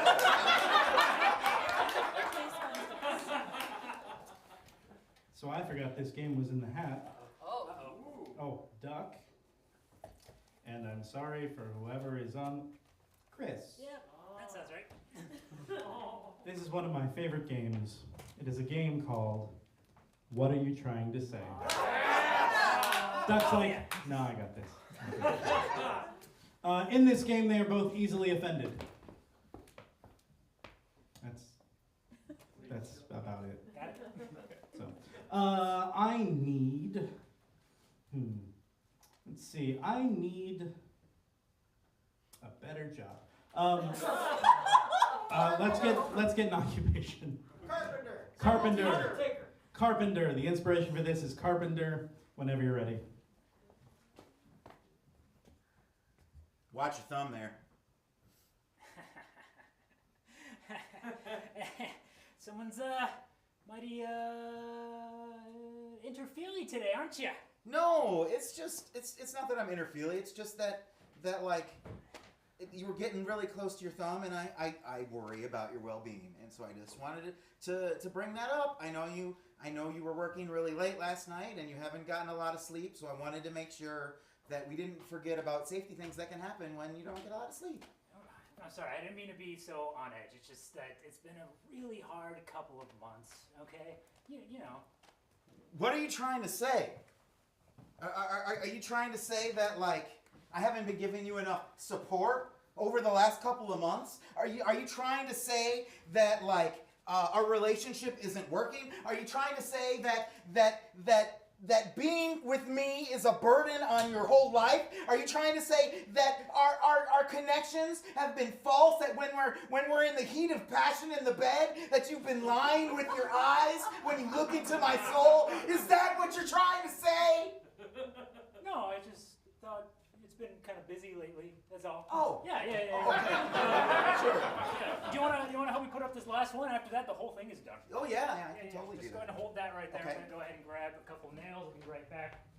All right. While you're yeah, just It's real easy. What do you think the next project we should work on after this is? What are you trying to say? You trying to say that I'm not already doing a ton around here? That I spend like every single day putting my all into making this house a home? That maybe I'm not putting my all into this relationship? That maybe I'm not giving you everything that you need? No, we don't have a toilet and we don't have a back wall. I kind of thought we should jump into the next project. Yeah, no, the back wall is probably what we'll do because of the squirrels and stuff. Yeah. But you can let go. I think we're good actually. Oh, good. There it is. Ah, it's standing pretty erect. Yeah. Pretty impressive there. What are you trying to say? Are you trying to say I'm not? Are you trying to say that I can't perform? Are you trying to say that our marital discourse is unsatisfactory for you? Are you trying to say that I can't, in a marriage bed, perform like every other man? That is definitely not what I'm trying to say, because like I'm still not walking normally yet. Great. Yeah, no, that's awesome. Applause. He does good woodwork, if you know what I'm saying. Sorry, yeah, it's just it's been a stressful kind of thing. But I think maybe we're ready now. I think we can start working on a family. What are you trying to say? Are you trying to say that like our relationship isn't perfect right now? Are you trying to say that we need to bring in more lives into this thing and possibly ruin it, possibly damage it, possibly destroy it? Are you trying to say that I'm not enough for you? Are you trying to say that the love that you give me isn't all that you have to give? Are you trying to say that when you look into your heart, there's emptiness there that can only be filled by something that isn't me, that isn't Duck, that isn't like, oh my God, that guy that's standing there that has no self-esteem? Are you trying to say I have no self-esteem? Are you trying to say that anybody else would be better in the world than Duck, who's sitting there, who can't even do a home improvement project without crying so hard that his knees fucking bend together and he turns into this like collapsed form of a being that can't breathe or look at you with more than one eyeball at a time, as the emotion in the left side of his face is just so fucking tight and corrupted? Is that what you're trying to say to me? I just thought we could get a dog.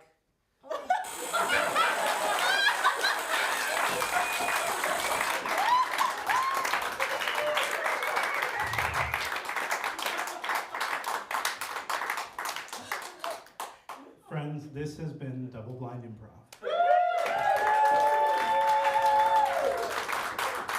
Thank you all so much. I've been Eric Thompson. I want to thank Chris Rodriguez, Taylor Sotomayor, Emma Teedy, and Duck Washington. Thank you all so much for coming out here to support us. Thank you for donating. And thank you for enabling me to do this very dumb thing with my life for the past 9 years. Yay! Let's keep it going for Double Blind Improv. Well done. That was our first monthly show. Thank you, Eric. Thank you very much. Welcome back, everyone. For anybody who might have been taking a bathroom break, I don't know why I said welcome back like you all left. I was the one that wasn't here. So welcome me back. I'm back, everyone. My name again is Tim Wick. I will be here with you hosting for just a short while longer, at which point our good friend Duck Washington, who you may have seen on the stage at some point this evening or this afternoon, will be taking over as host from 8 p.m. until 10. Now I see Keith over in the wings, so that would suggest that perhaps there are some challenges that need to be taken care of. I'm so glad that I'm right. Keith, what do we have? What do we have that we need to get done? Melissa, hey, look, she's right there. How are you? I'm not sure yet. Well, you get to pop 5 of those out of there. Whoa! And you can hand them out to people. Oh, okay. So pick some fearless people, come on up. They're all leaving. They're all running away. It's also here. Calvin here? Oh, there. There we go. All right. One of our newer members. He can go Oh, good, inside. Jason. Who wants a red one? What is the red one? The red one is old bandage or pomegranate. Whoa. Fine. I don't like either of those. Oh, there's, okay. Oh, I there's an believe- orange one. Oh! Woo! Oh, fuck no! Oh! Right here, Alright, Tom, so Tom. that speckly Don't one worry I about- think is either right bar here. for peach. Oh, it's bar for peach. Bar for Peach. is Bar the for weirdest Peach. game show. It is, Don't put the yeah. mask back on. It's not The- peach. The Game Show Channel, Bar for Peach, coming this fall. I believe that, oh, I'm not sure what this is. This might be either toasted marshmallow or stink bug. I want to know who eats stink bugs. Somebody ate a stink bug so they could figure out how to make a jelly bean taste like it. Okay, yeah. All right. You're peeling back the veil, Jason. All right, let's see. Nobody realized there was That a is the buttered popcorn or rotten egg. nobody realized there was a spit bucket right backstage until now. Now they know that we don't actually swallow these horrible, horrible things. Yes. Yay! Oh. Oh, I'm dude, sure lucky. Karma will punish me right now. Oh, Yeah, look, well. it's another maybe rotten milk one. There you go. It is. I can smell It bothers me that you're just so used to it now. No, that's really terrible, but since you called me out, I gotta swallow this dick. Yes, you do. Oh, no! Yeah. That's what I'm here for, Jason. the wafting odor. Someone buy that man some Lego blocks. No, yeah, well, all right. I'm still behind, which is where it should stay.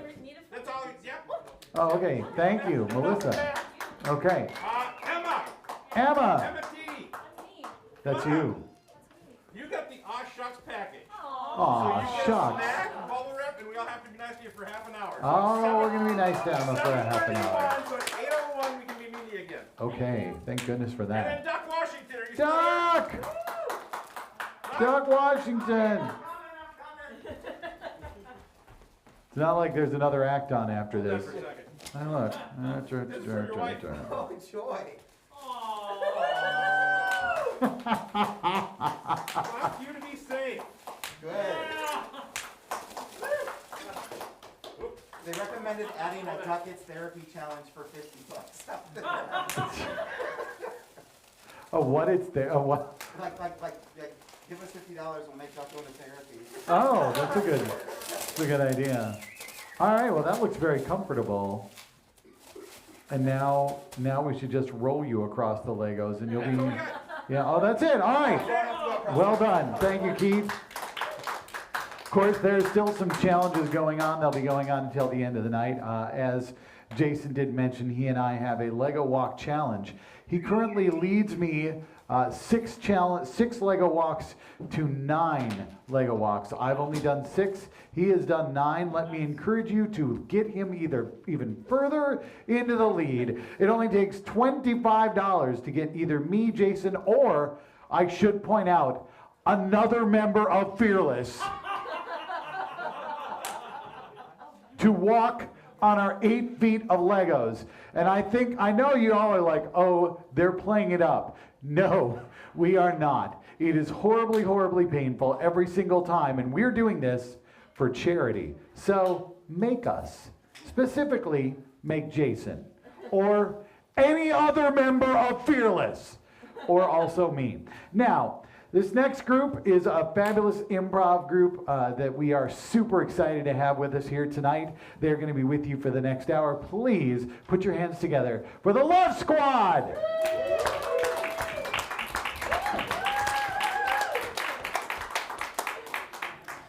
Hi, everybody. Thank you so much for being here tonight. We are the Love Squad. The Love Squad! We've got a fun night for you. I'm Christina. I'm Katya. I'm Mahmoud. I'm Blake. And we will be getting started with some advice for your love life. Okay, so we're going to ask the audience questions, get you some good advice here, but let's have our intellect introduce themselves. Hello. I am Dr. love I love you so much that it will. hurt. Does anybody have any questions for Dr. Love? Yes? Oh crap. What do you do if you want to get married but your partner's having cold feet? Dr. Love? Well, You should stop thinking about your marriage and go home to the movies instead. Go to the movies. Don't worry about it. Okay, thank you. Other questions from the crowd? I How do see a you hand. keep your partner interested in you if you've been together a long time and things are kind of like dying down?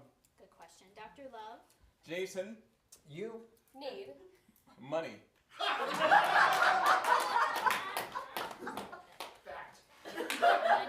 Money helps. Okay, any other questions? What do you do if your partner wants a puppy and you do not? If your Partner wants a puppy you need a puppy. So get a puppy now. now. now. Damn it. Go. Get the puppy. Okay. What other questions do we have for Dr. Love? If you have a crush on your coworker? Oh, Dr. Love, what do you have to say about that?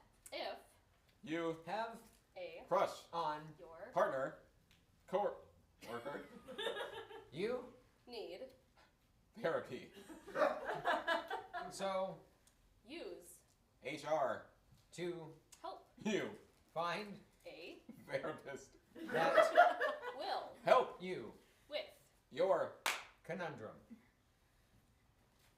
Okay, go to HR. All right, who's got a question for Dr. Love? Anyone else? What's the best place for a romantic first date? Good question. Dr. Love, what do you say? the best place for a first date is somewhere over the rainbow. so you should go home and sleep until you decide to go over Kansas. Great advice. All right, one last question. Anyone have a question for Dr. Love? How can you tell if someone's interested in you? Dr. Love, what do you say? The answer to your question is open to everything because love is like cheese and macaroni. It will stink, but you will like it eventually. Okay. I hope that answers your question. Dr. Love, thank you so much for being here. Why don't you give us a final word of advice? well my Name is Dr. Love and you also should follow my advice all the time because I have the knowledge of love your friend is interested in love. period. Okay, thank you, Dr. Love. All right, I hope you learned something. Now, let's all dig into this a little bit deeper about love and what love is all about. We're going to get your help with this. We're going to tell you what love is like, but we need some help from you. So could someone out there just shout out any object at all? Marble. I thought I heard marble? Marble, okay, marble. Love is like a marble. Love is like a marble. It goes on and on and on and on until it naturally stops. But you hope it keeps going on and on and on. Love is like a marble. All the kids gather around the circle and play with it. love is like a marble. Sometimes you choke on it. Love is like marbles. It is scary if you lose yours. Love is like a marble. Sometimes it's colorful, sometimes it's bland. Love is like marble. Don't take it for granted. All right, we need another object, please. Another. Actually, let's get an animal. An animal. Zebra, help. Koala. Koala. Love is like a koala. Love is like a koala. They all have STDs.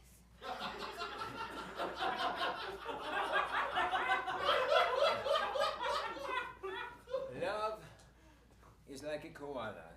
If you truly want to experience it, you have to be willing to go down under.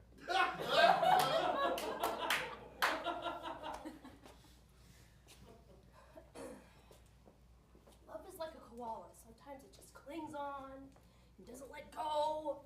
You really have to pull it off if you don't want it. Love is like a koala. Sometimes, you like it.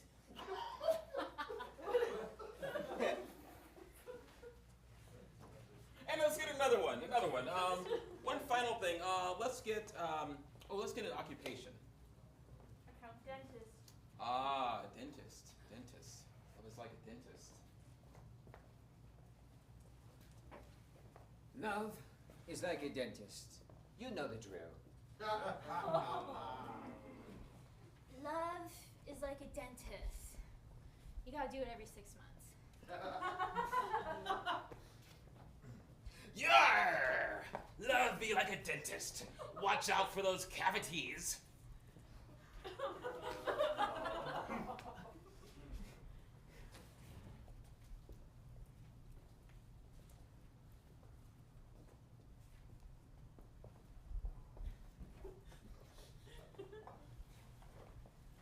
Love is like a dentist. It hurts, but it's good for you.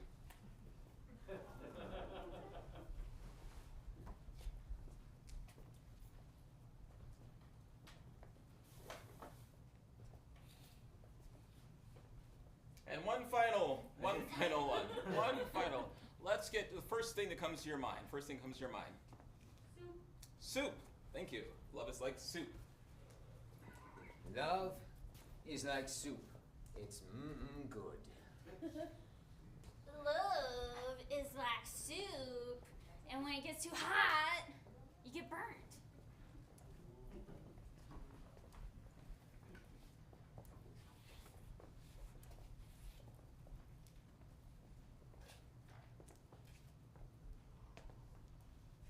Love is like soup. There is so much to savor, so much to take in, but those leftovers, so many leftovers.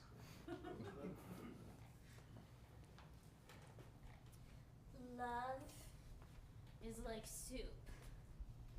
Best when it comes from your mom.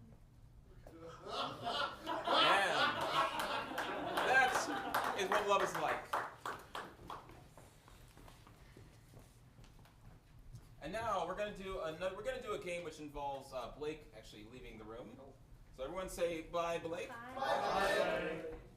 Yes, so Blake is going to go backstage, and we're going to decide what characters we're going to be and the character quirks. So, and Blake is going to try to guess who we are and our character quirks. So if he's really close, you're going to clap quietly, and then, but if he gets it, then clap really, really loud. So, all right. Yeah, so we're playing the dating game. So Blake is trying to figure out which one of our characters to go on a date with. Right, yes. All right, and so on the count of three, we'll say, Blake, come out. Well, we need to figure out. Right. Yes, that is an important step. Okay, so Right. Sorry. Okay, so someone shout out a character. Just any character. MacGyver. MacGyver. All right. So I'll be playing MacGyver. Sure. Mahmoud will play MacGyver. Okay. Now someone say a character quirk. Lactose intolerant. Thank you. Okay. MacGyver is lactose intolerant. Great. Okay. All right. Now someone shout out a character for Christina. Mickey Mouse. How about Winnie the Pooh? Okay, got it. Okay. And then And a quirk. Someone shout out a quirk. Dave's funny. All right. Ooh, two good ones. Who's sleepy? Okay. Sure. Okay. Okay. Okay. Thank you. Okay.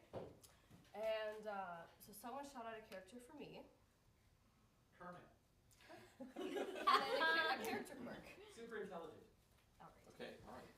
So maybe we should just like run through ours real quick again. Yes. Winnie the Pooh, very sleepy. MacGyver, and I forgot the second part. Someone help me. Lactose Lactose intolerant. Thank you. Thank you. That's fine. Let's run through. And I'm forgetting mine. Kermit the Frog. Right. Kermit the Frog, and then super intelligent. Right. Okay. Great. Okay. So on the count of three, say Blake, come out. 1, 2, 3. Blake, come out!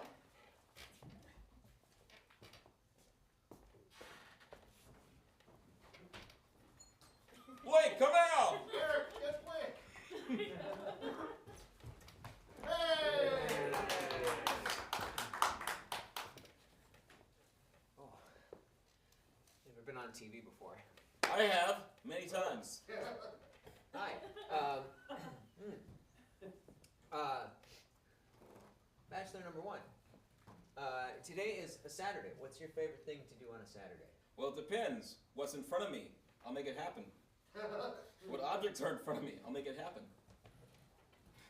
Okay. I'm What if various foods were in front of you? Oh, well, I don't know. Let's see. I think it would be something to save the day. You know, like put a blender or a strawberry in a blender, and then I could throw it at the bad guy's face and distract him while my co-stars exit the room. Okay. All right. Bachelor number 2, same question. What would you do on a Saturday? Favorite thing to do on a Saturday? Well, my favorite thing to do on a Saturday is to read. I love reading. Oh, nice. What are you reading right now? Henry David Thoreau. I love that book. The book Henry David Thoreau. Not the No, author. yeah, like the author. Okay. Right. Okay. It's such a good book. I love it. Fascinating. And bachelor number 3, same question. What's your favorite thing to do on a Saturday? Oh, I'd like to eat a good meal of honey and then tuck in for a day-long nap. Okay. Nice. I like a good nap too. Okay. Bachelor number 1. I think it's really important to support charitable organizations. Right. If you were going to start a charitable organization, who or what would it help? Oh, well, let's see here. I think it would probably help those who are as unfortunate as me, those who can't, go anywhere near yogurt or milk or anything else of that nature. Because I understand what it's like. You see. Okay. I understand how that feels. All right. And bachelor number 2. Who or what would you help if you were going to make a charity? I would help all the frogs in the woods. I would go to each frog and I would ask them what their problems are, and I would say, I really want to help you, and I would really figure out what they need help with, and then I would figure out what charities they want to do, and we would just come together and just help these charities. Hey, I noticed the color you're wearing. That's your. I understand that's your favorite color. Yes. Yeah, it's pink. It's favorite color. I mean, you're not that color, but she is. She yes, is. I do love pink. Yes. And pink loves you. Okay. Very much. Bachelor number 3. What would you make a charity for? Oh. Well, there's a lot of discrimination against people like me that don't wear pants. I would put it towards that cause because I don't wear pants and sometimes businesses don't let me go in because of that. Yeah. Wait a second. That clock is ticking down. Is that a bomb? Hold on. Oh my god! Hold on. Oh my god! Lemonade. I need lemonade. Boom. There. You're welcome. That Oh, that was scary. was impressive. I can really only think of one person maybe who could defuse a bomb with lemonade. All right. Let me ask you this question then. Yes. If I were to give you a paper clip, some chewed bubble gum, and a tuft of dog fur, what could you make out of it? I would make you the internet. All right. What's that?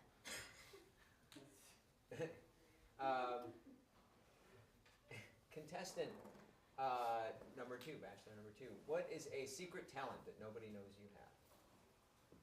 Secret talent. Well, I love to sing. Singing is fun. I can show you some singing right now. Okay. I love to sing. That, yep. So, yeah, it's so fun. I love it. And, yeah, I get really shy singing around people because I'm afraid I'll be judged, you know, because my voice is just so different than everyone else's, but. But you know who never I judges? don't know. The children. They never judge. Oh. You sing to them all the time. Yeah. And they're clapping along. Yeah, they love smiling. it. They love when I sing. They're obsessed. Yeah. Okay. Contestant 3, you okay there? Yeah, I'm here. All right. No bother.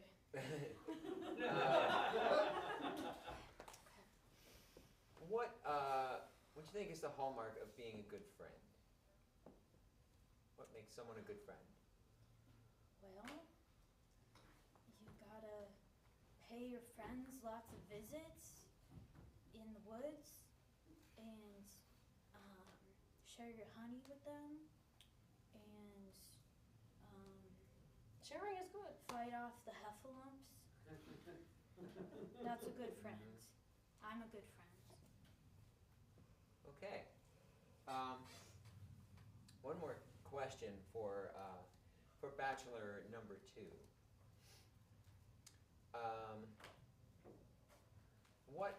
Okay. We're a long ways off from Halloween, but thinking ahead, who or what would you dress up as for Halloween?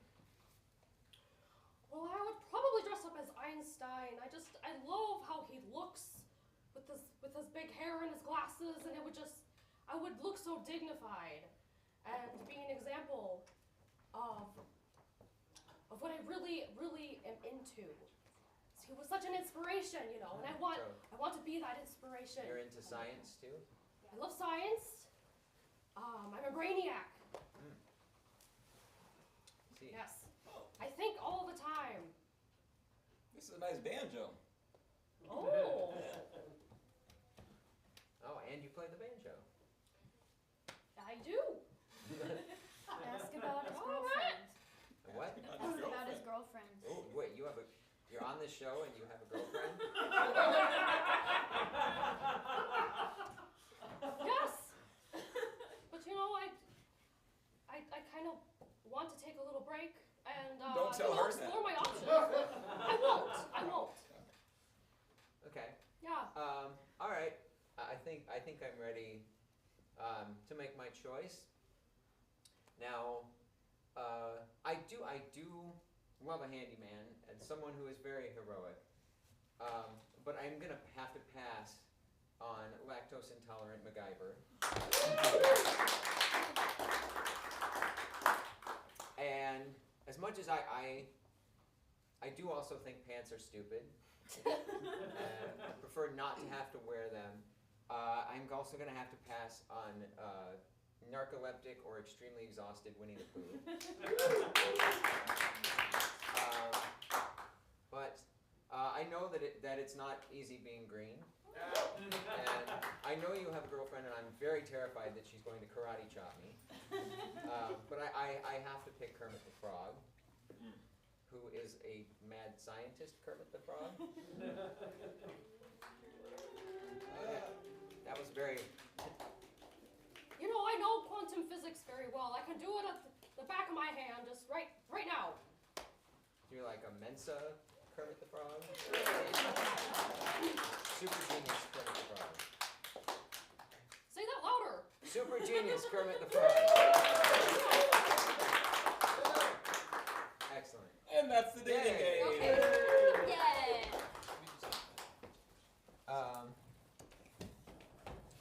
I think we should be. Okay. Let's leave 2 chairs. We are so grateful to Fearless for allowing us to come play today, and we love everything they do, and we are so happy to support them. And we would like to show a little extra love for somebody from Fearless. Tim, are you here? Yeah. Yeah, come on out, Tim. Oh, I'm so surprised. You can have a seat over here. Okay. I'm sure a lot of people in this audience, as they've seen you come up and host, were probably wondering, what is a day in Tim's life like? I've wondered that myself. So we're going to find out right now. I'm going to ask you a couple of quick questions. Okay. And then these players are going to try and reenact a day in your life. Okay. There's a little more to it, but we'll get to it when we get to it. Thank goodness. So, let's just do a couple of things. Are you an early riser? Yes, Early morning I person? am. I have to get up at 7:45 to take my youngest son to school. I drive him to school every Okay. day. Yeah. So you drive him to school every morning. That's Yeah. a typical part of your day. Uh-huh. And how else do you like? How do you spend the middle of your day? Well, I'm a playwright by trade, so I usually spend the middle of the day trying to avoid writing. Okay. But doing other things, I work for an Asian food company delivering food. Okay. That's how I make money. Playwriting is what I do for a living. Sort of. I understand. But yeah, you get it. Okay. You get the idea. Yeah. Who is, you said you drive your son to school. Yep. What's your son's name? Devin? Devin, okay. And who's somebody else you would encounter in a typical day? Well, my son Alex, he's a senior in college, and he's still living at home. Okay. So typically I will encounter him when he is going from his room to the front door to go to class, or coming in from the front door to go back to his room. Okay. Cool. And what's one word you would use to describe Devin? Cranky. Cranky. Okay. And one word to describe Alex? That's one word. It can be 2 or 3. Oh, thank goodness. Missing. Missing. Yeah. Okay. And if Devin and Alex were to describe you in 1 or 2 words, how would they describe you? Sarcastic. Sarcastic. Yeah. Okay, so we have sarcastic Tim, we have missing Alex, and we have cranky Devin. Okay, so now you're a playwright. Now you get to cast your play. So Oh my let's start with who, between Christina, Mahmoud, and Katya, would you like to play you? Definitely Katya. Yeah, definitely. Katya, okay. Yeah. Katya is sarcastic Tim. Yeah. And then who would you like to play cranky Devin? Definitely Mahmoud. Mahmoud? Yeah. Okay. So Christina will play missing Alex. All right, so we'll see you. Okay. So they're going to try and reenact a day in your life, but we want to get it right. We want to Okay. do it justice, and we don't know your life as well as you do. That's So fair. I'm just going to hold my hands out here, and anytime they say or do anything that is true to your character or your kids' characters or seems right to you, you can hit my right hand, which would be the downstage hand, and I will make a loud ding so that they know they're on the right track. But if they Okay. say or do anything that's out of character for you or your family, hit my left hand, the upstage hand, and I will go, and they will know that they're wrong, and they will try to correct it, and you can keep until you're satisfied. Okay. And then you ding. Sounds good. Okay? So, let's see a day in Tim's life. All right, get in the car. I don't want to go to school, Dad. Ding. You say that every day. Because I don't want Ding. Good. Hi. Hi. Good to see you again. Yeah, not good to see you. I'm here too. Where were you? I'm gonna take the day off school. No. I'm sick. I guess I'll go to school if you make me. Yeah. Get in the car. Fine. Well, it's nice to be with everyone. I love my older brother so much. Don't say that. I hate my older brother. He's a grump. Ding. Well, I hate you too. You know, this is just the car of hate. Ding. Well, do you hate Dad too? I hate Dad, yeah. You know what? I read some of his work. What? I said I read some of your work. I heard you. Well, why did you say what then? I'm just shocked You're shocked? Why? that you snooped through my stuff. Yeah, you left it on the kitchen counter. Okay. Ding. I read it too. Oh, what did you think of it? You want our honest opinion? Yeah. You never asked us that before. You asked us last night. Yeah, a lot of feedback. We didn't give you a lot of A feedback. lot of feedback. We were like, hey, that sucked. Oh, yeah. Redo it. Ding. We said Shoot. needs That's right. more cliffhangers Mhm. and Oh my dragons and deaths. And deaths. Yeah. I don't agree with that. I like my writing. You know what? I'm trying to grow my confidence in my writing, but I just don't want what you want me to put in it. I need to follow my heart. Okay. All right, fine, whatever. Should we go to school? Yeah, I'd probably go to school. Yeah.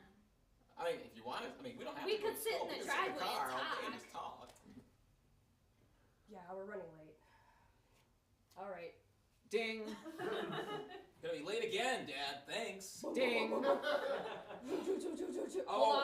Oh my Ugh. Should I get out and push, Dad? No, I got this. Vroom. Oh, it started. Thank All right. goodness. Uh, Ugh. All right, let's go. Why do we have to have such a crappy car? This car. Ding.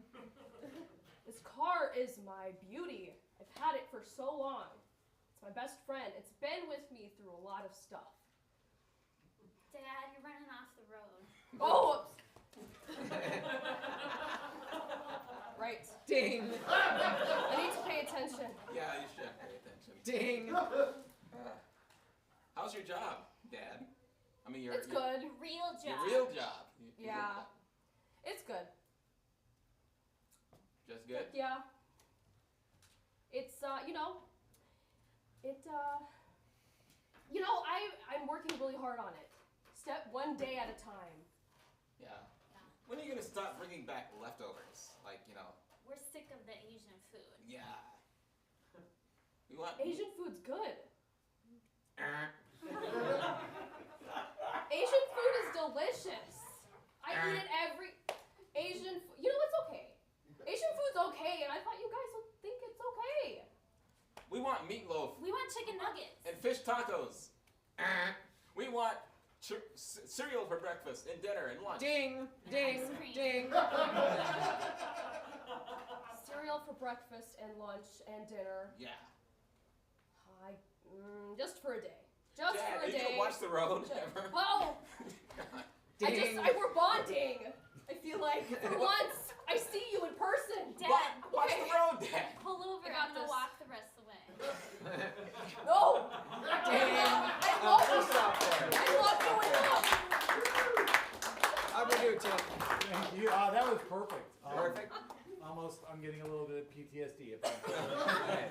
A round of applause for Tim. Thank you for being here this morning and playing with us. Thank you all. That was a day in Tim's life. And now, you folks in the audience who've been so great with all your suggestions and everything you've given us, you can just sit back and relax for the rest of the show. We are going to take it the rest of the way with a montage.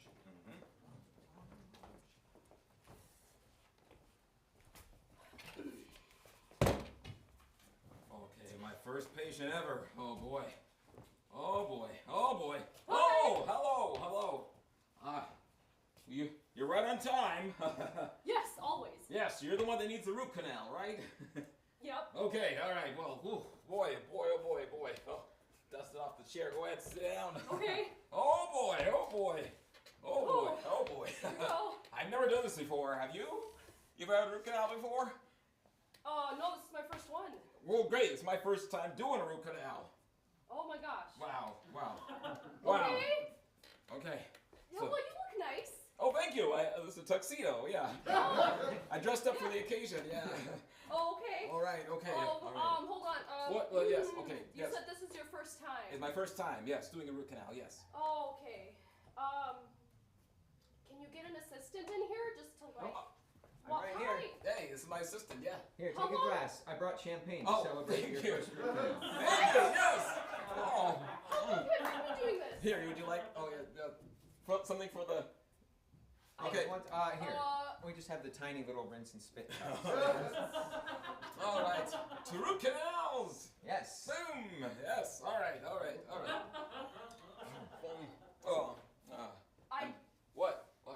I've been to the dentist many times. Yes, but not this one. Yeah. No.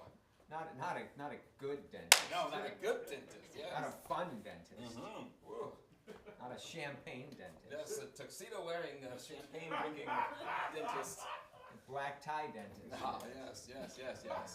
All right. It's got a I'm short. not drinking this. Well, you don't have to. It's complimentary. Well, I mean, it is the only anesthetic we have. Sorry. All right, just sharpening my tools here. Don't worry about it.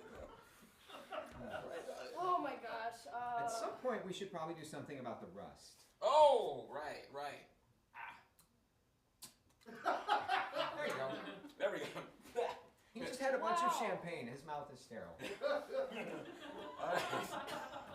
All you gotta do is open wide. God. Oh. No. What? No? This place needs to be run a little differently. Oh. How would you run the Yes, dentist how would you run office? this? Look, you see this right here? Before you speak, this is a diploma. A diploma. Oh, well, at least you have that. I do. How would you run this? So we zoom in on the diploma, and it's from National American University. Oh. One day, one night is all it took. Saturday's all right. Exactly. It was a Saturday Right, night, that and I one. passed. Wow. Well, how would you run it? Well, that's a really good question. I haven't thought about it that deeply. Well, I've been to a lot of dentists, and Sounds like someone doesn't take very good care of their teeth. right. Yeah, that's why I need a root canal. But you know, I kind of like how this is going though. It's really different. I know, right? At the same time. Yes. Very unique. Yeah. Excuse me. Oh. I'm ready for the patient massage. All right. All right. Oh, Yeah. I forgot to turn on the disco Oh, there's a ball. massage. Oh, right. Yes. There you go. Okay, All you right, know, this disco isn't ball. as bad as I thought. Okay. Yeah, do you know, we have a DJ Well, too. that's good. Yes. Oh my god, DJ. Hey, DJ Wow. Joey, crank some tunes. All right. Yeah. Oh wow, you're doing my feet. All right. I've got the bow and arrow ready. Just open your mouth, open wide. Fastest root canal you've ever had. Okay. Ow! Oh wow. Wait a minute. Hold the arrow out. Oh. And there you go. Okay, wait, it's bleeding. It's bleeding. It's supposed to do Yeah, that. we just You look ripped great. a tooth out of your face with an arrow. I need some. It's if you just relax, then your circulation will slow down. Yes. Oh God, hold on. You know what? I don't think we have any gauze, but I got some Arby's on the way here. There's some A napkins. Band-Aid? Some Arby's napkins. Oh, those are the best ones. That was my first ever root canal. I think I should celebrate. Yes. Yes. More champagne. More champagne. More champagne. Oh my God. So you are trying to come on this dating show, but you also have a girlfriend at home. I don't think she's gonna like that. I like to surprise my girlfriend a lot. Yeah, it's gonna be great. She's gonna see me on the show and like, hey, I'm gonna be dating someone else. It's been great. She's cool with that. It'll bring us close together. Yeah. Oh, okay. Yeah. Well, usually our contestants are single, but Right. okay. Well, here's So, yeah, I didn't tell my boyfriend, but I'm going on this dating show. Yeah, it's gonna be super fun. Don't tell him either, though. Okay. Yeah, I didn't tell my girlfriend, but yeah, I'm doing this too.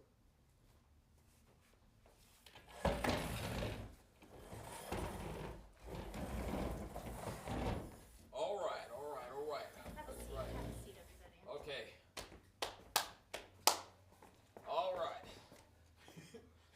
Okay. You can sit over there, sir. Oh. The contestants. Here you go. Wow. So you gonna who's picking who? Well, everyone's already taken, so I thought you guys could just kind of go for it. Oh. What? I didn't know you were gonna. Wait a second. Hold on. Wait, what? Wait, what? You? What? Wait. We're You all- wait. What? Hold on. Why are you wearing this fake mustache? Ow! Cecilia. What? Yes, What are you- Maurice. What are you doing here? I just, we've been together for a long time, and it seemed like the excitement was waning, and I just, I don't have money, so Wow. I thought if I came on here and won the grand prize, maybe I would be more interesting. You do that for me? Yeah. That Well- sounds like true love. Wow. Why are you here? Well, to be honest, I put an ad in the paper, and I was like, I was also feeling like there was a connection that was broken between us, and I was hoping you would see me on TV with someone else. You get more jealous and like love me more. Well, I don't know who this is. Hi. She's Oh, wait. trying to find love too. Oh, you trying to find love too? Yeah. Uh, But it's kind of coincidence. I can talk. Kind of a coincidence because Wait a sec. I'm in a relationship too on the hush hush, but I'm here. Wow. So Yup, it's a surprise twist on the Wow. show. We only picked people in relationships. Yeah. What? I remember, seeing this in a supermarket tabloid. Oh. You two are going out, right? Didn't I see that? Wait a second. Yeah. Maybe. Surprise. Yeah. Hold on. Yeah. Take off this big mustache. Wait a second. I I know. Yeah. Wow. So do you it. found us out. Yeah. Wow. This is the camera right here, right? Yeah. Wow. Let him get a good I feel like shot. I feel like we should all be drinking pina coladas or something. You know. Let's just do it. Here, there's a bar right here. This is all messed up. Let's just have a drink. All right. When they asked me to host the dating show, I was like, okay, but I kind of want to be on it. Wow. But then they're like, wait, do you have a partner? And I was like, yeah. And they said, perfect. That's not a conflict of interest for you I guess to not. date the contestant? Not on VH1.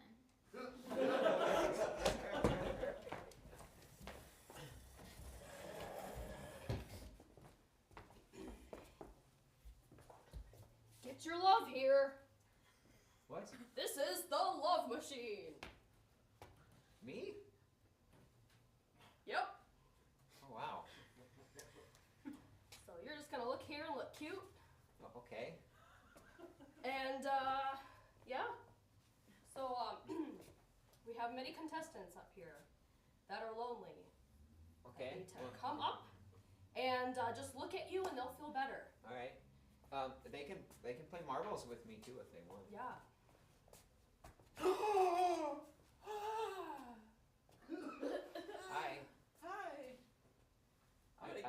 Dale. I forgot what my name is.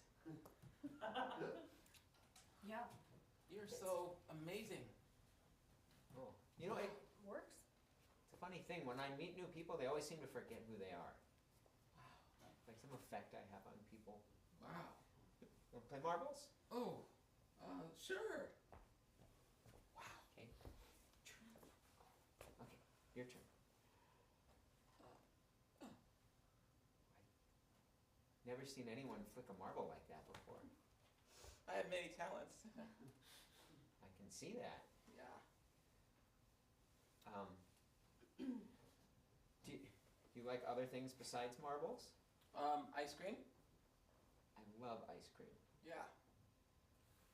The cat. Yeah. Is this a camera? Yes. You know, I always, I always bring ice cream sandwiches with me everywhere I go. Wow. I was kind of sitting on them. Oh, that's so. okay. Oh, they're warm. Warm like my feelings for you. Oh. I feel like I gotta come up with a metaphor. Marbles. They're round. Round like the circle of love. That was close for a second. I thought you weren't gonna be able to finish that metaphor, and I just can't be with someone who can't finish a metaphor. Oh, I can finish a metaphor. Oh, I think I know what you mean. You can also finish an innuendo too, I see. Could you give us a minute? Oh, you need alone time. Yeah. Sure. Wow. Ooh. Ooh. Yeah, it's a little warm in here. Wait, what was that? It sounded like a. Did. Like a. Like a bell on an ice cream truck.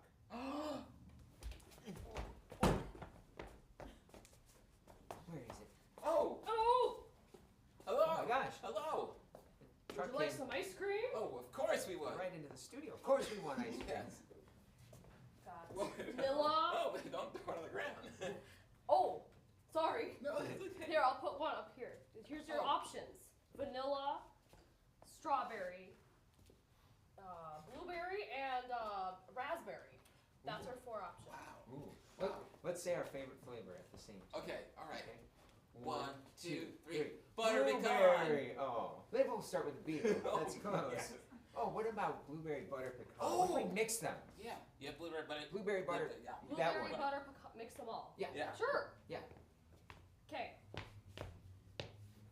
Oh, thank you. Yeah. I assume you're buying. Yeah. Okay, So- mix whoa. them all. I mixed them all up. Oh, wow. I'm not. Yep. There's some Wow. money. There you go. Oh. Oh. Okay. All right. Do you have any of the? Oh. Okay. I like how she scoops it right into her hands. Yeah. It's like, oh, so. Oh. Best way to eat it. Oh. Oh, good stuff. Oh. Amazing. Mm. Funny how sometimes two things that you wouldn't expect to work so perfectly together Oh. Yeah. You guys make a cute couple. Thank you for the metaphor ice cream. Yes. Yeah. I think I should introduce you to my mom. Fellas, I have a very nice table for you tonight. Oh. Oh, yeah. Please, Wow. have a seat. Should have finished this ice cream before we came into a restaurant. That's okay. It's okay. It's a souvenir. Oh my Thank you. goodness. Wow. Wow. Wow. Wow. I'll be your server this evening. Great. Great. Great. I hear it's a romantic night out. First date. Yeah. Yep. We met on a talk show. Yeah. And we came right to here. Yeah. Oh, cute. I'll be right back. So, you wanted me to meet your mom. I did. What's your mom like? Oh, she's a little, how should we say, judgmental. She doesn't agree with a lot of the people I bring home, which is like one person in the last year. Hi. Hello. Hi, son. Oh, Mom. Wow. I see you're here. Yeah, it's her, Just right? have a seat, please. Is it okay if she attends the first date? I'm just observing. No, Mom. Okay, fine. Sit down, please. I mean, the Have a show, seat. they said when we signed the paperwork that there would be a chaperone. Right. As it would be apparent. Why don't you come sit down? It's a little awkward with you just standing there looming over us. Sit down, Okay, I Mom. suppose. There we go. Let me pull it out for you. Thanks. Sit Great down, service. and I'll get the napkin. Oh, wow. Thank you. I'll be right back. Okay. So, yeah. Hi. Hi. Hi. Your son told me a lot about you. Yeah. Yeah. All the good stuff. All the true stuff. Yes. He told me a lot about you. Yeah? And, I just wanted to say hi. See how things are going. And, yeah. So. Okay. Oh, hi.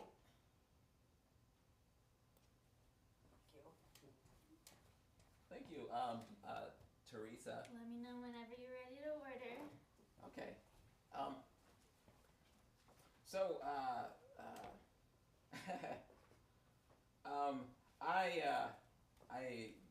I work at a zoo. Oh, really? Yeah. Oh, Like, with the animals, or you just have a job that you do?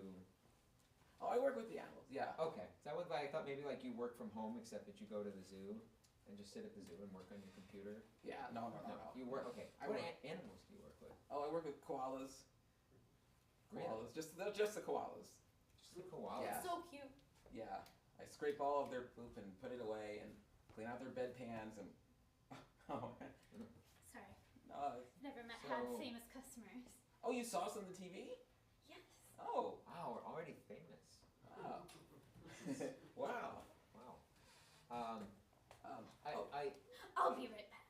I have to tell you. Yeah? The thought of dating someone who spends all day, covered in koala feces, it's a bit of a turnoff.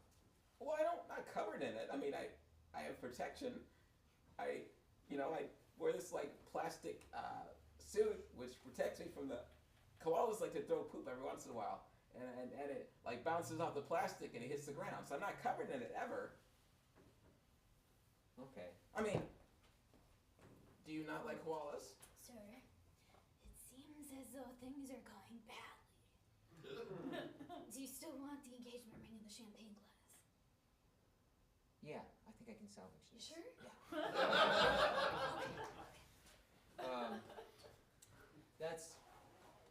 That's so fascinating. I don't know a whole lot about animals because I'm just a NASA. You guys are doing great. Oh, thanks, Mom. I'm just a NASA astrophysicist.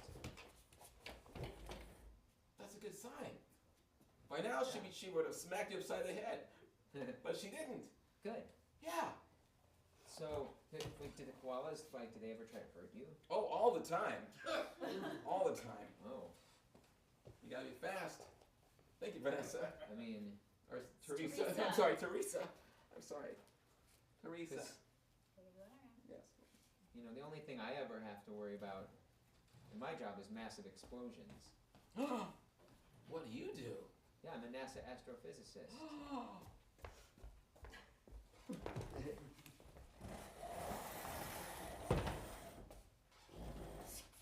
Boom! Oh my god, it exploded. Okay. Well, that's great. That's my science fair project. You just blew up there. Yeah. Excuse